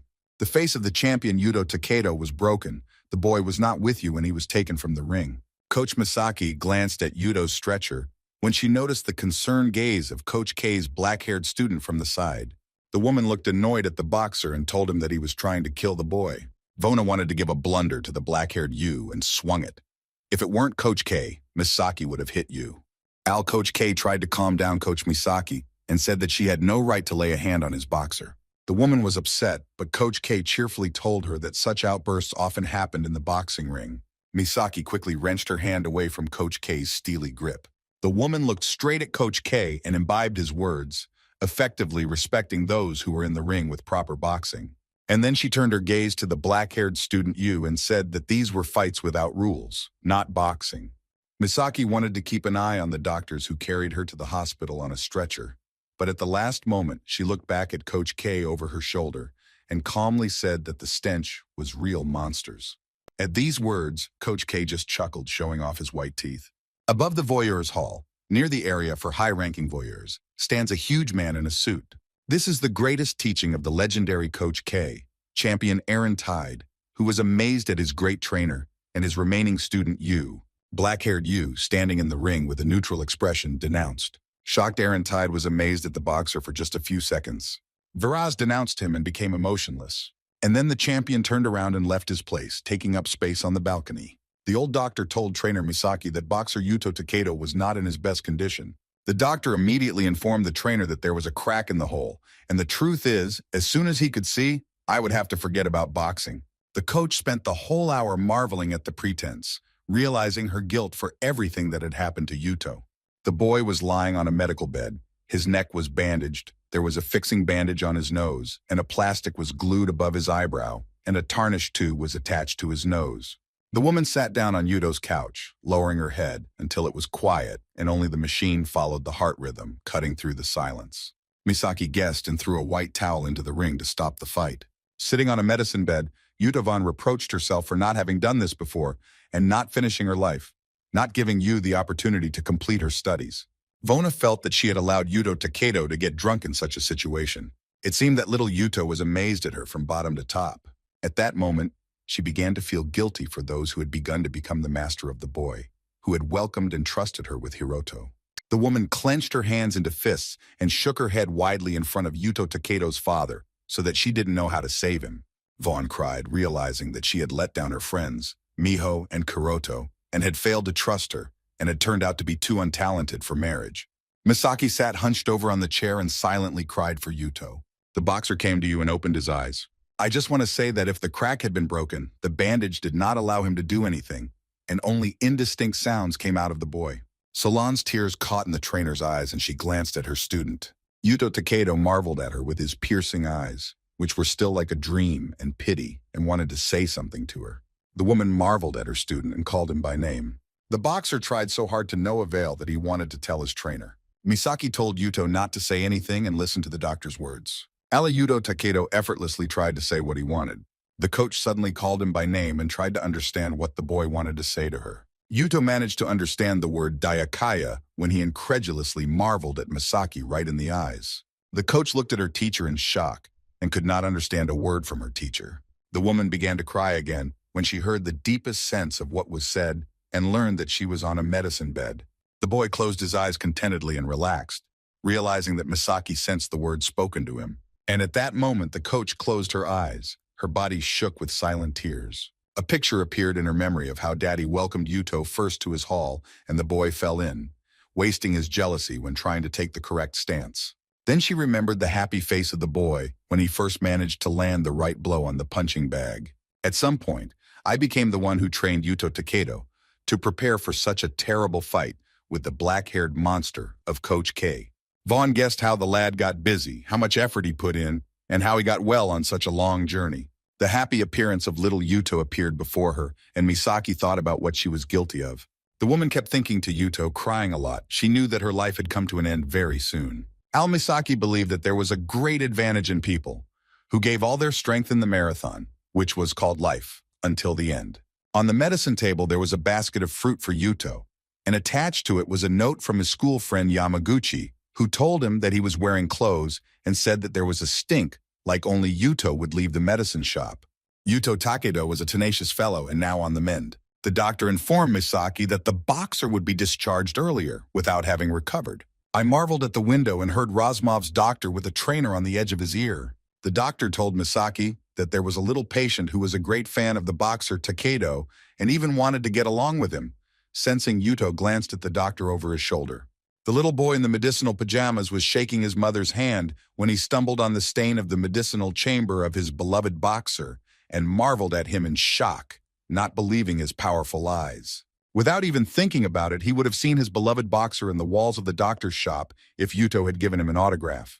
The boy's mother happily told Misaki's trainer that she had already suspected that she would be especially close to the boxer. The sacrifice, like Yuto Takeda's helped them even more, and their mother wanted to especially thank the boxer for everything. Misaki's mother and coach happily watched over the happy boy, who was amazed at Yuto from the buried places when the woman said that her son had been diagnosed with a rare, undiagnosed illness. The woman called Misaki, saying that the stink did not reveal how much courage the little boy needed to fight for life every day. It was unknown whether the lad's figure would grow over time and whether he would be able to grow taller. Mother said that her son was fighting against the fear of every day. The happy woman told the trainer that the stink was not only for a penny donation. His son, having recovered from the incredible surge of strength and courage, was shaking like a boxer Takedo was fighting for victory in the ring. The little boy would be incredibly happy if Yuto Takedo turned over his notebook with his autograph. Yuto crouched on his back so that he and the boy were on the same level. If he told Takedo that after that, as he climbs, he will become strong and cool in his boxer, like he is. The boxer looked at the little boy in shock. The boy realized how he stood like that with his father and said the same words to him. Having thought about his father with a sum in his eyes, his thoughts grew wild and said that he had already worked hard. Let us become as strong and brave as our father. The boy joyfully marveled at his beloved boxer, who lowered his gaze and tears shone in his eyes. Yuto Takedo's body froze and streams of tears began to flow from his eyes. The boxer cried, having borrowed thoughts from his father. He became stronger. His father suddenly appeared in front of him, sitting down to the boy, patting him on the head, telling his son that he had been writing to him. After 31 victories and 5 losses, the champion of the world among juniors in the national vase, Yuto Takedo, has reached his final straight. A fair-haired man sitting in the pool, watching the 2 champions on the magnificent screen. The man looked at the piercing gaze of the black-haired Yu, whose faces pointed to the outside screen. The fair-haired man asked someone else for that boy that everyone was talking about in the last days. The light champion of the world in the middle category, Fabrizio Santorino, cheerfully marveled at both and said that all the troubles from the past categories were immediately rubbing their pants. His coach and manager, Marco Santorino, who was sitting on a sun lounger in charge of the pool, said that black-haired Yu would be working very soon. Marco ordered Fabrizio to prepare the largest fish that he would need to worry about during his entire career. Prode Fabrizio praised him by declaring that he was ready. The piercing gaze of the black-haired Yu seemed to be closely following the Santorino brothers from the screen.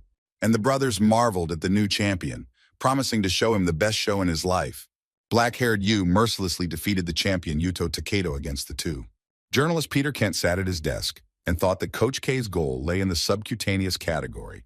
The black-haired student of Coach K has killed his black-haired opponent. Vakovuyuchi will overcome Yu in the middle vase. For his shoulders, there were already 3 titles. Champion Yu did not spare every single one of his opponents and delivered his clear and strong blows to them. The champion of the world in the middle vase among juniors, Lloyd, still did not understand what knocked him down. So the black-haired man became the holder of championship belts in several categories. Journalist Peter Kent rubbed his beard and thought that there were only 2 boxers who could draw a crowd of people to their matches. On the other hand, black-haired Yu and Fabrizio Santorino were wearing these boxers, and the whole world of boxing was awakening and impatiently awaiting this battle. The black-haired Yu, with incredible fluidity, having conquered one category after another, for the new one, after defeating Jean-Pierre and Yuto Takedo, fights in the middle category were held lungs. Sports commentator Peter Collin knew exactly who would be the target for the black-haired Yu. Bob Norris laughed and said that boxing fans around the world were eager to watch the discussed match. There was a fight between 2 incredible boxers with incredible talent, and the date of their fight was already close. Soon the spectators in the audience began to discuss heatedly when they noticed that they were approaching the ring.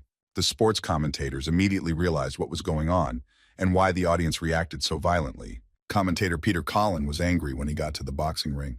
The spectators darkened their gaze and wondered what to do next when Fabrizio Santorino entered the ring.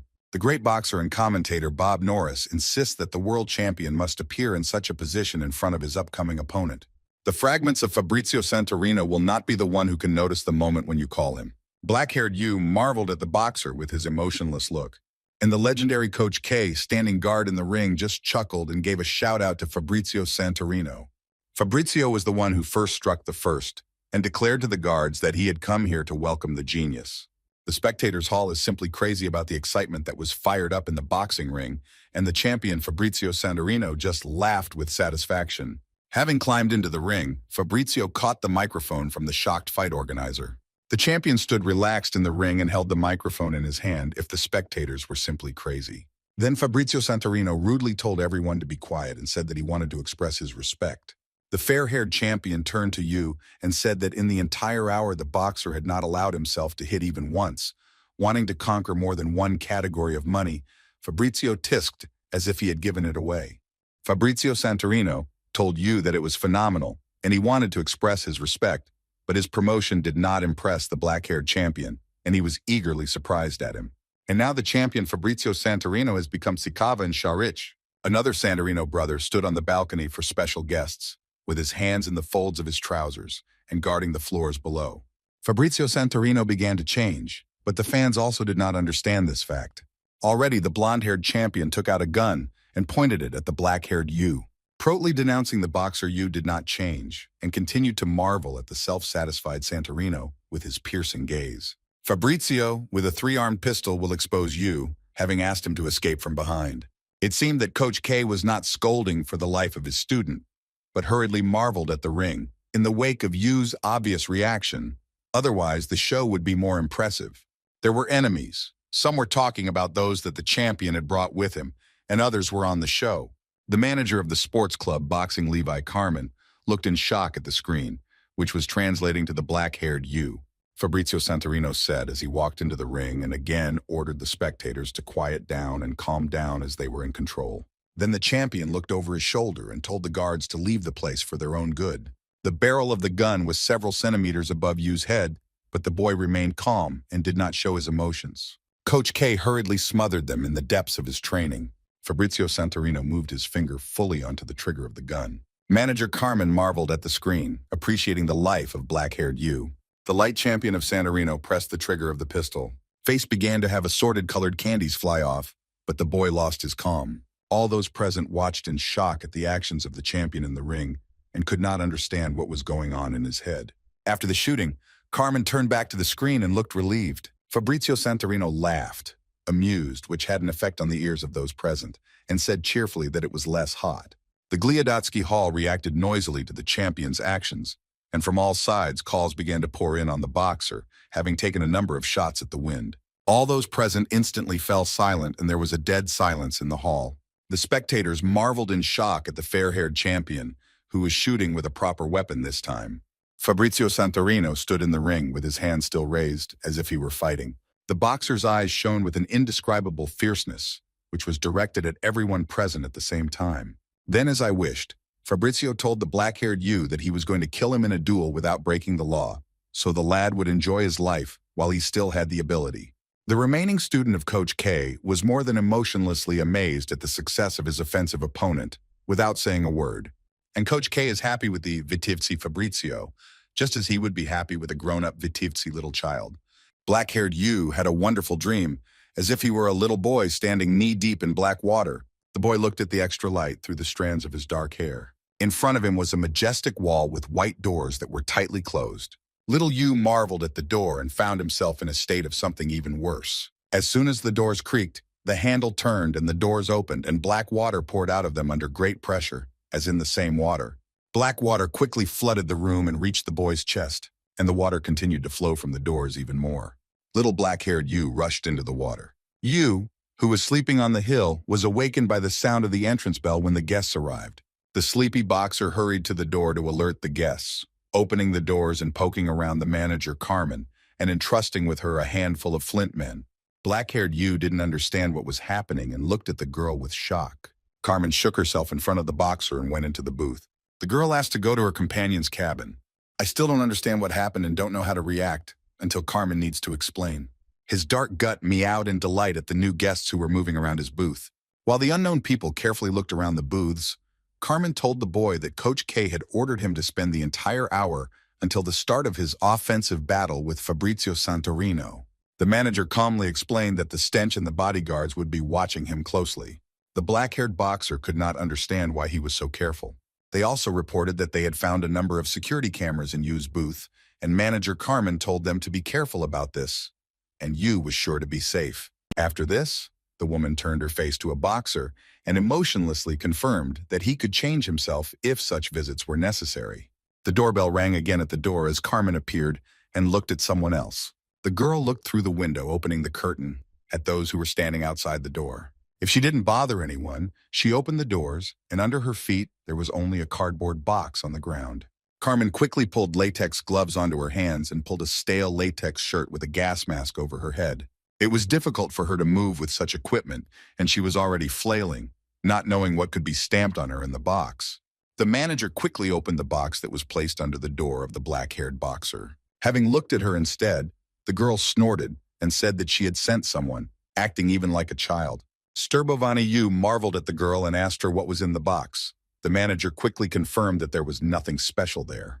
The dark gut finally reached her master's feet and looked in shock at the cardboard box. Carmen was still holding the open box in her hands and told the boxer that it contained the corpse of a cat with a severed head, and she realized that Fabrizio Santorino was victorious in the tactics of slandering the enemy.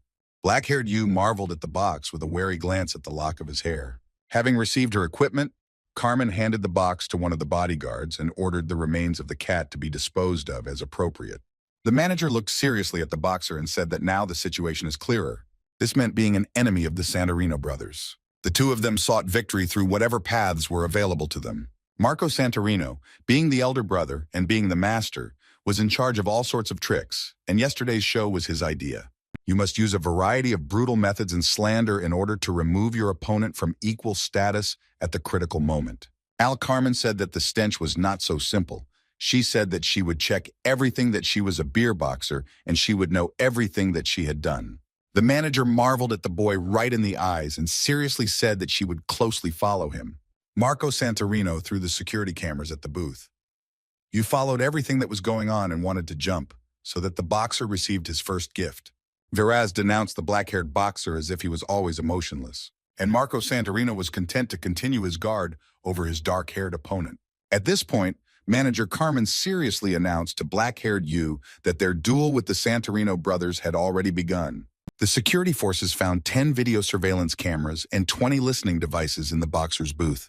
Manager Carmen asked the people that the stench came out of these jobs, and they nodded to her at the conclusion. From the entrance doors of the booth, Yu was patrolled by 2 security guards. The manager brought the boy to the table where the secrets from his booth were placed, and she told Yu that such a boxer was called Chavo Urus. After the rapt exit of Bob Norris, the strongest fighter in his category, Chavo Urus conquered the chaotic middle category and became the champion. Everyone realized that his superiority over other fighters would last, leaving him as the only athlete who could beat Bob, who was the strongest champion of all times. Black-haired Yu glanced with surprise at manager Carmen, sensing the familiar name of Bob Norris, who used to know you as a sports commentator. Menya Jerka told me that his poster was hanging outside the boxing left gym. He became the third professional boxer of the legendary trainer K, and was the one who surpassed the reach of Jean-Pierre. Bob was an athlete who instilled fear in his opponents, driving them into the corner of the ring and inflicting heavy blows on them. Just like Coach K's students, he was a legendary champion. Now it was important for Carmen to believe that the two remaining teachers of Coach K were human. The manager immediately expressed her suspicions, understanding that she had gone beyond those discussions. The girl continued the story and said that Chavo Urus was the only boxer who was equal to Bob Norris. Not a lot of time has passed since that moment, since I became a champion, since they caught those that no one could catch. Having often lost the battle with a boxer who could only be brought up to the middle-ranking rookie boxers, Prote Fabrizio Santorino easily beat Chavo. Boxer Chavo Urus, having gone through health problems caused by acute pancreatitis, as well as depression and panic attacks, was no longer able to control his emotions. When the hour of battle came, Chavo Urus could no longer fight as if he were too timid. Carmen looked straight at Yu and asked her mind. She tried to convey to the boxer that it was impossible to defeat his attacking opponent with just one talent. The manager asked Yu to tell her about everything that had recently been discussed as secret. The woman respected that any detail was important. The girl looked at the boxer incredulously and quietly added that she could only trust two people, her and Coach K. Since that day, the blonde manager Carmen has been steadily in charge of the boxer, and she has been closely following him during the hour of training. Previously, the girl checked the records from the devices and did not find anything special. Her life proceeded in the usual way, by going to the gym and turning back. Vona didn't know how guilty she felt. She felt like she could breathe a sigh of relief for the black-haired Yuchi. The rest of the time, the boxer looked even more indifferent and emotionless, even though the girl noticed that after his fight with Yuto Takedo, his technique became much more accurate.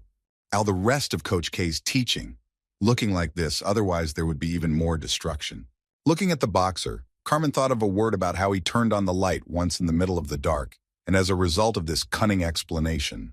With such thoughts, the manager continued her guardianship over the boxer Yu. The black-haired boy, having finished his training, Prote Carmen was waiting on the way out of the gym, having guessed that she would be in charge of him until the battle itself. Black-haired Yu and manager Carmen walked across the bridge to the boxer's booth near the quiet room. The boy felt sad about the body mortifications that came from Carmen, and the manager calmly explained that her task was to protect the call booth.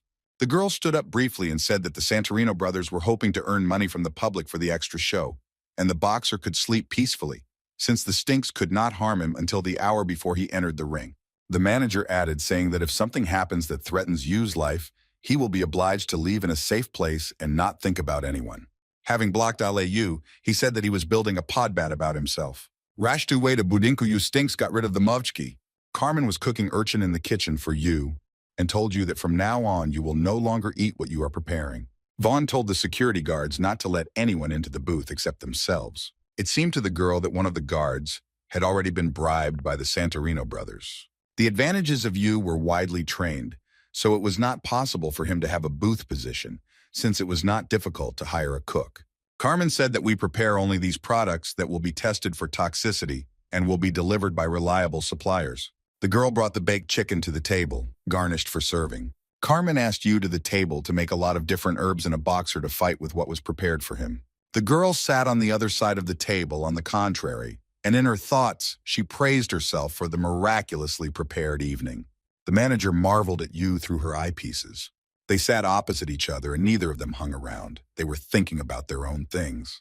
Carmen was relieved, noticing the change in the face of Yu, realizing that the boxer was still able to express his emotions. He nodded, lowered his gaze to the table with herbs, and then humbly hummed to the girls. When Yu tried the hedgehog, he vomited right at the table, and the manager was shocked. The boy's body was shaking, apparently, if he tried to lift just the spoon on top of it. The black-haired lad looked miserable and tears flowed from his eyes. Carmen marveled at him in shock and could not understand what could have caused such a reaction in the boxer to her. With shaky hands, Yu tried to eat again and brought the spoon to his mouth. But the situation repeated itself, and the boy felt bad again, and Carmen no longer shouted at anyone out of anger. Hearing the noise, they ran to the kitchen and tried to figure out what had happened. Prote Carmen sang to the people that everything was in order with them, and there was no need to complain. Dark-Gut Yu mewed warily, running around the table. The black-haired boy quietly accosted the girls during the evening and tried to sing that the hedgehog had been cooked. But the manager quickly sent him to the shower, and she was getting ready to wash the dishes. When Uvishov was in the bathroom, Carmen was already checking on him in the room, sitting on the sofa. You shook your head with a towel and told the girl that the bath was in good order. The manager fixed her gaze on the black-haired boxer for a few seconds, and then quickly walked to the bathroom. The girl finished the shower and shampooed her blonde hair. Carmen stopped herself from thinking about Yu and convinced herself that it was nothing more than a robot. If she first told Yu, she was just a skinny lad, but now everything has changed. The boy moved to the middle category and gained meat mass and became more prominent. But the manager stopped herself from thinking about it and continued to take a shower. She came out of the bathroom wearing a white t-shirt and looked at her in the room. The black-haired boy showed Carmen. He was asleep. The girl was surprised. The fragments were easy on him, and he simply said that it was more comfortable for him here. The manager thought in shock that the boxer had been sleeping on the bed with only one blanket for the entire hour. Noticing that the girl was very well and having ordered her to sleep on her bed, she would be more comfortable there. But Carmen got excited and explained that she was obliged to spend the entire hour in charge, just in case she needed to sleep. Having settled down on the hill, Yu and Carmen said goodnight to each other. But the manager couldn't sleep. She always wondered that the black-haired Yu was cold-blooded and baidujim. But on the very first day, it was overflowing so that it could seem to show some power. Carmen could never forget the expression of accusation that the boy had when he was only sitting at the table. Looking at you like that, you were about to start crying right at the table. Vaughn first appreciated the human side of the black-haired boxer, as she had previously respected the human side. When everyone fell asleep in the afternoon, it became quiet. One of the guards left his post. A person has handed over a memory card with recordings to someone for free. The legendary trainer K praised the body surgeon for his miraculously completed job and watched the video materials for the day. When the black-haired Yu ran to Svitanka along his original route, the two guards tried to escape his trail. With an emotionless look, the boxer marveled at his guards over his shoulder. The two men did not follow him. The stench was rising, and they wanted the boy to quickly complete his training. After jogging, two security guards were led to the booth where Yu was baggage. The body choirs realized that its flamboyance could not match that of the four-time champion, but they praised themselves as more flamboyant, but that turned out to be true. The black-haired boxer just marveled in amazement at his guards and could not understand why the stench was coming out. After hanging out at the booths, I gave Carmen a little rest after the night spent in the basement. Having treated the lad, the club manager quickly disappeared outside the room, loudly slamming the door. And then she turned around, and for the sake of her new look, she wished her a good wound. For a few seconds, the stinkers marveled one by one without uttering Jadni's word. Then Yu still told Carmen that just because she looked different, don't scream. Having become aware, the girl shook herself for those who had overslept and asked them not to leave the hut without her. After this, an uncontrollable silence again fell between them, and the smells were no longer amazed one by one. When you arrived at the gym, Coach K called him to the office and wanted to show him yesterday's fight, Fabrizio Santorino. Boxer John Renault became the opponent of the Santorini champion. Coach K chuckled and said, looking at John's exhausted face. Renault was incredibly angry, and the coach tried to calm him down, and guess what he needed to stream. Fabrizio Santorino sat at his side of the ring and marveled at his opponent. Like a whale at a mouse that had driven away a shepherd, Fabrizio licked his lips with his tongue, specifically provoking his opponent. And John Renault could no longer fight in his hands and rushed to finish Fabrizio right in the ring. When the judge announced the beginning of the battle, Fabrizio immediately attacked his opponent. John Renault was angry and his attacks were chaotic, just as Fabrizio's blows were clear and impactful. Black-haired Yu closely followed the fight, which was broadcast on the screen, and Coach K said that this is a typical Santorino fighting style. The coach said that the boxer may be superior to the rough and brutal fighting style of a boxer of the championship level. K told his teacher that there would be another crazier boxer, but at the same time it was not so important. When Fabrizio Santorino boxed, he didn't think about his opponent's strengths and weaknesses. He was simply trying to kill him with his blows, and this was the most primitive form of violence. This style itself makes the peeps crazy and goes crazy. Coach K always imagined that Fabrizio had a voodoo doll, that the audience was bent on bringing out an opponent who has been overcome by anger, having lost control over himself. And all this developed into a primitive form of battle, pitifully similar to the struggle on the territory of Santorino. Pro Coach K told his teacher that it's impossible for anyone to repeat such ruins and do the same in the ring. The coach was aware that Fabrizio Santorino had taken doping, although he didn't know who he was. But he was even worse. The spectators ran wild in the hall, marveling at the enemy fight of the boxers. Journalist Peter Kent knew what to expect from the fight with Fabrizio Santorino, and the remnants of that fight were always like that. The fair-haired man guessed the interview of the Santorino brothers. How brave they were. When Peter Kent asked Fabrizio what he was doing for the new box, she began to speak obscenely and say that he had beaten his opponents and taken profits from the fools who loved to marvel at it. The boxer also added cheerfully that in the new robot he could legally beat people. And for Marco, without show business, he could earn money from the audience that he needed. Marco Santorino also famously said that reporters similar to Peter Kent were self-respecting boxing fans and were dissatisfied with their methods. Otherwise, they were no longer at fault. Convinced of his suspicions, the journalist walked away as Fabrizio Santorino dealt a strong blow to the opponent's head. In sight of this, the boxer just chuckled, marveling at his opponent, and apparently looking like he didn't notice the blocked blow. Marco Santorino, in an interview with journalist Peter Kent, once again emphasized that they created the best shows and the public paid them for it. The remaining opponent is Fabrizio Santorino, considering the injustice of the trial and the reason that he only lost money at the bank. Also, John Reynal hit Fabrizio Santorino with his head, and this further disorientated the champion. The pro judge ungainly grabbed the box, and John glanced at him over his shoulder in shock as his opponent came to you. Today, sports commentators were cheered by the fact that John Reynal was punished for a blow to the head. Although we wanted to ignore the defeat of the champion Santorino before this trial, we still gained an advantage over Reynalta. The legendary Coach K, looking at him at once from his teacher, told you that the Santorino brothers had bribed the judge for everything. Fabrizio Santorino just laughed, marveling at his shocked opponent, knowing that the world was in control and that everything was being trimmed on pennies. Marco Santorino famously told the journalist that some people rejected their satisfaction as violence, while others rejected them as curses. Spectators came to their matches and were ready to pay, so the association mumbled. The fragments of the stench brought a gain of aroma. The manager and coach of Santorino told Peter Kent that while the world was in power, they were only masters of their own affairs. Journalist Peter Kent closely followed the ongoing battle. But after a blow to the head, chaos turned into chaos. Fabrizio Santorino mercilessly struck his opponent Reynal. The man guessed how his daughter had arrived and happily told him that a boy had appeared in her. At first, John Reynal was really happy for his daughter and asked what the boy's name was. Anger filled the boxer right in the ring, and his gods were alive and they bullied John thoughtlessly. John Reynal is still fighting in the ring when he feels like his daughter told him that he is meeting with Marco Santorino. Fabrizio Santorino could easily attack his opponent without any anger and inflict a strong uppercut on him. John clenched his teeth in anger, and in his head the dialogue with his daughter was still going on. Father was shocked that his daughter began to make friends with Santorino, wanting to protect her from them. But his daughter did not want to hear anything and insisted that people were spreading untruthful stories about him. Natalie was reconfirmed that Marco Santorino was a great person. John Reynal tried to pick up his daughter and talk to her calmly, but the girl quickly left the cabin. Fighting in the ring, John was still experiencing negative emotions, wondering about Rose and his daughter, and missing a blow when Fabrizio Santorino hit him in the face. The commentators told the spectators that this boxing fight was being recreated in a fight without rules. For several days, John Reynal, having opened the doors, knew his daughter at the door. Natalia's face was filled with tears and misery. The girl could not look at her father's eyes. And immediately, John decided to take revenge on his daughter's deceivers, one of whom was his opponent in the ring. Natalie rushed to her father's side and begged him to forgive him, but she even regretted that she had not believed her father and had not listened to him. Donka uttered yoga volumes, repeating Yomu over and over again, as if he were right, and John was still streaming the fierceness in the middle of himself.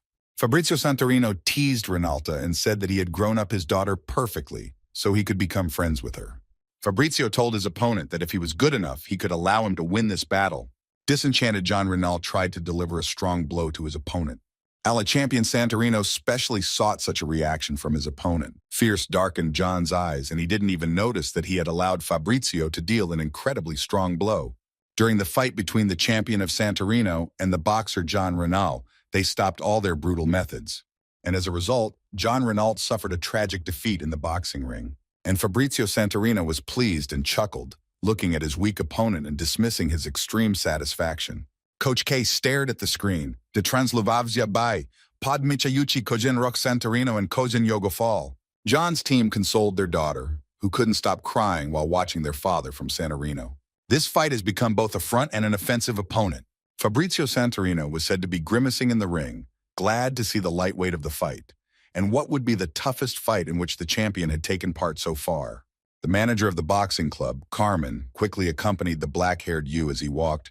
She rode on a scooter, carrying with her the dark intestine of a boxer. Having continued his training, he doesn't care about the alien middle. Alyogo dark gut meowed loudly, wondering why she was wary. Carmen noticed a rock behind her and looked over her shoulder. They were re-examined by an unknown athlete on a bicycle, who had never been noticed before. Another unknown man hid behind a tree, filming everything on his phone video camera.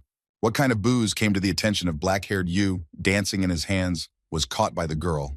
Pianizia marveled at the black-haired boxer and sullenly Viraz denounced. One evening in the middle of nowhere, Razmov was put on the table with 2 packs of pennies, given a drink, and told to douse him in the same bottle. Marco Santorino told the man to catch a guy jogging in the park, and then accidentally bumped into him. Al for the cob, Marco gave a sign to his guards and they approached the man, pressing him to the ground. The man did the opposite, but Santorino told him to sit quietly and explained that it was a simple vaccination. The security guards killed the man, but Marco was ahead of him so that he could not steal his 100. He needed to be careful.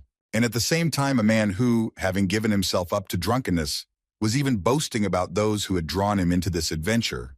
Now I was wondering about those who were at this dance, which I held in my hands. The man, as soon as possible, turned his attention to the boxer and climbed away from the yak's parka. An unknown man corked the dance as if he had given Marco Santorino, if the boxer had run his course. The manager of the club, Carmen, explained to the black-haired Yu and Coach K in advance how necessary it was for the 2 from Santorino to do business.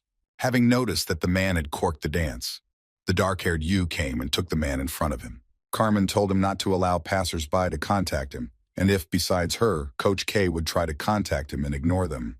There were a lot of people who wanted to earn money now and then in order to get rid of the power. The manager said that every passerby would like to see the capable Nymanian who was signed by Marco Santorino. Having reached a safe stand, Carmen looked back at the man over her shoulder, spilling a sweat on herself and trying to rectify the situation. In another way, the girl blocked Yu from being aware of her nutrition. In his booth, there were a whole bunch of reporters who called him for bribes, like giving the judges, who were in a sophisticated manner of filing. The pro boxer was trying to ignore them. The manager beat the black-haired boxer to the fact that if the first method had not been completed, then the Santorino brothers would be obligated to attract the press and would spread various rumors and twist the facts. Alia the girl merrily sang to the athlete so that he didn't have to wag about anything. Marco Santorino came from the nightclub together with a woman who was very drunk and hung on his shoulders. Then the club manager, Carmen, sang to the black-haired boxer that she also had her own people who were keeping an eye on the brothers. One time, Carmen demonstrated to reporters that they had gathered in Yu's booth, recording on her phone. Therefore, all the respect of the president was focused on Marco Santorino, who was bombarded with food about supplies from the governor's squad and the leakage of wine to the illegal collection of funds. The Santorino brothers knew that love was a duel, in which one would outdo the one who had the most money. Carmen chuckled and said that the Santorinos were rich, but their assets were just pennies. Thirdly, she once again guessed to Yu that she could only eat the food that she had prepared. The 4th rule was that all the parcels that were brought to Yu's cabin were to blame for the bedrooms that did not reach the end of the night. Therefore, all the necessary speeches of the black-haired boxer can only be received through the manager of the boxing club. And the 5th rule was that the girl was guilty of escorting Yu, referring to training or just truancy. And of course, Carmen stopped using a computer and a smartphone.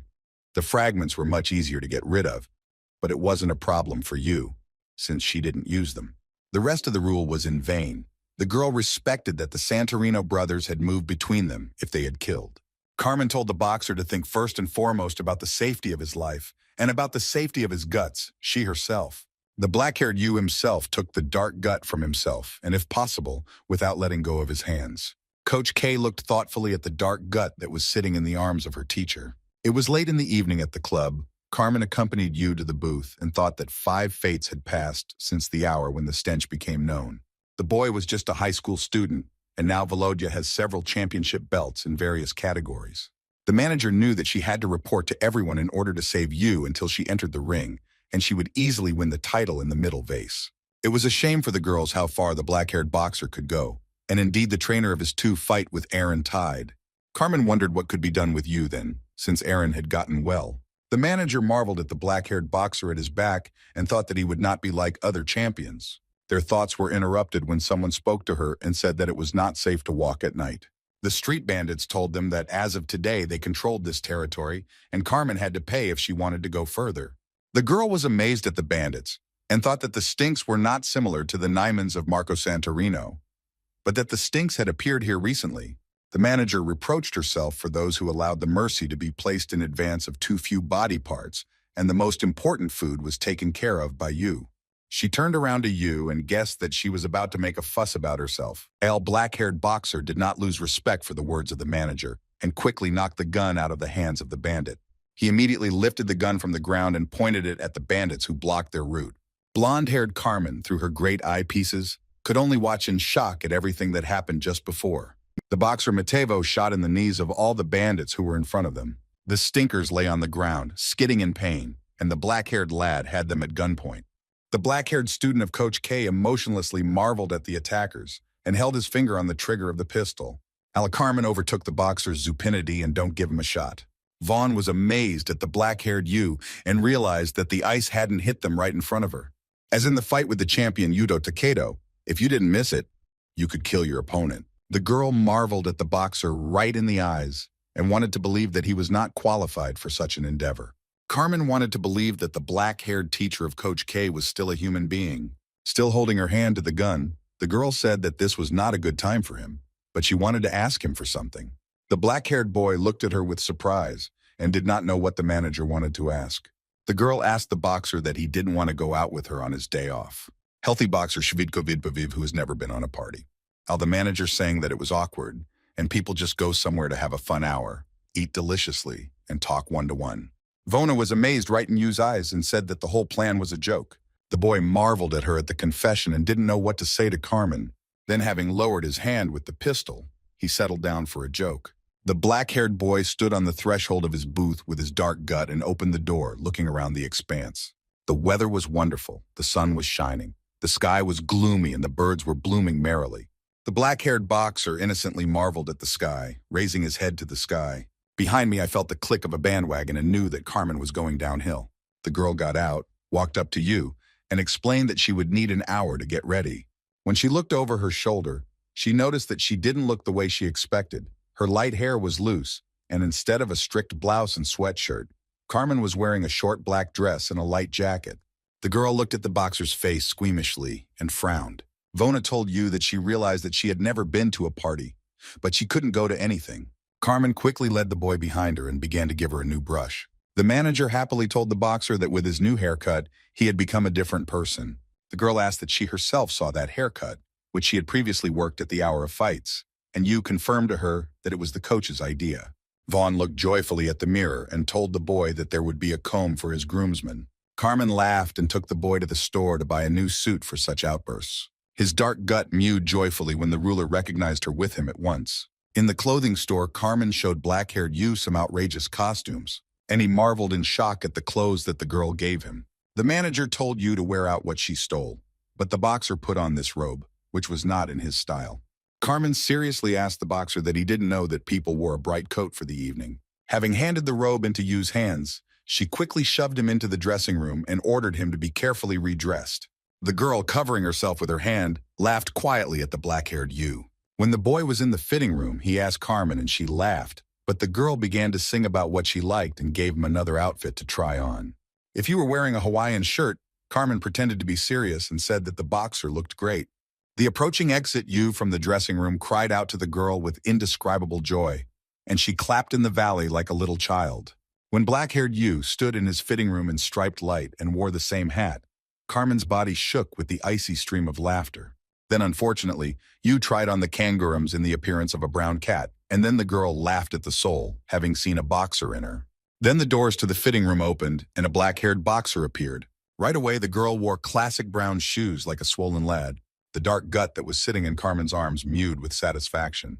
Standing in front of the manager was a black-haired man wearing a classic suit and an incredible look. Carmen marveled at the black-haired boxer in his new look. I was surprised at the manager and did not understand her reaction to my external appearance. The girl told the boxer that now he looked even more presentable. Then Carmen turned to the consultant in the store and ordered to grab all the clothes that she was in the South and wanted to buy for someone else in pajamas in the appearance of a cat. At the store, Carmen said wistfully that she had not been to the park for a long time. They stood in front of the gates of the Valetensk amusement park, and the girl asked Yu to go there. The security locks clicked, and at the same time, Carmen and I stopped at the great capsule, which was rapidly rising into the sky and quickly falling down. The dark cat Yu sat in Carmen's button jacket and seemed to be extremely pleased with such excitement. The manager squeaked loudly for the entire hour, looking like she was overcome with satisfaction. And the face of the black-haired Yu took on a new expression, more distinguished than the neutral one that had always been there. Then the stinks floated together in the dark, and the light of the dinosaurs was marveled at. On this way, one great dinosaur opened up the pasture and growled at them. And Yu's dark gut hissed at him in a loud voice, sitting in his arms in Carmen. The cat snuggled under the girl's jacket, and she stroked it and tried to calm it down. For years, black-haired Yu had been trying to pull a brown gut from the toy machine, which had exploded at the last moment. The boxer's dark gut mewed joyfully that he would lose one of the ruler's lovers. Soon the couple went to marvel at the great oceanarium, where a great shark swam with other sea creatures. They tried on kitten shoes from one of the souvenir shops. Carmen picked up big gray ones for herself, and for Yu, she chose small black ones. The young people wanted to take a photo as a souvenir from the photographer while they were hanging out in the park. Carmen and Yu wanted to take pictures against the backdrop of the great cat figures. Looking at the photo, the girl frowned, wanting to make you laugh. Vona thought about it and said that this would be a small lesson for black-haired Yu. The manager said that she would learn new techniques and repeat after her. To begin, you needed to relax the muscles in your face. Then Carmen told him to vikaristvuvat his face muscles in order to raise his mouth. The boy can open his mouth and show his white teeth. And finally, I needed to squint my eyes so that they would laugh. The girl said to repeat after her all the same things she had done and demonstrated the final version. The black-haired boxer quickly gave a grimace or a chuckle as Carmen hoped. Then the girl asked Yu to forget about everything she taught him. The couple walked away and the manager asked the boxer to go into the booth. Carmen arranged the haunted booth for the best time so that the couple could get closer. Vona thought that at the last moment she would pretend to be drunk and approach Yu, and their hearts would be pounding in their chests out of fear. Protoraptum, Carmen abruptly stopped the flow of her thoughts and could not understand why she wanted to be closer to Yu, as she immediately set out to awaken his human reality. This thought made Carmen think for a few seconds, and she stood there in shock, closed to the place. Then laughing, the girl told the boxer that there was a ghost on him because the doctor he was not fit to attack them.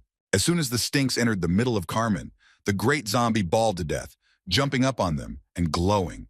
You were surprised to see Carmen screaming at the zombie and hitting him with her small purse. The girl thought that zombies were lying near the pot of wet blood and pointing at it with a finger. The manager was amazed at the zombie she was hitting with her wife's purse. She tried to laugh and pretend that nothing had happened, as Yu and Dark Gut marveled in shock at the girl. Ghosts flew at them from different sides. Monsters and vampires jumped up. Walking like a wake of ghosts, Carmen clutched the hand of black-haired Yu, and tears of fear stood in her eyes as various desperate sounds reached her from all sides. The girl could not let go of Yu's hand even though she wanted it, and her heart was beating madly in her chest. She quickly told herself that the truth in her was almost like a black-haired boxer. Jean-Pierre Manuel appeared before her, and then he smoothly transformed into the image of black-haired Yu. And then she seemed very similar to Stella, Jean's squad. Waking up in shock, Carmen hugged Stella, who was crying as much as she was, and standing in front of them was Yu and Jean with her little daughter in her arms. Black-haired Yu and Jean-Pierre marveled directly at each other, looking at each other, and the shocked women continued to stand, hugging each other and marveling one-on-one. People came out of the hut. Then Carmen extended her hand to Jean and said that she was especially welcome to get to know each other, and she introduced herself as Yu's manager. And then the manager thought that Jean might have been bribing Marco, and he was in charge of them. The old girl thought that the important boxer could not ruin his life. Jean worked his way back and introduced his squad, Stella. Black-haired Yu looked emotionlessly at the light-haired woman. Stella glared with anger at the man's formidable opponent, depriving him of the title of champion, and then kidnapping her daughter with herself. Stella told the black-haired Yu directly that she didn't belong. You were amazed at the woman and didn't understand that he had done such a thing. Jean told his squad that such behavior was even rude, but Stella said that it was worse for her. Carmen tried to smooth over the situation and said that everything was fine. The girl added that if the boxer had been running all hour, he was ringing until the dead of the departed, and he was ringing until then. Stella, as a good woman, could have inflated the problem to great proportions, but Jean tried to stop her and calm down. Carmen greeted the woman and said that she was really reading between the rows, and Stella became even more angry. After that, the women turned back with the same image. And Yu's dark gut only mewed joyfully at the scene unfolding right in front of her. The company went to have a drink in a cafe, and Jean said that he didn't feel like treating Yu in such a place, while the women exchanged angry glances. The great champion looked at Yu and his manager Carmen, who looked like a couple. Jean-Pierre Manuel looked at them both with amusement and thought. And then the boxer admitted that he still remembered their fight, the way the stench fought, the atmosphere, and the skin of Yu. Jean said that from that battle, the black-haired Yu changed a lot, clearly distinguishing this difference. Jean-Pierre glanced at the manager Carmen as she drank her cocktail and thought that their boxer had leaky socks. Wrapped him from the thoughts of the great champion, my little daughter snatched up what her father had told her about those who wanted frost. Jean immediately brought for the girl all the relish that was sold in the cafe, and she marveled at her dad in amazement. The girl quickly sipped the ice cream from the grown man's hands and was extremely happy that she could taste all the flavors. After that, Jean glanced blissfully at the black-haired boxer and said in a sing-song voice that he had changed since that hour. Blonde-haired Stella looked in shock at Donka as she trimmed a glass of Frosty. While she was boiling on the head, which had given so much frosty bottom and was trying to pick him up, the black-haired man was closely following the boxer's family. Stella was angry and wanted the girl not to eat so much frost. The remains of her pain would live, and Jean only laughed, marveling at the struggle of his girls. The little girl didn't touch the Frosty in her hands, and her ribs flew on either side. The mouth of the midnight frost landed on the hair of Champion Yu, but his face became emotionless, as Carmen marveled in shock at those who had been caught. Jean, not knowing how his formidable opponent would react to the situation, began and carefully asked him to be in order. Right away, Stella automatically shook herself in front of the boxer, and then having realized her hatred, she said that's what she needed. Anger began to boil again in the middle of the fair-haired woman, and she said that the black-haired boxer had received what he deserved. And Jean-Pierre calmed her down again. The manager of the boxing club, Carmen, carefully placed her bottle of cocktail on the table in order to gain respect for herself. Then unexpectedly, the girl asked Jean to know who the boxer was, Marco Santorino, before he was a Pishov. I thought that Jean-Pierre Manuel would have a fight with him if he was the active champion. Jean thought for a moment, but then realized that Marco was a strong opponent. It was among these boxers that they compensated for their lack of physical strength with carefully thought-out actions. It's amazing from the point of view that he thought through everything down to the details. He would be the most accurate, and even the boxer would add that he would be the first and the last if he managed to prevail over Jean until everything went according to his plan. Altoy B. Marco Santorino still warmed up. Jean-Pierre knew that if his physical preparation was as good as his mind, then perhaps the championship belt would be in him. The great champion Jean-Pierre Manuel glanced at the manager Carmen, who heard him respectfully, and adding that Marco Santorino seemed almost like an obsession. Jean calmly added that he knew that black-haired Yu was even stronger, but they didn't want to underestimate the brothers of Santorino and would need to be even drunker. Yu and Carmen said goodbye to the great boxer. Jean-Pierre and her family were getting ready to leave when Stella finally stuck her tongue out at them. Jean did not invite his friends to the meeting and calmly looked at the champion of Yu and his manager Carmen. And then Jean-Pierre suddenly thought about why Yu didn't get away with the frost and allowed his hair to get dirty without any reason that could have gotten Yu into trouble. A great boxer like Carmen said cheerfully to the black-haired champion, and Jean was still marveling at her satisfaction and sizing up his thoughts. A great champion of intelligence, you could lose Fabrizio Santorino if you were not careful enough. Yu and Carmen walked until evening in the Park of Joy. Tired, the couple sat down on the edge of the fountain, and the girl said that she never suspected that the stench here could smell Jean and his family. After that, the girl thought about herself without saying a word, but her eyes were dull.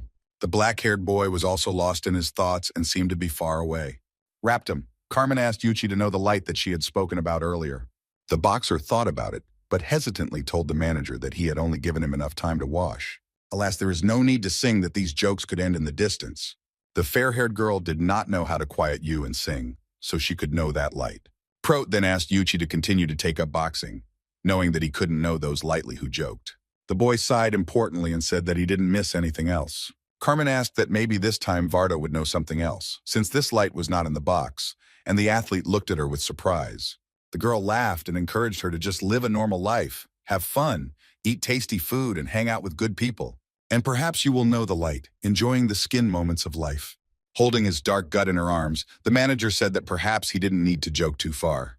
The first fireworks with the characteristic noise of flying in the sky and bursting into millions of beautiful sparks. Carmen looked straight into the eyes of black-haired Yu and calmly said that it was possible that she could do everything. And then she turned her gaze away and looked ahead of her dubiously.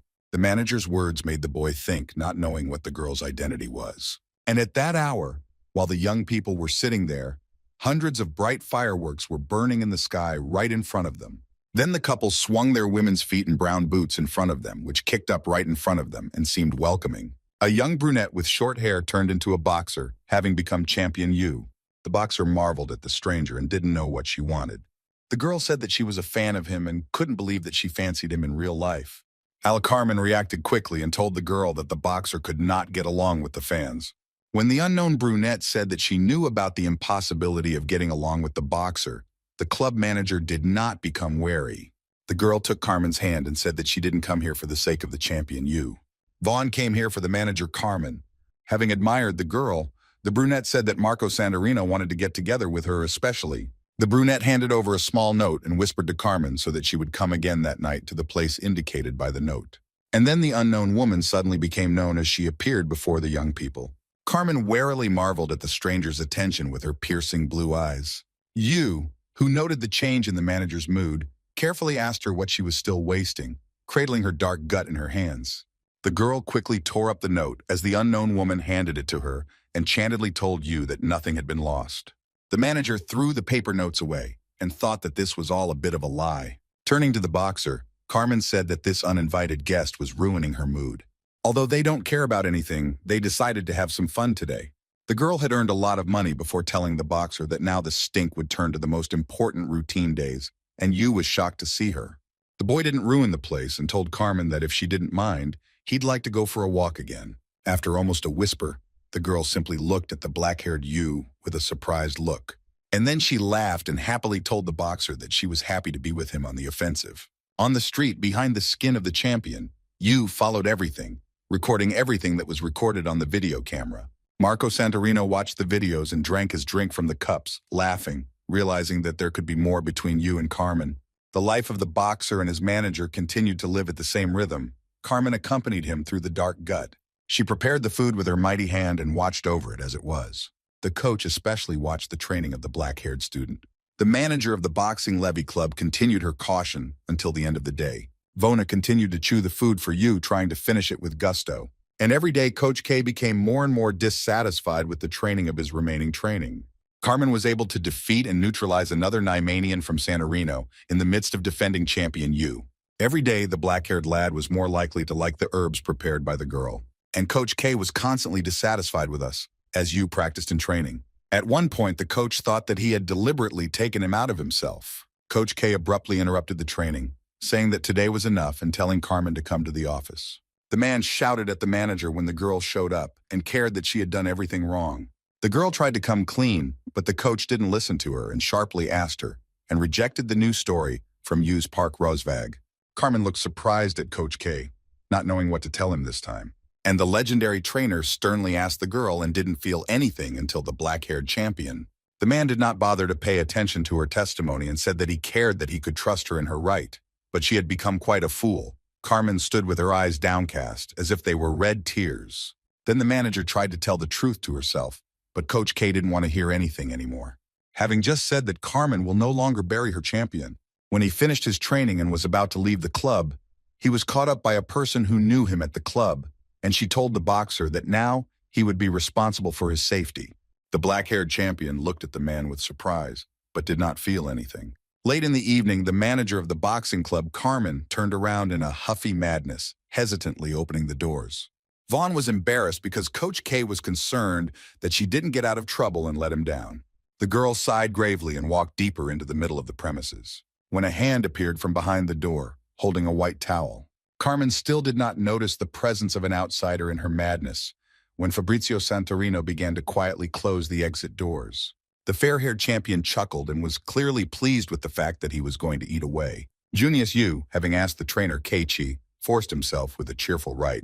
A pot with liquids hung on a stand near the medicine chamber. Schoolboy Yu Todi, having asked the coach to beat people, was fun, absolutely not afraid to become a boxer.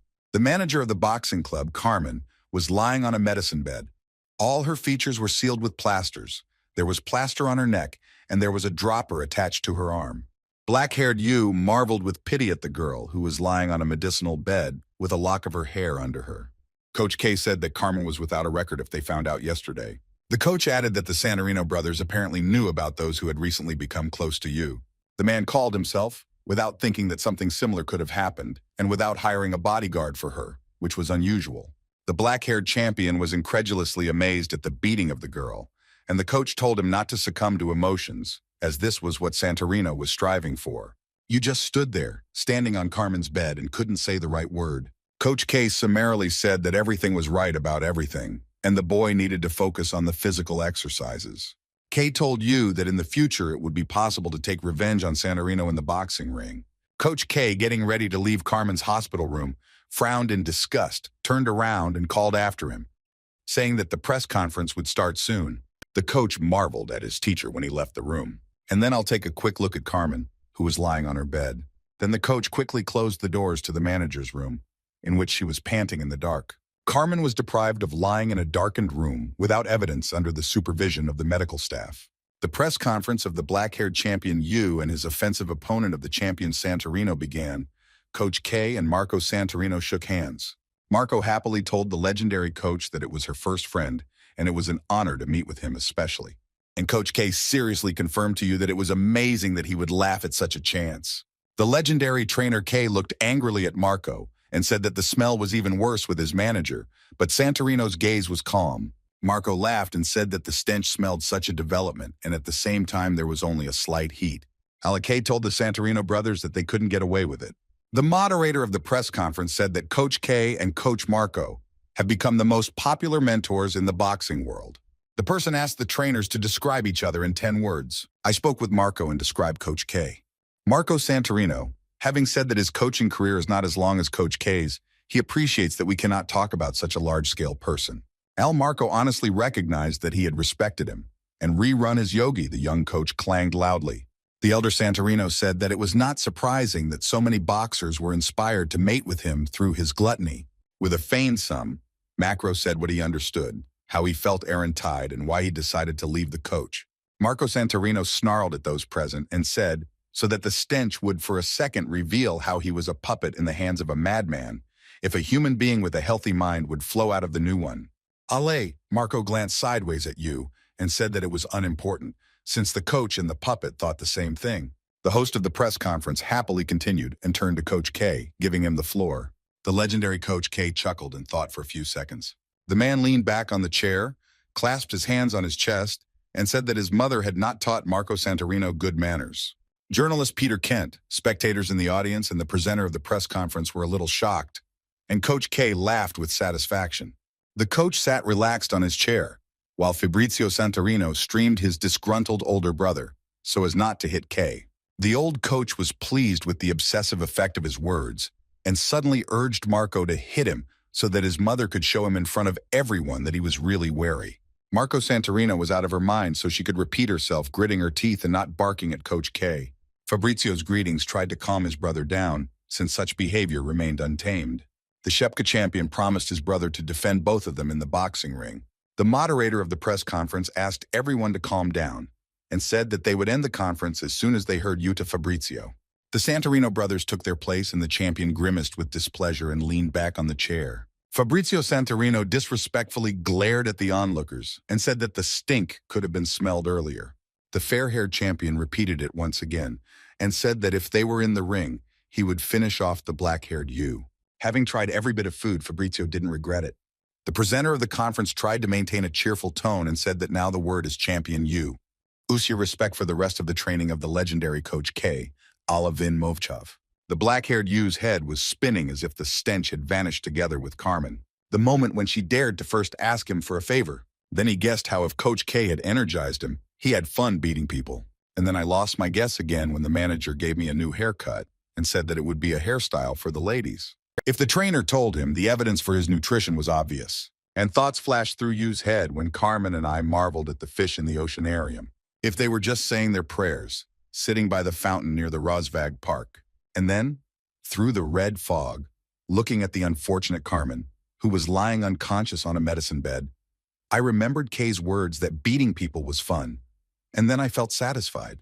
At the press conference, the black-haired champion Yu calmly and emotionlessly told Fabrizio Santorino that he would not win by just a knockout. Coach K covered his mouth with his hand in disgust and looked at his student with his blue eyes. And the champion Fabrizio Santorino sat dissatisfied on his chair, leering at his opponent. Journalist Peter Kent closely followed every word said at the conference, and the black-haired Yu continued and said that he would not let him go down for 12 rounds. The boy realized again how Carmen was trying to learn how to laugh at his foolishness. Toady put on a real grimace, not much like the girl's sweet laugh. Peter Kent looked at the black-haired boxer with wide open eyes in shock. Finally, Marco Santorino looked warily at the four-time champion Yu. It seemed that Fabrizio Santorino, having sensed some kind of monster, had awakened the stench from the very depths of the inferno. It's Coach K, who sat closest to Yu, having seen the three-dimensional energy of his teacher in every form. Journalist Peter Kent noted that once again, having realized that I will earn everything I can, otherwise I will vote for a crooked war. The journalist noted the changes in the face of the black-haired boxer and nervously shook his head and even tisked those who stimulated such changes in the young man. After the press conference, the Santorino brothers went into the hall, where Marco tried to remove all the negative emotions that came from Kay's words. Marco turned to his younger brother and gave him a new drug, which he brought to you. Fabrizio, who was already under doping, said that it was most incredible. If you take a small dose, the effect will be even better. Marco was particularly concerned about the effectiveness of this thing, leaving Fabrizio with a serious blow. The doping guys acted more strongly on the champion, marveling at his hand and respecting that he now knew how every day he felt black-haired Yu. Fabrizio Santorino had a feeling that he would be able to sneak out from behind the scenes. Marco asked his brother not to take a larger dose, so that the fragments of his body might not be pierced. The blonde-haired brother only said to have laughed and wondered what could have happened if he had taken another dose. Both brothers marveled at the torn punching bags that hung in the hall, and Marco said that he couldn't finish it if he got more results with a new dose. Carmen's hand was covered with a drop of liquid. When her fingers moved, the girl began to come to you. Vona completely opened her eyes, looking around at the unknown surroundings. At that time, the two champions of Yuta Santorino began to emerge. Sports commentators said that this boxer, without requiring an introduction, had passed only 3 days since his debut, and had already become a four-time champion and today won his 5th championship belt. Perhaps there has never been a hungry boxer who could so quickly reach the top of boxing. All the watchers in the hall, having obscured their appearance, noticed the appearance of black-haired Yu, the student of the legendary Coach K. Having stepped along the corridor that led directly to the ring, the boxer was wearing a black robe with a hood, which he put on his head. The crowd of peeps were simply crazy, happily hovering around Yu and his command. Protally, no less boisterous onlookers were buzzing about the appearance of another champion, Fabrizio Santorino. When Fabrizio Santorino appeared in the corridor just before the ring, 2 spotlights were directed at him to make his appearance even more epic. Fabrizio chuckled his sneaky chuckle before relishing the fight with the dark-haired Yu. The Hall of Shaolins escorts the champion to his final place in the ring. Sports commentator Peter Collin was amazed when he told the spectators that this was the only boxer I knew who could so excite the public with his arrival. Fabrizio Santorino's team was followed by 2 security guards, who were holding bags of sins in their hands and distributing them to the spectators. Commentators noted that despite the increase in popularity of champion Yu, his opponent lost his most highly paid boxer. Commentator Peter Collin told viewers that Fabrizio will now undergo one procedure before the skin match. Previously, in one of his matches, the boxer used the method of hand taping. And later, the press found out that Santorino, having bribed the inspector and continued with the same person, was now judged to have especially imposed a Yoma tape in front of the public. Journalist Peter Kent was wondering what all the work was all about for the show. Peter Collins spoke to his partner and former champion Bob Norris, who said that Fabrizio had reached the middle category after his second round, and it seemed like Bob's predictions for this match. Bob Norris confirmed that the brains behind this fight was the appearance of Yu in the ring, completely and uncontrollably. Another commentator laughed and said that Fabrizio Santorino had no chance of winning this time. Bob Norris, having shown respect to the champion's body, it was obvious that Fabrizio, having taken doping before the fight, was not in a hurry to recover. Coach K glanced sideways at the opponent of his training, thinking that the drugs that Fabrizio had lived with would be more effective. The man turned his gaze from Fabrizio to his student Yu and said that he did not need to tell the boy what to do in this battle. The coach allowed him to do everything that amused the black-haired champion. The first axis of the jury was awarded the fight for the championship title in the middle vase, according to every boxing fan. Legendary trainer Kay and Marco Santorino closely followed everything that happened in the ring. The sports commentators fell silent, respectfully following the actions of the champions in the ring. Two champions, Yu and Fabrizio, entered into a double look before the match began. The judge did not realize that Fabrizio Santorino had left the scene and was about to immediately attack his opponent. But the black-haired Yu escaped easily. The great boxer Bob Norris looked at the ring and thought, noticing the incredible speed of Fabrizio Santorino. The commentators in the enemy's ignorant turn came from the very beginning of Santorino singing Yu. Marco Santorino, clasping his hands on his chest, watching the fight and thinking that it was not so important how strong the opponent was against the boxer. One day he could find a way out. Marco thoughtfully listed his plan of action for victory. In order to overcome an enemy with similar strength, it was necessary to become one himself. Fabrizio Shaleni vivishchik vichutti vididiakini, now vigvatruki Yu. The champion of Santorino can also easily dodge the opponent's precise strikes, Fabrizio Santorino said with a chuckle, savoring the blow he was about to strike at his black-haired opponent. While watching the fight, Marco thought that despite his incredible talent, the black-haired boxer was still a human being. And if it were, a human being could easily be crushed by psychological pressure. The legendary trainer Kay calmly followed the flow of his studies and minds. But the fact is that his boxer never allowed himself to hit or touch, bringing those who were more than just good reflexes. Raptum Fabrizio launched a kick at his opponent Yu, the fair-haired champion, not praising the fact that the kick was blocked. Therefore, boxers cannot escape such a blow, or they specially take it so that their opponent is disqualified. Black-haired Yu absolutely could have ducked under such a blow. Marco was reconciled, so that after that, as soon as he made a fool of himself, respect Yu would be scattered. And I appreciate that Fabrizio is sure to defeat his opponent with one blow. At that moment, the black-haired champion Yu weakened his powerful defense. Marco Santorino remembered that he had already played with such rank in his debut match, but Fabrizio could have experienced failure, as if he had dealt a similar blow. But now, according to their efforts, everything was different, as Fabrizio Santorino was awakened before the end, and in such a situation, the advantage was taken away. Fabrizio Santorino attacked Yu in such a way that he and his brother planned to protect their opponent. But he didn't give in, and champion Yu easily dodged Fabrizio's blow. The fair-haired boxer was shocked and did not realize that his opponent had managed to cheat, but he admitted that he was following the shadow. Fabrizio Santorino wanted to hit his opponent with a combined lunge, which was called the 8. Fabrizio Santorino began to widen the eyes of the black-haired Yu and immediately felt a sense of panic. He attacked his fair-haired opponent with such force that he caused a coup in the air and flew far back, falling into the ring. Marco Santorino looked in shock as his brother flew back from the blow of his black-haired opponent. However, journalist Peter Kent could not comprehend that the remaining student of Coach Kay Bullied had such power.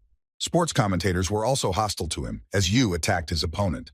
Fabrizio Santorino lying spread out in the ring facing down. The judges voted for a knockout, and the entire hall of spectators went crazy at the incredible blow of champion Yu. The watchers discussed the remaining blow, although they compared his technique to the champion Aaron Tide, when others paid respect to the body of the black-haired Yu, in which the skin was tense. It seemed that the boxer's body had increased in size and had become similar to a real boxing machine. The legendary Coach K was blissfully amazed at his teacher and did not even idolize him. Before the fight, Coach K contacted him to buy goods from him. An unknown person said that this drug was specially for the military and asked that everything be broken up in secret. Coach K saw the drug for the black-haired teacher Yu before the battle. The drug transformed Yu into a real monster who seemed to be treated even more and gave him more strength. Coach K, having administered this drug to his training, only chuckled maliciously and looked forward to the completion of the two. The manager Carmen, having arrived at your door, sat down on her medicinal bed and tried to understand what had happened. The girl's body trembled, and with dry lips she could only hear a single word. That hour in the ring, black-haired Yu, who was injected with a drug by trainer K, transformed into a monster. The black-haired champion stood in the ring, his body becoming significantly more valuable and stronger. And Fabrizio Santorino was still lying in the ring, having reached the 4th round. Once the judge reached the top 5, the champion of Santorino was completely brought to his feet, judging by the continued survival of the rakunak, demonstrating it on the fingers. Fabrizio, leaning against the judge's shoulder, continued to get up.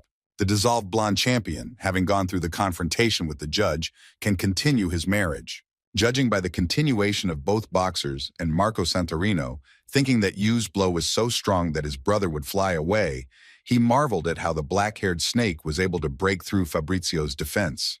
The fair-haired champion of Santorino was standing in front of his opponent, barking fiercely at him and fleeing to defend. Marco Santorino remembered the words of Yu, who said at the press conference, and understood that the black-haired opponent planned to torment his brother for all 12 rounds. Having finished her time at the doctor's, Carmen was still drinking, remembering that fateful evening. She guessed that Fabrizio Santorino would go to her door and check for her when she turned home. In his hands was a white towel, which flowed like a speech, pressing the towel to his face. The girl tried to repair the prop. She tried to scream and fought as hard as she could. Then she calmed down when the light began to shine in her eyes. She was sitting on a wooden table. Her arms were pulled back and tightly tied to the back of the table. The first thing I remember as a child was that my father was a diplomat and became the first victim. They sat with their mother against the concrete wall and stared at how their father had been shot. At first, Carmen could not recognize that this was reality. And she behaved like this, and nothing would happen. The little girl thought that her father should take her to the doctor and live. A few days later, the thieves killed her mother in front of her. At that moment, Carmen realized that it was not sleep, but knowledge that had caught the blood in her veins. It was incredibly scary to see how people took the lives of the same people. In such minds in which they gave birth to a little girl, people spent their minds. It seemed to toady Carmen that she was already ready to say goodbye to her happy life. She didn't react to the noise, but the rocks fired at the guard without calling out to her affectionately. Just as she was talking to the man who had just spoken to her, concentrating on this, Carmen realized that the man had been doing well with her. This was the young Coach K, who at that time was serving in the military with special duties, and sunbathed the little girl in a warm blanket and left in a safe place. After that, Kay became a special hero who really saved her from the clutches of death. However, since the girl was in trouble, she continued to support her financially, and as a result, Carmen grew up in a dark place and could also suffer from psychological trauma. When Carmen grew up, she came to bring out her warrior and find out why she could be like a cinnamon tree. But then standing in front of her was a completely different man who had already changed greatly, and the girl did not recognize him. After relaxing in the dark basement, Carmen checked the docks before she showed up for theft. Panic filled her body more and more, but the manager tried to pull herself together and trim her hands. She realized that she had no history of illness and that her body was fine. Vona knew that if she had not been harmed, it meant that the thieves needed to get away from her. The girl noted the various instruments, but continued to reassure herself with repeated thoughts that everything was in order. She imagined herself as a little, helpless Carmen, watching her father's being killed. But now everything was different, Carmen repeated to herself over and over again that there was nothing to be done with her. The basement doors creaked, obeying and letting the man through. Marco Santorino walked by the receptionist and greeted Carmen in a friendly manner. The manager behaved warily and angrily marveled at her kidnapper, who was trying to pretend to be her friend. The elder Santorino took a seat at the table opposite the girl and said that their acquaintance had been so rude. Marco cheerfully realized that it would have been better for both of them, as if she had dutifully accepted the request that he had made to her earlier. Santorino clasped his hands on his chest and told Carmen that he would like to get to know her. The manager had no time for pleasantries and asked Marco to go directly to the police. Marco Santorini laughed and said that the girl was really struggling in this situation, but there was nothing to be afraid of, as long as the people were not going to put power before her. While the elder of Santorini added that there was nothing to be afraid of her yet. Carmen's figure had changed and she looked even worse. Marco laughed loudly and said that without intending to babble, it was just a sound. In fact, the man made a positive proposition to her. Staring right at her, Marco asked Carmen how he approached the black-haired boxer Yu. The manager looked surprised at Marco, and then confirmed to him that they had only a business relationship. Santorino, having sharply asked her, would not want her to be able to lead a normal way of life, as if she were another person. The girl was amazed by the words of Marco Santorino and did not know what the truth was. Marco marveled at his own feat and added that they could laugh, cry, be mutual, as if they were someone else. Senior Santorino summarily said that the legendary Coach K would not allow him to do anything. Carmen guessed how, in advance, Coach K coolly looked away from the robots, only through those who thought that some kind of relationship had started between them. The manager realized that Marco Santorino's words were true. Those who knew the world of boxing from the middle knew what kind of person Coach K was and why successful scientists went from there. Marco looked straight into Carmen's eyes and seriously said that she herself knew who she really was and how she would stand under Coach K's caresses. The girl was more thoughtful in the words of Marco Santorino. The black-haired Yu Volative with incredible strength, reaction, and talent, and the trainer reported to everyone, trying to completely awaken the monster in him. Manager Carmen wanted to believe that Yu's human side would never be compromised. Marco Santorino continued to reflect and said that it was even more surprising that, being in the hands of an old man obsessed with victories, he would never be able to enjoy his rich life. Then the man asked Carmen and put Yu boxing behind his mustache. Marco said that she could have stolen him, and it would have been even simpler. She needed to convince Coach K to lose interest before Yu. The man looked at Carmen without looking up and added that the situation could be corrected with one program. She was incredulously amazed at the girl. While she was acknowledging everything that Marco had said, and she was talking about new freedom for Yu, Carmen realized that the words of the elder Santorino were absolutely true. Vaughn, like no one else, saw how Coach K had changed, and as time went on, he increasingly turned Yu into a monster. She really wanted to believe in the black-haired guy, and believe that the same person who, when they lied, will still be human as before. Carmen wanted to betray Kay just as she had screwed them up. She wanted to try to tell her that she had failed. The manager laughed and asked Marco that he really believed that he would be good for this rude thing. Vaughn looked at the neatly laid out instruments and said that Marco Santorino, contrary to his reputation, had already appeared before the students. The elder Santorino was dissatisfied with the words of the manager Carmen and looked at her with a frown. But the girl didn't stand up and told the man that he had already been a boxer, so why didn't he want to try to win honestly in order to earn money, which would be effective? Now Marco doesn't know what the blonde-haired manager of the boxing levy club says.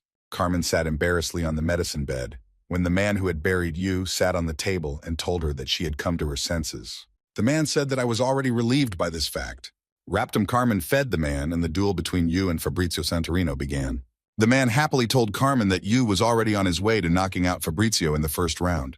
Then the man became serious and said that he was out of his mind, knowing that the Santorino brothers had killed her. The girl sat and guessed how her fight with Marco Santorino ended. Marco supposedly easily told Carmen that if you don't want to accept his favor, then let it be so. He saw a large table with various tools for drinks and approached the manager. Carmen closed her eyes tightly, preparing for the worst. Marco used a knife to cut the coils that tied their hands and held them on the spot. And then Marco said to follow him, and he was getting ready to take the girl back home. Carmen was already shocked when she heard such words and could not understand the motives of the elder Santorino. Marco told Carmen that if people had a bad reputation, then the rumors were less likely to ruin the situation, but they had their own principles, so that they would not destroy any situation. Before that, their strategy to bring out an opponent only worked if the opponents were equal, and if they were fierce in the ring, it would destroy the camp. Carmen told the man who worked at their club that Marco Santorino did nothing and let her go. The man became deeply hostile and asked who did the same to her. Fabrizio Santorino was incredibly angry, and the doping had thoroughly awakened his body. The two champions survived, the black-haired Yu easily ducking Fabrizio's blows and delivering his own. Carmen told the guy from the boxing club, so Marco dropped her off and went to the booth when she came across some bandits. Black-haired Yu has become a monster in the ring, and is ready to torment in the ring the one who mercilessly cares about Carmen.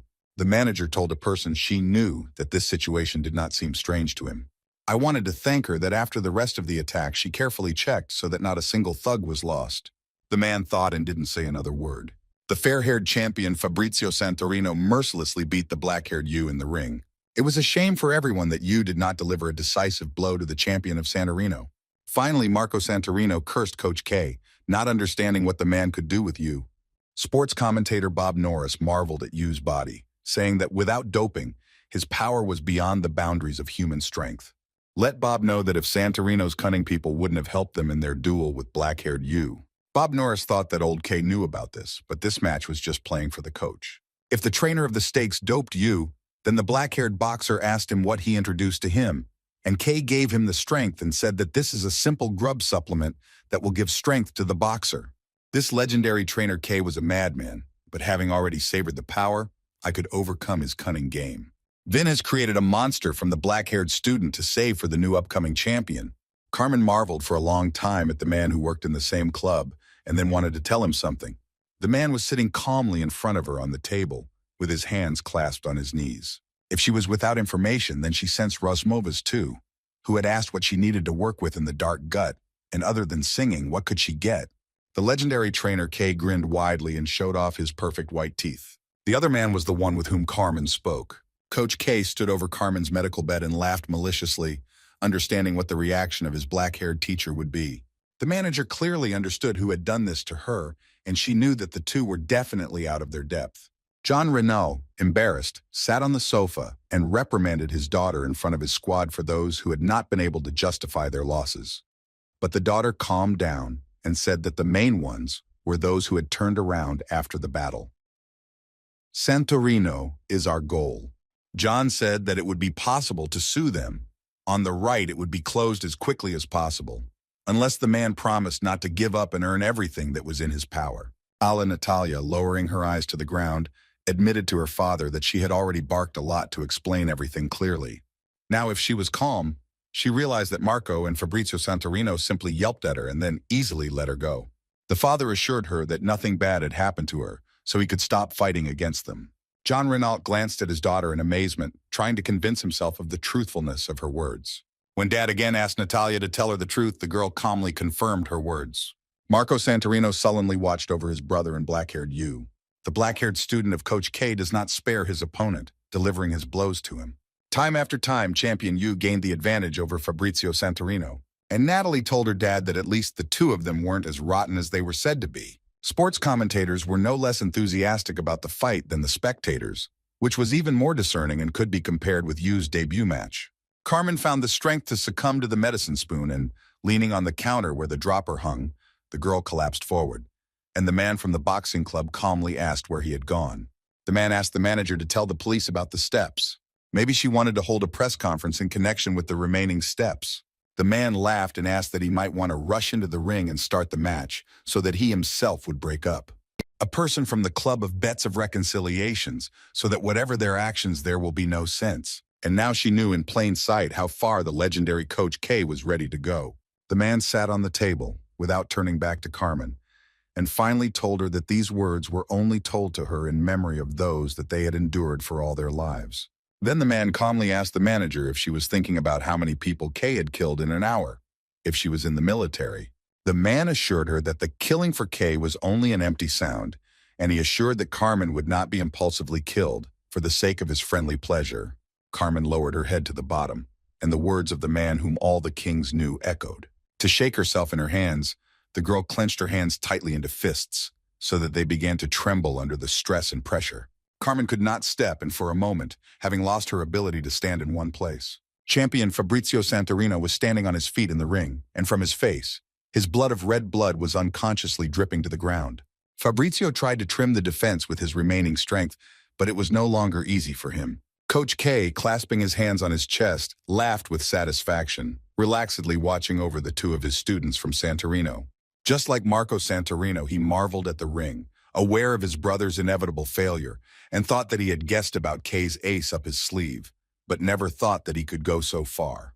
The Santorino brothers developed a strategy in case they could not cope with their dark-haired opponent under doping. Marco, having asked Fabrizio, remembered the words he said at the press conference. You didn't intend to end this fight with one knockout and wanted to torment him for 12 rounds. Marco, having respected the fact that his previous interviews were underway, directly expressed his thoughts for the first time. The elder Santorino believed that there was no bluffing or reconversion here, and that Fabrizio had been checked for 12 rounds. Now in the ring, champion Fabrizio Santorino is particularly concerned about the truthfulness of his brother's words. Marco said that the only way out would be to stomp the clinch. If you were weakened, then Fabrizio would stagnate with brutal techniques. The opponent would have wasted his strength, as if his hands were at the bottom. Al is a fair-haired champion of fights, so you cannot be allowed to stagnate in his clinch. Marco said that Fabrizio's opponents began to cheat and deal a powerful blow to beat him down. But you didn't have the courage to deliver a major blow to the champion of Santorino. The fair-haired champion lowered his hands low and deliberately raised his hand and took a position that allowed his opponent to easily hit him. Marco told his brother that as long as he kept throwing punches, he would start clinching.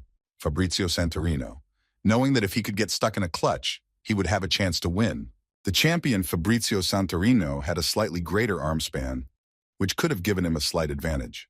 The fair-haired boxer thought to tell his opponent that his strength is not of little importance, because as soon as he strikes, with a swing of his arms, Santorino can create a grip. The black-haired student of Trainer K keenly followed the skin of his opponent in the ring. He, like Santorino, kicked the crotch at the side and then gave a sharp cut to the opponent's side. Fabrizio Bov Periconania, so stagnant clinch, Vince Mig B sizable black-haired champion. The champion of Santorino was going to make a capture as he had planned, but his opponent was no longer in front of him. Fabrizio thought with horror that Yu had only been in front of him, and now he just knew. Allah wrapped him the rest of the teaching of Coach K, standing right behind the champion Fabrizio Santorino. Sports commentators Peter Colleen and Bob Norris were puzzled by the action in the ring and had no idea what was in there. The Voyeurs Hall was simply crazy at the show, which was dominated by two champions. The black-haired boxer developed an inhuman flexibility and attacked Fabrizio from all sides at once. Marco Santorino initially fell into a stupor and could only marvel in shock at how he saw his brother in the ring. The black-haired champion gave in to his instincts, throwing in his human side. His information had a big blonde manager, Carmen, on her birthday. Fabrizio was able to immediately trim the defense, but the said blows only seemed to be gaining momentum over the course of an hour. Inflicting blows on his opponent, Yubachev casting a rocky face on the maiden.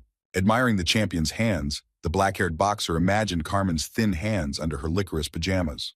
Attacking Santorino Vinbachev Yogo wide Shia and guessed Shia manager and plaster. Black-haired Yu mercilessly beat Fabrizio in his face, recognizing the skin wound on the girl's face. At the end, I remembered the smiling face of Carmen, when the stinks were spoken, sitting by the fountain in the park. Coach K's teaching dealt a strong blow to the face of champion Fabrizio Santorino. Coach K watched the fight with satisfaction, noticing all the tricks that the Santorino brothers stood at their fight. But the man knew that their cunning could not rely on brute force. Before the revelations of the ruinous power, everything was barkless. Fabrizio Santorino suffered even more from the attacks of the black-haired champion Yu. The fair-haired champion tried to attack at his opponent's side, but suffered from incredible attacks, dodging the attacks. Fabrizio watched with fear as the black-haired boxer's fist approached him. A strong blow from the champion of Santorino will bend twice. It seemed that these two champions were inspired by the journalist Peter Kent, who had seen an endless number of boxing matches. To judge this, it would be incredibly complicated in not knowing how to deal with such a situation. Absolutely everyone understood that black-haired Yu simply finished off his opponent right in front of them without violating the rule of law. Marco Santorino marveled at the two boxers with wide-open eyes, in what seemed like indescribable fear. And Fabrizio Santorino was still living at the boxing market, dying in pain. Yu delivered a strong blow right to Fabrizio's groin, and his face twisted in pain. Marco was shocked in the ring, but at the judges' thought, the damage on the side of the black-haired Yu was not revealed. The elder Santorino, clenching his teeth in anger, heard the stench of bribing the judges, but now he stood on guard and the judge closed his eyes to the blow from the waist down. Marco Santorino was angry with himself for underestimating Coach K and respecting how much the old man respected clean sport. As it turned out, for K, boxing was only for achieving powerful goals. Coach K was even more happy, after having denounced Marco and thinking that the stinks had first fallen into the hands of the pasture, which they had previously staved off for their opponents. Marco gritted his teeth in anger, and Coach K thought to himself, telling him that they weren't all huts and didn't think that the others were just innocent people. Coach K at that moment felt like he was in good health, before whom the Santorino brothers were just wild dogs. Fabrizio Santorino remembered the words of the old coach about those whose mothers had not learned their manners. The boxer clenched her teeth fiercely, resembling Yogo at that moment, when the black-haired Yu simply covered his opponent with his blows. When the fair-haired champion of the nobles tried to attack his opponent, Yu was no longer in front of him. Fabrizio Santorino no longer had the strength and little understanding that he had had in the past. Fabrizio felt uneasy and could not believe that his opponent had dealt so many blows. After the gong sounded and the judge announced the end of the first round, the boxers moved to each side. Marco watched in shock as his brother vomited right in the ring, even though he had taken a lot of drugs, and even though he believed that the body of the champion Santorino could not vomit from the injuries inflicted on him. The champion Santorino's look was truly captious, and he lost his position bent in the ring. The legendary trainer K was incredibly happy, marveling at what happened in front of him in the ring. Here in the middle of the place stood a great church. Near a warehouse, there was a sunitsa. The fair-haired woman, smiling, prayed to the Almighty and blessed him to help her. Sitting near the church, the woman prayed so that her children would return to her safe and sound. The woman prayed continuously, constantly at the temple. And behind the door of the church stood the same invisible brunette with a bob who was passing a note to Carmen from Marco Santorino. The brunette smoked a cigarette and gazed far beyond the horizon. Marco quickly climbed into the ring and rushed to help his young brother amid noisy comments from spectators from the audience, which were of a slightly negative nature. The elder Santorino walked up to his brother's arm and looked at him with pity. Fabrizio leads the way, lashing out at his brother. Marco marveled at Fabrizio Baciacci Yogo greedy camp. All brother did not want to praise anyone else and began to sing that everything was fine with him. Before starting the match in the room to finish, Marco sang a tear that Fabrizio couldn't drink anything like that. The woman pushed and said that she thought that this opponent was really strong. Matira handed the glass a drink and told Fabrizio to drink it together to gain strength. Marco told the woman that the boxer had no trouble. Fabrizio asked him to give him the dance that his mother had brought, and Marco looked at him dissatisfied. The champion immediately gulped down the milk from the glass that his mother handed to him. After that, the fair-haired boxer looked at his mother directly and asked, now she was satisfied. The woman said that she had already praised her sons. Madi asked Marco to throw the towel into the ring as it became clear that Fabrizio could not overcome, and these words embarrassed the older brother. The fair-haired woman lowered her eyes and admitted that she was already embarrassed if she cared for more than her children. Fabrizio Santorino just got excited when he felt his words, but he couldn't understand why everyone respected him so he could lose. The middle-aged boxer told his family that he was going to kill the black-haired Yu and asked his mother to go home. After the first round, Marco picked up Fabrizio's wounds that were on his face. Matir wanted to kill her sons now that she was getting ready to leave the room. Al Champ asked her to go home and give him a meat pie, which he promised to eat when the two of them were finished. Matir said goodbye to her sons and asked Fabrizio to take care of herself. Now in the boxing ring, Marco is now telling his brother, but he doesn't understand anything, staring straight at him. The champion threw his head back, leaned against the stop of the ring and told his brothers that his head was spinning and asked him to speak more quietly. Marco marveled in shock at his young brother when he was at the front door, looking at him. Marco immediately thought that through the removal of injuries and then realized that it was not so. Brother, having shown respect for the color of the boxer's lips, the stench was slightly bluish. Marco Santorino, having grown up again, tried to understand what had happened. Then the elder Santorino, looking at both opponents, assumed that Fabrizio might open it. Coach K also sneakily glanced at his student Yu's opponents. The van, which delivered milk, huddled whitely, stealing one booth, the man from the car, and greeted the authorities, who informed that the milk was being delivered. The mothers of the Santorino brothers took a bowl of milk and yelped to the man. Then the woman asked what had become of that man, who had been delivering milk to them. The courier was a man from the Boxing Levy Boxing Club, who buried Yu and organized an attack on Carmen, telling the woman that their courier had a difficult time, so he replaced him. The black-haired girl stood in front of the church and marveled into the distance, looking at the mother. Coach K looked at the place of the Santorino brothers in the ring. The woman continued to pray in the church, conveying with her motherly heart the misfortune that she had endured. Marco Santorino simply spoke of nerves and not knowing what happens in such minds. In anger, Marco thought that his mother suffered from various mental retardations. The cognitive functions of her brain were not damaged, but she was easily lost in the flood and could not really evaluate inheritances of their ancestors. There were 3 of them in the family: Marco, his younger brother and sister, and the child's hair was streaked with color. The stench grew in the family that my father fought against the Borg all his life. Shkaranka's mother gave them milk to drink, but Marco didn't notice how it was going. For the first time, the elder Santorino was not bothered by poverty anymore, but everything was just worse. They have never been rich, Marco called for such a state of speech. Fabrizio, who did not particularly like drinking milk, wished him to drink it and explained that he was tall, strong, and intelligent. Life was very difficult for them, and they still didn't have enough money to pay for the rent. The boys learned early on about the cruelty and indifference of this world, and they could only give in to their family. Mother drove the boys to school every day and told them to spend an hour there. Although the brothers were never at school, Fabrizio told his mother about all the news, and Marco told him that there was still no money in their family to pay for their expenses. The elder brother said that the stench was not the same as the others. The remains of the stench were born poor, then the rest of their lives will be like that. True, Marco thought that if they could earn money right away, they could send his sister Julia to school with the money they earned. Fabrizio was heard by everyone about Marco and told everything he told him. On one of the streets, the boys found a man who was clearly not a local man. The brothers believed that this man would be their victim today. The stench approached the man and called out to him. Marco stood in front of the man, saying that he and his brother were walking and got lost, asking the stranger for help to get back. Fabrizio at that hour walked up from behind to his head and tried to pull his hamen out of his trousers, while the older brother brought in the stranger, asking him to find out what he needed in his place. While the man was looking at the map of the place, calling him Marco, Fabrizio checked the tourist instead. The stranger told Marco that he couldn't know what his place needed if Fabrizio was already cashing out a pittance. Vani and his brother went out of the house every day and stole pennies from people on the street. If their landlord came for a pittance, the mother had no pennies, the wife worked out and was kind to understand their situation. The man was getting really angry and shouting at the helpless woman, saying that his patience would not last forever. The woman didn't know what else she could earn in order to have enough money to pay for her life. Their mother had the benefit of the landlord. She told him that the pennies she had paid at the factory never came to fruition.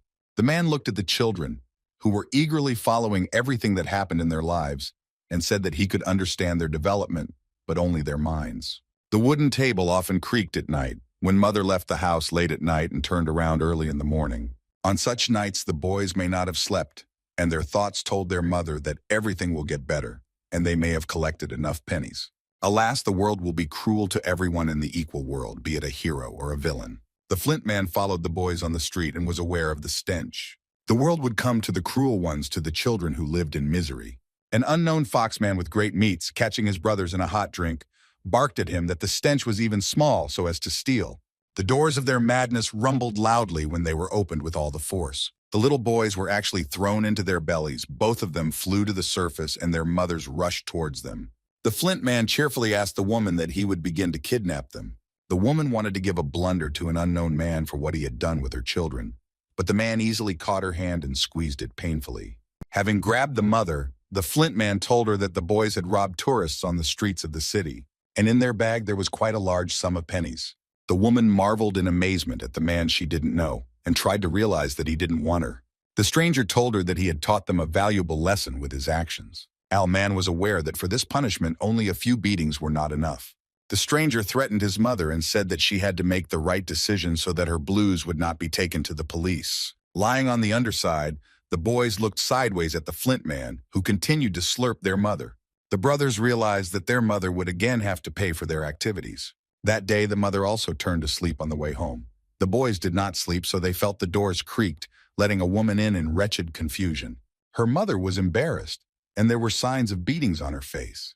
The boys stood in front of her with their heads bowed, as if they were realizing their wrongdoing. The woman stood opposite her blue ones with a sharp smile in her hands and asked that they really stole money from tourists. At that moment, the boys could not lie and pretend to tell the truth to themselves. They only lowered their heads lower. Mother began to beat them with sharp bare metal bars, asking why they created such a stink, knowing that their activities were illegal. The woman was blue and there were tears on her face, and she screamed at them that stealing was bad. She continued her punishment and fed both boys who wanted to become evildoers and evildoers. The children knew well that stealing was bad, but in their life there was so much that was bad. One time Marco swore at his torn clothes with traces of beatings on his face. The boy marveled at his mother when she had properly nourished him and woke him up. So they and Fabrizio had no other way out other than stealing. Marco knew that it was wrong to take out his anger on the powerful squad. It would have been completely wrong not to take responsibility and leave the power of the family at the pleasure. It would be wrong to deprive a woman of her mustache, which she could not really think of stealing for herself. The lad respected that he showed mercy to the poor people in a good manner, but their landlord gradually turned around and won a pittance that was not there. Her family lived with the world, where there was nothing but cruelty and injustice. At that moment, when their mother punished them, the boys realized that they could not do it any other way. Marco Santorino respected that there was no way to become a good person. The cut, which the mother of the blue ones had punished, crunched and broke, falling on the frame, and the boy's legs were covered in wounds that were bleeding. Only then did the mother realize that she had worked with powerful children and was in trouble. She rushed to her friends and blessed them for forgiveness and said that she was very sorry. The two brothers were in tears, and her mother said that everything happened through her because she was bad. The woman was sitting on her knees on the bed, crying and begging for the children, and she said that they didn't have to steal, as if there was some bark in front of her. Even with my childish mind, Marco could not comprehend this world and those who were tired of living like this. As a result, Marco began to take revenge on all the crooks in the whole world. One day, the brothers took a newspaper and Fabrizio asked their elder brother to read what was written there. The newspaper had an article about world champion Rocky Balboa, who won the world champion belt from the middle vase. Fabrizio Santorino looked seriously at his older brother and admitted that the champions were guilty of earning a lot of pennies. Marco told his brother that he was right, and perhaps the champions could afford to eat meat every day. Little Fabrizio was impressed and constantly amazed at the photograph of the champion Balboa in the newspaper. This article really impressed the brothers of Santorino. Sports commentators voted about the beginning of the fourth round of the fight between the two champions. but all the first rounds attacked only black-haired you. The Gliadotsky Hall is simply crazy, constantly storming the rest of the gold of the champion Fabrizio Santorino. The fair-haired champion remembered the day when he and his brother found a newspaper about the champion boxer and talked about how cool it was to be a champion. Now the champion Santorino is noisy, reacting noisily to the skin of his blow and first seeing the other side of the coin. The little Santorino brothers did not know what they were doing, and Fabrizio urged Marco to tell his mother the truth and start going to school. Junius Fabrizio admitted that if he would politely ask the teacher, then it would be good to begin them without harm. It was obvious to his older brother that this plan would not work. Prote Marco decided not to embarrass his younger brother and wanted to go to school, which greatly pleased Fabrizio. Marco ordered Fabrizio to work on his reading, taking into account that they would not get anything if they showed up at school and would not be able to read. The older brother handed the newspaper to the younger brother and ordered him to circle the words, the meaning of which ones he didn't understand, and promised to explain everything when he turned around. That day, Marco turned to his younger brother after insulting him. Little Fabrizio Santorino turbocharged his brother Devenbov and that Vidpov, who looked for school, where the stinks could go. His words greatly pleased the young brother, and he was now happy. The next day, it was just like that. Marco deprived Fabrizio of training with the reader, and he, having pulled on his cap, began to beat up the unknown Flint man, who had taken their earnings and beaten them with their brother. So the hour was raging. Marco Santorino found out that the smart stranger was constantly walking around the same place and drinking with a group of men. Marco began to implement his plan of revenge for his crook.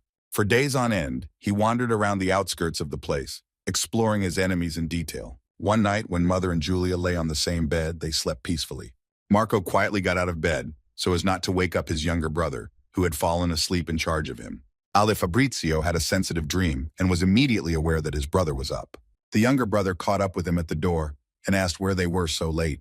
Having worked a lot of money ahead, Marco still hesitated and thought about what to say to his brothers. Looking over his shoulder at him, Marco seriously told Fabrizio that he was going to take revenge on that Flint man who caught them stealing. The older brother stopped the younger brother from following him and told only those that there was a hopeless plan, so he did not need much additional help. Without turning around to brother Marco, saying that her mother wants them to become worthy people, but not to sing what could come out of this. Alavinbov Parakanani, show Yogo young brother and sister Bov a chance to become good people. Marco said that Fabrizio could go to school and learn boxing and perhaps one day become a champion of the world. Having earned a lot of money in advance, the elder brother Fabrizio ordered him not to repeat his pardons. Fabrizio frowned when his brother told him to go home and look after his mother and Julia. The Flint man is calmly walking along the night street, happily sleeping. The man frowned in surprise, noticing what was ahead. On his way lay Paper's pennies, and the man marveled that he himself knew them. She bent down and reached for the bill that was lying on the ground and was shaking, so that the goddess of luck was on her side. At that moment, when the man bent down for the penny, Marco, holding the club in his hands, raised his hand to hit his crook. Marco hit him right in the neck. His blow was so strong that the baton broke completely, and the man was at the front door. The stranger looked at the one who struck him and recognized the boy. The man was about to give up, clinging to the wall, and Marco was taking a shower, reassuring himself that he wanted to spare his pain. The man threatened him with violence and shouted that he would not let himself in. The Flint man ran after the boy at the prowls, and little Marco prepared another paste for him. The elder Santorino pulled the skewer when he reached the end. The chain, like the boy had fastened it to the wall, fell right on the head of the Flint man. The man did not place a matok stretched out from the ground in front of him and crossed his foot over it. And flying straight to the majestic kalyush of resin as Marco's bottling was so far away before it. The convict rose to his feet and cursed the boy, trying to wipe the tar from his eyes and denounce him. Then Marco Santorino took a stone, and swinging as hard as he could, threw it at the Flint man. The stone flew straight across the forehead of the fox bastard. For this attack, Marco had a supply of stones and gurgles from the Flint man without mentioning. The boy knew that he could not beat him from a close distance, so the man would be much stronger for him. That's why they're bubbling around the new stone in the distance. The man rushed up to the boy, not caring that stones were flying at him, and in front of him, the tight motorcycles were on the road. The Flint man immediately disconnected and threatened to kill Marco. Alas, the lad has achieved this and is trying hard to bring the crook to the point of justice. The boy thought that if he had been far-sighted enough, he would have thought about the inheritance that they would have hoped for after he had escaped from his house. But he was too stupid and a drunkard who could not analyze the situation realistically. The man, tearing his boots, ran wildly after little Marco Santorino. The boy had more pasta in stock, hooting at the Flint man and mistaking him for the damn Matuska in his eyes. The Veletensky stone, which was tied to the end of the Motuska from the height of flights towards the side of the Krivnik. The stone hit the man hard right on the back. The force of the blow was so significant that the man was said to have glowered in pain. However, he didn't stop the Flint man and win, with the blazing hands of the motorbike, trying to catch up with Marco. The boy was full of hostilities, so that he still ate from his paste and did not stop the Flint man. Toady Marco again grasped the end of his motorcycle as it hung white. Now the man, unknown to you, respected himself as even more reasonable and barked at you that he would not fall into one girl's mouth. The man quickly bent down to the ground, aware that the stepping stone would fly past him. This stone was crushed right between the eyes of the Flint man, which was pressed to the ground. The force of the blow threw the man back, and the stone broke his nose. The disenchanted man is farther away, getting closer to the drunken Marco Santorino. The boy was trying to get out of the new one, and couldn't understand why he was so precious that the greedy paste couldn't heal him. And the man continued to approach Marco and threatened to protect him. The rapt of the Flint man caught him in the act and did not crumble anymore. Marco pointed the club at the new self-destructive man, carefully tying a knife to his side, and the man just laughed at the lad. Prote Marco did not stand up, threatening reprisals against his crook. And the man continued to feel sorry for the boy and said that he had never bothered anyone like that before. The man laughed savagely, spat out the blood, and said that this Cotton was a murderer who threatened people. Now the clever stranger burst into laughter and asked Marco how he would feel about his mother. The man stepped with his foot on the stone, which was right under his boots. Toady sharply hit the stone and then flew straight to the self-destructive list, trimming the boy. Marco, like a Flint man, quickly approached the new one, spitting fearfully out of his body, but the boy was not going to give up. Vin swinging like the great fist of a Flint man, menacingly approaching him. The man punched Marco right in the ribs, and with his other hand he threw out a self-destructive list at the boy. This blow knocked everything out of little Marco's leg and caused him severe pain. The boy fell on his knees on the ground and bent over, and like a crook standing in front of him, they mocked him again.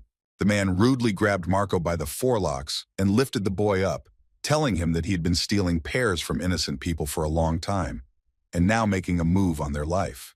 The man laughed sarcastically again and said that it was not the fault of his mother to chew on children. Krivnik marveled right in Marco's eyes and said that people like him were more than Smitty, who became confused with this. The Flint man asked the lad to give him the light, as if he would immediately wake up to such a Smitty. The man would change that similar people before had cried out only incompetence. Having noticed this, Marco Santorino only laughed and said that what the man said first was true. The stranger looked in shock at the little guy, clearly trying to get him out of himself. The boy laughed and said that for all the inconveniences that a man caused to people, he would earn a service and be remembered for such a shame as he was. The man who was still trimming Marco's hair, laughing at his words, when Fabrizio Santorino swung the bat at him from behind.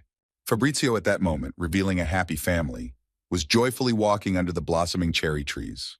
If the younger brother hit the man with a bat, then Marco finished him off with his fists. If the Stinks were born in another family, then the Stinks would happily celebrate the saints in their native stake, giving and taking away gifts. Fabrizio continued to beat the man, who was lying on the ground with a bat and his blood spilled from his side. They could go to school, hang out with their peers, and have fun playing ball after school. But now in their eyes there was no longer any need for people to take revenge for those who had chosen in them the ability to somehow improve their health. Two brothers guessed about their fair-haired mother. The stench stood as white as their own and tried to stop breathing after they beat him, and the man lay inviolately on the ground near the thick, hairy blood.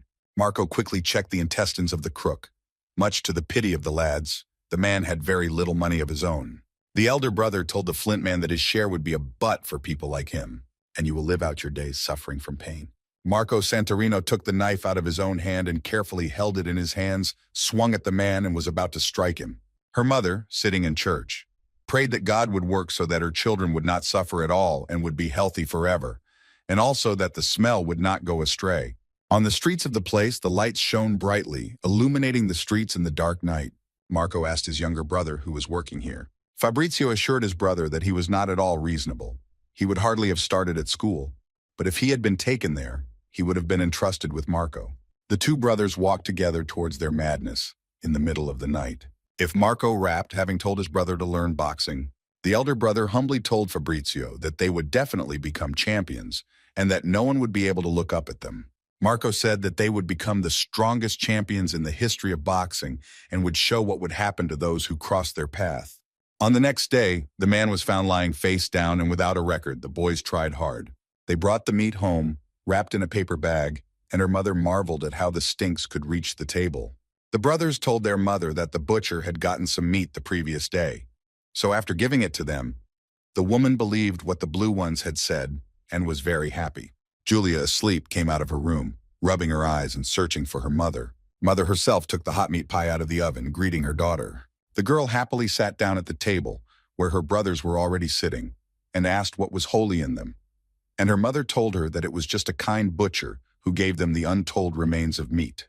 The recipe for the pie was stingy, and the boys bought the meat and squandered their pennies. Her mother had a feast with great satisfaction, savoring it. Julia put a piece of pie on her fork. There was a lot of meat, and joyfully marveled at it. Marco is also pleased with the pie, preparing the material and chewing it carefully. Fabrizio would be somewhat embarrassed, except for the rarity of meat on his table. He could not imagine himself so satisfied. The Santorino family quickly started greedily preparing the pies, leaving nothing on the table without lying there. For Marco Santorino, it would have been a week before the stinks came into the church throughout the whole family. Her mother always prayed that her children would be healthy and not suffer at all. The boy befitted how the church-stained glass windows shimmered with different colored bars. And it was fitting that then, after the service, there was a stench of warm soup with fresh bread. If the stinks came to the church, their family would otherwise pass into another world. Her mother prayed, and the children, sitting on the bench, thought about their own things. Every time her mother prayed the same way so that her children would not stray from the right path. After the day when the brothers got even with their crime, stinks hung around the outskirts of the place, looking for someone who could teach them boxing. The boys were ready to give up their jobs in exchange for being taught boxing. But in their small settlement, there was no such thing as a large gym, and they were driven around, not afraid to start the boys without harm. They didn't lose anything except for asking about it in the booths and playing gambling games. The bearded man drank alcohol straight from the dance, and it turned black from how much he had drunk. He called out to two brothers who were walking down the middle of the street. The boys glanced suspiciously over their shoulders at the one who had honked at them. The bearded man took a drink from the boys and wanted to learn boxing. Fair-haired Fabrizio asked his grandfather who he was and walked up to him. The bearded man introduced himself to the boys, calling himself Luciano Mondi. Marco warily marveled at the old man, repeating his name. The man, confirming Marco's words, cheerfully looked at the boys. Fabrizio pointed his finger at the man and asked his older brother that he knew about him. But Marco didn't feel anything about him. The man asked the boys their names, and the two brothers introduced themselves to the man. The man, who had a lot of alcohol in his blood, told the boys that he had never smelled such names.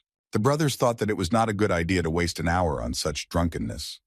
But the man told them that he knew about those who had created a stink just recently. Marco froze in silence and said what it means to be a witness. Both boys looked over their shoulders at the man and said to Marco, "What's the point?" without trying to bark at them. The bearded man marveled at the brothers, and then laughed loudly and told them that the stench looked really nasty.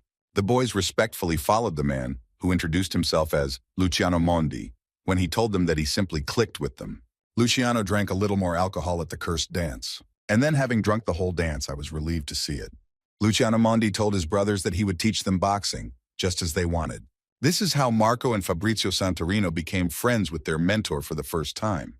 The man, having become a coach for the brothers, immediately ordered them to control the battle and fight among themselves. Marco dissatisfiedly countered Luciano with Mondi, who said that he had promised to teach them boxing, so why should they fight among themselves? The man sat on wooden boxes and said that there was nothing wonderful about the battle of the brothers, and added that he was not going to read them until he entered into battle. Fabrizio quickly kicked Marco, beat him provocatively, and repeated the coach's words. Marco Santorino laughed and looked back at his brother, hoping to repeat the fight that had happened a long time ago. Luciano Mondi laughed and thought that it would have been more difficult for him to watch over how people were fighting. Brothers Marco and Fabrizio huddled together in battle, and Coach Luciano closely watched over their battle. Luciano Mondi assessed the bad guys and noted that they will cause trouble. The man immediately noted that young Fabrizio Santorino was a natural boxer. He fell down for his brother on a decimal place, but all the same, he slammed against him in battle. Before that, Fabrizio Santorino gave his brother his birthday. Luciano Mondi noted that Fabrizio's style, being rude and pressing, also became cold-blooded in the face of battle.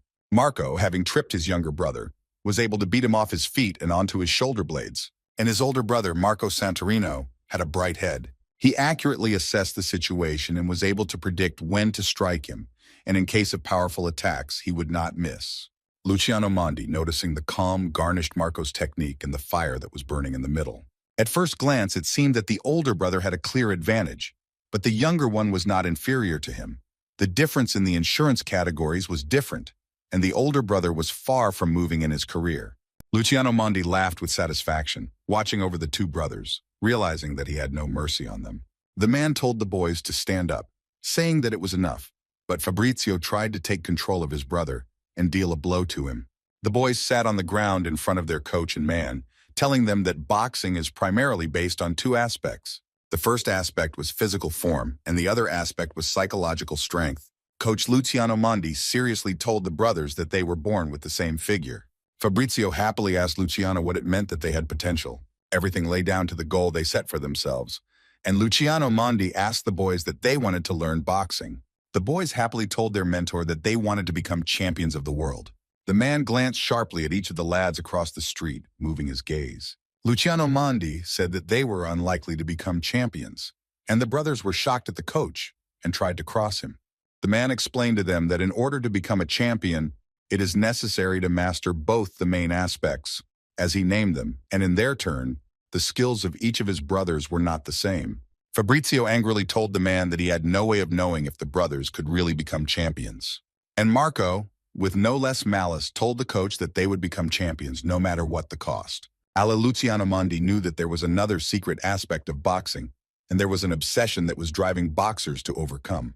This itself was present in the character of both brothers in the equal world.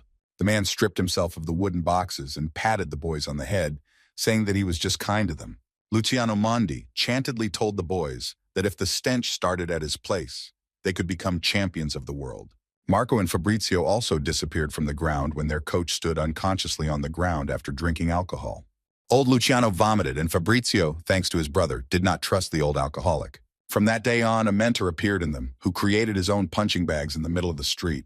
Fabrizio dissatisfiedly told the coach that perhaps he could better develop those aspects of himself in which he was weak and not just do physical exercises. And the coach only slammed the newspaper on his head. Luciano Mondi explained to the brothers that it was possible to so easily learn what was not learned, only through diligent training. Then he would become a champion. The coach told the boys that they needed to identify their weaknesses and accept them, and instead of correcting them, they needed to focus on their strengths. Vin's Mushavov brothers soon began to shave on the jump rope, developing their vitriol. The man shook the boys and immediately delivered strong blows to the self-made punching bags. The two Santorino brothers were busy with Luciano Mondi today and drank the milk that their mother gave them from the skin wound.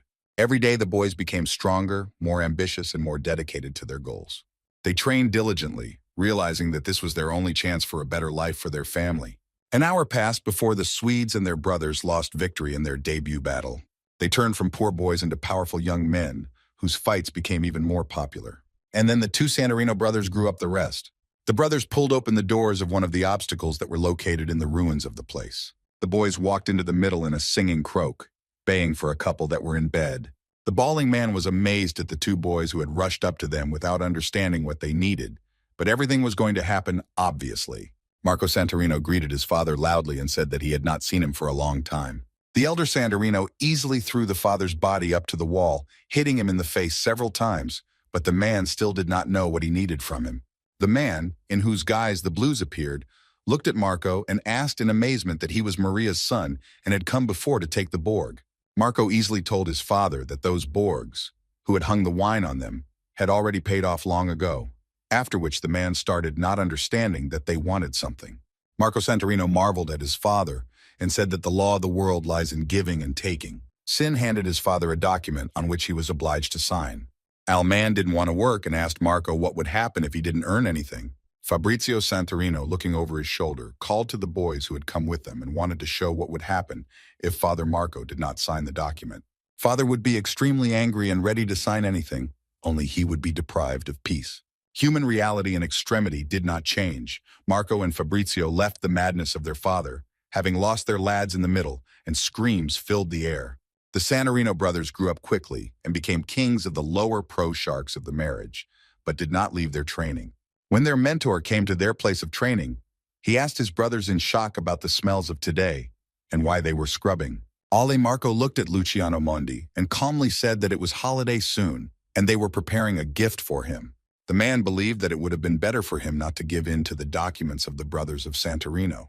Luciano Mondi told the boxers that it was not important for him to steal the stink, become champions or leaders of gangster groups. Fabrizio looked dissatisfied at his old mentor. I tell Marco, looking at the coach over his shoulder with amusement, having stopped his training. Luciano Mondi was surprised at the response to the boys and thought that he was not their father and was not his right. The man turned away from his students, broke clear contact with them, and said so that they would forget the rest of his words. Marco cheerfully asked the old man that he still wanted to take away their birthday present, but Luciano confirmed that he had not accepted gifts from strangers, and Fabrizio laughed and told his mentor that they stink, and so you wouldn't be given anything. Marco Santorino thought for a moment, lost in himself and his thoughts. And then the elder brother invited old Luciano Mondi to have a dinner at their house for Christmas. But there were definitely no plans.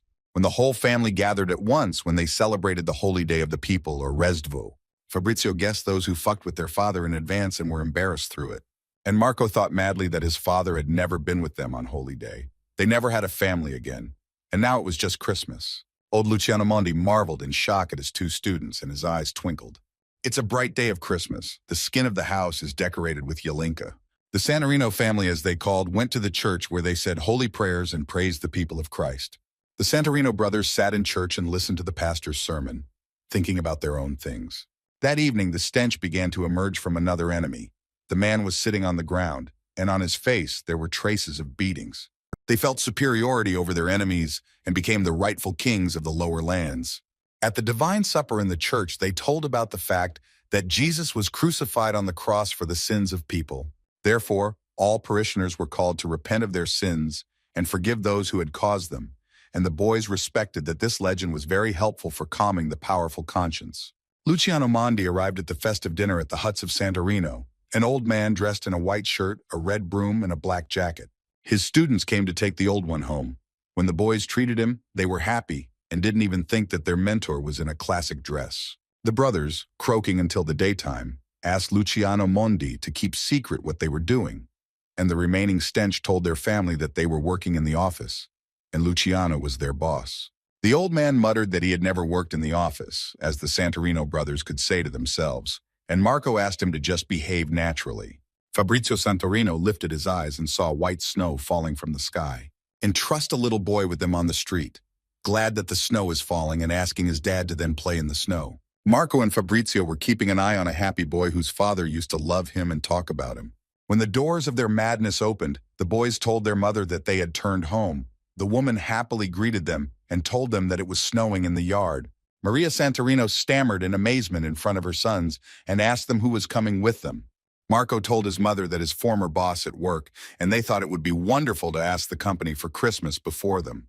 The woman kindly introduced herself and asked the man that his children did not cause any trouble for him.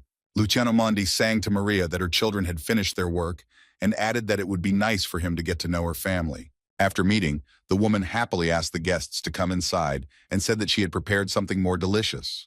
Julia cheerfully looked into the kitchen, watching her brothers there. She asked her brothers in amazement what kind of hairy grandfather I was sitting in their kitchen, causing Fabrizio to laugh loudly. Maria quickly earned the respect of her bottom and said that it was even rougher on her side. Mother told Julia to quickly show herself off in front of the man and said that she was the boss of her brothers. But the girl quickly marveled at the unknown man and doubted her mother's words. The girl noted the red nose of the drink, the unkempt beard of the old man, and the suit that was at least a few dozen years old. And Luciano quickly began to sing to Maria, so that everything was out of order. Marco Santorino looked over his shoulder at his sister and told her not to see their little secret. And Julia just chuckled slyly in response to her older brother. The girl approached her guest and shook herself, explaining her words to the fact that they don't often have guests. She introduced herself, saying that she was the youngest in the family, and gladly welcomed Luciano Mondi to their house. Julia asked her grandfather if she could touch his beard. The girl didn't even notice and immediately reached out with both hands to Luciano Mondi's beard and squeaked in her grasp, repeating as she was soft and plump. Luciano asked Maria, with hope in her eyes, to tell her daughter so that she would kick. Madi quickly approached her guest, and the man began to worry that she was lying to him in front of her daughter. Maria Santorino also marveled at his gray beard. And then at the same time, Luciano Mondi's beards began to stick out with Donna Maria. Offended, they were incredibly happy. They deserved the soft beard of their guest. And the old mentor enjoyed this process, seeing himself as a real Santa Claus and cheerfully saying a happy Christmas. The two Santorino brothers kept an eye on what was going on at the table, Marco laughing happily, and the young Fabrizio grimacing, telling his older brother that Luciano Mondi had lost his satisfaction.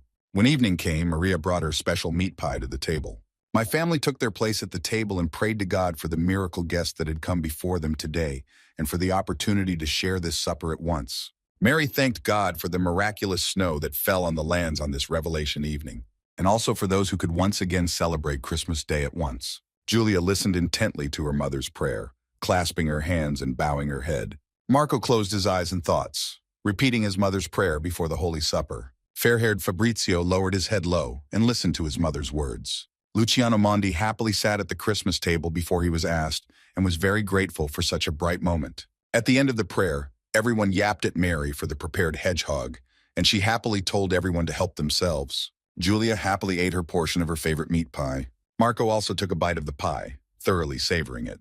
The factory grew so hot and laughed happily, showing off its white teeth. Maria had a joyful Christmas Eve at her hometown. And to tell Luciano Mondi, laughing that evening in the soul like several, drinking the fragrant hot drink from his cup. Maria Santorino kindly escorted the guest to the door, since it was already late at night in the yard, and the blue ones said that they would escort their mentor home. On the street, Luciano Mondi spoke to his students and said that he was no longer hungry, and it was the best time in his life. Fabrizio cheerfully told the mentor that he could come to them as soon as possible. The fragments in the new one were lost in a not-so-rich hour, and Luciano sang his lesson that in the new one there was a lot of energy and the joy of living. Marco quietly heard from Rosmova and also added to himself that Luciano Mondi could live with them. The old man walked forward, marveling at the night sky and not knowing what to say to the boys. Then he laughed and told Marco that he had told him that there was a rebirth. Luciano Mondi, marveling at himself, adding that he was a street tramp. Marco Santorino marveled at the dawn sky and grew dim over the words of his mentor. Fabrizio Santorino walked through the creaking snow with their hands in their hands, their eyes glued to the snow-white road, and the stench of them collapsed. Luciano Mondi told the boys a lot of Rosmov, when he said that it was all the same for them to Vicaristo Vutimut, those who taught them, aka the old mentor wanted, so that they concentrated exclusively on sports. Old Mondi said that they behaved like thugs, since there were no viable opponents in them, but the world had a lot of incredibly powerful people, both bandits and boxers. The man paused and looked at his students, who said quietly that for the rest of the hour they had been studying suspected cases. Luciano Mondi looked at Marco's back and said that the boys might have thought that nothing had happened in their small settlement, but a great evil activity had broken out here. Looking at Fabrizio, the old man said that his scientists respected themselves as important people, but equal to the fact that when they were in their depths, the Santorino brothers were only small beetles. The mentor thanked the boys to stop their activity before it became too late. Once the man had agreed, Marco prompted him to play with snow, and Fabrizio quickly came up with the idea. Luciano Mondi was angry with his students, through those who could not hear the stench and, as it seemed to him, easily carried to his words. Until one of the brothers hit old Luciano Mondi right in the eye with a snowball. The scientists laughed at their mentor, saying that he couldn't escape the snow, which means old age has dulled his reflexes. Ale Luciano Mondi, having decided to show his students that he was not old and could help them in the snow, a battle began in the middle of the street. The Santorino brothers realized how, as children, they marveled with envy at how other children played in the snow with their fathers. Not caring at all, the boys still loved it when it was snowing outside. On this festive evening, Marco Santorino was happy, playing in the snow with his young brother and mentor. Fabrizio Santorino felt like a little boy who would like to play with snow and his dad, and old Luciano Mondi rose up to fight on two fronts, demonstrating to the boys that he still had strength. Marco loved the snowy streets through those whose appearance changed when everything was covered in white snow, the whole world becoming clean and beautiful. Lying on the ground, the elder Santorino told the mentor that they had not dreamed of becoming champions of the world, but were still waiting for their time to escape from the world of boxing. Fabrizio Santorino told Luciano Mondi that the villagers had lost a lot of information in them, as if their guilt was to be completed. The brothers broadly told the old man that the stench understood the truth of his words. Alas, in this world there was too much rind-free cream, and it was necessary to blame this. Marco Santorino will be reconstructed, So as soon as you sort everything out, the world will become a little cleaner. The very Stinks and young brother followed these Smiths to cleanse the world. The boys knew that the day would come to pay for their sins, and they would inevitably accept their fate, like the decision of mortals, and Luciano Mondi simply assured them that they had no right to intervene in their justice. One day, the time had come for everyone to pay for all their deep sins, and the Santorino brothers knew that they would humbly watch for that hour. Luciano Mondi promised his students that he would carefully monitor how they dealt with their mission. Julia asked her mother that she was honored by the old man who had dined with them on Holy Eve. The girl respected him dearly, and Maria Santorino only confirmed her words, shaking a cup of warm milk. Donka, washing the dishes, said that Luciano Mondegar got along well with Marco ta Fabrizio and seemed decent to her. Maria Santorino did not understand how sickly she was with her words. Julia glanced dissatisfiedly at her mother and did not understand how she could not understand the obvious speeches. If only a drop of blood didn't consume the milk that was in the mother's cup. Donka gasped and marveled at her mother, and red blood began to flow from her nose. Maria Santorino sat in church and repeated her old prayer, as she had said every time in church, asking for a better life for her children. Tim, the black-haired teacher of Coach K, mercilessly finished off the fair-haired champion Fabrizio Santorino in the boxing ring. Strong blows from all sides rained down on Fabrizio, not giving him a second to break. The black-haired youth dealt a clear direct blow to the face of Fabrizio Santorino, and his red blood spilled across his side.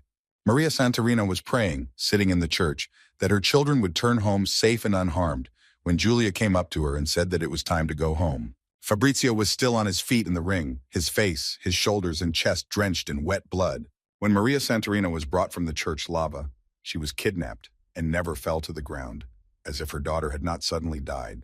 Sturbovana Julia was staring at her mother, trying to understand that she was okay, but the woman began to sing that her head was just spinning a little. The champion of Santorino tried to translate his breath and periodically asked the black-haired Yuchi for everything he was building for. The Gliadotsky Hall was the most popular establishment. Sports commentators said that they were particularly concerned about Fabrizio. Those who fought in the ring could hardly be called professional boxing. Bob Norris happily told his partner that he had no idea why there had been no reaction from the court or the doctors. Know that the enemy was severely beaten, so he asked for a doctor to start the fight. Marco Santorino tensely watched his young brother's figure in the ring and cursed Coach K's team in thought. The elder Santorino understands perfectly well that the Judges Association will never stop the match and can only end it by throwing a towel into the ring. Marco thought sarcastically that it would not be so easy to smell the fight since it was a greedy sight. This cruel world had nothing more greedy than to unleash dogs on people who were condemned to marriage. Having sounded the suddish gong and the fourth round of bells ending, for all of this, the two became a most incredible sight. Marco quickly climbed into the ring before his young brother and thanked him for this time. The elder Santorino, having converted Fabrizio so that he could lose the title, unless the interest in his person changed, they had a lot of ways to attract an audience and earn a lot of money. Alla champion Fabrizio Santorino did not understand what his brother was talking about. Without raising his gaze to the pretext, Fabrizio told Marco that he had told him that this day would come. Marco called to his brother and said that they had lost a few seconds of treatment. Fabrizio had already risen to his place and rushed into the ring, telling him that he was not going to give up, but the remains were lower than his worth. The man was sitting on the ground, leaning his back against the wall, trying to squeeze the wound on his stomach from which blood was leaking. Fabrizio Santorino stood in the middle of the ring and told the spectators that he was simply furious. That day, the boys went crazy screaming and noisily opening the doors. Their mother and Julia stood in the middle of the overgrown room, hugging each other, calmly, alone, when the sister told the brothers that their mother was in order. In a screaming voice, the young sister pointed out to the brothers about Mr. Luciano Mondi. The boys, whose faces bore traces of blood and beatings, rushed in shock to their mentor. Luciano Mondi sat on his back, leaning against the wall, and breathed importantly, squeezing the wound on his stomach with his hand. The students rushed to their mentor, ordering the sister to urgently bring some kind of clothes. Old Mondi told them not to go through any noise. The old man said that everyone was dying early and painfully. Since everything was lost today, it means that this was his lot. Fabrizio used his hand to help the old man press the wound on his stomach, as Luciano ordered the boys to listen to him respectfully. Thoughts flashed through the mind of champion Fabrizio Santorino when the fifth round began with the two of you. In front of the fair-haired champion in the ring stood a true monster who had no human powers. At the height of his weakness, Fabrizio barked through his teeth at you, ordering him to attack. Before the death of Luciano Mondi, he told the Santorino brothers that their evil activity was congenial, not athletic. The two of them could easily have become like-minded persons in the lower classes of marriage. Fabrizio Santorino fiercely attacked his opponent in the ring. Just that day, their mentor told them that the stench of the world would never go down the road, that they were in the evil world. At the end of Luciano Mondi, he told the brothers to leave this place, and they found him soon. Our reader wants these boys to become true boxers in the future. The man knew that the stench might not achieve the desired results. The fragments of gold from brilliant boxers were very difficult. Fabrizio Santorino gathered all his strength along the lines to continue his fight with the black-haired Jew. Luciano Mondi told his brothers that the stinks could have caught the cunning and shepherds for help, but this could not be avoided forever. Over time, more and more strong opponents appeared. And if they cannot be spared, then once in the ring they will destroy the real monster, who could not be killed. Now the fair-haired champion has clearly recognized the monster that his mentor spoke about during the rest of his life. It was fortune that every day it chose another lover. Luciano Mondi outpaced his brothers, but over time the front opponents will grow old and die, and their places will be taken by new, even stronger boxers. The old man respectfully admired the faces of his students, trying to learn how to understand his words. Julia looked with pity at Mr. Mondi, holding her mother in her arms, who was steadily crying. Life was an unwise game in which a person was doomed to failure from the very beginning. There were no people who would be deprived of their lives by the strong and overcome forever. Human life was the ultimate struggle that only ended with the onset of death. Luciano Mondi was a strong boxer, having won fights more than once, having won a championship belt, and having won a lot of pennies. And then he became addicted to alcohol, got drunk, and got into trouble. Later, the bandits dealt with his family, killing a squad of 2 of his blues. Luciano Mondi guessed that after they killed his family, he wanted to end his life by self-destruction. Otherwise, that's how his life passed. Mr. Mondi did not know the significance of the role played by those who taught them boxing in the life of the Santorino brothers. The boys guessed how they had met their soon-to-be mentor on the street. Then they had no money, and no one wanted to start their boxing to blame for the fact that they would have been forced to quit their jobs. Luciano Mondi spent his entire life mourning his wasted family and pouring alcohol into his heart. If he had first treated the little brothers of Santorino, it seemed to him that before him, there were 2 blue ones who had perished. Their mentor said that they will not become champions of the world. Otherwise, they will not show any special talents in the boxing ring. They will still have to continue to take up boxing. And now Marco Santorino watched over him as his younger brother passionately fought in the ring with his opponent. The Santorino family moved to a new place, and the brothers Marco and Fabrizio found a boxing club. Every day, Fabrizio Santorino trained diligently to outdo both fights and achieve the champion title. Just like Marco Santorino's older brother, the brothers have won their matches more than once for cunning and physical strength. Until one day, her mother went to the doctor, and the doctor told the sloppy guys that Maria Santorino had bleeding in her brain and needed surgery. The Santorino brothers very carefully traded money with each other in order to earn enough money and pay off their money. Fabrizio Santorino himself won the battle and won his champion title from the middle Vas. Maria Santorino was successfully operated on and quickly recovered under the supervision of doctors. The doctors warned the Santorino brothers that a relapse could very likely occur in their mother. The fair-haired champion of Santorino, trying to attack his black-haired opponent with all his remaining strength, was unable to give up. The remaining words of their mentor were those that the light threatened to destroy them. They needed to spread their wings and fly straight to the sun, although they might end up burning them.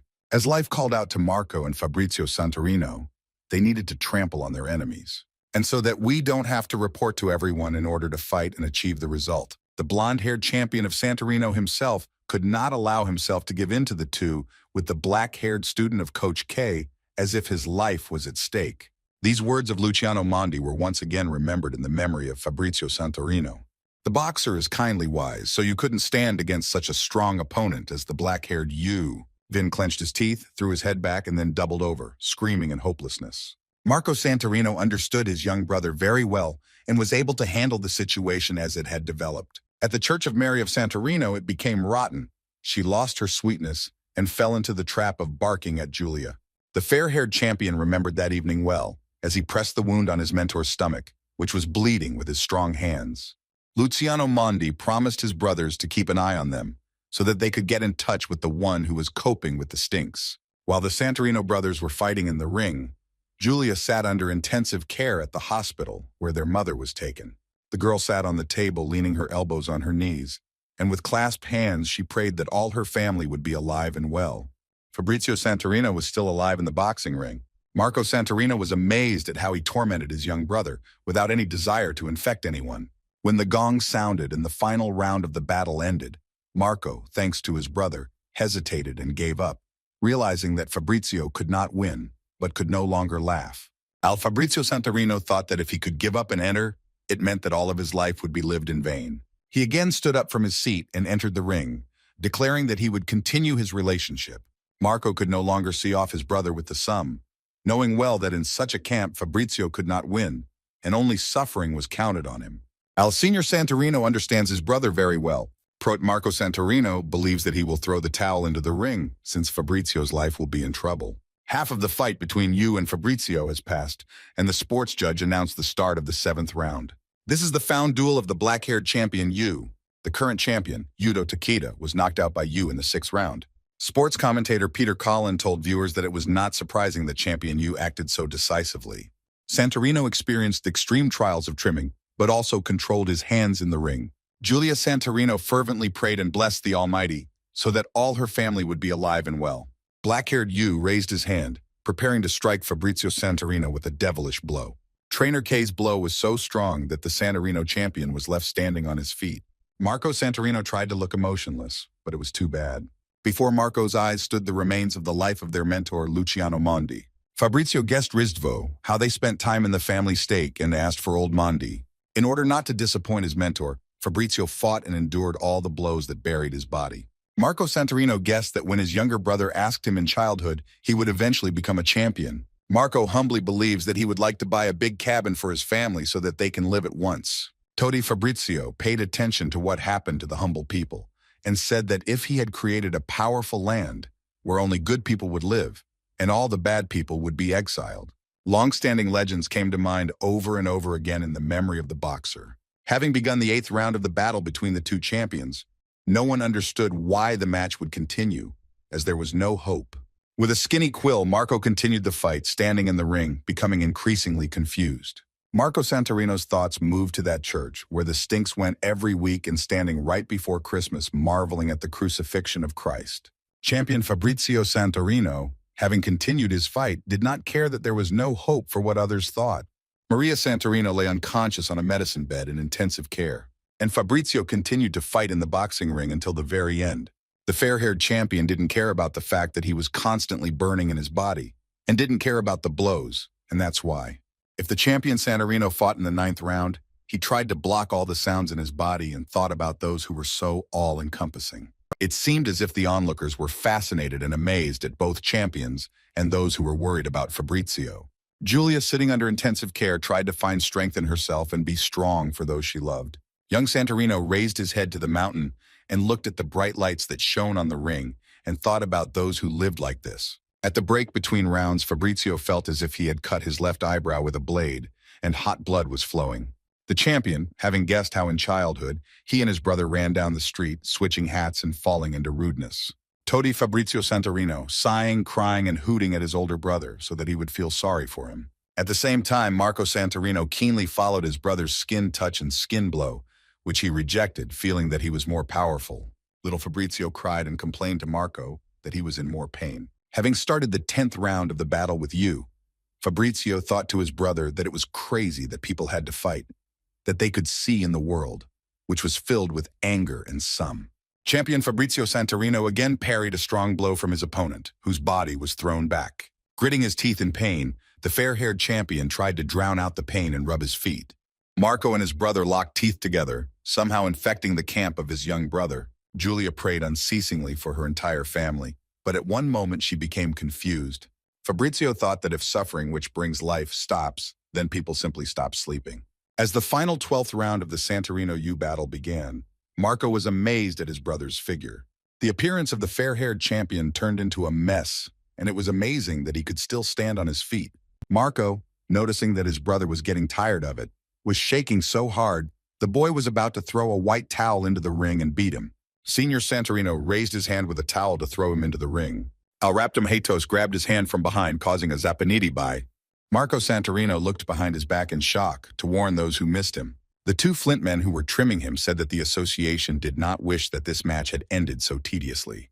Marco marveled at the people in amazement, thinking that what was right and what wasn't was erased very easily. Julia sat in intensive care. The hour dragged on incredibly long for her, and it seemed as if the pains had turned into years. All she wanted was for everything to go well with her mother. Marco Santorino glanced at Coach K's side with dismay and realized that everything had been planned by him. The two men were trimming Marco and thinking that this match was nothing like boxing from the very beginning. Fabrizio Santorino was able to quickly take off his defense in the ring.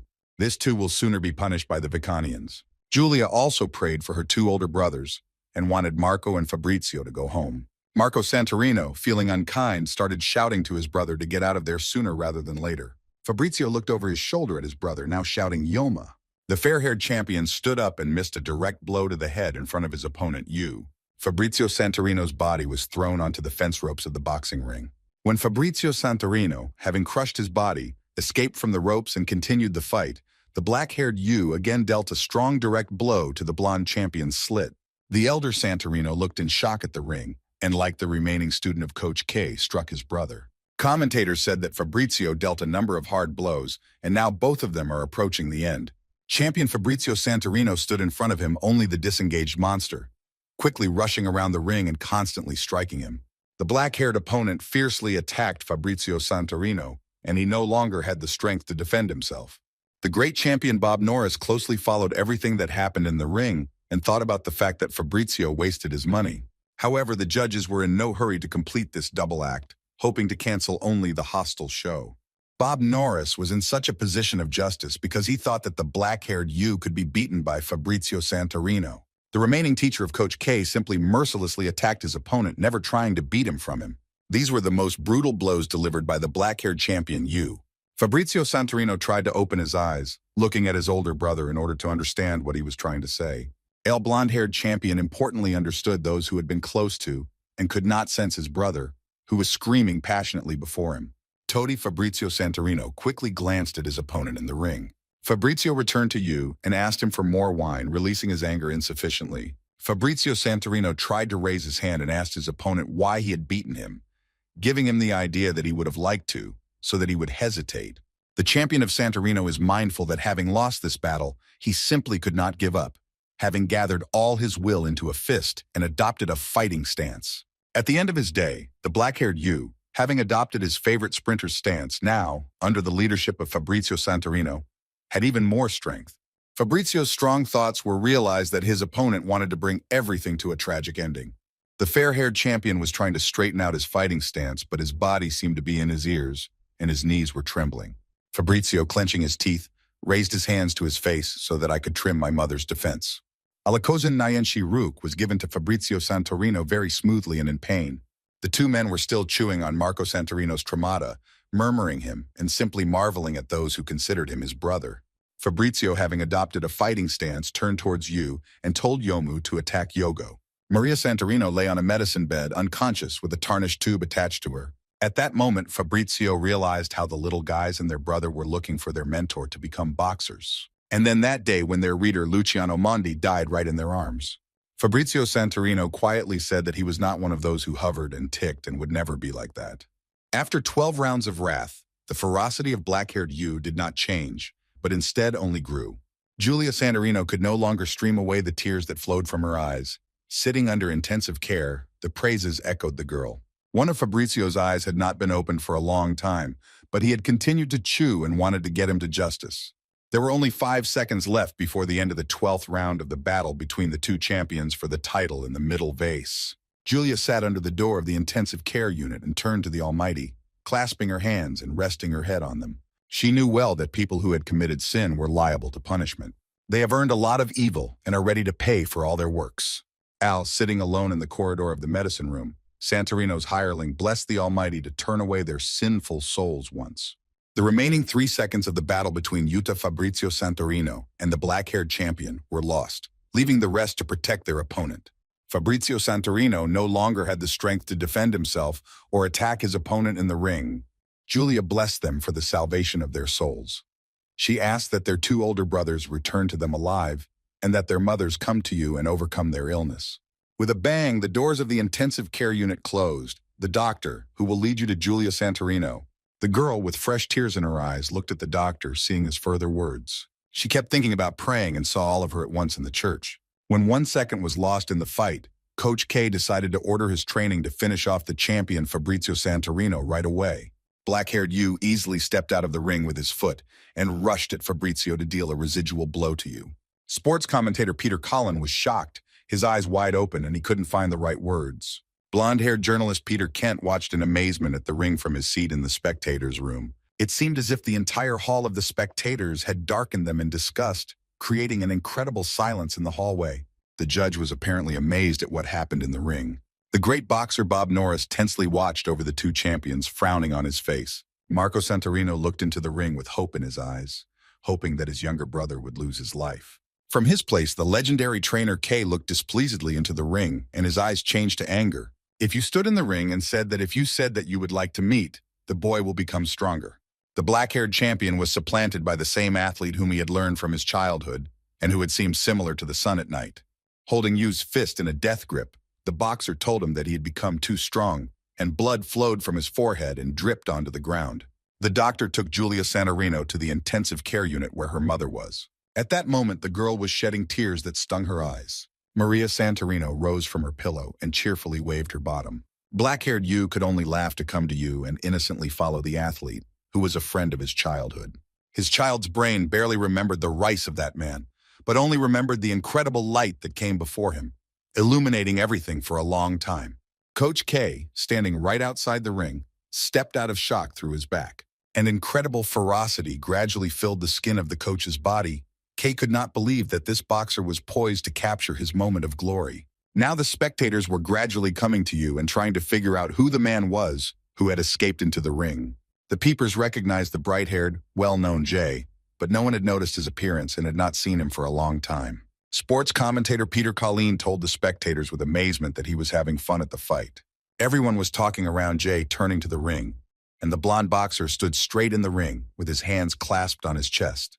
Jay looked at the black-haired Yu, who stood to the side of him, and said that the stink had not been smelled for a long time and they needed to spend it later. Blonde Jay laughed and told Yu that now we can formally watch his upcoming match. The boxer calmly descended from the ring to the legendary trainer K, who was buried by 5 bodyguards. At this point, Coach K looked piercingly at the boxer, who ended such a hostile ending between the two champions. As Coach K passed by, Jay lowered his eyes and rushed to pass by without bumping into him. Al K couldn't just let him pass so easily without going back to the boxer who had beaten him, the trainer calling him a fool. And then looking over his shoulder at him, Coach K said to him with anger that once in a while he might run into inconsistency. Blonde Jay just chuckled at Coach K's words. Fabrizio Santorino lying face down on the blood-splattered ring. Marco Santorino ordered to carry the stretcher for his younger brother. 2 men carried the stretcher into the ring as the doctor rushed to Fabrizio. Journalist Peter Kent sat in his office and wrote an article about the match for the title of champion in the middle vase. The journalist was not surprised by the fact that it ended with the flawless defeat of the black-haired champion Yu. Peter Kent thought that he could make a bet on his opponent for a trivial fight, but not have the same outcome, in which both the champion Yu showed himself to be at his best, and the boxer came even closer to the ideal, and I hope for more. The journalist thought and added that if we were to be more precise, then Coach K's teaching became superhuman, and his natural cold-bloodedness in the ring became uncoded. Just before that, the two of them got even more excited when Jay, who is officially a sports fan, showed up in the boxing ring. If the two of them had fallen in love with another boxer, the association would have immediately taken the other one to court. But it's a different story, just like that boxer who interrupted the fight and Jay showed up. The journalist rubbed his beard and thought that from the point of view of the association, such situations could inadvertently pique the interest of spectators and fans. Everyone was wondering why Jay reappeared in the ring and why he was hanging out at this fight. Peter Kent notices that boxer Yu is becoming more and more like a monster, which means Coach K's fears will soon come true. A short time later, blonde-haired Jay appeared, not allowing Yu to save Fabrizio Santorino, and everything became richer.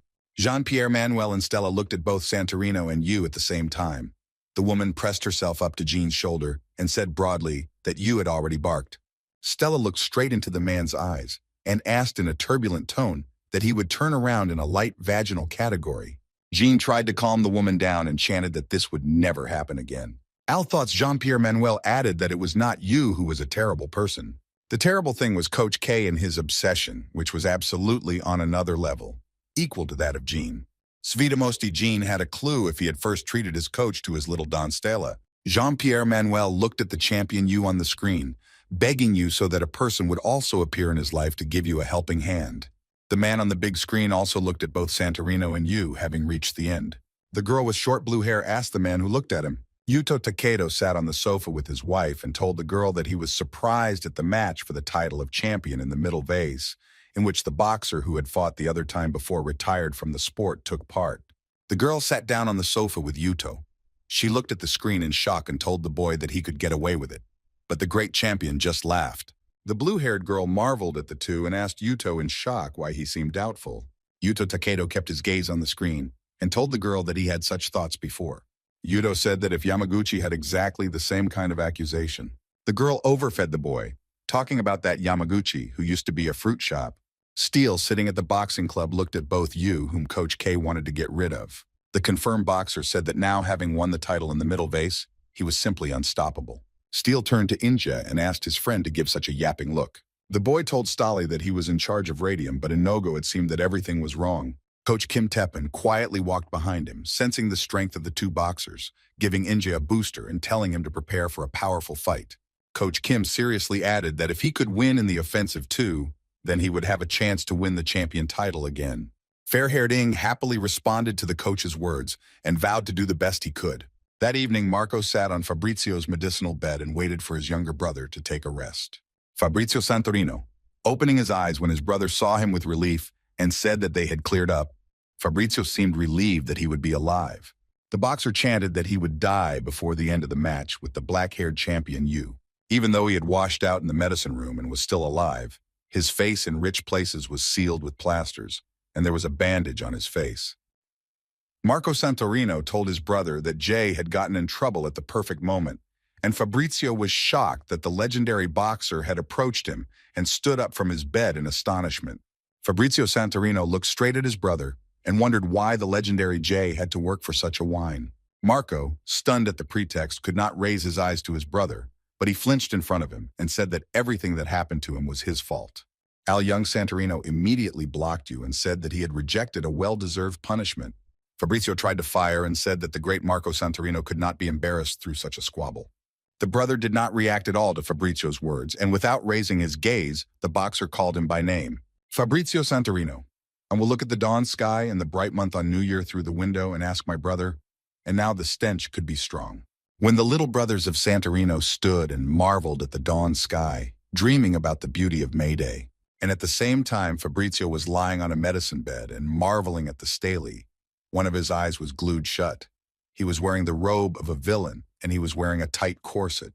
Marco Santorino still could not raise his gaze and see his rocked brother, as if he had respected him because of his fault.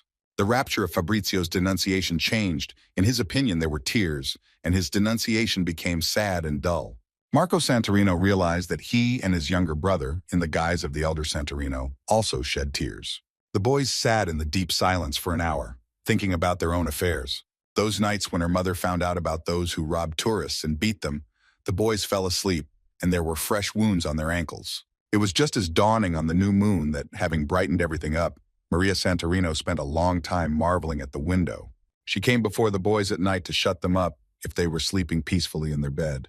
The struggle for survival continued until people ran out of strength, and most people lived like this. The doors opened quietly, letting someone through in the middle. Julia hummed happily to her mother and said that Marco and Fabrizio had arrived home. Maria Santorino was on her feet and quickly hurried to the entrance to the booth. Marco was happy that the stench turned home, letting Fabrizio pass first, and he inhaled deeply, saying that the house smelled so delicious.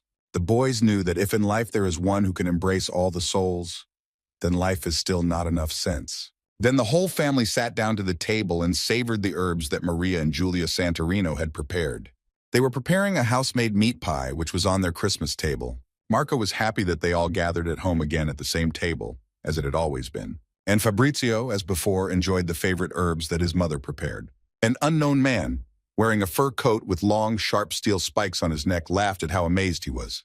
Near the shabby room, there was an old TV, broadcasting the remaining beat of black-haired Yu.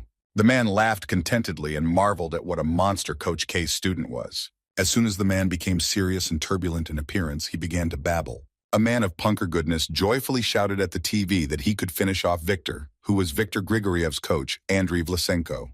Black-haired Yu turned to his booth when the sky was filled with hot barns. You stood right behind the entrance doors and marveled at the empty booth. After the battle, the reporters did not give him a pass, having become the winner of 5 championship belts in all of them, as he had so quickly conquered your categories. Having earned an incredibly large fee for the rest of his life, the journalist asked him how to spend it, lest he survive on food. The boxer's face was emotionless, but the reporters could not hesitate and continued to ask their questions. Now they asked him about the appearance of the legendary Jay, and he really told you. Everyone also liked the nutrition, and soon Jay turned to professional sports. Just when you crossed the threshold of the booth, you fell asleep in the silence until you kicked. Immediately after the fight, Yu Pishoff was at Coach K's office, and it would be a good idea to know when manager Carmen turned around. If the coach emotionlessly told you about the fact that Carmen got angry, then it's not enough for the new meaning. Coach K marveled at his student standing in front of him. And then, having added that it was a real decision to make a decision, as long as she continued to work, the situation could repeat itself, hoping to get stuck in you in such a manner. We really feel sorry for Coach K, who spoke to you, saying that I felt bad, and even felt that they got along very well with Carmen. Black-haired Yu stood alone at the hairless booth. Yomu guessed that Carmen took him to the shops and picked out clothes for him.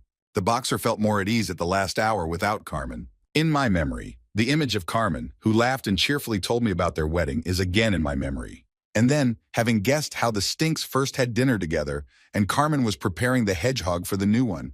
And at the same time, there was a table where they sat, and were completely let in.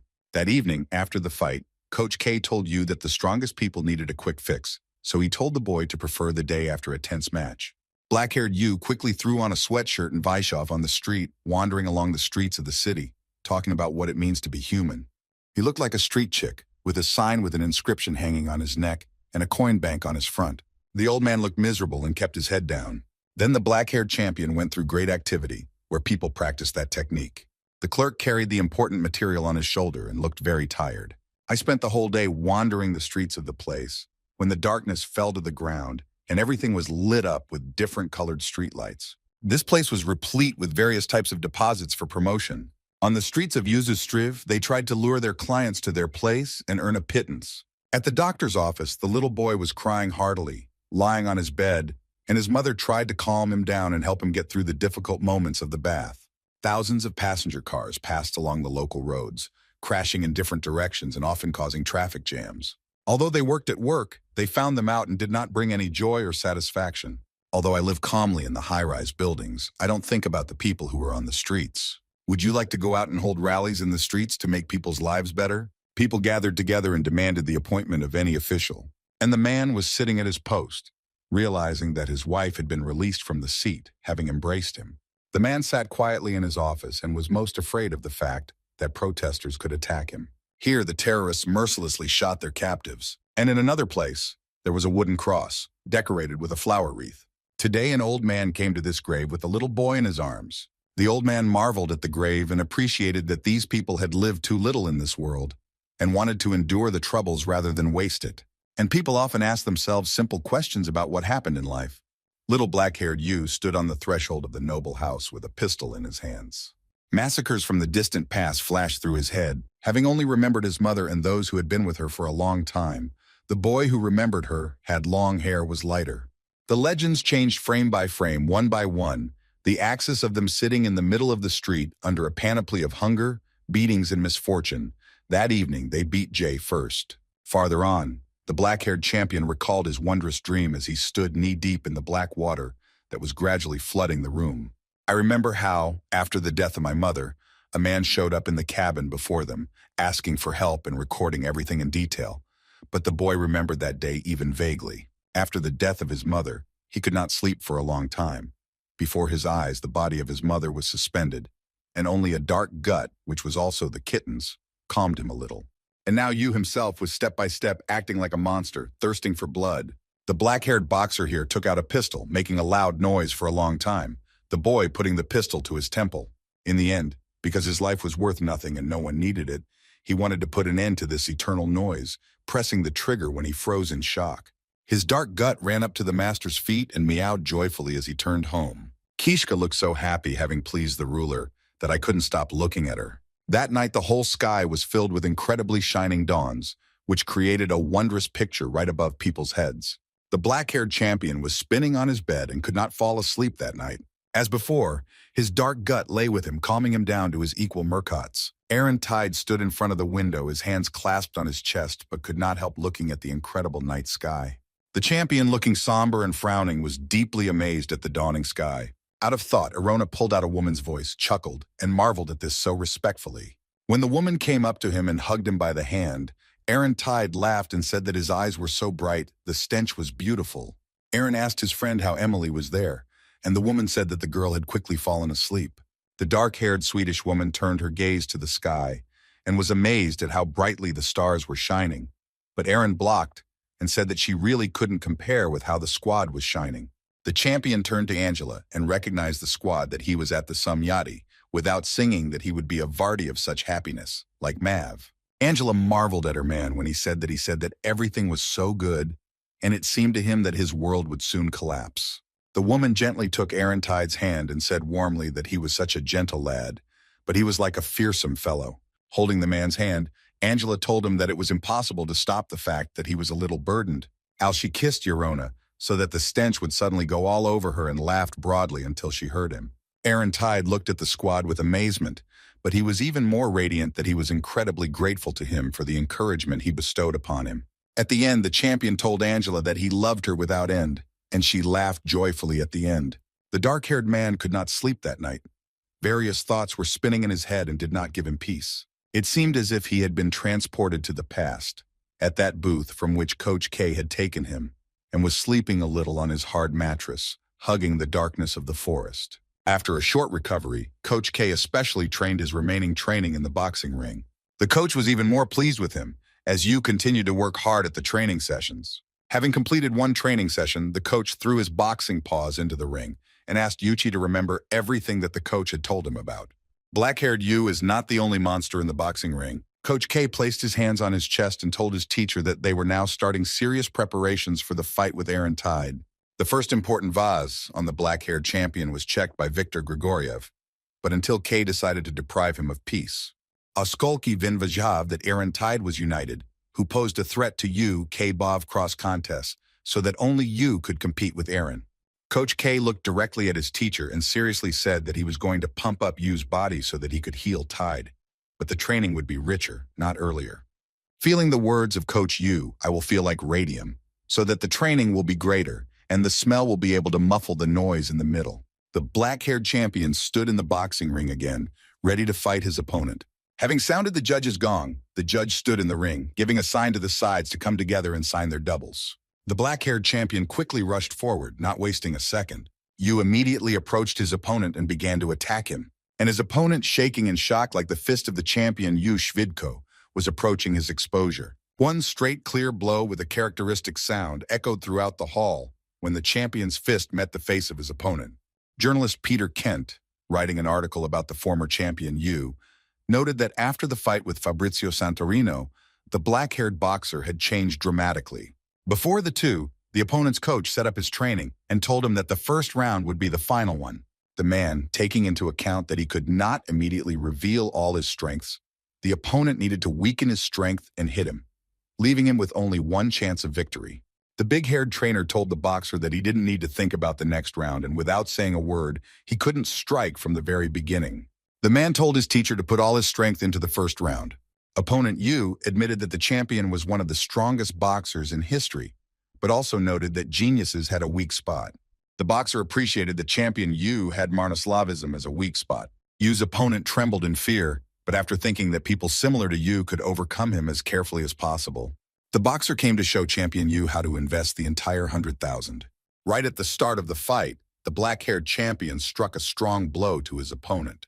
I won another second in the match against Joe Sandelbaum, who won the first place in the second half. The coach of the offensive opponent, Yu, taught him what was needed to strike the body. The coach knew that it was impossible to hit the black-haired champion if he used the original methods. Let the man know that if you strike his arm, then the champion's body will be within reach. The coach tells me to clench my teeth and trim myself at that moment. so as not to take a blow from the opponent, who, if he turns to his opponent, will be attacked by the flesh and press of Yu. The boxer bravely stood up against the champion Yu, having trained for a long time for the sake of this day, and the struggle that his body would feel like a vice. Opponent Yu Vjav, that his strength lay in the Swidkost, but also Vjav, that the champion would not be able to collapse so quickly if you struck a blow to him. The boxer was amazed at the black-haired champion, and thought that he needed to sacrifice his strength in order to heal the enemy's brushes. And the new champion Yu was able to complete the second match against Ruka, the champion in the other middle Vase. The advancing opponent, even before the start of the battle, was shaking in fear. This boxer is far from being as muscular as Yu's other opponents, and he greatly respects what will happen the rest of the day in the ring. The opponent could not bear to look at the wounds on the champion's body, and knew for sure that in this battle he would not fare well. Black-haired Yus regretfully marveled at his opponent in the ring. The boxer wanted the champion Yu to deal with him quickly and without serious injuries. The boy shouted, if the coach rapped him, calling out to him and turning his respect to himself. Having told him that it was normal to throw punches, it was more important that he lose his life, and as long as the boxer was alive, he might have a chance. The coach whispered in Maya's ear to his teacher that while he was dying, there was a chance to overcome, there was hope. The boxer looked at his mentor with surprise and thought about the words he had said. The boy clenched his hands into fists and boxing gloves and thought that he should think positively. It seemed like the boy first came up with the idea of those who could overcome Yu, then could compete for the title of champion and become a celebrity. The boxer felt his heart beating loudly in his chest and thought that there really was a chance of victory. In view of these thoughts, the opponent's eyes began to shine, realizing that life gave everyone the inextricable ability to do so. Alaonian Chichi, who performed in the first place, never realized what was lost when the champion Yu won the victory in 1/7 second. His opponent Yu in the ring relied only on brute force. This boxer was aware that others lost to the champion through their useless tactics. The boxer beat the odds, so no one needed cheap drugs, and the right people dealt with problems with their fists. Before the fight, this opponent of the black-haired champion wanted to show everyone how great small power is. Ale Yu defeated Godzilla Mukuku, the champion in the tight vase, by knockout in the first second of the fight. Now everything has changed so that the remaining teaching of Coach K, the black-haired champion Yu, is truly unstoppable. Journalist Peter Kent sat thoughtfully in his office, rubbing his beard and fading article. After Yu realized the foreplay and began to demonstrate his true strength, everything became even more barking. Peter Kent was able to say with precision that after victory in the middle vase, who would be the next goal of champion Yu and his Coach K? We will become Viktor Grigoriev as our offensive opponent. And now the journalist was really wondering what the result of this fight would be. Coach Andriy Vlasenko looked at the two champions Yu in the battles, that the boxer delivered a hostile blow to his opponent in a matter of seconds and gained victory. Viktor Grigoriev's coach looked at the screen in shock when he beat John Dahln, who won the first place in the first important vase in 2 1/10 of a second at the beginning of the match. Boxer Grigoriev stood behind his mentor and was so eager to fight and impatiently waiting for the day when he would especially oppose Yu. Andriy Vlasenko yelled, if he understood, that his teaching stood behind him, and asked from Viktor if he came, and the boxer, who trimmed the boar in his arms, said that I'll just turn around. The champion of the first heavy vase, Viktor Grigoriev, asked the coach, who was surprised and why he laughed. And the man believes that Coach K has a new student, champion Yu. Andriy Vlasenko added that this monster easily subsumed these categories and turned to learn what he felt about him. Champion Viktor Grigoriev looked at the screen in shock and just sighed importantly.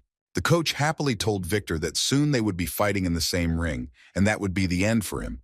And the boxer told the coach that he didn't look very strong. Andriy Vlasenko looked in shock at his teacher and fought with his words. And then the coach snorted and asked Viktor what he knew, telling him that he didn't have enough strength to compete with Yu.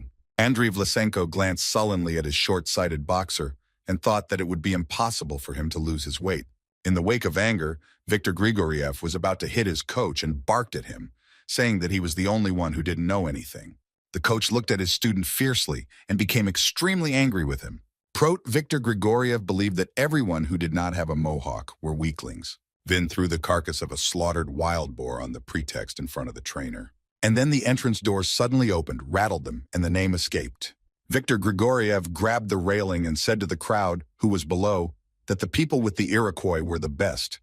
In response to Viktor, a crowd of punks began to loudly shout the word Iroquois when the champion raised his hand, clenched into a fist, and burned out. Grigoriev was pleased that the people below were encouraging him. when coach Andriy Vlasenko frowned before them on the balcony. The trainer of the champion Grigoriev did not change the strength of the Iroquois and suffered the collapse of his boxer. At that moment, boxer Viktor Grigoriev was basking in the love of his lieutenants. The man held out a green notebook from his hand and said that he would like to replace this interview with another one. Peter Kent said that he was too old to date this boxer. Young sports reporter Tommy Maguire sang, taking the outstretched notepad from his hand and telling Peter that he could rely on him. When the boy arrives at the place, he will become hostile to those who have stood before him. And I couldn't believe what happened in the place where champion Viktor Grigoriev trained. Having arrived in the middle, Tommy Maguire steadily looked around, looking at the contingent that had gathered in his hall. The young reporter seemed not to be ready until then, but quickly crawled away to take an interview. One man with a green mohawk called out to his comrades, expressing their respect for the unknown boy. When the man got close to Tommy, the boy barked, and the man quickly asked him that he had worked here without getting lost. But the boy Shvidko Vidpov, who wanted to interview Viktor Grigorieva. The punks laughed because Tommy Maguire screamed to death and continued to babble at him. A man with a green mohawk approached the young reporter as close as possible and asked him whether he really believed that such a cute cat could have interviewed Vitya. The man laughed and told Tommy that he could easily ask for food and not be afraid of anything, and then called him to the coach's office. Tommy Maguire asked the coach what he could say about Viktor Grigoriev as about a boxer, and Andriy Vlasenko simply confirmed that he would quit. The young reporter was shocked by this statement and looked at the coach with dismay, telling her that he could repeat it many more times. Andriy Vlasenko frowned and said that his champion was just leaving. Then the coach got angry and added that calling him a quitter was an understatement. The man fiercely said that only Viktor Grigoriev's life reflected boxing as a sport.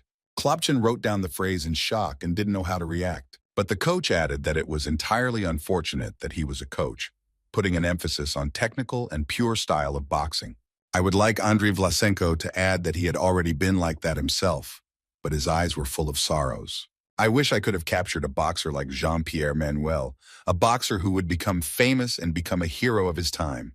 The man guessed, having trained his teacher and told him that boxing was a kind of science. In this place, when there were stinks at once, it was clear to us that diligence and hard work had begun here. But everything changed when Viktor Grigoriev showed up. When Andriy Vlasenko crossed the threshold of his club, he greeted him with a shout. The man stared with a frown at the one who had brutalized himself. The guy who remembered the most was the boy's red hair. If the coach asked his athletes who it was, they didn't know what the truth was. But they said that this guy had irrationally rushed into the gym and hit the punching bag all morning. The trainers thought that this newcomer wanted to sign up for boxing, but when he arrived here, it was very confusing for me. This flinty man with a mohawk was said to be pounding his fists on a punching bag. Andriy Vlasenko noted that the boy had produced a very strong hook, which Russian athletes used to fight. The coach approached the unknown boy and said that his blow was even worse. Raptum Viktor Grigoriev demonstrated his strongest blow to coach Andriy Vlasenko, and then he happily turned to the coach and said that such a blow could be called a good one. Andriy Vlasenko told the young reporter that those who had spent that day longed for him. So the man told the stranger that he was the head coach in the gym and asked him. A stranger with a mohawk called himself Viktor Grigoriev, and the coach said that he was in trouble. Andriy Vlasenko recognized the boy as a student and tried his luck in the tournament for the title of world champion. Viktor Grigoriev, feeling called the champion of the world, said that it sounded like it was more fun. There were tears in the eyes of the coach during the interview, telling Tommy Maguire that he was stupid and even felt sorry for the words that came out of his tongue. Tommy Maguire happily asked the man that everything was good with him, and the man with the green mohawk brought her herbal tea, telling him not to get too tired of the coach's camp, since he's always been so-so. Coach Andriy Vlasenko told his new teacher to put his hair in order for the first time. The man noted that in his club, discipline and order were the main components of the training process.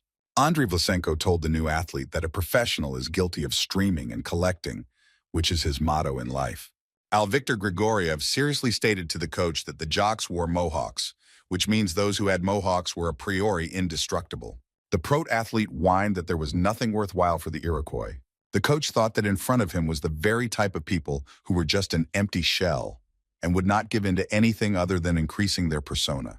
Andriy Vlasenko plans to seriously engage in Viktor's new learnings, starting with the basics of boxing and then developing various types of jabs. Viktor Grigoriev barked at the coach that it was not girlish to fight like that. The newcomer declared that the right man had knocked out his opponent's soul with one blow, and that was enough. The coach looked sternly at his student and thought that the robot would be a difficult one in the future, since this boxer was already so arrogant in himself. The man tried not to waste his time and told Victor that he had confessed earlier than the hour, and since he was so confident, he could earn whatever he wanted. Viktor Grigoriev was overjoyed that the coach had allowed him to do everything. Andrei Vlasenko told him that he could enter the ring and win one match, admitting that he was right. At this moment, the newcomer allegedly laughed and told the coach that the right man could become the champion of the world with just one blow. The coach did not take the newcomer's words seriously and laughed, telling him that if you become the champion of the world, then you will become his favorite. On the day of his debut match, Viktor Grigoriev beat his opponent with a pantalik simply by chaotically using hooks. Yogo, the blows were effective. Wary of the slaughter of his student, Andrei Vlasenko realized that nothing can be achieved only with his great swings of arms. A man who reconciled that boxing was a science, that he had perfected the efforts of many boxers. And in that hour, an innumerable number of tactics were discovered. Coach Vlasenko thought that it was as unimportant as Viktor Volodyev was with a good Russian hook. Nothing could come of it, since his knowledge was at zero. Man wants this debut match to become a lesson for Viktor. And then, towards the end of the fourth round, those that determined the result of the debut match of Viktor Grigoriev were killed. His opponent is glad that he got a bad newcomer on this battle. Viktor's opponent lunged forward, preparing to attack him. And he rapidly noted that the fist of Viktor Grigoriev was rapidly approaching his exposure.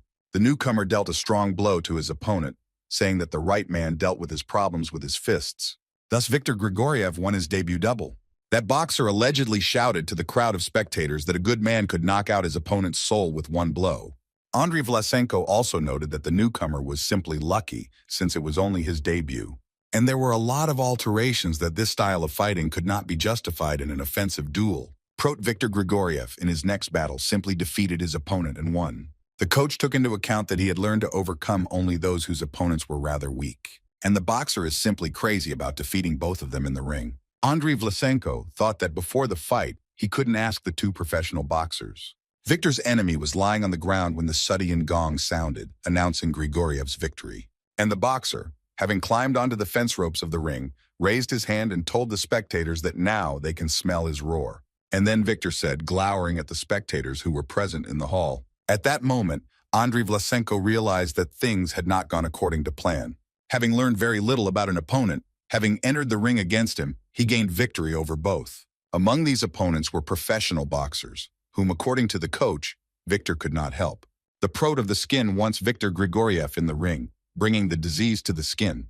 Andrei Vlasenko still can't believe in what happened and can't understand how a boxer without knowing the basics of boxing can outmaneuver two fights.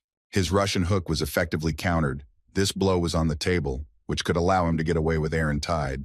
The coach clearly saw how Viktor won battle after battle, gradually approaching the two for the championship belt. So the day came when Viktor Grigoriev entered the ring, declaring himself the title of champion of the world. Andrei Vlasenko marveled in shock at Viktor's back, not understanding how he could go so far. Let's join forces with world champion Gilbert Einstein. The coach didn't even notice that Viktor Grigoriev had so many fans. The first Axis mentored the two for the title of world champion, and Viktor stepped into the ring with joy.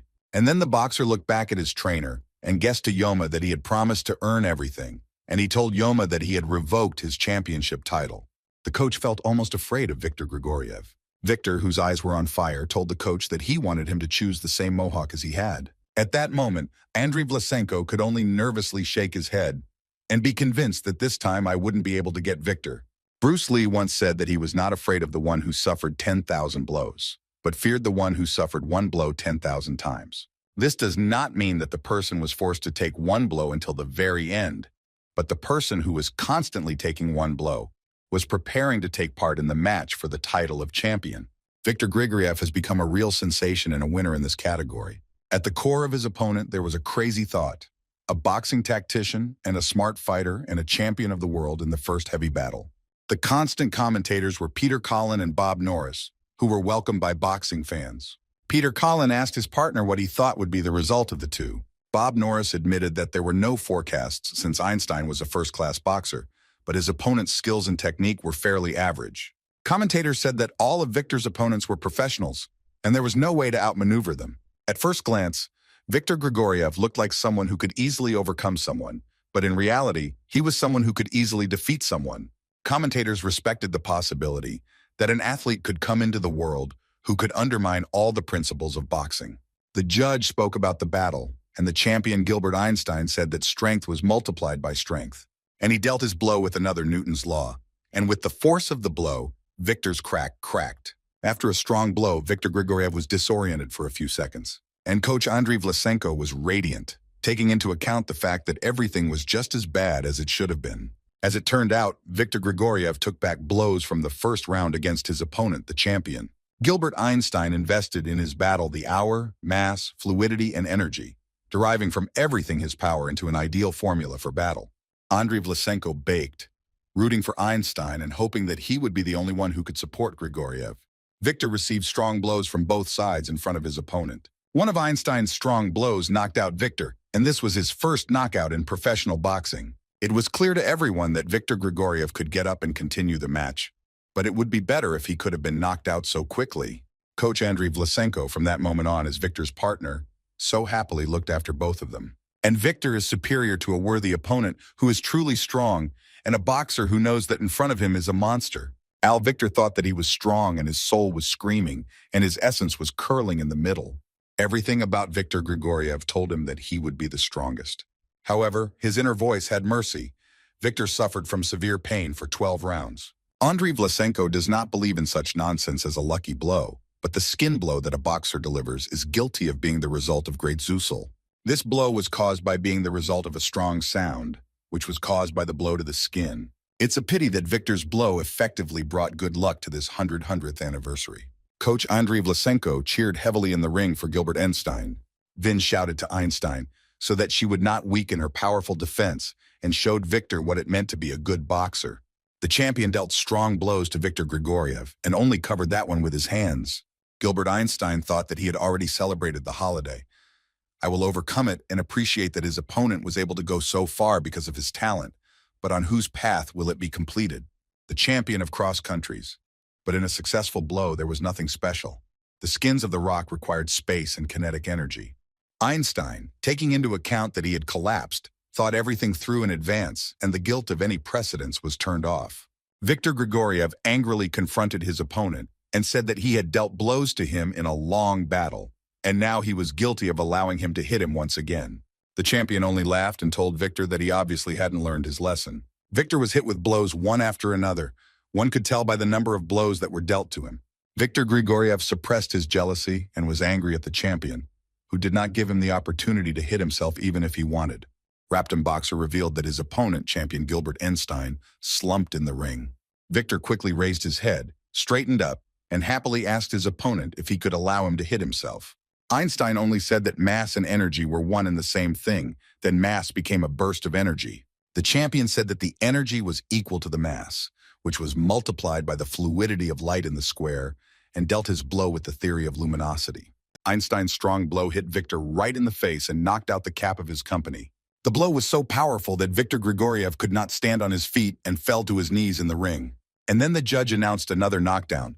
When Viktor fell into the ring, this time the blow was much stronger. This boxer impressed everyone with his debuts and then rapidly raised the bar, and it looked like he was headed for his finals. Among the spectators in the hall, there were other punks who were cheering for Viktor and shouting for him from the stands to win and continue his match. Gilbert Einstein joyfully watched over his opponent. Lying in the ring and respecting himself is impossible. Coach Andriy Vlasenko was happy that all of the professional boxers were able to show Viktor Grigoriev what true boxing is. Einstein turned over his shoulder to his opponent and said that there was a difference between them. The champion wanted Viktor to give up and accept his defeat. Coach read the threat from the champion's words, knowing well how he reacted to such statements. Viktor's fist, lying in the ring, clenched as the boxer accumulated his strength to rise to his feet and attack his opponent. Gilbert Einstein glanced over his shoulder at his opponent in shock. Viktor, having guessed a distant mystery from his childhood, both of his fathers were punks and instilled in them a love for this subculture. He was a strong and smart guy who simply adored his mohawk and other characteristic attributes. Then he had a new girlfriend, who was not in bed until the end, and they were happy at once, but not for long. And after his death, Viktor Grigoriev suffered greatly. Having risen to his feet, Viktor Grigoriev was fiercely eager to fight and defend his opponent. All the enemies were that Viktor was able to rise after the knockdown and believed that he could regain the advantage in the battle. But until then, it was pointless. Andriy Vlasenko will be filled with fears that his teachings will rise, and there will be many criticisms of what he can earn while in such a camp. Like Gilbert Einstein, I look at my opponent with dismay when he gets to his feet and continues his fight. Victor looked straight at his opponent and asked him, not knowing that the nerds were naturally afraid of living in real life, and he protected his skin. Ale Boxer said that he had absolutely no worries and was not afraid of what could happen tomorrow. There was no anxiety, and he was only thinking about one thing. Alec Gilbert Einstein told Victor that his thought was on par with a single-celled organism, and that it was not at all appreciated by those who were thinking. And then Einstein said that he could calmly leave the sport as soon as he could deal with Victor Grigoriev. The boxer told Einstein that his head thought was to live on the same level. The champion wants to attack Victor, otherwise he will lick his lips in the ring and waste his strength. Gilbert was happy and didn't understand how he could eat like that while he was trying to drink water, but at that time, he wasted his sweetness. And Victor Grigoriev decided to strike the new one first. The boxer's blow was so strong that the champion's body was thrown back. Having sounded the Suddian gong, the judge ordered the two to beat while the champion Gilbert Einstein was lying on the ground. Victor turned over his shoulder and looked at the spectators, saying, "What was it that was special about his Iroquois?" His coach Andriy Vlasenko was shocked and amazed at how Victor killed his strongest opponent with one blow. Thus, Victor Grigoriev obtained the championship belt from the first heavy vase. The coach told Tommy Maguire, who was kind in his interview, that at first it seemed to him that the strong blows were due to Victor's giftedness, but not the decision of the Lord. Vin told the shocked young reporter that his boxer's talent was beyond the power of his punches. His true talent was luck, which always followed him. The cheerful lad, with wide-open eyes, asked the coach that everyone on the right was only in Victor Grigoriev's luck, and the man, clenching his teeth, got hot so that the boxer was able to step over the primary foundations of boxing and overcome only a few of them. The coach admitted that the power of his blows was incredible, but it was impossible to become a champion, using only strength, since this world would be ruled differently. Tommy was disappointed and could not believe the words that Andriy Vlasenko said to him. Finally, the coach told the reporter that he now understands more clearly, which is why he said that only the death of Victor Grigoriev diminished the world of boxing. The young reporter engaged in this interview and recorded the words spoken. Tommy Maguire asked Andriy Vlasenko to fight Victor Grigoriev to steal his title from the fight with Yu, and the coach seriously told the boy that Victor had no chance of winning. Andriy Vlasenko guessed the rest of the black-haired Yu and told Tommy that he was in great shape. The man is convinced that the champion Yu was not praised by other opponents. His main goal is Aaron Tide. The young reporter wrote down everything in detail, but also asked Andriy Vlasenko for information about this nobility. But the coach ardently confirmed that the result of the battle between Victor Grigoriev and Yu was obvious. Victor could not prevail and would absolutely lose. They immediately kicked in the door to the coach's office and noisily fell into the pretext. The young reporter scolded, and the coach sighed importantly and said dissatisfiedly that it was even more difficult for him to open the doors with his hands. Victor rushed to the coach's office and glanced with surprise at the young lad who was talking to him at the same time. The boy quickly rose to become the champion Victor Grigoriev and quickly introduced himself, saying that he was a representative for a sports magazine and calling himself Tommy Maguire. The boy told the champion that he would come here to find out the details of his upcoming fight with champion Yu. Victor looked seriously at the boy, realizing that his brothers had come for an interview. And looking at Tommy's face, he said that it was too boring for him. Victor ordered the reporter to follow him and said that he was going to start before the main training.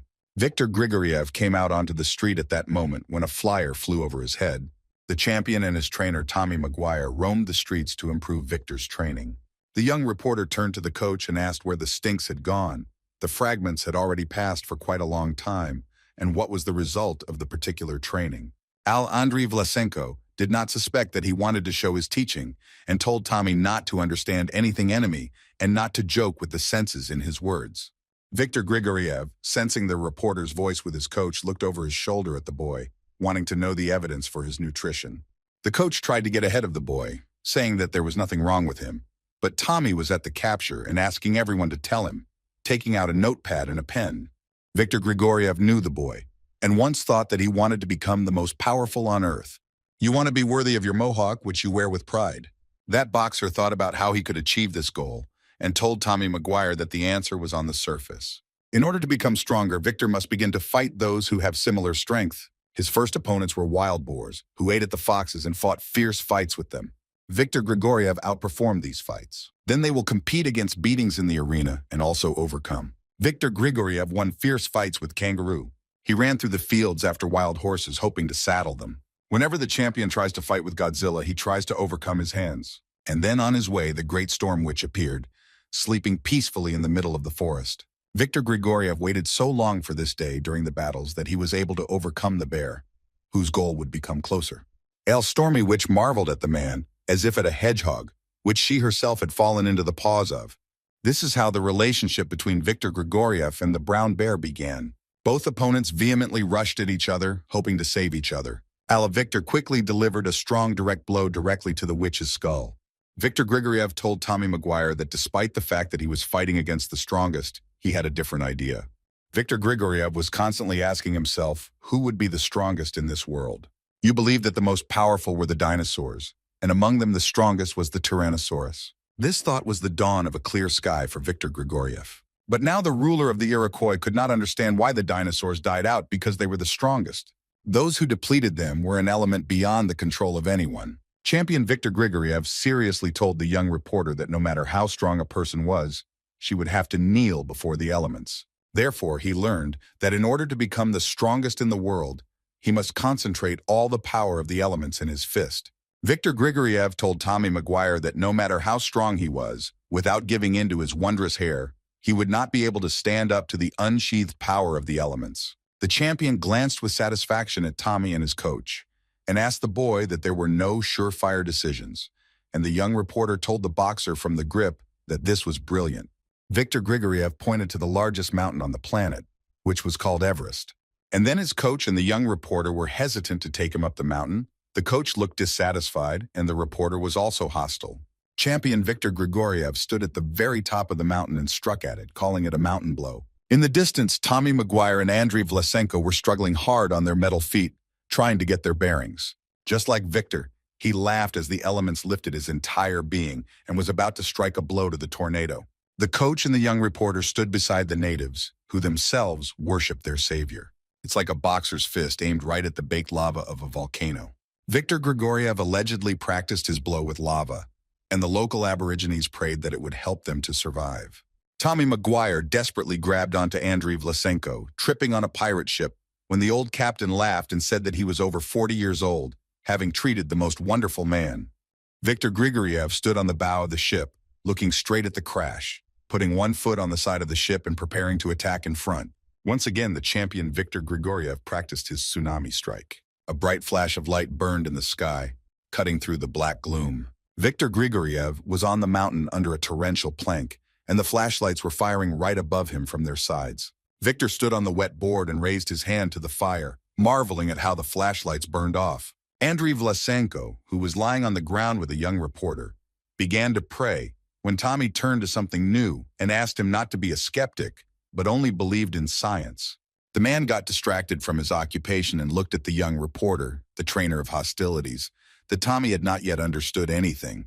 According to the man, Viktor Grigoriev was a Targan who could hardly be killed. Andriy Vlasenko told the young reporter that he had lost only the ability to pray, since no matter how lucky he was in his studies, he could not survive after being hit by a flashlight. And then he continued to pray earnestly, lying on the ground with Tommy Maguire in his hand.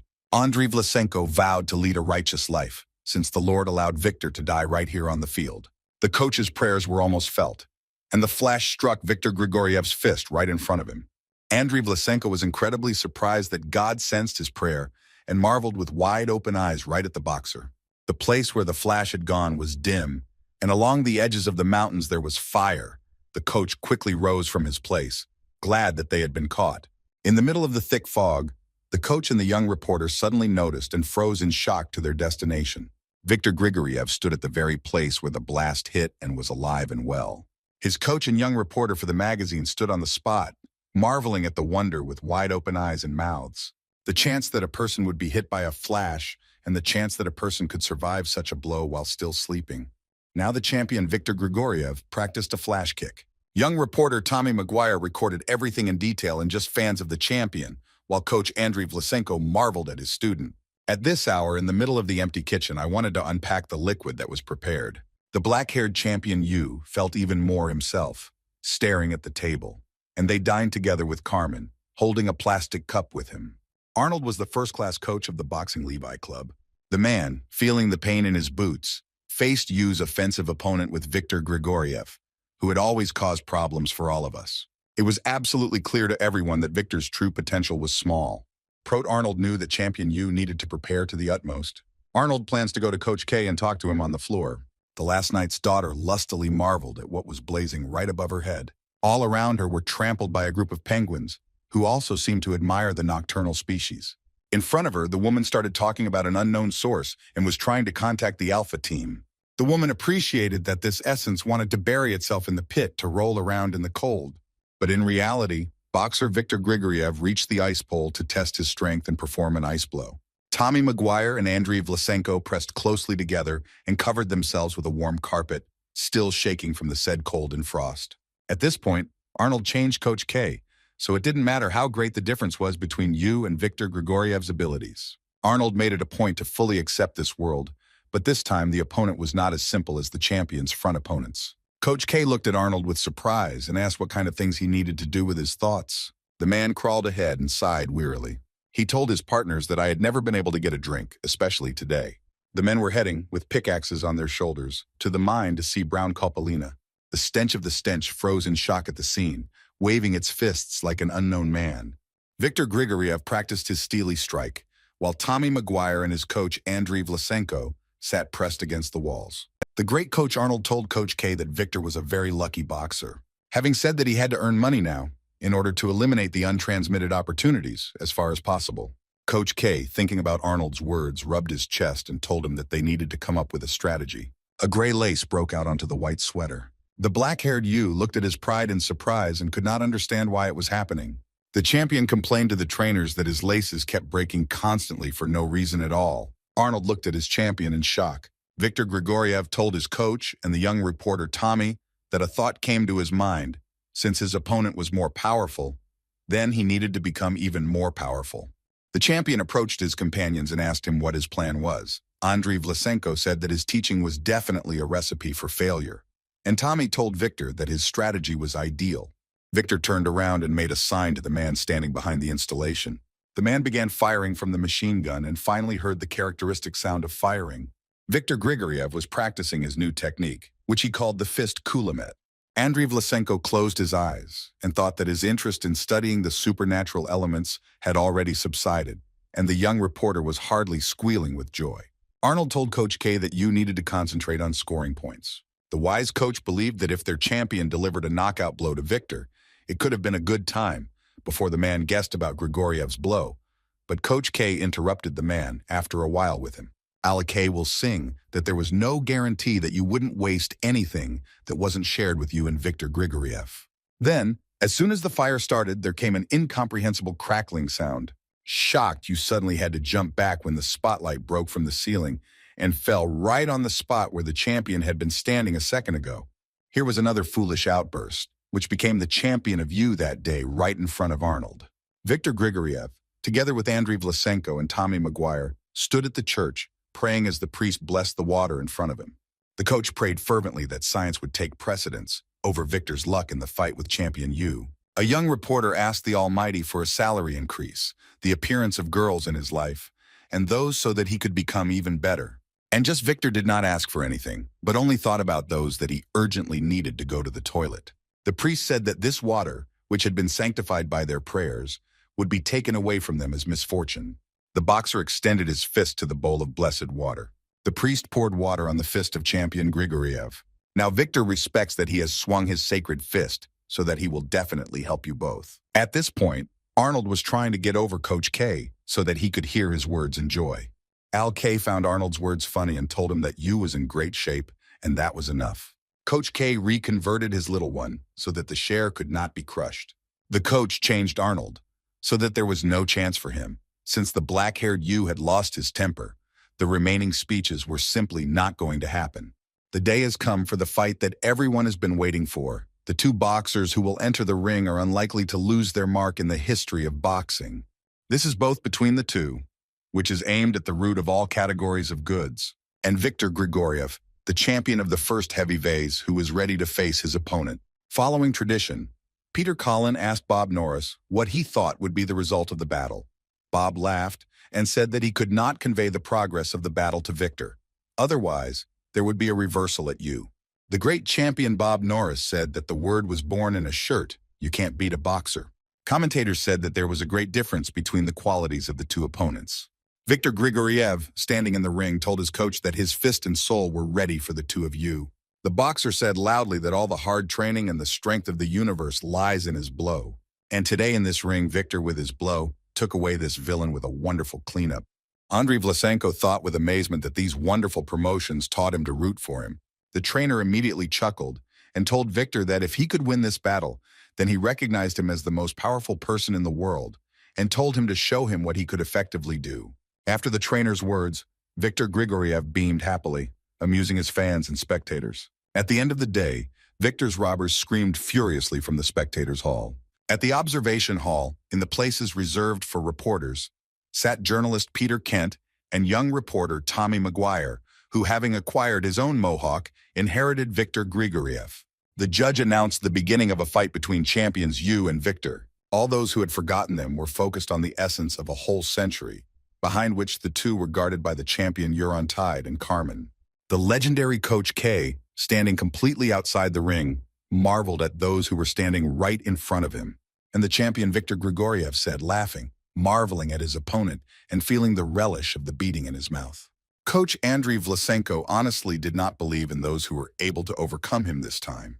When the Suddian gong sounded, Mit's opponents broke up from their positions and rushed to face each other. Andriy Vlasenko closed his eyes so as not to see what was happening in front of him and thought that the time had come to voice the blasphemy. Two opponents stood opposite one, taking a fighting stance and ready to attack. The likelihood of black-haired U licking his lips in the empty ring just before the two of them was small, and those who at that moment were blinding the spotlights were even lesser. And the certainty of what would become a shoulder trial through which he could not trim the defense, and Viktor Grigoriev delivered his blow, seemed to be too small. Both trainers were amazed at what was happening in the ring between the two champions. The reality of how everything happened at one moment was overwhelming. No one could say what was impossible. The great fist of champion Viktor Grigoriev, having removed from himself all the hard training and consecration that happened before, inevitably approaching the unbearable U. One strong blow threw the black-haired boxer's body into the ring.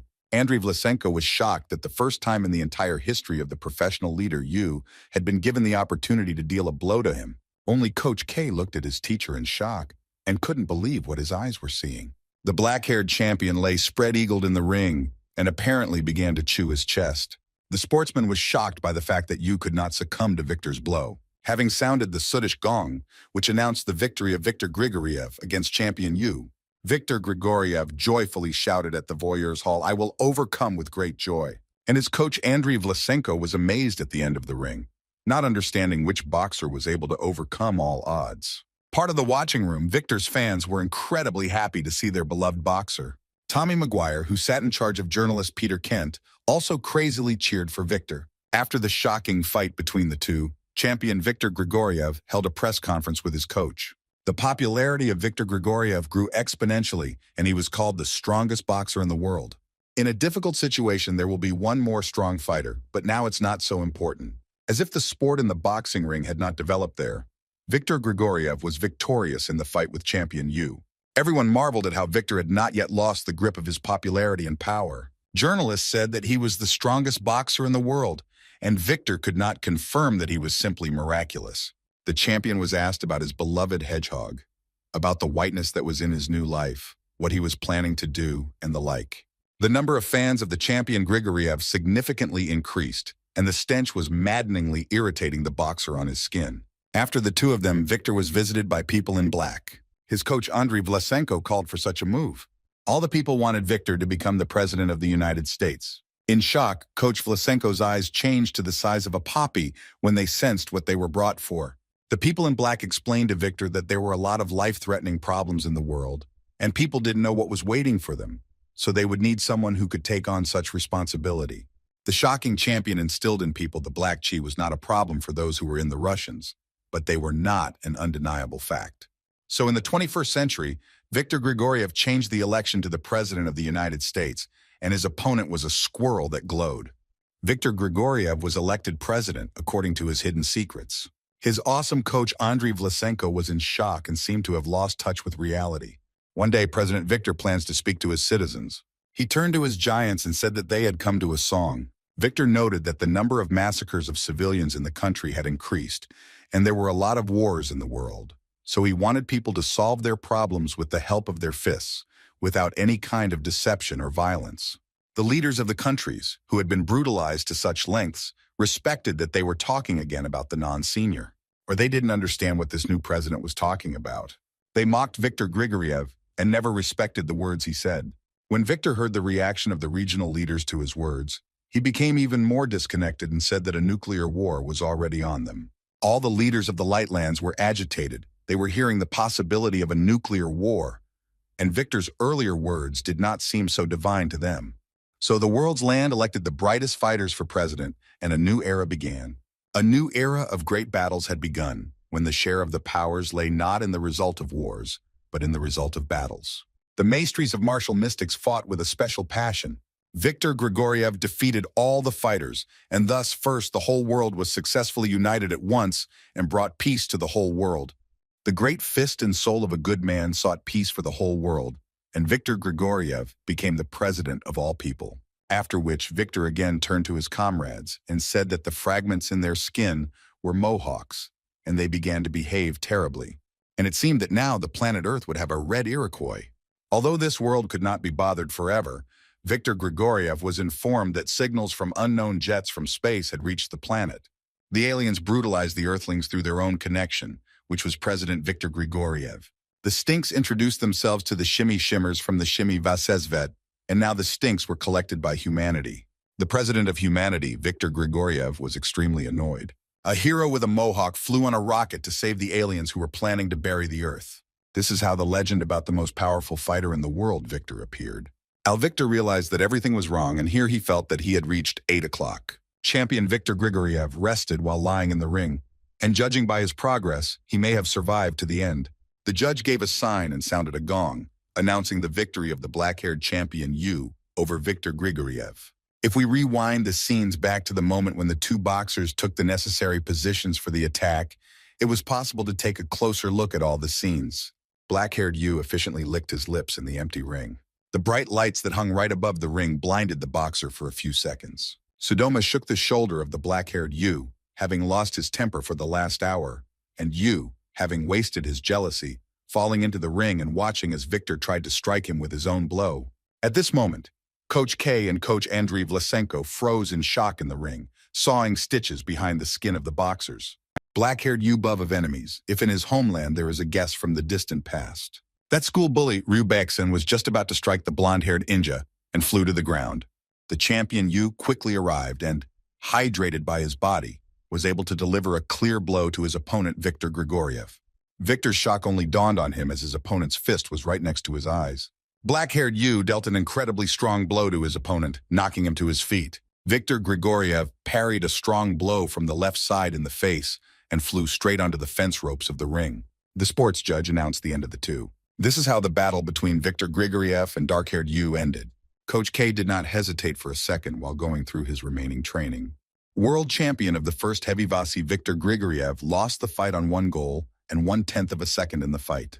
And his coach, Andriy Vlasenko, is truly happy that technical boxing has taken precedence over Victor's success.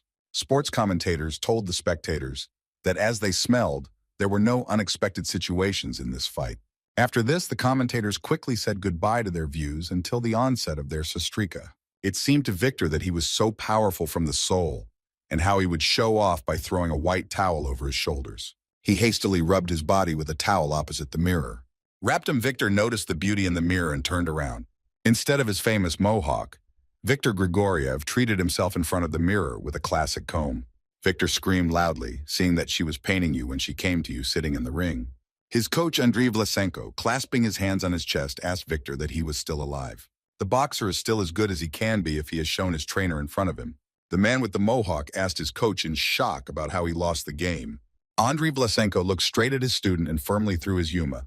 And then he got as close as possible to Victor and told him that from the very beginning, there was no chance for him, and it was all a waste of time.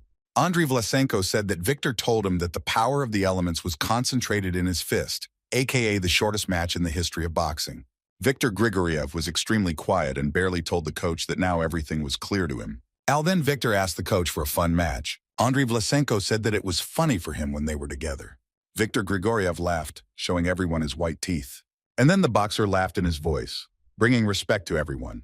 Then Viktor walked up to the black-haired Yu, extending his hand and saying that this would be a fun match. Yu looked at the outstretched hand of Viktor Grigoriev. And then I'll look straight at my opponent who just lost his championship belt a few seconds ago. Champion Yu squeezed the hand of Viktor Grigoriev at the testimony. Viktor glanced with surprise at the champion Yu's hand and smacked it with an extremely small one, as if it could deliver such strong blows. The hand of the black-voiced Yu looked like a scream, level with him. At this moment, Yu's gaze was sideways and distant. Viktor guessed that Yu would have this look when he won his first championship belt. The boxer marveled at his black-haired opponent and began to think. Viktor, shaking Yu's hand, told him that it was not easy for him to take up boxing, as it was not appropriate for him. At this moment, the legendary Coach K quickly knocked out Viktor's hand, breaking up his handshake with Yu. K looked at Viktor angrily and told him that he had been in the ring for too long, as if he had lost his temper. Viktor Grigoriev was surprised by this behavior of the coach, but then he laughed and quickly walked away. Finally, Viktor looked over his shoulder and told you to get a mohawk, because if you ever get up to something, then life will be more fun. Thus ended the match for the world champion title at the first heavy Vase. Tommy Maguire burst into tears while talking to journalist Peter Kent via Viktor Grigoriev. Journalist Peter Kent thought wildly that now the fourth category was rooted. The black-haired champion Yu, throwing on his sports robe, walked straight to his room. And Peter Kent thought that Yu had become the champions of the world's rivalry. The journalist knew that some people thought that Viktor Grigoriev had won only for a piece of luck, but people had mercy. His main strength was his ability to strike a blow and quickly fall in love, without being surprised by the large number of blows and delivering the ultimate Russian hook. The very fact that they could rise up after the blows of the strongest boxers led to the fact that his strength was above average. Peter Kent thought about coach Andriy Vlasenko, whose thought we will never forgive. He used the tactics of one strike, which suited Viktor Grigoriev, and developed his strength in this direction. Zakist and Swedish Renewal were Viktor's main trump cards, and even then, his behavior separated his rivals from equals. The journalist noted that if Viktor was himself, like other boxers, then he became the one who could stand up to such a monster. Al has already lost his most important battle to one such monster. Peter Kent chuckled and thought that the moment that all boxing fans had been waiting for so long was just around the corner. This will be a fight between two of the greatest boxers in history. At this hour, the black-haired champion Yu was standing next to the coach's escort, along the corridor overlooking the boxing ring. The legendary Coach K felt his heart beating wildly in his chest as he faced his greatest moment in life. Aaron Tide standing on the balcony for high-ranking spectators and looking at the big eyes of Yu. Alarm was written on the face of the champion Aaron Tide, watching as Yu and his trainer emerged from view. And then he left the place and sat on the balcony. Aaron quickly telephoned someone and told him that he was going to hold a press conference, and he needed to tell about this reporters. Having told everyone what he wanted on the phone, Aaron Tide walked straight down the corridor. Viraz Yogo denunciation was incredibly Zusrachenim, and the champion became turbulent. Aaron turned home to his friends and daughters, who with impatience looked at his turn. Aaron Tide happily hugged his girls and scooped them up into his arms. The next day, he held his press conference in front of a large room of journalists and reporters. Donka Emilia asked Aaron Tide that now he can eat as much as he wants and praises his daughter. Journalist Peter Kent was shocked when he announced champion Aaron Tide at his press conference. Coach K respectfully watched Tide's press conference on the great TV screen in his office. Viraz denounced Coach K and became dissatisfied and angry. Champion Aaron Tide told reporters that he had completed his career in boxing and left the great sport. Boxer knew that in this crisis, the best chance to live would be to live a happy life with his family. He didn't want to become part of the game, as old K had planned, and told journalists that the rest of his day would be like a boxer. This statement greatly shocked Coach K, and she stared at the screen in amazement. One of the journalists told Aaron Tide that boxing fans all over the world were waiting for his fight with Yu. All those present asked the champion to change his decision. Al Iran only told them that having won everything that was possible from his sport, he didn't care about anything else. Champion Tide clasped his hands on his chest and told reporters that he was no longer going to take part in these performances. The journalists could not understand why they had made such a spontaneous decision, but Aaron had said everything that he had thought about it. Feeling this word, the legendary Coach K frowned, chuckled, and then chuckled. In the end, Aaron Tide could not so easily get rid of the bad laziness. Coach K marveled at the screen that was broadcasting the press conference of champion Aaron and thought that there were weak spots in the skin of the people. The coach chuckled, and the fragments were absolutely certain that Aaron would soon return to his first core. When the sudden gong sounded, the lights shone brightly and the young boxer Bob Norris stood in the ring in shock. The young champion had a lot of enemies with those who were being fucked in the ring right before his eyes. That same day, Bob Norris, having walked into Coach K's office and told him that he could no longer train under him, made his final decision and decided to end his boxing career and become a sports commentator. Coach K was angry, but did not understand why he had made such a decision. Bob froze in place, sensing the power of the already great coach. Without turning to K, the boxer closed his eyes and lowered his head, saying that everything was spent for the new sensation. The gong sounded again over the boxing ring, informing the spectators that the two had finished. Prote the judge reported that he had to do his best to stop the boxer Jason and prevent him from killing his opponent. At that moment, Jason seemed to be out of his mind and his teeth were grumbling fiercely. One time the boxer delivered his blow to the judge, hoping to bring him to the ground. Jason threw the man into the ring and continued to deliver his blows to him. And the legendary Coach K was only displeasedly amazed at the progress of his training. A few days later, Coach K was sitting in his office reading the newspaper with a dissatisfied look on his face. The coach frowned even more when his eyes were swept along the rows, reading the article. After his appearance in the ring, Jason was followed everywhere by journalists and cameras. Jason Freddy, after beating the judge in the ring, getting caught up in prison, and after an hour was released on bail, but then went on to the great sport of the world for the new one. Then, when all of Coach K's students left the sport, he set out on roads all over the world in order to find a fifth boxer whom he could start. In London, one of the trainers showed K his training, on which he placed a lot of hope. Coach K and another coach stood in the ring and closely guarded the boys' sparring session. At first glance, the man knew that he was not the one he was kidding. Insanely, that boxer had talent, but Coach K did not want to take him to his school. He explained to another coach that when he looked at such a person, who would say more, he simply approached the value of his talents. The coach of the local club used to meet with the legendary Coach K. Prote legendary coach took up the skills of those who had real potential, those who represented more than just talent. They became the strongest figures in boxing. Even though the third and fourth students were incredible boxers, Coach K couldn't say that the new one was experiencing the same hostility. Undaunted by all the achievements, Coach K's ambitions screamed right in the middle and drew their satisfaction, thereby continuing his jokes. The coach was looking for someone who could outweigh people's concerns. Coach K said goodbye to the coach of the local club as he got into the black car. The man sat in the car and thought that he had wasted his time in vain. At that moment, the Waters greeted him, which was Aaron Tide, who was working with the Water at that time. Coach K, from the back seat after sitting, carefully assessed the muscles of his driver, and then he became even more furious, saying that he was in great shape and that he had taken up some sports. Water continued calmly and confirmed to the coach that you did not play sports.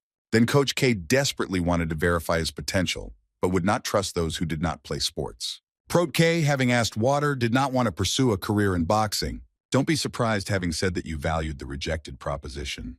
However, we didn't want to be the cause of people's pain, but everything was within the framework of sports. Coach K folded his hands across his chest in dissatisfaction and thought that this man was quite boring. On the road, as Coach K was driving, there was a great traffic jam. Vody urged me to take a detour to ease the traffic jam, and the coach wouldn't mind. That black car drove through small, empty streets, passing block after block. While Coach K spent his time in the car, evening was falling on the street, and the sun was falling over the horizon. He immediately noticed that he was on the street, which made him afraid to park his car. In life, people were busy with their assigned path, asking Coach K to check out some money in the car. He was pleased to see his passenger and looked warily at the driver. You might as well have left the car if you asked Coach K to call the police. Drive out of the car and head towards the back to one of the roads. The man said he was like a street bandit attacking a helpless girl with a knife. The bandit held the girl's hands above her head, and her mouth was tied when he approached them, and the bandit looked warily at him. Aaron, having informed the man, let the girl go and peacefully go their separate ways. From his place in the car, Coach K quickly realized the situation and went outside, wondering how this situation could end. The bandit looked very inadequate and didn't feel like he could have interrupted him, or even convinced Yorona that he wouldn't let her go, but now he was having fun. The man looked menacingly straight at the Water and asked him what he wanted to get into trouble with. Prote Tide only told him to let the girl go. The bandit switched his respect to his victim and told the girl that the man said to let her go and then asked her for whatever he wanted. Al, the attacker of the Bev Perekonania, who did not spare anyone, still pressing her to the wall. Aaron realized that the bandit did not dare to take his words seriously, so he told him in a very terrible way so that he would take his hands away from the girl. Now the attacker said, shouting at the water, so that he would close his mouth and ask him to tell him that he should work. The bandit hit the girl on the nose with a knife, injuring her so that she could not collapse. The girl screamed in pain. The bandage muffled all sounds. The bandit left the girl, drained the blood from the alley, and rushed at Aaron Tide. They picked up the pace needed by Coach K and began to quilt the skin of their hands. He rushed in his direction like a man with a knife and thought that the police would need to wait until the hour to arrive at the scene of the call. Coach K was extremely concerned about the possibility of producing silicon water in this situation, and the bandit steadily approached the town where Aaron stood, Vodibachiv like a bandit, having earned his time before the new one. The man stood on the skeleton and did not dare to step up. So to speak, in his face, the bandit stabbed the man in the back with a knife and laughed. At this moment, Coach K marveled in shock at what was happening right in front of him. Gostridovginish Uvishov ibik eronamaisi up to the handle itself. If the attacker tried to pull out his knife, he didn't give a damn and thought about how to do it further. At that moment, when a knife was inserted into Aaron, Coach K had already smacked his eyes with power as he squeezed his skin muscles under his clothes. This situation really impressed the legendary coach, and he froze in shock. The coach Bachiv Sivaznimi Ochima, so there was enough clothing for the water.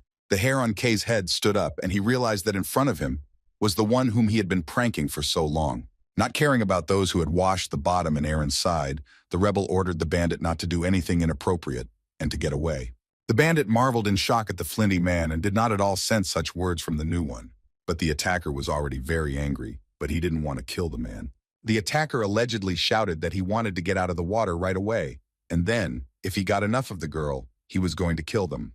Aaron, calmly marveling at the bandit, seemed to not have seen the knife, which had been wiped from his side, and told him that once he had threatened him with a knife, there was no other way out, and then sharply asked the attacker why you couldn't just walk away. The bandit tried with all his might to turn his back and cursed Aaron with words that he only knew, threatening to kill him right on the spot since he would not turn his knife. Aaron swung and was about to strike at the attacker, who was twice as powerful as him. Just before he hit, Aaron shook himself in front of the bandit and said that he couldn't deprive him of his life just like that. The attacker marveled in shock at the flint man who had suffered under his knife. Alavin, clearly swinging like a great fist of water, steadily approaching his exposure. And then Aaron's powerful blow reached the face of a bandit. A bunch of the attacker's teeth flew from his company as the blow was repelled. The legendary trainer K stood calmly, leaning against the car and watching over the actions of his driver. Coach K attacked with a blow that Aaron could inflict but was seriously wounded. And then K felt the same sound, like the feeling of fighting in a war. This sound, like the sound of a human skull. The bandit flew up to the wall and hit it hard, knocking the whole thing out of the wall and then falling to the ground. The wounded girl was amazed as the man dealt with the attacker. Aaron's powerful fist dripped a red blood onto the soil. The broad-shouldered driver stood with his back to the legendary trainer K, and the coach joyfully marveled at the water and could not believe his powerful eyes that they would find someone who had been fooling for so long. In front of the coach in thought stood a real monster. The policemen in their patrol car quickly arrived at the place. The police said that the bandit's skull was completely disintegrated and was tisked, and that they would fight the man if they hit him on the head.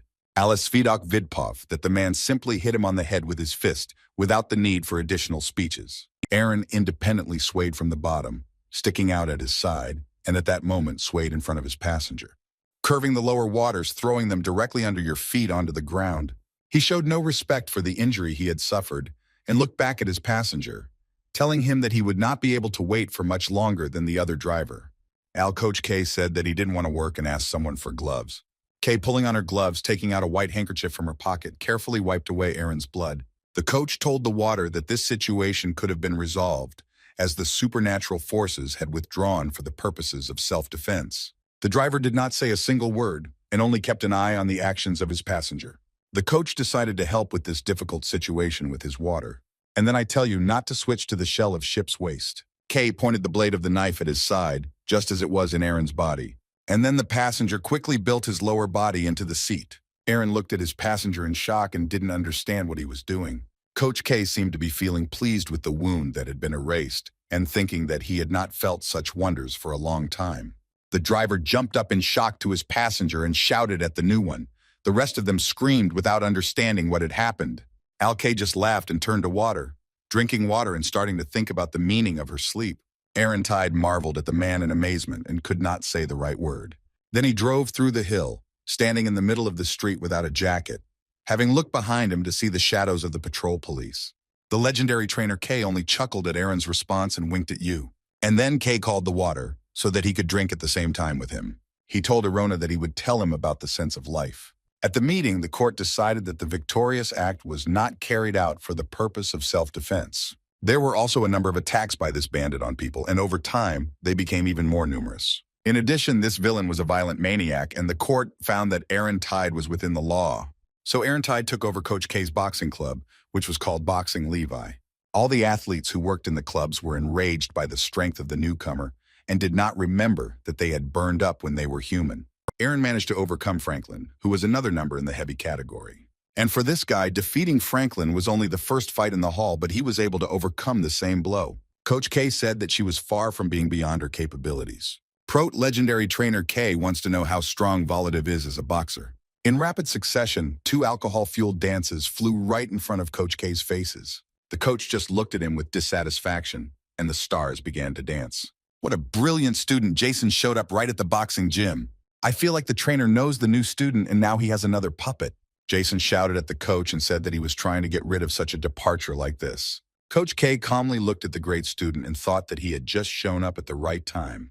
The coach shouted and said that he was angry because it was impossible to control him. He barked no more, no less, pushing on Jason, who could not control his emotions. Coach K said that he no longer wanted to waste his time on people like Jason, so there was no place for him here. Jason could not understand how his coach could do this to him. The great champion barked at Coach K and said that he was like his father, and he was the only one who understood him. Coach K, don't marvel in your direction. Calmly marvel in front of you. And then the coach pointed out to Jason the creamy lad standing in the ring. Coach K shouted and said to the great teacher that if you could overcome him, then you should take him back. Jason was amazed at his coach for throwing him off so easily. Just when he felt the opportunity to turn around, he saw a grin and laughed. Jason happily hurried into the ring and walked past Coach K, telling him that he could have told him right from the start that he wanted to teach him both about his new training. Coach K just chuckled and thought that this too would be another initial fight for Aaron Tide. Coach Arnold was the referee for this fight between Aaron and Jason. Sometimes it was possible to meet such people who were incredibly strong so that their strength could extend beyond the boundaries of human endurance, but they were of different breeds. Frederick Jason was the nominal holder of the title of champion of the world, which supported several categories, starting with another middle battle and ending with a heavy one. He was Coach K's 4th student and the strongest boxer in his boxing career, like Bob Norris. And I think Bob will forget that she lowered her opponents from heaven to earth.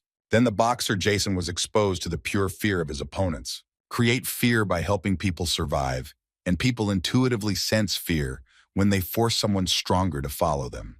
Strength, flexibility, strength, and physical form were ideal among Jason's human qualities. It was pure power that had always struck fear into the souls of supernicks. Sometimes there are such people who were so strong, their strength was beyond the boundaries of human ability, and such people are of a small breed. Coach K carefully kept an eye on the great teacher Jason, and thought that his anger was due to his personality, and that he could channel that anger in the right direction, becoming the strongest boxer in the world.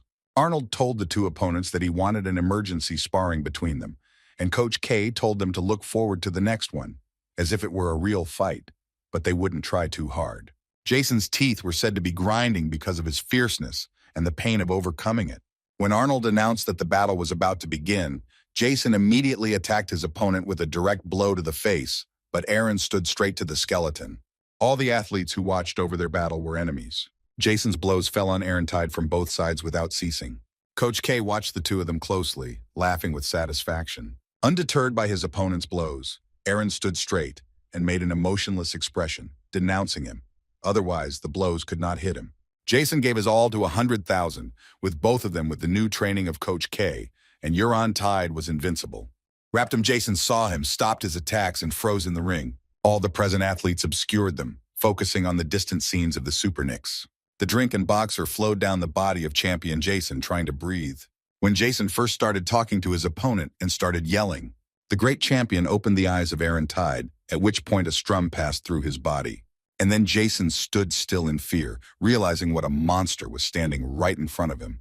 Jason shouted at Aaron Tide to make it clear who was really at fault. The back of the huge champion was pressed to the support of the ring. Jason is clearly aware that all this hour he has been stepping back and kicking himself into the corner of the ring. Aaron Tide raised his hand to deliver his first blow to his opponent and stood in front of him. Jason marveled in fear at his awesome trainer. And Coach K was pleased to watch the activities of his new teacher without staring into the ring. Jason guessed how he first got in touch with K. Then he was able to kill a whole gang of strong hands. And the trainer, who was standing right in front of him, calmly asked his hands to the right. In that battle, Jason earned his scar, having gone through all of his exposure. But most of all, he wanted to take away the drugs and treatments that K brought them to you. Then the man chuckled and said that it was much better for him. Vin extended his hand to Jason and asked him to follow him. The boy looked in shock at the coach's outstretched hand when he decided to reveal a new world to him. And now I've realized that the coach has abandoned him to the mercy of a monster he knows. Coach K was adoringly amazed at his new student, Aaron Tide, and his strength was not human. And then a strong blow from Aaron overtook the great champion and trainer K. Frederick Jason. Coach K happily marveled at the fact that Aaron had only killed Jason in one blow, while the others were screaming that they needed to urgently call for Swedish help.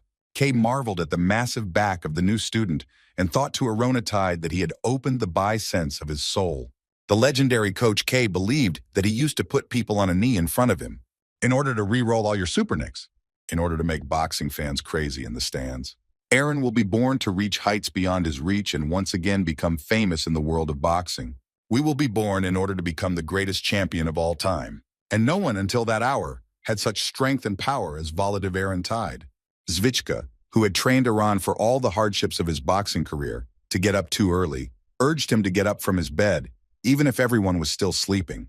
You sit down on your bed once you realize that you can now get some sleep after leaving the box. With this thought, Aaron Tide happily turned to his friends. I was lying in my bed and felt how good I was. Even though he couldn't fall asleep anymore, he quickly got up and went for a run, as if he had stopped working. Aaron ran along his usual route, trying not to lose his breath. This time, the black-haired champion Yu also completed his previous training. Aaron Tide ran through a well-known place when two people greeted him and said that they thought he was good at sports, not a sports champion, but that he was just a recruit. He also ran through well-known places, but no one was with him. The postman who delivered the mail to Zranka wished Aaron a good morning, and he greeted Jimmy and told him that he looked great. So like the black-haired champion, Yumochka ran through the order of the one who was holding the door, like, for example, the doorman. Aaron Tide worked with the skin, which was known to amateur athletes. They didn't recognize them at all because they were embarrassed by the fact that they didn't know. The great boxer Aaron Tide finished his run and thought that he felt his wound was renewed. He paused in that place where the morning sun had just set in on the horizon and thought that now he was truly free. Irona consumed that wound all at once, and together with her friends they urged their daughter to eat carrots, so that with such great violence, so strong as that, Elena didn't love her. Irona's squad looked scrupulously at the man's plate and told him that it was his fault to show the hot butt and also eat carrots, but he was not like him. The great boxer started rapping as the eyes of his friends lit up with fire, and he quickly began to eat carrots and pronounce what was most delicious, what he had in life, and Amelia Zvinko laughed. Aaron Tide felt incredibly happy to be with his family. Like the black-haired champion Yu, through the thick strands of his hair, he was amazed at the dull look. His dark gut curled up in a ball not far from his claim and was about to eat. The boy could not understand what happened with his faithful friend and why the cat did not want to eat. The dark gut did not react in any way to the words of its ruler and did not make any noise. You didn't understand at all what was going on with your lover and didn't know how to help her. Aaron Tide, having asked Amelia, was able to sing wherever she wanted to sing. They could now sing wherever they wanted at once. The girl was incredibly happy, and her eyes shone with joy. Emily took her daddy to the majestic Miska Park, where Carmen and Yu were walking. The girl was really happy when she touched the big, tall figure of the bear who was selling chicken cakes and rushed into his arms. Having reached the bear and hugged him, the laugh of daughter Aaron Tita was the broadest in the world. Prot Kalishny boxer Mav Sumny Viraz denounced, and his thoughts wandered far away here. Aaron's squad filled his head with important thoughts again. The great boxer admitted that he had perceived no great fault through those who could still be so happy. Coach K and the club's longtime coach Arnold were amazed at what was in front of them. At his club, Coach K set up a huge punching bag and was pleased with the result, while Arnold was shocked to see the world's largest bag. Aaron Tide, not knowing it is normal, mother is so happy. The squad took Aaron by the hand and said that he was a vulnerable brute. The squad looked straight into the eyes of the great boxer and calmed him down. Angela said that Aaron was a wonderful man and a wonderful father to her Emily. The black-haired champion Yu began his training with a giant pair, as Coach K set up for him. Yu struck the punching bag harder and gained more from it. Emily happily trimmed her dirty bag in front of the witch doctor, who rose high to the sky. Donechka ran up to her father and, holding out her father's gift bag, said that it was a gift for him. And Aaron Tide laughed happily and yipped at the girls. Angela, who was sitting next to Aaron on the bench, laughed happily, watching over such a sweet picture. Most of all, she wanted her man to allow himself to be as happy as he wanted. Training with a giant punching bag bore fruit. Yu's body became incredibly strong. Coach K calmly assessed the results of his hard work, clasping his hands on his chest. The legendary trainer of Bov Perekonania, that very soon Aaron Tide will turn to the great sport and will definitely control the Bayou and Aaron. It's pouring rain on the street when the doorbell rings at Aaron Tide's office, announcing the arrival of a guest. Aaron hurried to the door in order to open the doors of his guest, and if he opened the door, he would be greeted.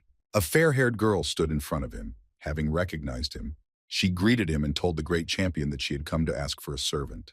Carmen stood in front of the entrance door of her hut, the boards wet to the skin. Aaron Tide was already amazed and marveled at her with wide-open eyes. The little girl looked miserable. She was embarrassed and hopeless. Angela looked out from the hospital to see who was coming before them. And then when Aaron's squad spotted Carmen at the door, they quickly ran up to her, pulled her into the booth and wanted to know what was going on with her. Angela looked at Carmen from head to toe, trying to make sure she was intact. There were tears in the eyes of the fair-haired girl, and she could not raise her head to look at her old acquaintances. And then uncrying tears flowed from Carmen's eyes, and she could no longer scream. Aaron stood at the door in shock, watching as his squad hugged Carmen, trying to calm her down. Then they asked Carmen to go to the booth and placed a cup of warm tea in front of her. The girl, covered with a warm white blanket, sat at the table opposite Angela and Aaron, who told them everything that had happened to her. Tide's squad urged Carmen to go to the police and write a report, but Aaron understood perfectly well that there was no way they could help the girl.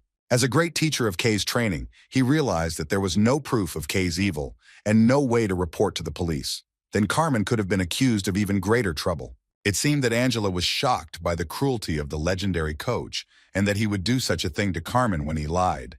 Coach K stood outside his boxing club in front of the posters of his former students, and even more pain. You marveled at the poster of Aaron Tide and the reconciliations that there was a strong weakness in the skin of the people. Carmen's next words were extremely important to her. The girl instilled in Aaron that he would, in any way, turn his attention to the sport in order to engage in a duel with the black-haired Yu. Feeling these words, the great boxer began to think, and Carmen continued her blessings and said that she will do it again. Vona was amazed at the table that Arona had divided between them, without letting her eyes go to anyone else, and explained, saying that having lost at least one fight, Coach K had lost his interest until now. Coach K marveled at the champion Aaron Tide's poster and thought that he was perfect, but that was all. Blonde-haired Carmen continued to chew on Aaron's blessings so that she could listen and help. Dark Gut Yu coughed up blood on the underside. Feeling the wondrous sounds, black-haired Yu quickly hurried to the gut and found out what was going on with it. The champion was embarrassed and amazed at his old comrade, who was suffering invisibly before his eyes. At this hour, Carmen blessed Arona Tide to take Yu out of the clutches of Coach K. And Coach K, standing opposite the poster of the Tide champion, knowing well that he would not be able to recognize his humanity. The friendly couple stood in the booth and marveled at the misfortune outside the window, having seen Carmen and Angela ask the man who was going to work in this situation. Aaron Tide stood there, just thinking about what he was doing and marveling at the attention of the great manager. Angela seriously beat the man that, having listened to Carmen, she became a toy in the hands of Coach K. The squad fell silent and then told Aaron that they wouldn't want him to turn around at the box. A memory appeared in Angela's head about the day when Aaron bought the car from Vishov in order to kidnap her from the bandit. The woman took the big boxer by the hand and said that it was the same way she was twisting her that day, and then how she was twisting him. So Carmen and Yu themselves demanded such an order. Aaron carefully considered almost the words that Angela said to Yu. He confirmed nothing and squeezed the small hand that lay with him even more tightly. Through the javelina, Angela chantedly told Aaron that the stink was to blame and that she would always cheer for him in the ring. The squad seriously told the man that he shouldn't even think about killing her, for the good of Yuta Carmen. Her little daughter Emily was sleeping peacefully in her bed, hugging her doctor. Angela's gaze became dubious, and she marveled at how the torrential planks were flooding the streets. And then she quietly added, saying that Aaron could not lose anything for their sake. Then Aaron Tide's thoughts turned to Coach K and told him that he had rejected those who had always been bad. Journalist Peter Kent happily gave orders to his subjects, preparing to highlight the fantastic appearance of boxing in the world. The fair-haired man happily thought that the whole world of boxing was simply buzzing for capture. Champion Aaron Tide gave another press conference in front of hundreds of journalists. Aaron said what will be his last match in his boxing career. The champion declared that he would enter the ring in a duel with the dark-haired Yu and then end his career. Once again, Coach K happily watched the interview, as if he had given him a great lesson to Aaron Tide. Journalist Peter Kent thought that Aaron had turned to the great sport and was about to run head-to-head with Yu. The man knew that by his nature, people were always overpowered. There will be two who will take the best position and will soon be together. The doors of the boxing gym quietly opened and Aaron Tide walked through the middle. The old coach, without turning his head, greeted him and literally sang to him as he walked to the hall. Aaron met with the coach and asked him to help himself one more time before the final match, and the coach only said that he could do everything he could. The coach was aware that he was not in the right position to begin his training. At this moment, Aaron marveled at his mentor. The coach wanted to tell him that it was not important, as the best beginners were in Arona. He needed to prepare for the worst. The champion nodded his head, fully agreeing with the words of his mentor. "I'll old coach ahead of you, so maybe once again you will have the opportunity to suffer the consequences of your life." Aaron Tide marveled directly at his mentor and did not know what he was telling me. A police patrol car arrived at the old hangar. The officer came from it and knocked on the hangar door. The policeman's door was built by the legendary Coach K. The policeman glanced over the coach's shoulder in the middle, trying to understand what was going on there. And Coach K just chuckled and instructed the policeman to go into the middle. A wonderful sound came from the valley, alerting one of the people who was passing by and called out to the police. The policeman was amazed at what he saw in front of him and could not comprehend what had happened to the deputy. The large heavy bag crashed loudly against the concrete wall, making a characteristic sound. At the same time, dozens of fireballs that were flying from special installations were aimed at Champion Yu, for which reason he was guilty of getting away. The coolies that flew to Yu left deep dents in the concrete walls. One such bag suddenly flew right under the policeman's feet. The man looked in shock at his feet and his mind, which was nothing other than a harmonic core. Coach K explained to the policeman that he was training here before his next friend. The black-haired champion Yu is guilty of evading the cannonballs that were simultaneously flying on a new set of 5 installations. In a neutral voice, Coach K told the policeman that he had learned to live in such a manner, and the harmonic nuclei of the stench stuck together only through those that were united, which could be equal in strength to the blow of Aaron Tide. Blonde-haired journalist Peter Kent monitored the training of champion Aaron Tide. With his hands in the pockets of his trousers, Peter Kent told Aaron's mentor that he had never fought with the power of Volodya Tide. The journalist tisked at the coach for what purpose he put on an armored suit for Aaron's opponent. The old coach told the journalist that the ball on the right was not what the opponent needed. At that moment, Aaron Tide dealt a strong blow to the enemy. After the blow, the champion froze in the ring and asked his opponent that he felt guilty and that he was in order. Journalist Peter Kent stared at the ring and could not say anything. And Aaron's coach Tida told you that Aaron's opponent simply had no other choice. After an hour of training, the black-haired Yu continued his training with the cores. Champion Aaron Tide also, without wasting an hour, diligently prepared for the two. You spent sparring in the ring, showing your skin, and the boxer Aaron Tide trained his muscles in vitriol. Every day, the black-haired man ran on the jogging path with a tarnished mask on his face, and the champion Tide completed his runs along the primary route, developing maximum speed. Champion Yu, after his dark intestine began to vomit blood, took him to the veterinary clinic. The doctor told Yu that this time they could vomit his intestine. The doctor told Yu that if he fell in love with a human being, then he would be over 100 years old, and the cats wouldn't live like that for long. But this cat clearly wanted to be with the ruler until the very end. The doctor pleased the boy to get ready for the fact that they would soon have to say goodbye to their little friend. Turning home late in the evening, Aaron went to the room to see Amila, who was fast asleep, and her father carefully covered her with a soft blanket, trying not to wake up the girl. Aaron Tide gently stroked her daughter's head, and Angela, carefully so as not to spill on the man, walked up to him and hugged him from behind. The friend was amazed at her child when the woman told the champion that they would turn back to them whole and inexplicable. Aaron Tide softly covered the hand of the squad that was lying on his shoulder with his own and vowed to turn around with the suffering for her and Emily. The day of rejuvenation has arrived when the two champions, Aaron Tide and Yu, will be crowned.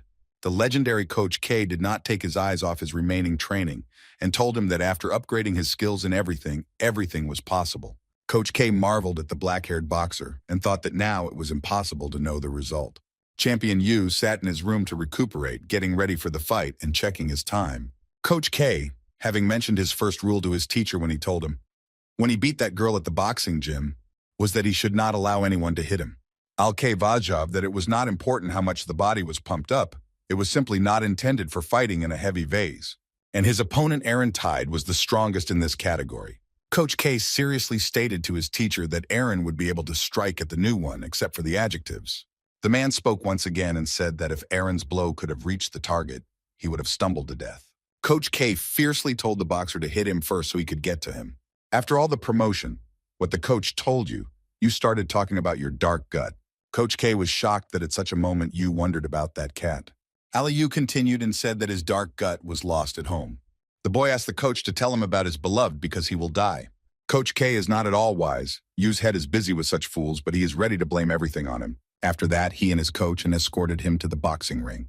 When the black-haired champion appeared at the aisle between the fans, the spectators' hall was simply crazy and happy to see their champion. Proteyu Krokuvav to the ring was embarrassed, and his thoughts wandered here far from the place where he was. The constant commentators Peter Colleen and Bob Norris looked on as they started the match. They said that today, before their eyes, the greatest boxer since the advent of mankind will be born, and this will be a match for the title of champion in a heavy battle between Yu and Aaron Tide. The dark cat, curled up in a ball, slept on a soft bedding, which had deprived it of its owner. Among the spectators in the hall stood Angela, the squad of Aaron Tide, whose gaze was as intense as that of a creamy champion. Also among the watchers was Carmen, who innocently followed everything that happened in the ring. The great champion Bob Norris took a look at the great trainer from his place. Coach K seemed calm as he stood in the ring. Two champions met in the ring to fight for the title of the strongest boxer. Aaron Tide thought to the great coach that he should not allow his plans to come to fruition. Old K just laughed, realizing that his greatest triumph in life was approaching. Having sounded the Suddish gong, the spectators were told about the cob of the legendary double. Aaron Tide marveled at his opponent, standing opposite him in the ring, whose eyes had always been dull. The champion couldn't see Yu's eyes, thinking that the boy wanted to spend his life being an emotionless puppet of Coach K. Aaron had the idea that he really wanted to live out his life in the role of a monster. Champion Tide knew that in this world there was so much of everything that he had not yet tried. Aaron stepped into the ring with a voice, adopting a fighting stance and thinking about turning the boy away from K's paws. Having sounded the gong, the sound of the cob of battle was announced, and the entire spectators' hall was eclipsed in the confusion of what was to be done. Champion Epron Tide immediately rushed to attack the black-haired champion Yu.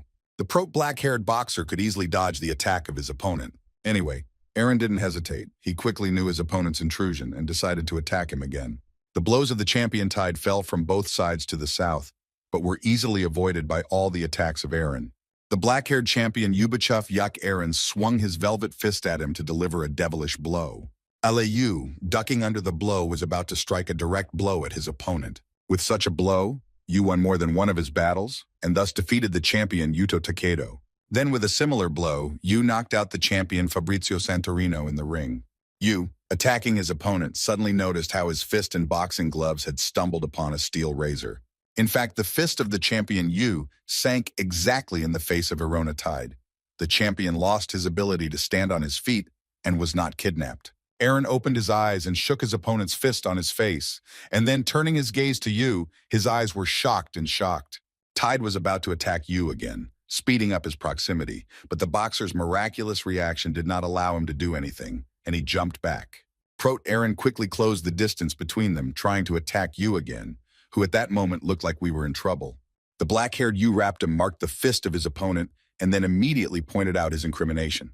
And this time, the black-haired champion was able to dodge his opponent's attack in the remaining second. Aaron Tide tried to strike Yu with his other hand, but the boy reacted quickly again and got away. Boxing fans were in awe of the fight. They respected those who fought in the ring, beyond human capabilities, and everyone wondered what would happen to Yu if Aaron did get to him. Sports commentators Peter Colleen and Bob Norris were hostile to the fight between Yu and Aaron Tide, but they could only believe their eyes. This was an incredibly strong match between boxers who had already reached their climax. Preparing for a fight with Tide, Coach K repeatedly told Yu that his opponent was even stronger and could overcome him. The coach told his student that he had to be careful, not least of Aaron's minor blows. Kay was ahead of the champion, so Aaron Tide became a right-handed monster. If on the right, she reached the fighting technique. And its physical form was found beyond the boundary of reality. Coach K, having waited for Yogo, if you can miss a second, it will be the end for him. That's why the black-haired champion Yu was very grateful to the trainer for training with harmonic cores. The fragments fighting in the ring with Aaron Tide were similar when the blows flew at him at the same time from different sides. Coach K was pleased to marvel at the difference between his extensive training and his one, and thought that the real fight would be far from what they had prepared for. The old coach told Aaron Tide that the result of the fight was at the expense of the one who had captured the space. The coach told his student that his mastery was beyond human understanding. But the old coach knew that he was like that, and in a different way he felt at the same time that he was equal with another boxer. The coach was ahead of Aaron, but he couldn't overcome him in terms of speed and accuracy of the moves. When Yu again shied away from the champion's attack, Aaron looked at his opponent in shock. Yogo trainer has outdone him so that he won't be able to overcome him with just one attack or blow. Coach K prepared Yu to fight the two of them so that his muscles were like steel. Aaron Tide swung like a black-haired champion, raising his hand to deliver his blow. This time Yu's fist hit Aaron Tide's steel abs directly. Then Coach K told Yu that it would not be so easy to beat Aaron. As punching bags and he showed up on the right, Yu dealt another strong blow to his opponent, but still didn't collapse. Black-haired Yu looked dissatisfied at the champion at the heavy vase and thought about what kind of face he could make him rich. The pro boxer, without wasting his strength for a second, quickly jumped back at the very moment when Aaron was about to attack him. Without exaggeration, this is the most complex bay of the black-haired champion Yu. Turner K told him that one blow would mean absolutely nothing, but the boy could simply feel the pain in his hands. Sports commentators told the spectators that this time the champion Yu was in the ring with his strongest opponent, but Yu could not harm Aaron, who would have been crushed because of the armor. However, everything was changed, which is not so easy. The speed of the blows was not enough to inflict damage, but it would still be a match between the strongest boxers of the moment. No one else would be able to cope with the great pressure at the very beginning of the fight, except for these two. The old trainer ahead of Aaron, if he cannot fill the entire space in the ring with himself, is guaranteed to lose. Even though the champion Aaron Tide is aware, the result of the battle lies outside the ring. Fighting in the ring, the champion still considered his theory to be true. Aaron quickly pressed the black-haired Yu to the corner of the ring, although he was not able to hit him even once. Coach K calmly marveled at the progress of the battle, passing on the fragments that Aaron Tide was trying to drive his student into a deaf corner. K knew that Aaron's plan was to suppress Yu's defense with an additional blow with his whole body. First kneed Aaron to work. Black-haired Yu needed to cope with a great number of blows and be able to seize leadership from this battle. The laugh at Coach K's face became widespread, and the thoughts of many students were asked, and they honestly thought that they would do such a thing. Sports commentators, who respectfully followed the progress of the battle, were delighted by the changes that took place in the ring. The current champion Aaron Tide marveled in amazement at his black-haired opponent in the ring. Yu, kindly understanding that he timidly, pressed himself to the corner of the boxing ring. The old coach Tide could not understand why his opponent put himself in such a difficult position and what his tactics were. The old coach perfectly understood that between their physical features, there was a Veletensk break. The man thought that as soon as he approached the cove, there would be little difference. Otherwise, he would be blocked by a great wall. It didn't matter how Swedish I was. I physically wouldn't have had the strength to get out. The old coach of Verona Tide looked sharply at the legendary Coach K and wondered what he was up to this time. Proteus, Aaron himself, did not realize what kind of pasta his coach had prepared for him and decided to calmly complete the whole game. The champion pleased Yu with the idea to try to block him as hard as possible so that he could break his ribs. At that very moment, his black-haired opponent turned into a real monster. Vin immediately delivered 3 precise blows to the face of the champion Aaron Tide. His tactics were implemented, and Aaron began to step back in confusion, and a loud cry burst out of his throat. Axis Now Coach K is pleased with the progress of the battle. Sports commentator Peter Collin told the spectators that it was a brilliant blow. It was a very Swedish one, which was difficult to say, but now he has scored points for Yu. Prot Bob Norris corrected his partner and said that at that moment the champion Yu dealt as many as 3 blows to the champion Aaron Tide. The old coach Irona didn't understand why the commentators started talking about points, since he was striking the whole match. And these 3 blows did not look like this. Otherwise, they would have strongly pressed Aaron. The old coach immediately looked at the black-haired boxer in shock and couldn't believe his powerful eyes. Coach Arona Tida rapped with understanding that all this time the black-haired opponent had captured his true potential. Coach K stood contentedly in the ring and thought to urge Aaron to become such a fool. K knew that Arona Tide had not gained all his strength, being under the tutelage of that old one. The great coach marveled at Aaron and was at the risk of doubting that he was right. And the champion Aaron Tide, having made a change in you, said that now everything will have to be done, including by brute force. After this, for the sake of victory, Aaron awakened his inner monster, having slept for so long. The black-haired champion is ready to attack his opponent, and I will win. Arona's old trainer realized that the atmosphere in the boxing ring had changed, and his body was shaking. The great boxer and student trainer K. Bob Norris stared in amazement at the ring, keeping an eye on the champions.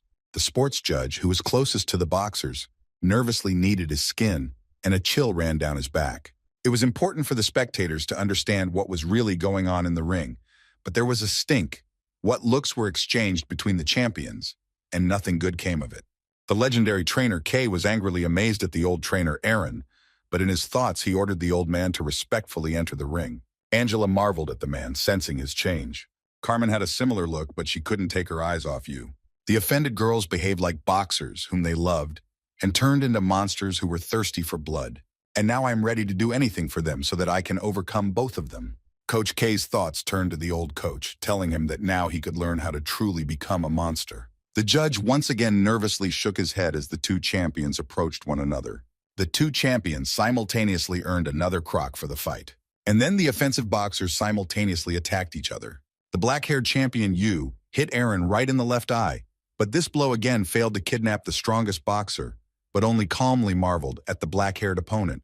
Zamet Aaron Tide tried to strike Yu, but again easily evaded his attack. Tide continued to aggressively attack the black-haired champion, trying to strike a blow to him, although he could not control the powerful force. You are kidnapped, keeping an eye on the actions of your opponent. The dark-haired boxer, like Aaron Tide, swung and was about to strike him with a straight blow with his outstretched arm. It seemed that Aaron's fist might have reached its target, but in the remaining second, Yu breathed back, and Tide's hand was simply cut by the wind. And then the remaining student of Coach K delivered two more blows to Aaron's side. The remaining actions of the enemy had already angered the champion Aaron Tide. And again, he fiercely tried to attack his opponent, who was right in front of him and suddenly silhouetted himself, becoming calm when he collapsed. Aaron never realized what was going on when his opponent took revenge again, grinning at the enemy's fist. Then Yu managed to strike a strong blow at Aaron Tide, and the characteristic sound resounded throughout the entire spy hall. The judges no longer understood anything from what happened to him in the ring. Then, fearfully, he buried his body and suddenly thought that he needed to get out of here. Aaron Tide's eyes shone with the fierceness and vital instincts that had taken over his body.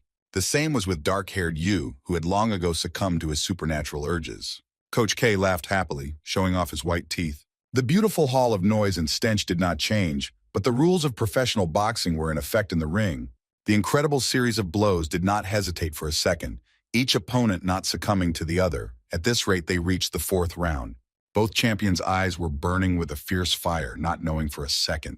It was all too clear which of the two strongest boxers was able to take back the advantage. Now the old coach Arona has been living in such a neutral form as his student. The old man knew well that Aaron Tide specially streamed his power, but did not even suspect that they were lying. The coach is confident that he is no longer learning how to avoid blows, as if they were striking a new one.